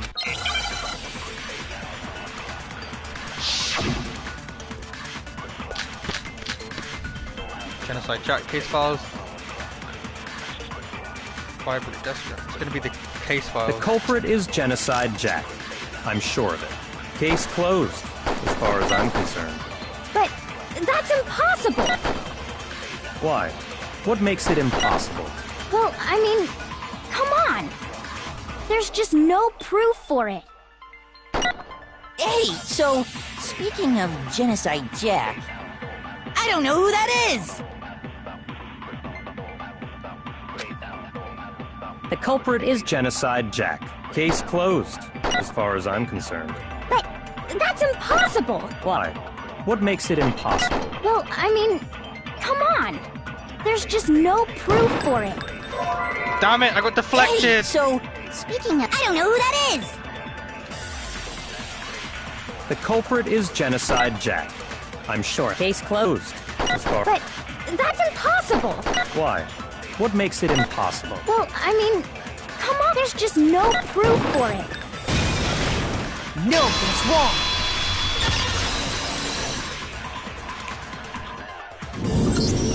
I might know one reason he could be involved. What? I found this file while I was looking around the archive in the library. I guess it's some kind of confidential file the police put together about the Genocide Jack case. What? That's kinda weird as shit, isn't it? What was something like that doing in the library? It's not just that. Loads of files like that are in the The library. why of it is probably more trouble than it's worth. Yeah, I agree. So let's forget about that for now. More importantly, it outlines all the specifics of every Genocide Jack case in exceeding detail. According to the file, there appear to be two defining characteristics in every Genocide Jack case. The first is that a bloody message is found written at the scene of every murder. Oh, that's right. Boob lust. Boob lust. No. It's actually bloodlust. But more important is the other characteristic, and it's something that has never been made public. Never made public? What the hell is it? Why don't you tell them, Makoto?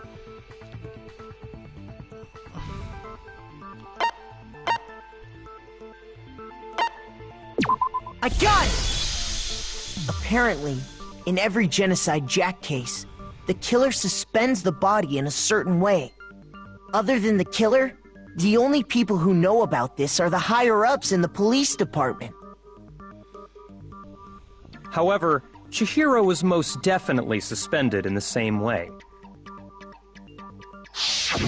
So, how did the culprit know about this when only high-level police officials were aware of it?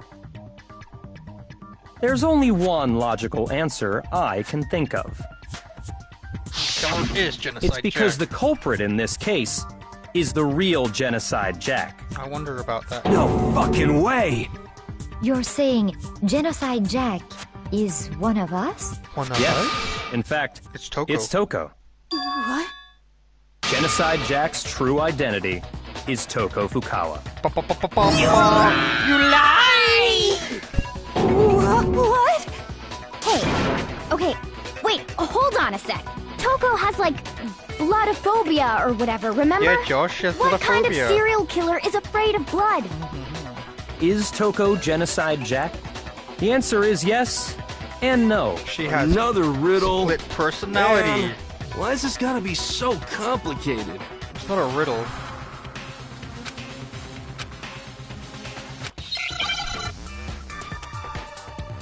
She has cognitive dissonance.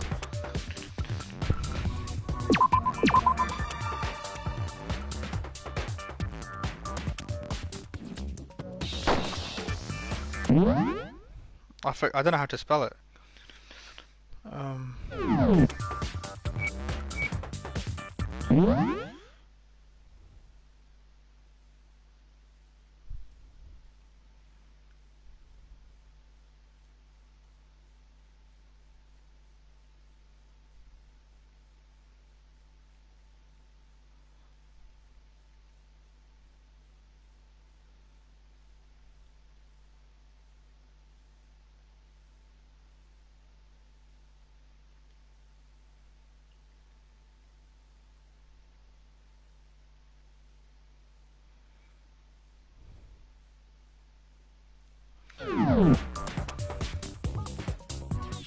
I don't know.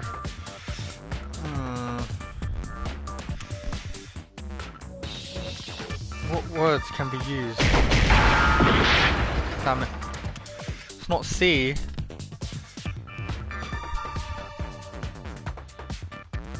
Could be S, O, B.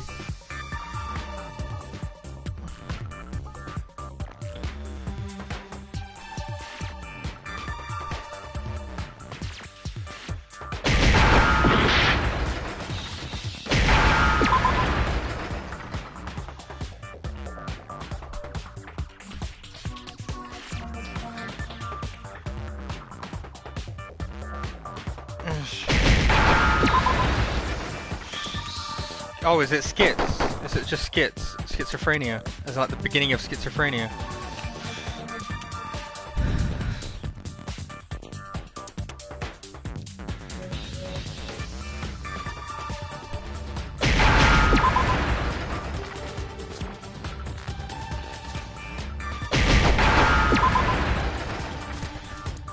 Now I understand! Is it because Genocide Jack has a split personality? I think I read that somewhere in the file too. They thought that the suspect might have... what did they call it? Dissociative identity disorder. Dissociative disorder. Oh, okay. But still, to go and say that about Miss Fukawa is... Perfectly acceptable. Toko's strange behavior after seeing the body is proof enough that she has a split personality. One thing that shows Toko... I got it! Her behavior changed. You're talking about how she started acting totally different than usual, right? That's right. Think back. She fainted when she saw Chihiro's corpse, and then, when she woke up...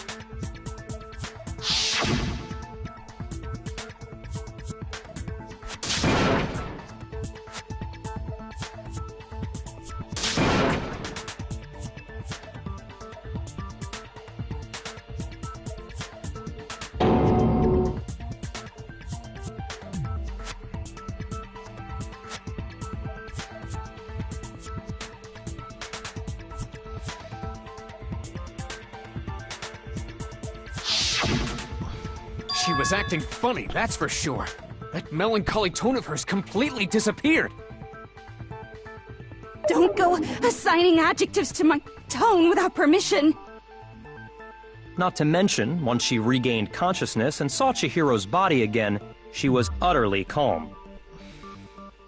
In other words, within her is one personality that can't handle blood, and one that obviously can. So when Toko trapped herself in her room, it's because she was scared of Genocide Jack?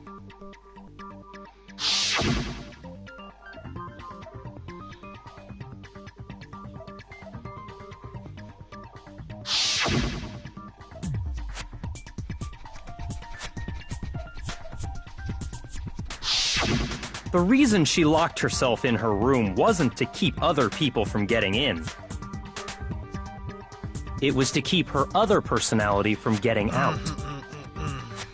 What? Toko was afraid. Afraid of the murderous fiend inside of her.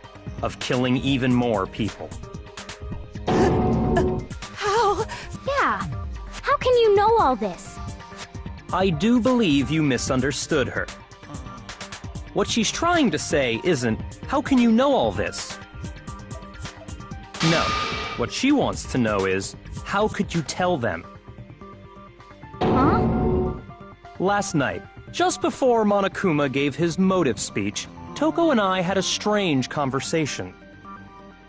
She told me a most interesting story. She said a murderous fiend lived within her, and she was afraid it could appear and attack at any time. And that trepidation is what's caused her to have such a bleak attitude. Isn't that right, Toko? This is all a lie. Right, Toko? You said you wouldn't tell anyone. What? What? You promised! I can't believe you lied! You have only yourself to blame. You came to me with your tragic little story. I didn't ask you to. This is the real world, not some romantic fantasy fairy tale. Besides, you broke your promise first. You said that as long as you were here, no matter what, you wouldn't let Genocide Jack kill anyone. But in spite of that promise...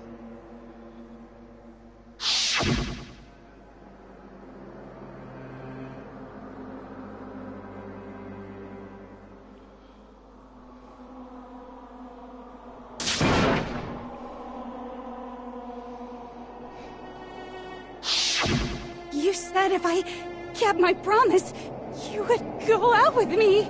That's the only reason I promised. How many times do I have to tell you? I never said that. But you weren't able to do it.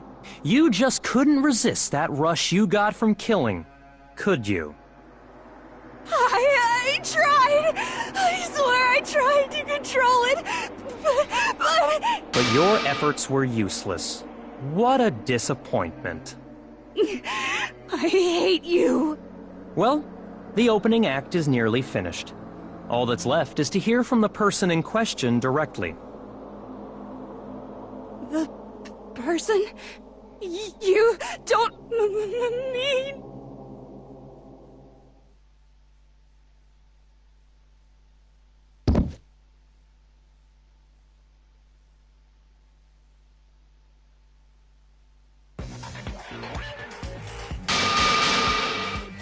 Hello there! Is it me you were hoping to see? Genocide Jill! What the heck? So you figured it out, huh? Well, whatever. What are you gonna do? I'm the ultimate murderous fiend, Genocide Jack! Or better yet, let's go with Genocide Jill! What the fuck is this? What happened to you? Not Toko! That's a loser name, and what happened is a textbook split personality! So what if one of them happens to be a serial killer? You should turn a blind eye to one's faults.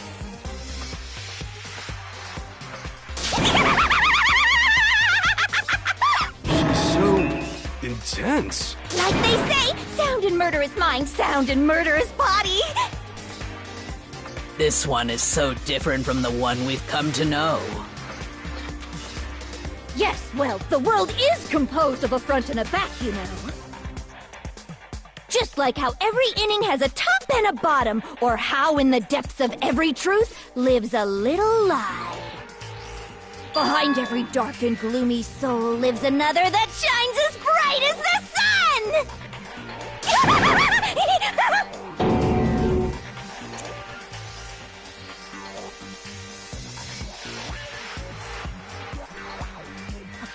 Miss Jack, Jill, can I ask you a question? What's up? Some of us think you might be the mastermind behind our entire situation. What are your thoughts on that? Well, I'll tell you! I am the mastermind of all masterminds! Just kidding! Then it's not true? Of course it's not true! How dare you try to link me to that creepazoid! And another thing, the police and government and society in the outside world are totally powerless! I mean, they just let this idiotic, bloodthirsty maniac go buck wild all over town! Sure, I'm a bloodthirsty maniac, but life is pain, right? To live is to hurt other people. It's a necessary evil if you want to survive. The act of living itself causes pain for everyone. Just kidding again! This should be enough to convince you. This murderous fiend is responsible for Chihiro's death. There's clearly a motive, so there should be no doubt. A motive? Remember what Monokuma told us? If someone didn't murder and graduate within 24 hours, an embarrassing memory or secret would be revealed. Well, let's assume that Toko's secret was about Genocide Jack. If a secret like that came to light, Toko's life would have undoubtedly been forever ruined. So she had a very clear motive to never have that side of herself exposed. Interesting. Very, very, very interesting. But sorry, as much as I hate to admit it, I'm not the culprit. Huh? But I cannot imagine anyone other than you could murder someone in such a bizarre fashion. Maybe so, but nevertheless, it's the truth. Do you really expect any of us to believe you? Yeah. I could never believe a word you say, you monster!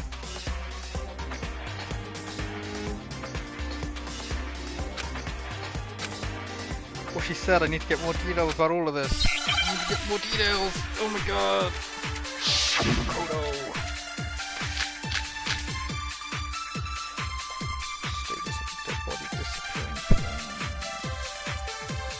Sorry, but I didn't kill anyone! You say that, but do you really expect any of us to believe it? Perhaps if you had an alibi, that would change things. Oh, an alibi, huh? Now we're talking! When you compare your past murders to this incident, the modus operandi matches completely. What more proof do we need? Give it up. You killed her.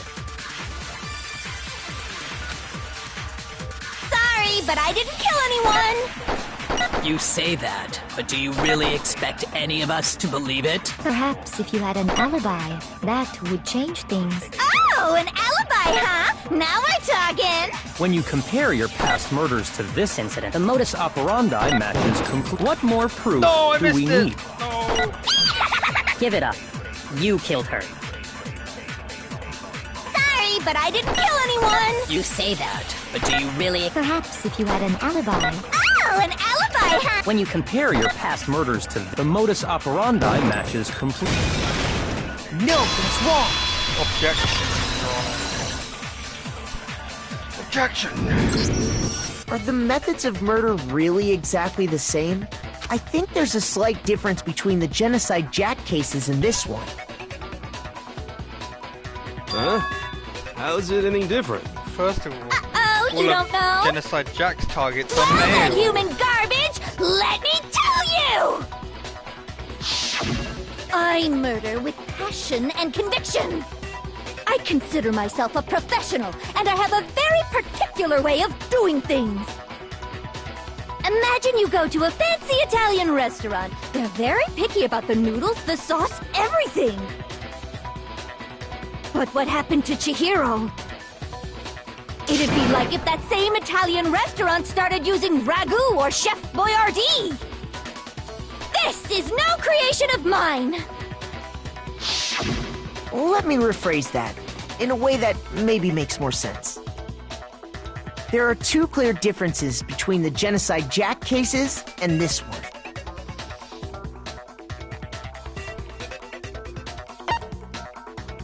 I got it! For one, the cause of death is different. In the Genocide Jack murders, all the victims were killed the same way. According to the case file, they were all apparently killed with a pair of scissors. But Chihiro died from a blow to the head, right? Ah, yes. That is remarkably different from the other murders. Wouldn't it be strange for someone who kills the same way without fail to suddenly change their method? And there's more. One more conflicting detail. That's right! In my recipe of murder, if the bloody message is the tortellini, then the arrangement of the body would be the pesto sauce! Could you please stop comparing killing people to cooking? So, are you saying the other difference has to do with how the body was arranged?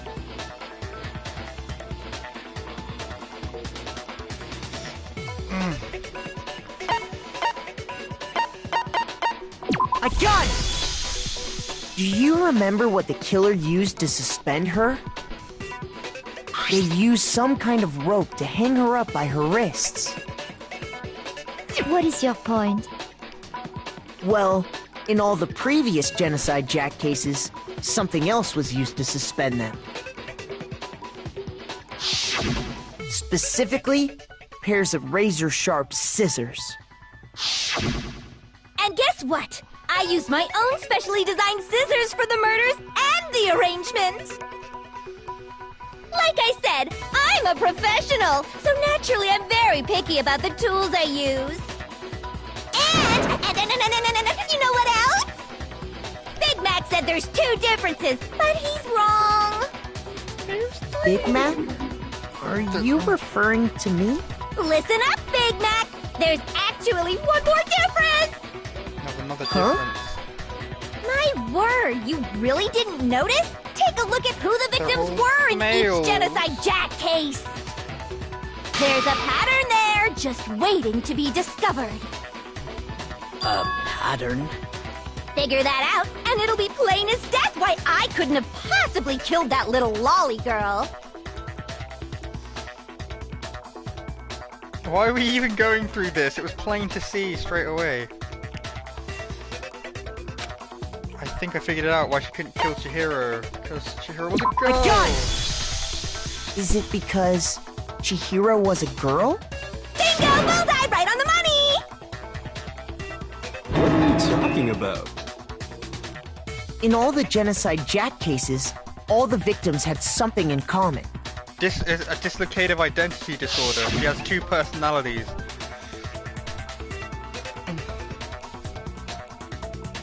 She's a schizo. You could just go back and watch the trial. It's the only important part.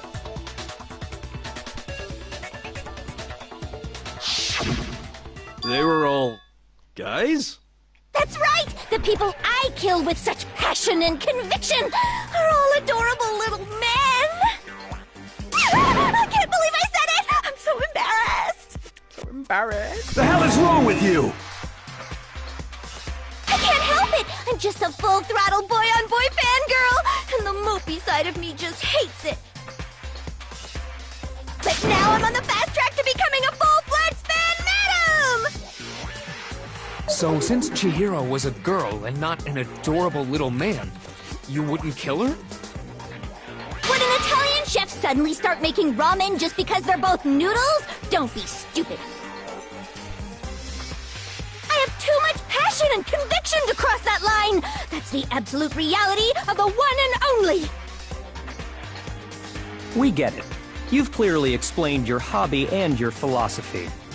But that's not all there is to it. It's a different matter entirely, when you're forced to kill in order to survive. Quiet, lowly cur! Lowly? Cur? I would never kill for a reason as petty as mere survival. And if by some fluke I did kill to survive... Well, her body was found in the why would I canal. bother with the message and arrangement? It'd make me the obvious suspect! That does make some amount of sense. Plus, whatever reason I have for killing, I would never leave out my prized scissors. Who would go out of their way to use a big, stupid, heavy dumbbell? Maybe you used the dumbbell because you couldn't find any scissors in the school? Any scissors? I don't just use any scissors. I only use my own set of high-class envy of the entire world scissors! Okay, whatever. There still aren't any in the You school. love Celeste. You love Celeste. Are She's you your sure about goth, that? big titty golly lolly goth girlfriend.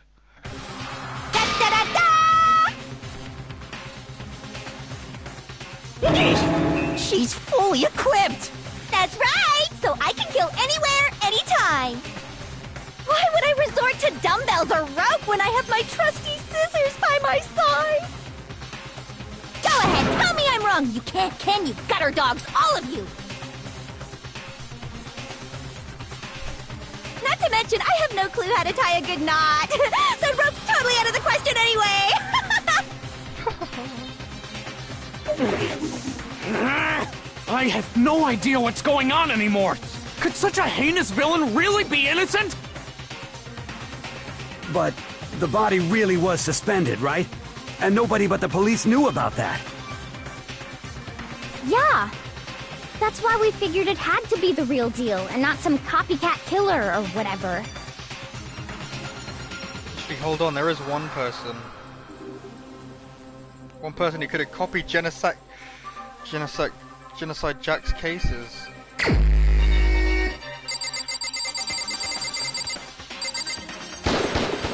Here's my answer.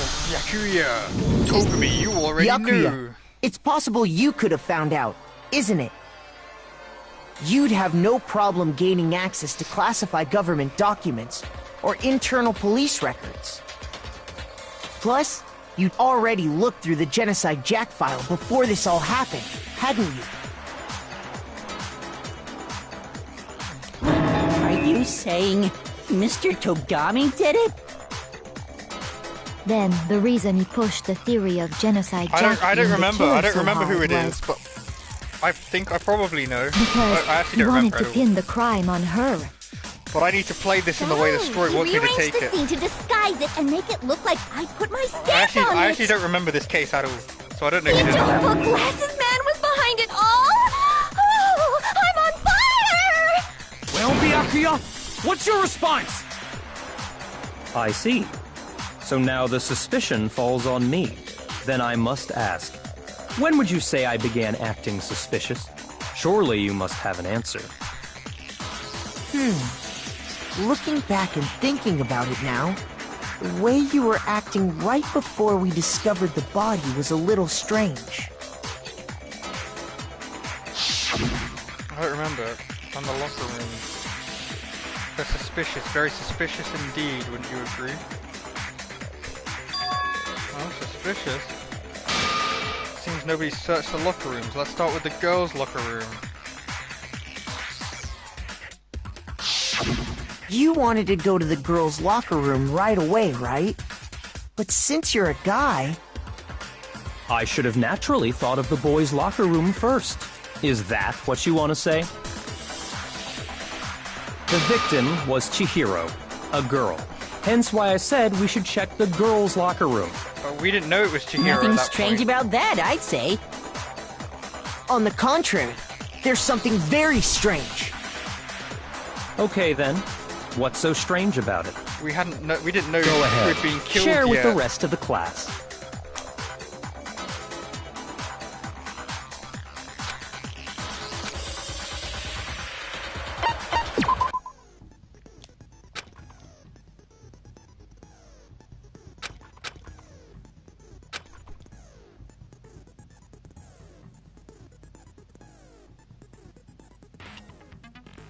If you sure to change the truth bullet, it'll disappear from your truth cylinder. However, you can use this flashback feature as many times as you want. If you don't seem to have an answer to lie or contradiction in your truth bullets, it might be wise to memorize different weak spots that you can use to make your case. When's the best time to flashback? Well, you just have to use your keen wits, won't you? And in this case, I say that if you don't use a flashback, you won't be refuting anything. So then good luck.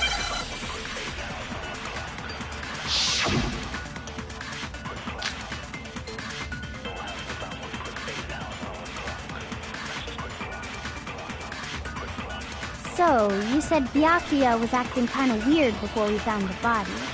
But he was acting weird... how? If you're presented with the opportunity to check out the girls' locker I just room... lost a lot of time. You absolutely take it!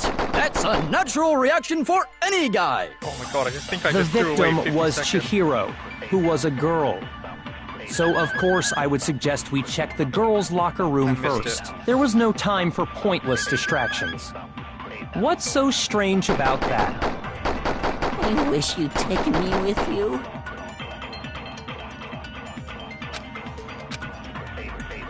So, you said Byakuya, but he was acting... If you're presented with the opportunity to check... That's a natural reaction! The victim was Chihiro, who was a girl. So of course I would... There was no time. What's so strange? I wish you'd taken me with you.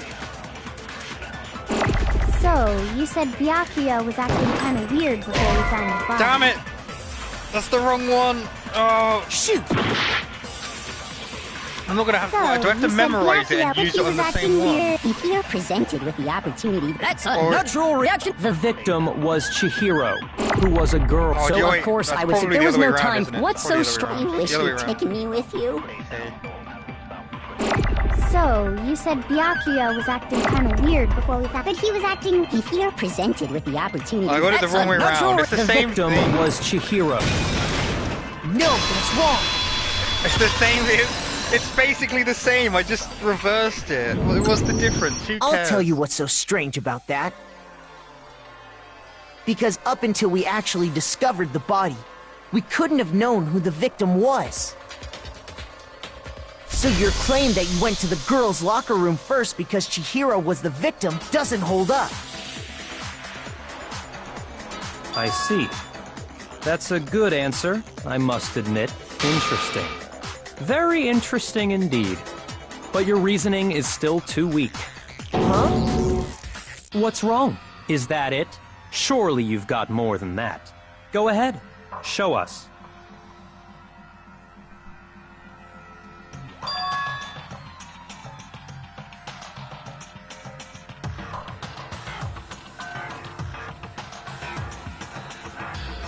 What's the matter? You're not finished already, are you? There must be more to it. There is. I think. There is more to it. Think about it. We just talked about the differences between this case and past Genocide Jack incidents. The proof you're looking for is hidden in there. It's like he doesn't care. We're cornered.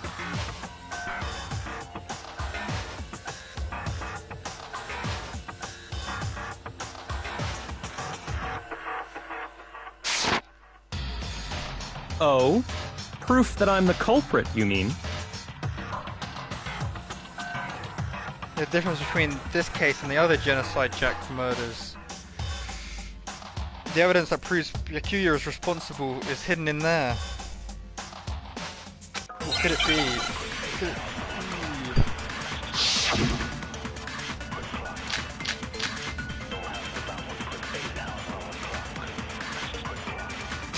What? The difference between the cases? You want me to explain it again? When I want to kill, I use my very own special scissors. And I use those same scissors to arrange the body. But Chihiro was suspended with... It was some kind of rope. Was it not? That's right! It absolutely was! Then there must be something very fishy indeed about that rope. Hey, Byakuya, where'd you get it from, huh? I'd never seen that rope before in my life. What's wrong? No, what's wrong?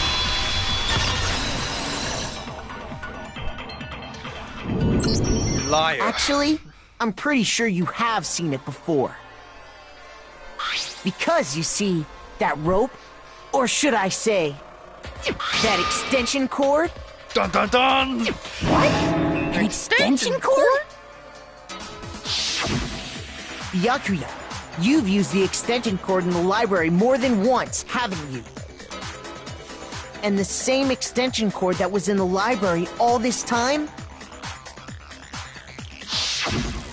went missing after the murder. And there's no way someone who uses that extension cord as much as you do wouldn't discover that fact. And Byakuya must be the one who took the extension cord. I can't imagine any other possibility. That's really what you think? Then your conclusion is something like this? I killed Chihiro in the girls' locker room, then hung her up and wrote that bloody message. I intentionally made it look like Genocide Jack was behind it. Is that about right? He's doing it again! He's totally calm and unconcerned. Wait, not even involved. What's wrong? I asked you if you think that's what happened. Hell yes, that's what happened. So that's it, right? Byakuya's the killer. I don't disagree with not disagreeing. He kept calling this a game, right? So he'd be totally willing to do something like this to win. Yes, I did. What's your point? Sorry, but could we hold on just a second? I think we need to talk about this a little more. Huh? Do we really need to? We've already decided who did it. I haven't decided. I know, but still, there's something that's still bothering me. Is that right? And what, pray tell, is still bothering you? I killed her in the girls' locker room, then disguised my crime. Specifically, I dressed it up to make it look like it was the work of a homicidal psychopath. What about all that bothers you? Wow, the sarcasm is thick.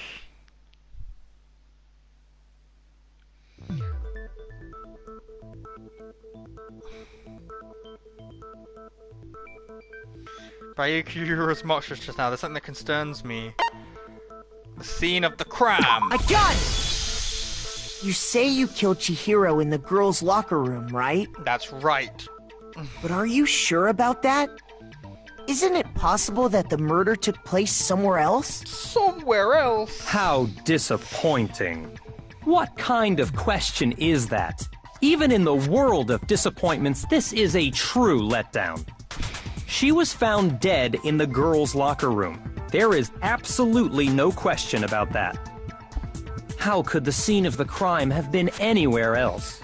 You see, well, it was staged. I think it's entirely possible that she was killed somewhere else, then carried there later. Wow, Makoto actually along with the rest of the murder scene. He's actually using his brand. Rest of the murder scene? That was awfully specific. Please tell me you have a reason for saying all of that. I believe I do. Hey, Byakuya, did I just take you off guard? When the story suddenly moved to the crime scene, Byakuya, who had been so confident till now... Maybe Byakuya never even realized the actual scene of the crime could have been somewhere else. Hey! Don't just move on without permission! What do you mean she was killed somewhere else? Come on, Makoto. Tell us, Makoto. If there's any chance the murder took place somewhere else, I would love to. Let's see the proof. If you'd let me.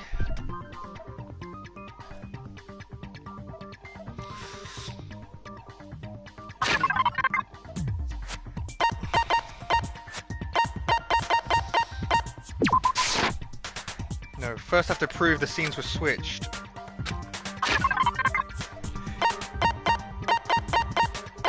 It would have to be the blood! I got it! The proof that she was killed somewhere else is... the poster that's hanging in each locker room. Your proof some is some posters? The poster in the girls' locker room was...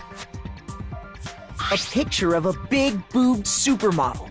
But don't you think that's kind of strange? Big booby supermodels, yeah. Why boy. would the girls' locker room have a poster like that?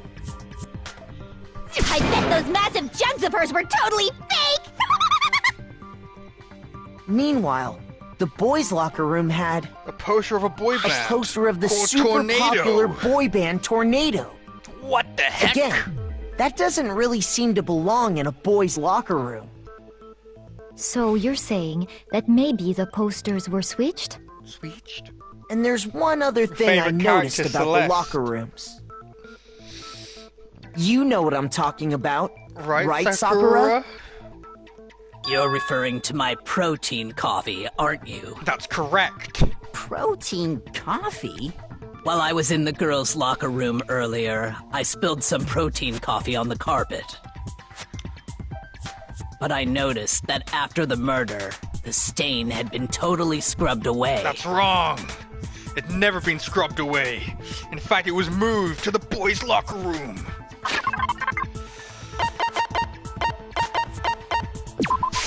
I got it! The stain on the girls' locker room carpet wasn't scrubbed away.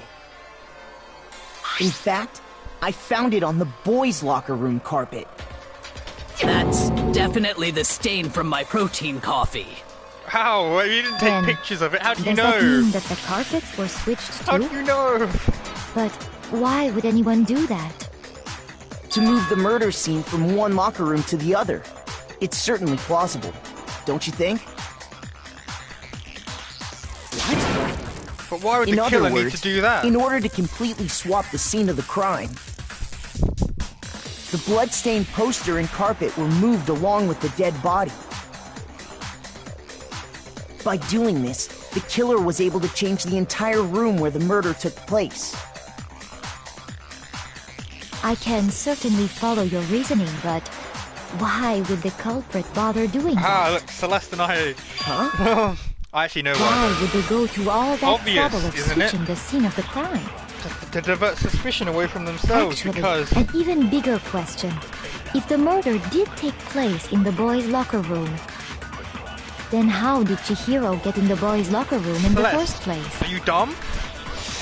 You just answered your own question. To get into the locker rooms, you have to swipe your e-handbook across the card reader but device. She could... There was... But Chihiro's I handbook guess she should doesn't have know. only allowed her access to the girls' locker room. You can use one of the e-handbooks from one of the dead people. She had no way to get into the boys' locker room to begin with. No, she did have a way, and I can tell you what it was. What? I highly doubt that. Shut up! I'm telling you, I know how she could have done it. Is he right? Yes, there is. There's at least 3 ways. There's multiple ways she could have gotten into the boys' locker room.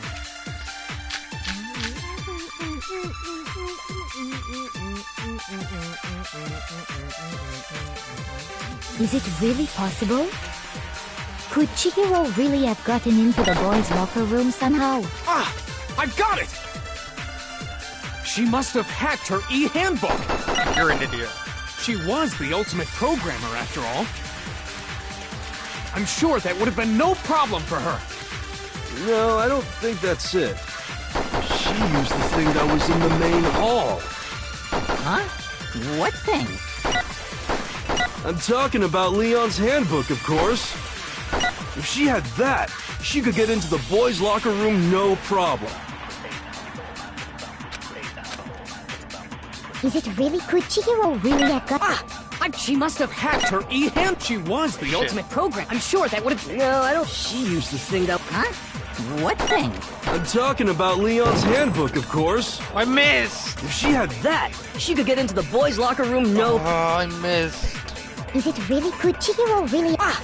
She must have hacked. She was the ultimate... I'm sure that would have... No, I don't... She used the thing that... Huh?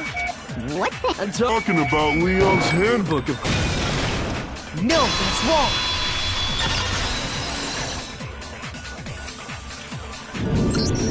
No, I don't think Chihiro used Leon's handbook. Why not?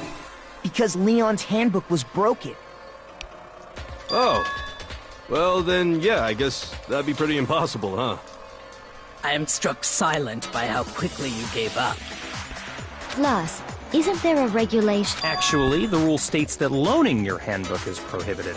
It says nothing about borrowing one. In other words, you could borrow a dead person.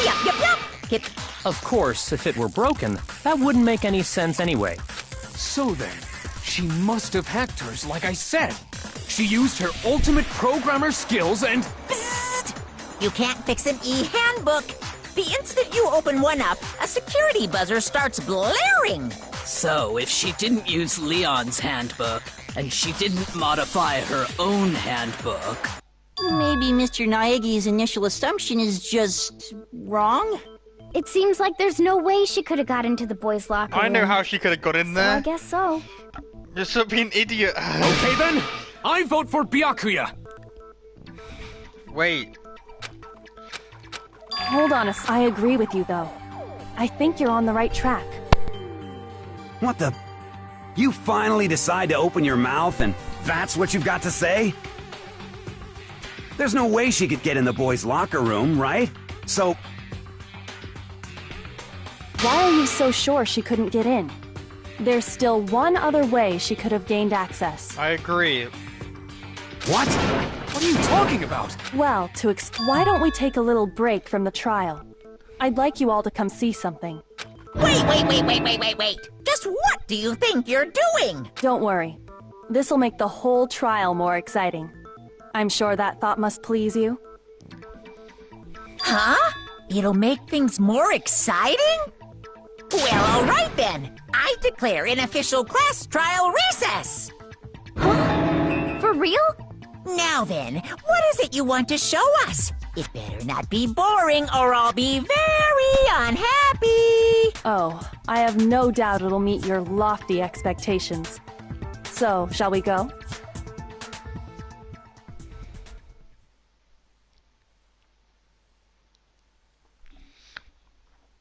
God damn it, old man.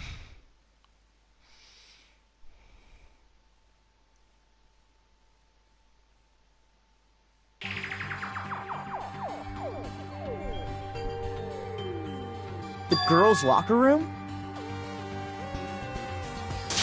We've already searched this place top to bottom. What are you trying to pull, Missy? I'd like you to examine the victim's body one more time.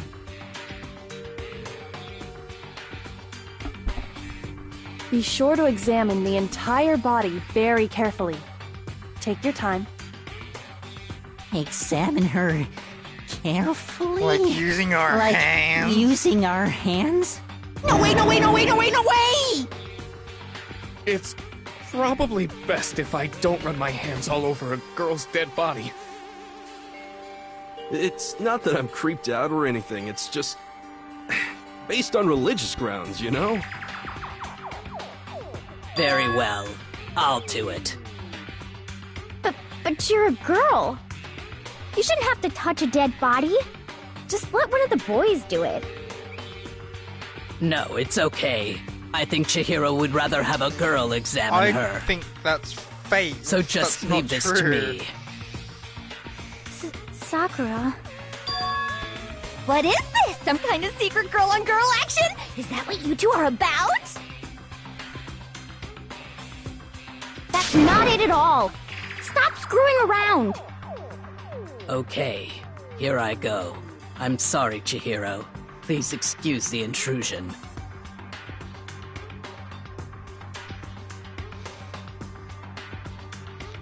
Oh my god! Be sure to check her entire body, and I believe we will solve this particular mystery.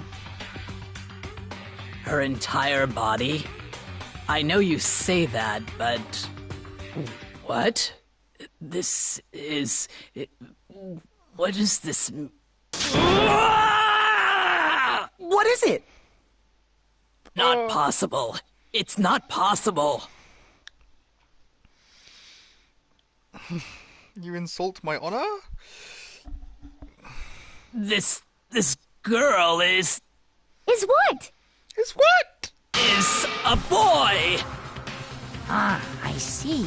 So she was actually a he. Interesting. Thank you for confirming this fact. What? You're joking, right? I wouldn't joke about this. Then it's really true? Chihiro was a guy?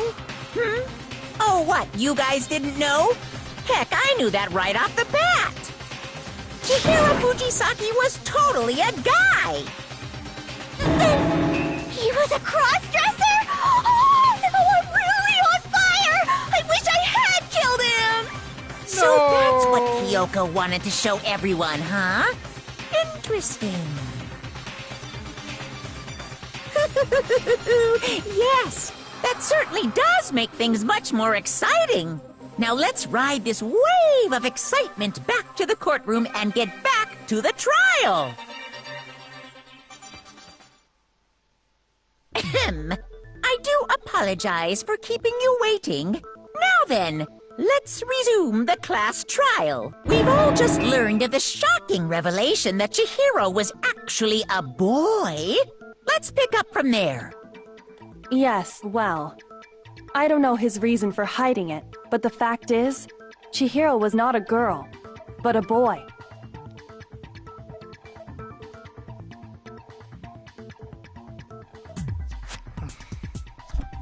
And because Here the we are victim in was male, 2020, he Makoto's would have still had back in no 2010. problem gaining access to the boys' locker room. Assuming his handbook did, in fact, list his gender as male, then yes, that would be true. Of course his handbook said he was a boy. He dressed like a girl, but he was a boy through and through. Danganronpa stating those facts straight away. So then, there should be no issue with Makoto's initial assertion. The victim was killed in the boys' locker room, and was then later moved to the girls' locker room. And the killer could have easily used Sayaka or Junko's handbook to get into the girls' locker room. So Chihiro really was killed in the boys' locker room? I still don't understand the motive for moving the body, but yes, that does seem plausible. Well, I must admit, I did find it rather odd. I knew he felt a little off. There was a certain incongruity to his female body. This is a most titillating situation! Titillating. So now everything has been connected. All the mysteries have finally become clear. Okay, well, connected or clear or whatever. We still think you're the killer, remember? Very interesting. This has become very interesting indeed. He's off in his own little world. What about you, Makoto? After everything we've learned, do you still think Byakuya's the killer? I never thought Byakuya was the Well, killer. without a doubt, Byakuya is the one that made Chihiro's death look like Genocide Jack did it. I agree. But I think he might not actually be the killer after all. I think he just rearranged the body for some reason. What? But aren't you the one who accused him in the first place? He just seems to be too easygoing about all this. Like he's enjoying us solving the mystery. The way he's acting, it makes it seem like it doesn't have anything to do with him. And you think that might be because it doesn't have anything to do with him? Plus, the evidence he left behind was a little too... how can I put it? Overt. He consciously chose to use the extension cord, knowing it could connect him to the murder. At least, that's how I see it. And Byakuya, when you found out the murder took place in the boys' locker room, it seemed to rattle you. And then again when you found out Chihiro was actually a guy. If you really were the killer, that stuff wouldn't have had any effect on you. Because you would have known already. So that's your thinking, huh? Well, it bothers me that you don't have more concrete reasons, but... it's fine. I guess I'll mark it as correct, for the time being. Mark it as correct? He's right. I am not the culprit. I just happened to come across the corpse in the girls' locker room and decided to alter it. But how come when you found it, with us right now? The dead body alarm didn't go off? No, I am not effing with you right now. Effing? I'm telling you the truth. Well, I find it very hard to believe. Go ahead. Because find you need it at least very 3 hard people, to believe. I think. You're free to be executed along with the rest of people us. has to find the body. If you're really telling the truth, then why? Why do you do that to his body? My reasons hardly matter right now. Uncovering the culprit is much more important, wouldn't you say? Now then, if it wasn't me, who was it? Well, I don't think I can say for sure without talking about it a little more. We're seriously gonna keep going? We're all good, aren't we? I thought it was clear Byakuya did it. No, I'm with Makoto. If there's any doubt whatsoever, we need to explore every possibility. Thank you, babe. Because if we're wrong, Thank you, babe. we all Yoko. die here. Yoko, coming That's true. Very well then. I'm with you too. I'm with you too. Damn straight. Count me in. Do you not have a mind of your own? Of course I do. What am I, an ant or something? Anyway, let's discuss this all as a group one more time. We still have time to make our decision. That's very true. Our lives are all on the line. Excellent.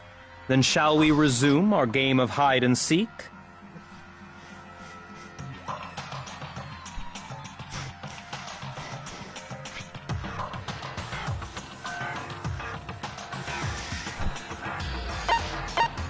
I got it!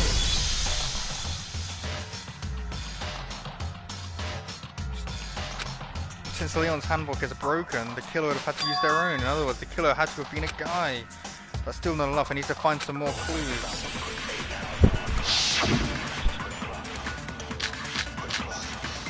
Disappearing stain, Celeste's account. Isn't there a single clue that might lead us to who did it? What was Celeste's account again? On the night of the murder, right before nighttime, Chihiro was spotted leaving the warehouse. Clothes were never found. Well, clues are one thing, but did nobody get a look at the killer? I'm sure if someone saw the killer, they would have said something by now. Perhaps someone saw the victim at some point. Even that might be enough for now. Yeah. All we need right now is any kind of new info. It's over. It's all over. You want to know who saw the victim? The killer. And only the killer. And it's not like they're just gonna turn themselves in. Game over, man! Game over! Yeah! No! Not game over! Not game over! Isn't there a single clue that might lead us to who did it? Well, clues are one thing. Did nobody get a look? I'm sure someone saw the Perhaps someone saw the victim at some... Yeah. All we need right now is a... It's over. Oh shit! You want to know who saw the killer? That's the one. And it's not like they're just game over, man. No! Not game over! Isn't there a single clue that might... Well, clues are... Did nobody get a look at the killer? I'm sure someone saw the killer. They would. Perhaps someone saw the victim at some point. Yeah. All we need right now is any kind of new info. Damn it! Is that not the new info? Shoot! It's info that hasn't been said yet in this Isn't thing. there a single clue that might lead us to who did it? Well, clues are what... Did nobody get... I'm sure if someone saw the killer, they would have. Perhaps someone saw the victim at... Yeah. All we need right now is a... It's over. It's all. You want to know who saw the killer? And only. And it's not like they're just gonna... Oh, No, that what's wrong? What's the other one? I believe someone else did see the victim before he was murdered. What do you think, Celeste? Now that you mention it, yes, I did see him. Huh? Really? Oh, but I suppose only Makoto knows about this. Makoto. The rest of you had no idea, did you? That is why you're all making such ugly noises. Whatever! Just hurry up and tell us! It was last night, right before nighttime. I saw Chihiro in the dormitory warehouse. I saw him stuffing a track jacket into a duffel bag. And then, I assume, he headed off to exercise. A track jacket and a duffel bag? But we didn't find anything like that at the murder scene. It seems likely that the culprit destroyed them to get rid of any evidence. How? And that is when he said something that struck me as rather odd.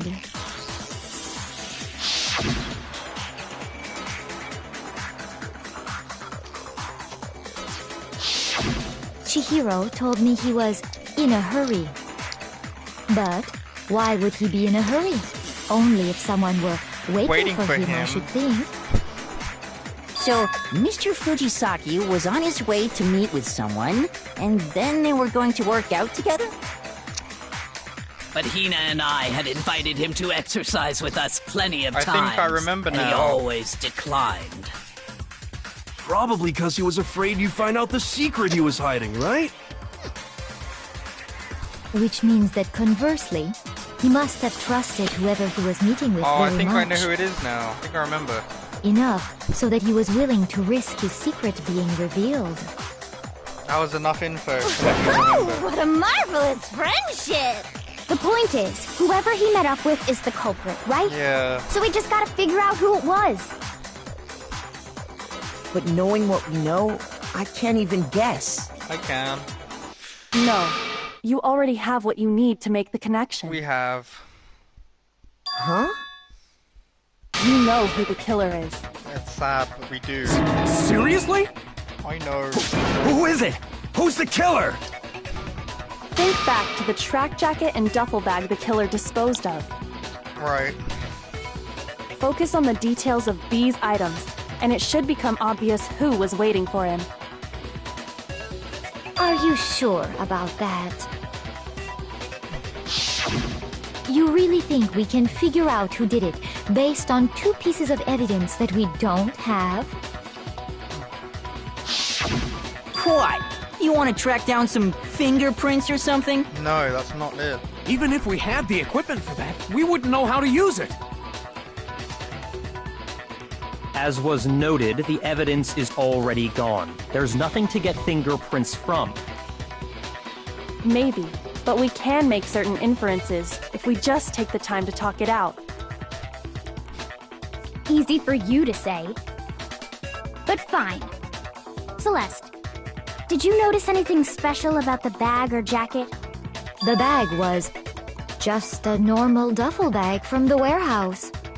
All the bags in there are the same, so I can't imagine what would make that one special. Well, if I remember right, there was a decent variety of tracksuits to choose from. Do you think there might be some connection between the culprit and Chihiro's jacket? I'll never care for Celeste when she Let's dies. explore Oh my that God. and talk a bit more about What's the wrong? jacket he took. What is Celeste on to you?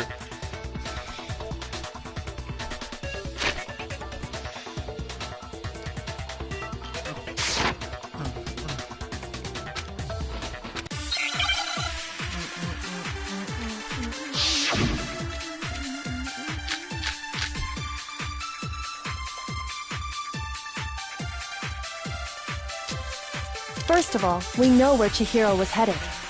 He was on his way to go exercise. Yeah, so next we have to ask, why did he choose the specific tracksuit that he did? What do you mean, the specific tracksuit? What do you mean, specific tracksuit?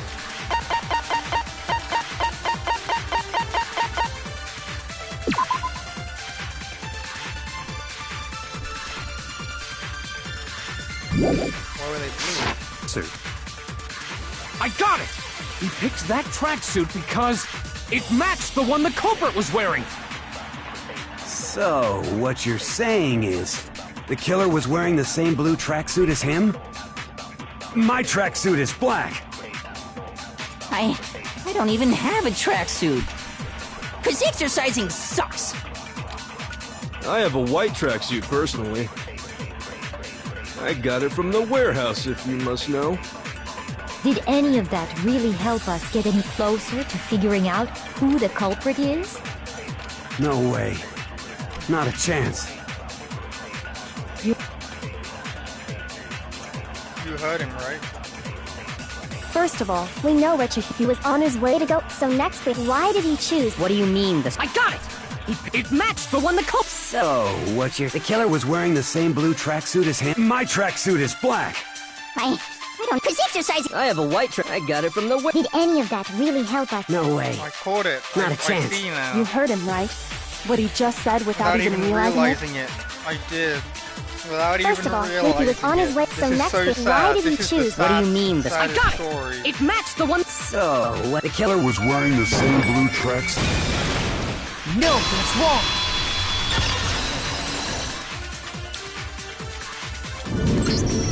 Hold on a second, Mondo. What did you just say? Huh? When Celeste testified a few minutes ago, she said...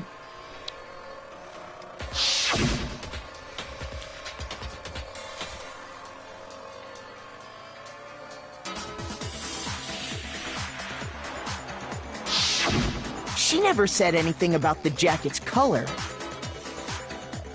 So why did you say Chihiro's blue tracksuit? What are you... You just... Hey, Celeste. What color was Chihiro's tracksuit? As a matter of fact, it was blue. And before we began the trial, did you tell anyone that? The only one I told about any of this was you. Then, Mondo, how did you know what color Chihiro's tracksuit was? Because I just... I'm sure he saw the clothes at some point in the investigation. No, that can't be it. The bag and clothes were surely disposed of by the time we began our investigation. Then the only reason he could have known what color the tracksuit was is if he saw Cherry with it before he died! That's the only possibility! Cherry? Are you talking about Chihiro? So, how about it? Did you see the tracksuit or didn't you? Just by chance. I just happened to see it last night. He walked past me, and he was carrying the tracksuit in his hands. No, that can't be it either. According to Celeste's testimony... He had it in the bag.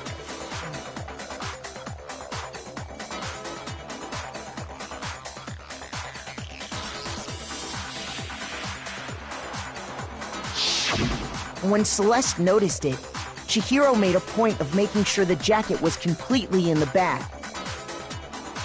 If you just ran into him briefly, you couldn't possibly have seen what color the tracksuit was. No. Yeah. No! It would appear you've dug your own grave. Perhaps. But you handed him the shovel, didn't you? That's why you said what you did. Focus on the tracksuit and it'll be obvious who he met with? What a bunch of nonsense. Ah, now I understand. It was all one big bluff, wasn't it? Your true intention was to draw a slip of the tongue from the culprit. That's why you said you knew who did it, to put them on edge. That's right. However, Mondo was my target all along. I had my suspicions about him from the very beginning. But why? What made you so suspicious? That's a good question.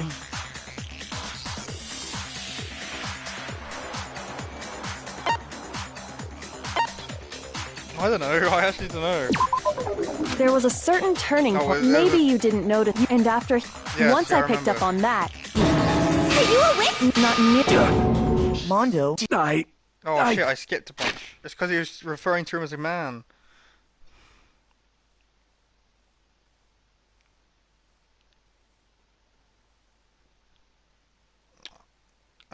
You only call guys dudes for girls. I thought you just let it slip, to be honest. I didn't mean to skip so much. I thought it was going to let me give it another go, but I guess not. I didn't kill anyone! You've been all over me, judging everything I say, putting words in my mouth. Mondo, why? What gives you the right to treat me like a goddamn criminal? Okay, dude. Yeah! He would never do something like that! This is a false accusation! It's true. My reasoning on that is pretty shaky. That was fast. Well, this does present us with a problem. It seems we are all out of leads. My time has nearly come. That's what my little ghost friend is telling me. His ghost friend? Oh yeah, that reminds me. Hifumi, weren't you telling me you'd found some evidence? Really? What kind of evidence? Actually, you know, now that I'm thinking about it here calmly, it might not be all that relevant. Jeez, does your confidence just get up and walk away? It's fine, man. Just tell us. If you really insist, then, here it is. What do you have there? E-handbook. It happens to be an e-handbook. I found it laying on the ground, so I scooped it up. Found it on the ground, then it must belong to... it's mine! I got it! We know Chihiro's handbook was missing from the scene of the crime, right? For a fact. For a fact indeed. I was totally sure I'd found it. Then it must hold some clue about the culprit, right? Well, that's what I was hoping. But it's busted. It won't even turn on. I imagine the culprit broke it to get rid of any evidence after the murder. That's odd. I didn't think the handbooks were quite so fragile. You're right. They're not. They're totally waterproof and shock resistant. It would take an awful lot to break one. And yet, this one does appear to be broken, as is Leon's, sitting useless in the main hall. For all your confidence, that is a remarkably high failure rate. Do you think there might be some kind of mystery in there somewhere? How, precisely, did the handbooks get broken? I got it! You already told us before that the handbook has one weak point, didn't you? You remember that? Sure, maybe I let that slip, but I never told anyone what the weak point actually was. But if the handbook is supposed to never break, and two of them broke in quick succession, then... Then we can only assume that someone's figured out its weakness. You know what the weakness is, right, Monokuma? So, what is it? You're asking me? I think it's a necessary piece of information if you want this to be a fair trial. But if I tell you, and someone else decides to copy it, that would be very not good. Just tell us already! Why would we want to break our own handbooks? Oh well, I have a weakness for pushy demands. But you're sure you won't follow their example? Then allow me to make a special announcement. The weak point of my cutting-edge e-handbook is... when it's exposed to high temperatures for too long, it will suffer a meltdown and totally break! I flippin' knew it! You knew it? Yeah, 'cause I found the handbook laying on the floor of the sauna. The temperature in the sauna can reach over 200 degrees. Strange how you don't get burnt, huh? It's because as your sweat evaporates, it creates a cooling layer of air around your skin. If the hot air of the sauna were somehow pushed directly onto your skin, you'd definitely get fried. That layer of air would get blown away. That's why you may feel a burning when you move around. I've never been So in a when sauna. you're in a sauna, make sure to keep nice and still. Interesting. I learned one new fact today. That is a mere trifling speck of knowledge. Anyway, if you found the victim's handbook in the sauna, then the killer must have been purposely trying to raise its temperature in order to break it. No wonder. Meaning the culprit somehow knew its weakness. But how'd they find out? Monokuma said he didn't tell anyone, right? Indeed. Quite the mystery. What if they found out by accident? What do you mean by accident? What if the killer took their own handbook into the sauna, not knowing its weakness, and it broke? They'd realize it was broken, of course, and it wouldn't be hard to figure out why. And once they had Chihiro's handbook, they knew they had an easy way to dispose of it. I won't say it's not possible, but who would have done something like that? I don't know of anyone who took their handbook into the sauna. I do. I might know someone who did. Whoa! Seriously? I think the one who may have taken their handbook into the sauna was...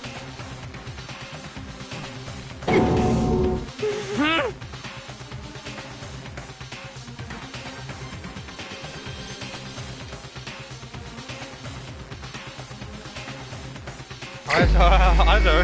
Why was he giving me that face? Mondo! Here's my answer! Mondo, your handbook got broken in the sauna, didn't it? What? He used Leon. He's got Leon's on Why him do you right keep now. accusing him? Mondo and Taka had an endurance contest in the sauna not too long ago, remember? And for the contest, Mondo just so happened to keep his school uniform on. But little did he realize, he'd also left his handbook in one of his uniform pockets. And when it was all over, Mondo discovered that taking your handbook into the sauna could easily destroy it.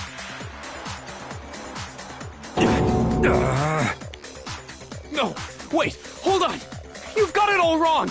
He would never kill. I don't accept this. Show me the proof. The actual solid proof.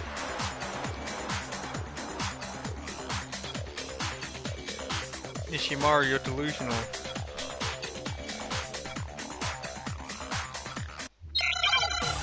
All he has to do is turn on his own handbook right now.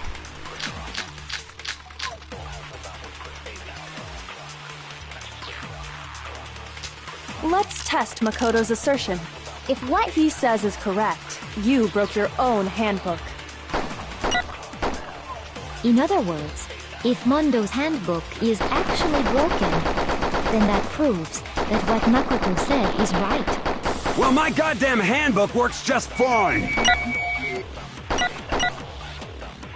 See? Look!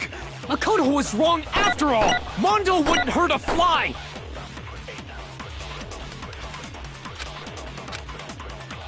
Let's test if what he says is correct. You broke your own handbook.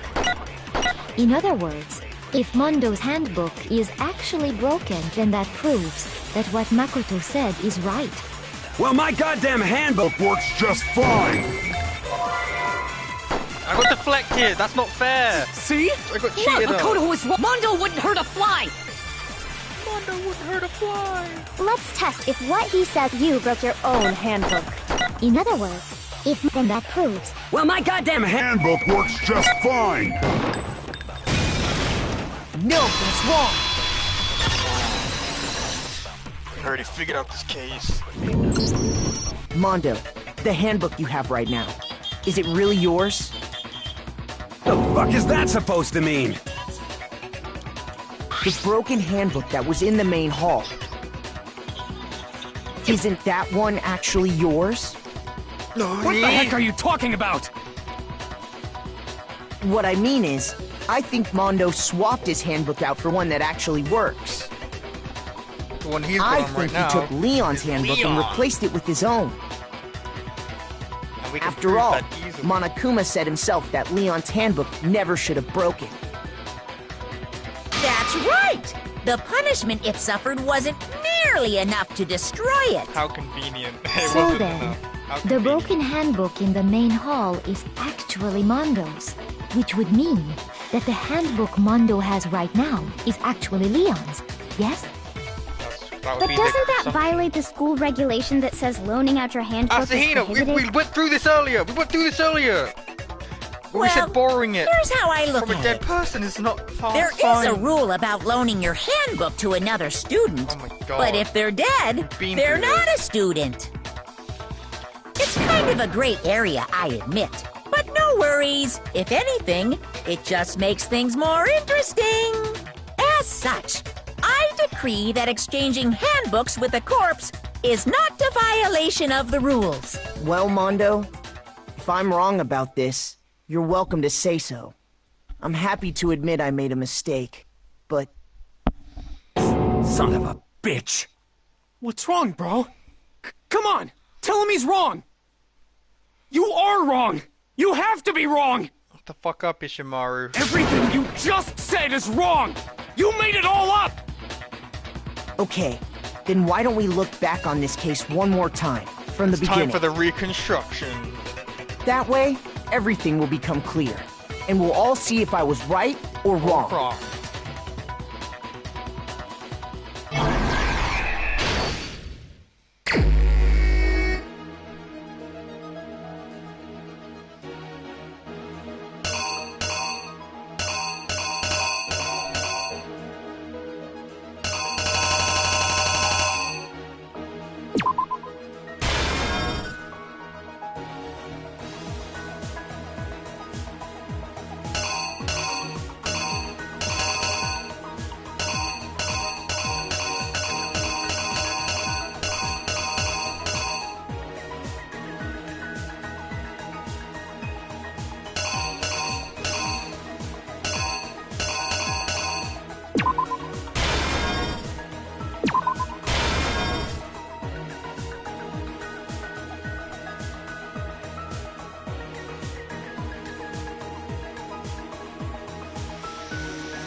Now I'm wondering if this is even the right one.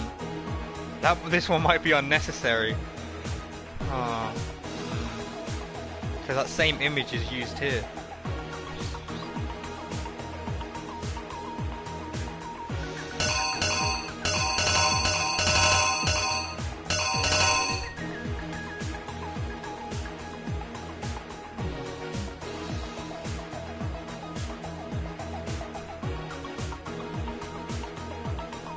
This was after he swapped the photos as well.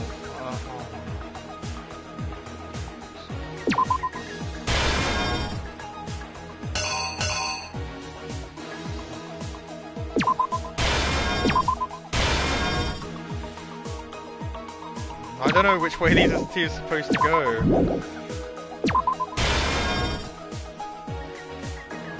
Yes, yeah, that makes sense,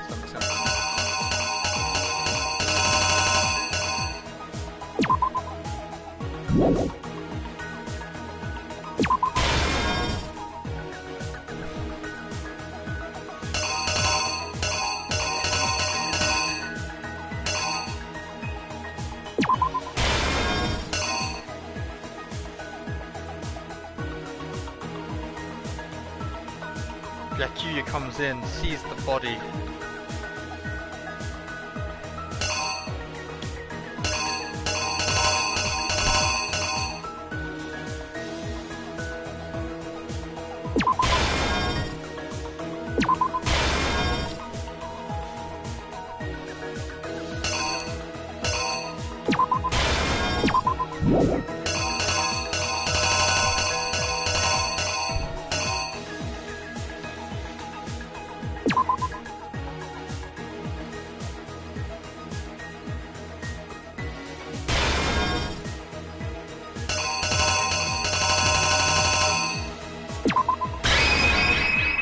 I guess this is good enough. Here's exactly what happened. Here's exactly what First, happened. let's take a look back to before the incident. We did our best. Last night, Celeste saw Chihiro in the warehouse, correct? At the time, she was apparently stuffing something into a duffel bag.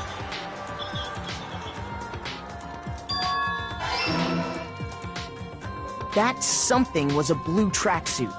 You can confirm this, right, Celeste?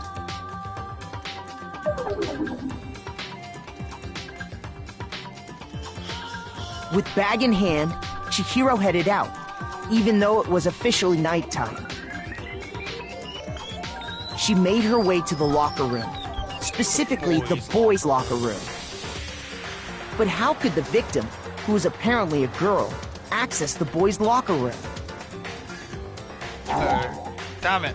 It's the other way around. No, the pain. The pain.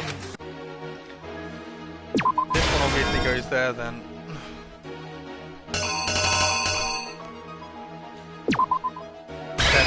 Here's exactly what happened.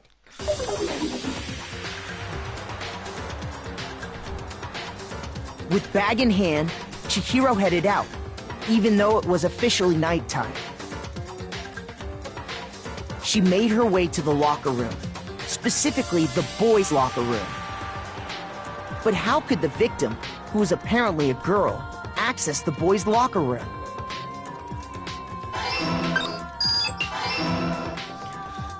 Simple, because she was really a he, which is why he was able to use his own e-handbook to gain entrance to the boys' locker room. Once inside, he met with someone there. And the person he met was the one who killed him.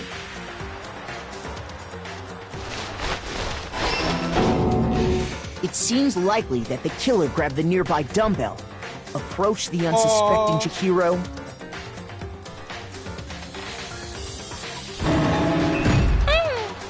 and attacked him. But why? And that's where the bloodstains on the poster and carpeting in the boys' locker room came from.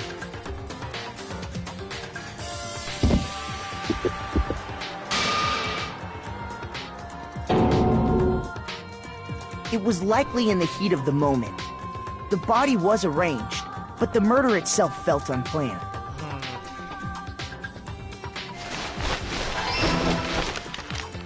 which is why the killer hurried to try and hide the act. First, pulling up the bloodstained carpet. Then, removing the bloody poster.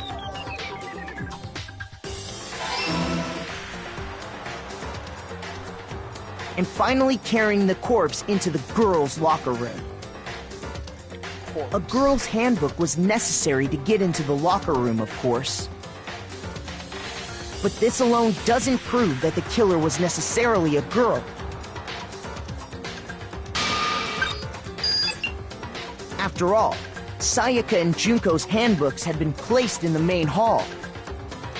Using one of those, a boy could get into the girls' locker room without much problem. And that's exactly how the killer did it. With the carpet and the poster they brought with them, they got to work.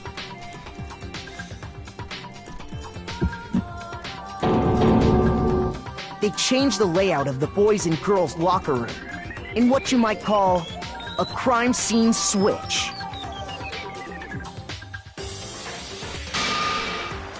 That could have been the end of things, but no. Byakuya discovered the body and decided to intervene in the situation, making things even more complicated. So, after stumbling on the crime scene, he went and grabbed the extension cord from the library, and then he got to work.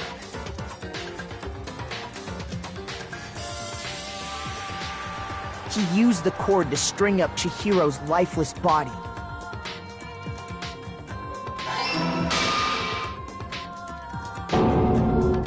Then, using the victim's own blood, he left a grisly message there at the scene of the crime. He wanted to create the illusion that Genocide Jack was responsible for the slaughter.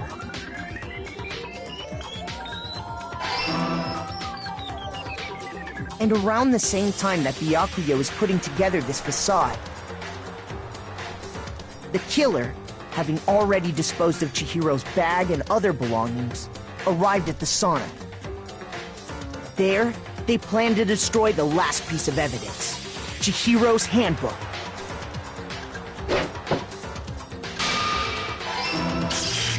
And just as the killer expected, the steamy sauna was enough to ruin the electronic gadget. Somehow, the killer knew that the handbook couldn't stand up to the heat of the sauna. And the reason they knew that is because the sauna had already wrecked their own handbook. And that's how it all played out.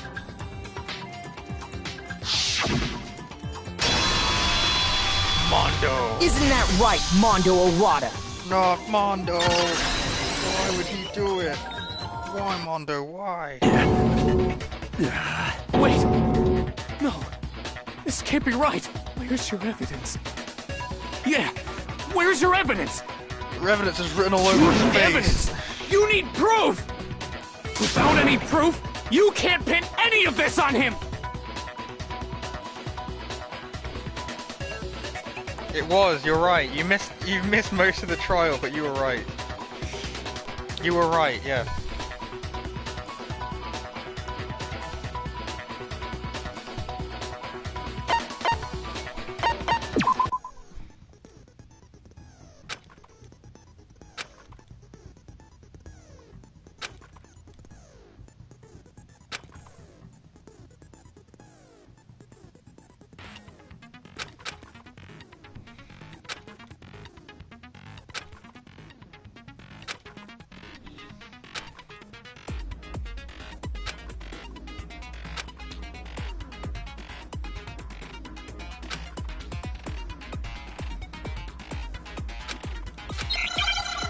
Nega time? What happens if I use fever time during Nega time? Alright, we're doing this Show again. me some evidence! I won't listen! I refute you! False! Show me some evidence! I won't listen! I refuse to vote! Show me some evidence! You're wrong! I won't listen! I refuse refute you! False! Show me some evidence! I won't listen! You're corrupt! I refuse to vote! I refute you! False! You're corrupt! Show me some evidence! I won't listen! Okay, that was a bad idea. Show me some evidence! This should prove it! Oh my god. You're corrupt. If my thinking so far is right, Mondo must have replaced his broken handbook with Leon's. In which case, we can just check each of our handbooks right now. Once we do that, we'll... We don't gotta do that. It was me. Huh? Yeah. Yeah, I did it. I killed him. I killed him. Goddamn son of a bitch! A, B, A, B, A, A.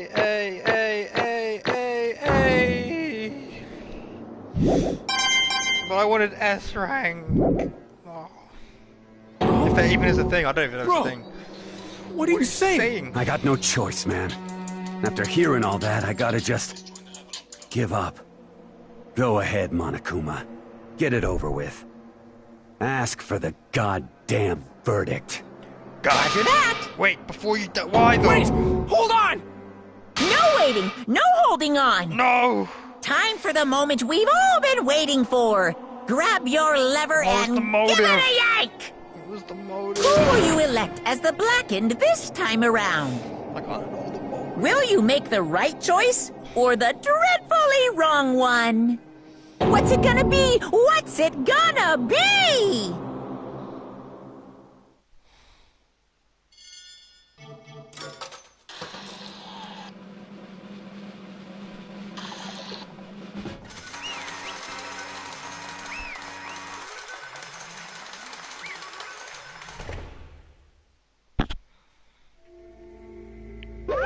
What?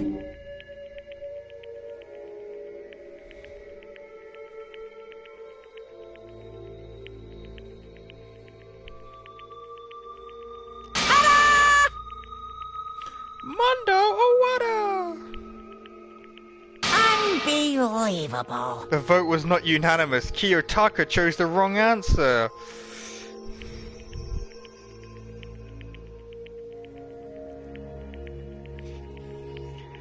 You idiot! I refuse to believe it. There's no way he would kill someone. You're an idiot then. You're dumb. Sorry. What is this? This guy's it's not very smart.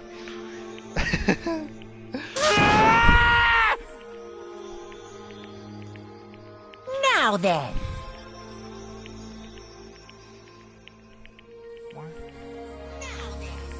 Good night. Have a nice night, man. I guess.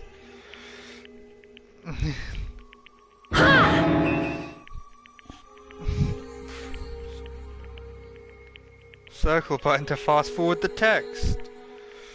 I want to hear it. Anyway, there was once a young boy.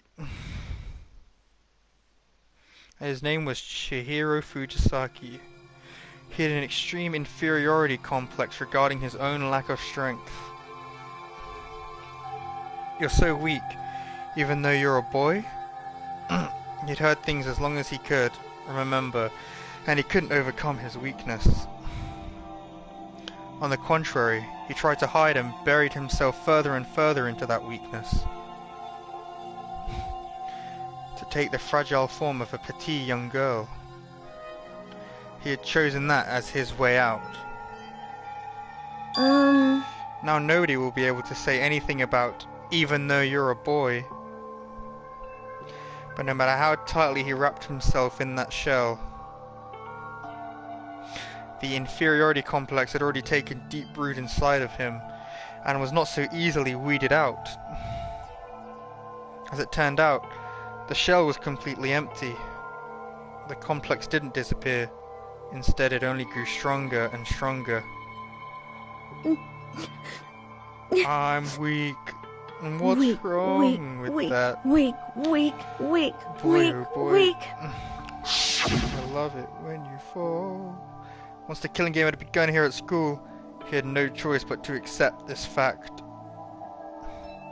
After all, this is the world of survival of the fittest. If you're not strong, you don't survive.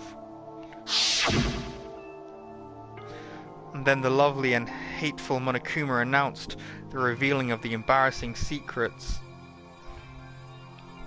Which of course included Chihiro's embarrassing secret, which I was more than willing to divulge. Even though he dresses like a girl, Chihiro is actually a boy. Hey, And that was someone Chihiro couldn't let anyone find out, no matter the cost. If that was revealed, it would be the end. The hardened shell would crack, the armor would fall away. Without a doubt, those around him would torture him more than before. Everyone figured being thrust into such a dilemma must have sent him spiraling into despair. What?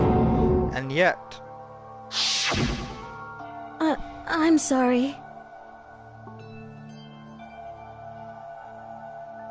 But...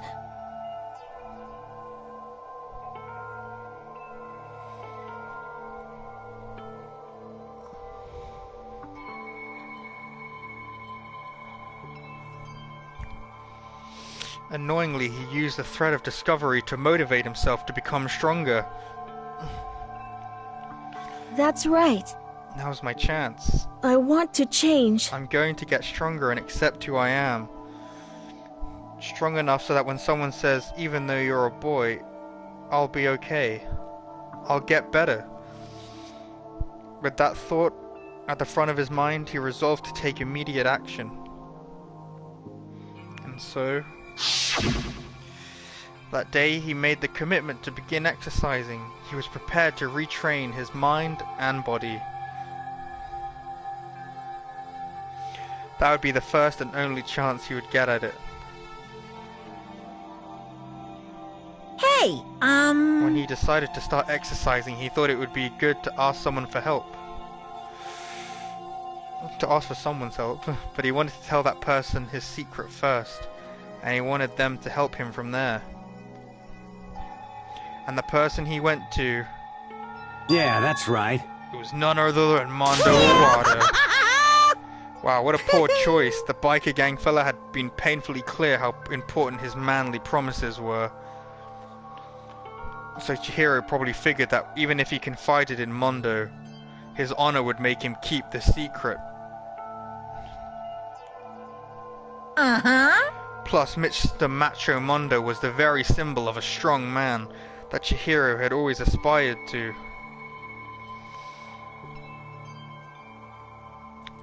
Maybe talking to Mondo about it will help give me some courage.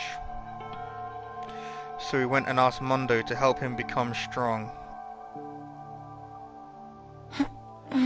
That was his aspiration. And he thought that only with Mondo's support would he ever be able to come close to that. Correct. So then that must be why Mondo did what he did, to keep the promise he'd made to Chihiro. Huh? Did what he did? You mean that's why Mondo carried Chihiro from the boys' locker room into the girls' locker room? Indeed. Yes, that's exactly what I mean. Wasn't that to cover up what he had done? Certainly. That could have been part of it, but I don't think that was the main reason. The real purpose was to keep the promise between men he'd made to Chihiro. But how does moving the body keep his secret? Because if everyone knew he'd been killed in the boys' locker room,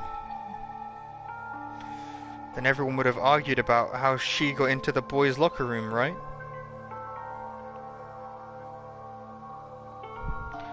Once that started up, at least a few of us would have immediately begun to suspect his identity, so... He tried to protect Chihiro's secret by putting him in the girls' locker room and stealing his handbook, see? Then Mondo did all that to keep the promise he'd made to Chihiro, who he'd also killed? Why would he do that? The more I hear you talk, the more I don't understand. I mean, you guys trusted each other, right? So why did you? Because no matter what, I didn't want anyone to know. I knew it. So that's what triggered it after all. The secret. The possibility of having your embarrassing memories and secrets exposed. What is this? That's impossible. Nothing could have been that bad. Something he didn't want anyone to know, even if it meant killing someone? You're wrong! It's impossible.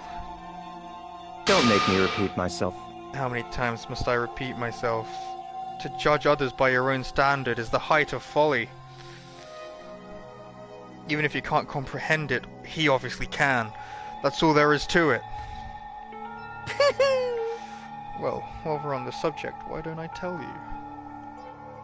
An embarrassing memory? That secret he didn't want anyone to know? Bastard. Hey, You know what Mondo did? He killed his own brother.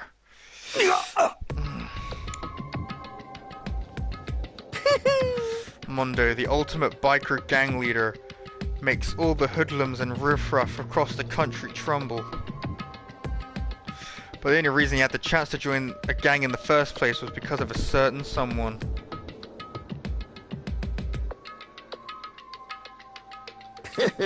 Mondo's older brother was named Daya Owada. Mondo had nothing but respect for him. It was because of Daya that Mondo had even gotten on a motorcycle. Mondo's brother was his only family growing up. He was the only one Mondo could trust or respect. He wanted to measure up to his big brother, so he imitated him in everything he did. Mondo was the epitome of a starry-eyed kid brother. Meanwhile, the charismatic older brother had put together a local motorcycle gang. And before anyone knew it, had grown into the biggest biker gang in the country. Daya, the older brother, number one in the gang, and his number two, his younger brother, Mondo. In the beginning, everything was peaches and gravy. But when Mondo started to think about how he would have to take over the gang from his brother someday, his brother's greatness, his reputation, began to gnaw on Mondo's very soul. The kid's gonna take over for Daya, huh? Daya created the gang with his bare hands. Mondo's just along for the ride. Can someone like that really be our leader? All that'll do is make the gang look bad. Almost every day, Mondo heard the gossip and whispers of the other members of the gang. Which is why I gotta get stronger. Stronger than Daya. Once. Just once. No matter what, I gotta win. Don't fuck with me! I don't care what it takes, I gotta come out on top. And on the night of his amazing brother's retirement ceremony, Mondo challenged him to a street race. But during the race, tragedy struck. His kid brother pushed ahead with reckless abandon, eager for victory, and dashed into oncoming traffic. Crazy Diamond, suddenly...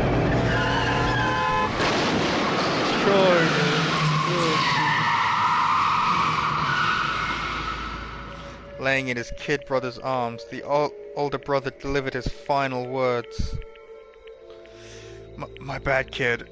I fucked up. Sorry. Of course he knew it was his brother's fault, but Daya never blamed him for what happened. Hey kid, the rest is up to you. No matter what, you gotta keep the gang together. 'Cause it's the team you and me put together. It's a promise between men. He decided to hide the truth of what happened from everyone else in the gang. in order to keep the gang together and keep the promise to his brother. He could never admit to anyone that it was his own weakness that had caused the accident. And as a result, the team was made even stronger under the banner of the kid who'd bested his big brother. Daya was going to lose to his kid brothers, so he got stupid and killed himself. That became the explanation for what happened. Mondo's lie became the truth. He wanted to lead the team so bad he was willing to tell all kinds of lies about his brother. I strong. Yeah. Strong. And yet, as soon as our killing game began, he realized no matter how tough he pretended to be, he was just another weakling that could die in an instant. And then the hateful Monokuma announced the revealing of the embarrassing secrets. At that point it was clear I would have no problem shedding light on his secret. Mondo killed his own older brother. No matter what, I couldn't let the other gang members find out. If that happened, everything would have been ruined. Everything me and my brother had worked to create would have been destroyed. His death, all the guilt I'd been carrying around, it would have been for nothing. So that's why Mondo. After I saw what Monokuma had on me, my head filled up with a kind of fuzzy uneasiness and just started swirling around. I'd never felt anything like it before. I didn't know what to do about it. I wasn't sure what to think or say, but after a while that fuzzy uneasiness turned itself into a rock-hard lump of anxiety way down into my stomach. And it was right around then that Chihiro asked me to start working out with him. And right there, he told me a secret. Seriously? Jesus. I'm sorry. Yeah, I'm sorry I lied to you. But why? Why now? Why are you telling me this all of a sudden? Huh? Because, I mean, you kept the secret all this time, right? If anyone found out, you would... But... You're right, but... I want to change. I want to change. I wrap myself in lies. I'm weak. I want to destroy that version of me forever. His words were like a knife in my gut. I felt like he was exposing the lie that I'd been living myself. I have to change. I don't want to be weak anymore. You're so strong. It can't hurt you, right? Whatever secret Monokuma might tell us. You piece of... So what? You're saying I should just say it? What? You're saying what? If I really am, I should be able to tell everyone my secret? Huh? I was jealous. I was jealous of Chihiro's strength. He had the strength to face his own weakness, to try and overcome it. It was the kind of strength I've never had. I was so jealous of him, and that jealousy broke me. What? Are you making fun of me? I'm strong. Are you fucking with me right now? No! I'm not making fun of you. You really are strong, Mondo. I feel like I could hear something starting to crack.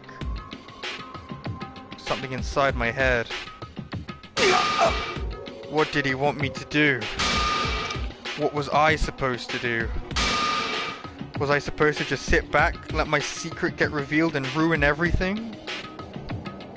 What's wrong? Damn Why you! did you have to tell me all that? Are you trying to rub failure in my face? I just wanted to... No, I just really admire you. I admire your strength. Yeah, that's right. That's right, I am strong. Strong, I'm strong. Strong. Stronger than you. You son of a bitch! I am stronger than Daya. I don't remember anything after that. When I woke up, he was laying at my feet, covered in blood. I had the dumbbell in my hand and I was just staring at him, down on the ground. Hey. I killed him. Killed him. I killed Chihiro. I killed Chihiro. Even after all this time, I'm still just as weak as I've always been. And thanks to that, I did something I can never take back. Mondo, who was normally so aggressive, so angry, he hid that weak side away from everyone. That was his secret, a weakness that lived in his heart, like his, and it turned him cold-blooded. God damn it. Look at him, you see? You're all just like him. For a secret from the past. For a memory. For that he killed another living human in cold blood. He couldn't cut free of his regrets from the outside world. He doesn't know what true strength is. Do you see hope anywhere in there? 'Cause I sure don't. You bastard. Just shut up, you son of a bitch. Go ahead and say that again, I dare you. Yep. Okay, I'll say it as many times as I want. That's what I want to say, but... unfortunately I can't do that right now because the time for punishing is fast approaching. Punishing? It can't be. You mean execution? Well now. That's what I promised you, right? A Blacken that disturbs the peace will be punished? Ridiculous! Hold on. Now then, I've prepared a very special punishment! From Mondo Owada, the ultimate biking gang leader. No, wait. Let's give it everything we've got! It's punishment time! I said wait. Sorry, man. I couldn't keep the promise we made. From one man to another. I wonder what the promise was. Mondo has been found guilty. Time for the punishment.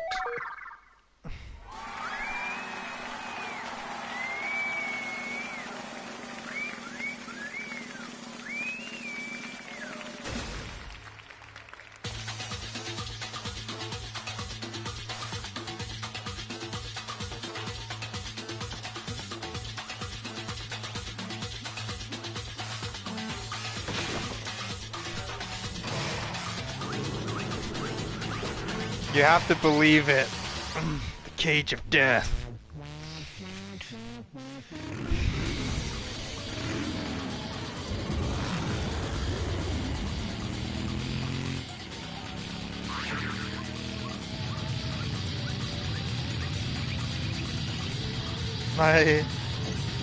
You're corrupt.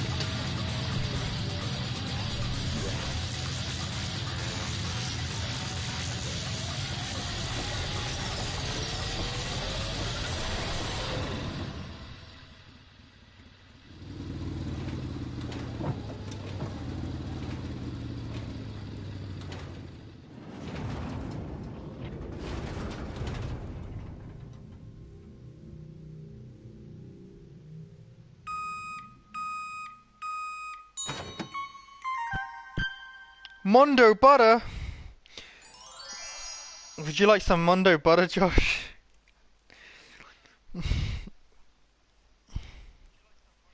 You hungry for some Mondo butter?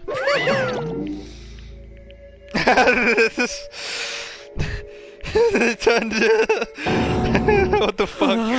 It can't be! It's a stick of butter! My brother! Another murder. Another execution. I want to feel again. Everyone's lives are taken so lightly here. I feel I might be going mad. Maybe I'll just let it happen.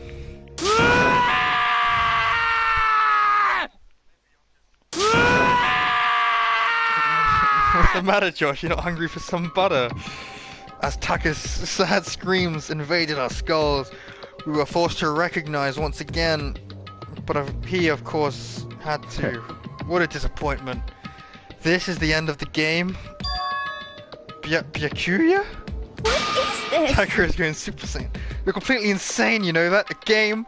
One of our friends is dead. Do you realize that? Naturally. Oh. Of course I do, because this is a game of life or death. I don't have anything to say to you. I don't have a response except that butter is not good on bread.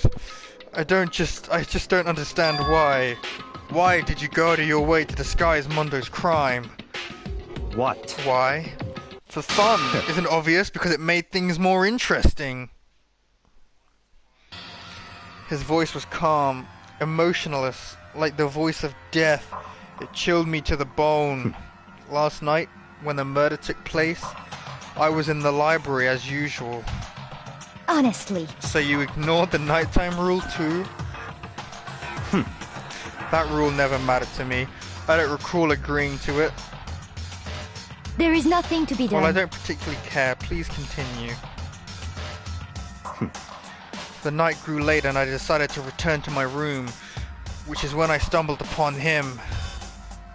I spotted Mundo coming out of the girls' locker room. After he'd gone, I'd looked inside and saw the corpse. He knew the whole time. What? Why, you mean you actually witnessed the murder? He was such a fool. He didn't have the slightest idea I'd seen him. Well... So you're saying you knew who the culprit was from the very beginning?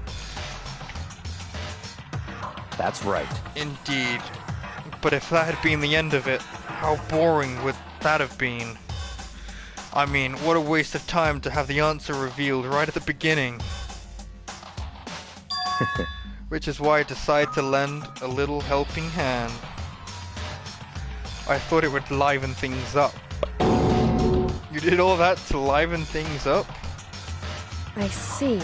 So after hearing about Genocide Jack from Toko, you decided to use that to create the fake murder scene. But damn, man, if we hadn't figured out you'd really done it, you would have been dead too, right? Well, obviously, I would have revealed the truth before it reached that point. Of course. Byakuya turned and looked me in the eye. I could feel his sharp eyes piercing into me. Thanks to a certain remarkable someone, it never did, and I was able to perform an interesting experiment. Interesting. Once I do decide to become blackened, I now know who I'll have to watch out for. What? Correct. So that was your reason. Are you satisfied?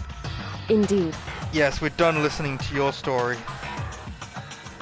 Moving on. Hey. There's something I'd like to ask Monokuma. What's this? Oh, I'm up next. You'd like to perform these elaborate executions each time, right? My question is why? Do you like them? But you know, this punishment, this despair, it's not just for you. All this punishment, all this despair is my gift to mankind itself. What? You're over-exaggerating. I am not over-exaggerating. These punishments are meant to transform all hope to despair. Damn. What do you mean? Huh? Mean? What the heck? Mean. Good grief, I don't understand why you have to pick apart every little stupid thing. I just want a taste of that Mondo butter. Whatever, it doesn't matter. In the end, I'm going to stand alone as the victor, and then everything will be revealed to me. Ooh, how the noble son of a noble exciting. family. Truly, you understand me. Phew, phew, phew. I think this is the start of a terrifying friendship. That's enough. Shut up. I would never stoop to the level of a childish criminal like you. Let me just say this. After I've achieved complete victory, you're up next. I'm going to find you and kill you, understand?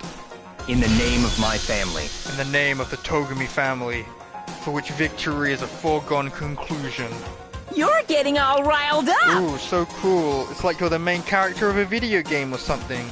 No trash mob for you. I swear, whatever it takes, I will kill you.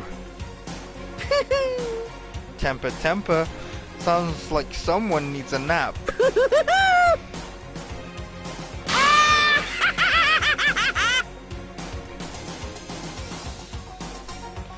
Monokuma's laughter peeled across the courtroom, and the curtain closed on the case of Chihiro and Mondo. But I knew that wasn't the end. The killing game would still continue. Because the mastermind wouldn't let it end. For those of us who are still alive, our worst fear and despair kept on multiplying. It was the kind of despair that felt like a blind puppy in hell had more of a future than us. All of our courage, our effort, our friendship, it felt like it amounted to nothing at all. It was the worst kind of despair.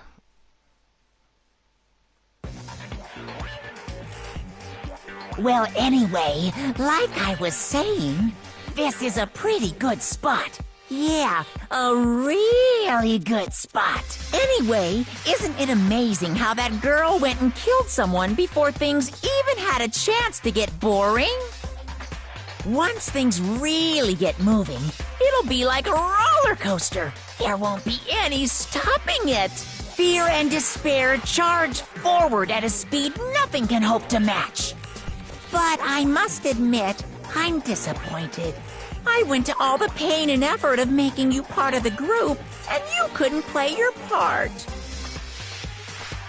You do remember you were supposed to make the first move, right? Well, no biggie. Nothing we can do about it now, so just do your best to make things more exciting from now on, okay? After all, that's what everyone wants to see. There's one thing I'd like to ask you. As long as you don't want to know my measurements, fire away! Who is it? The 16th high school student, I mean. Ooh, my, you really took me by surprise there. I know I said you could ask anything, but... Super denied, ultra denied, demonic denied! Because you see, that's my ace in the hole. And nobody'd be dumb enough to reveal that, right? No matter how close they were to their friends.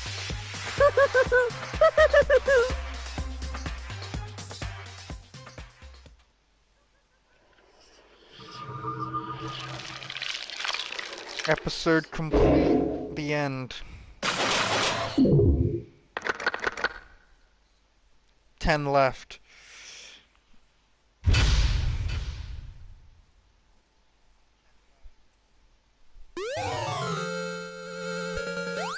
The crazy diamond present.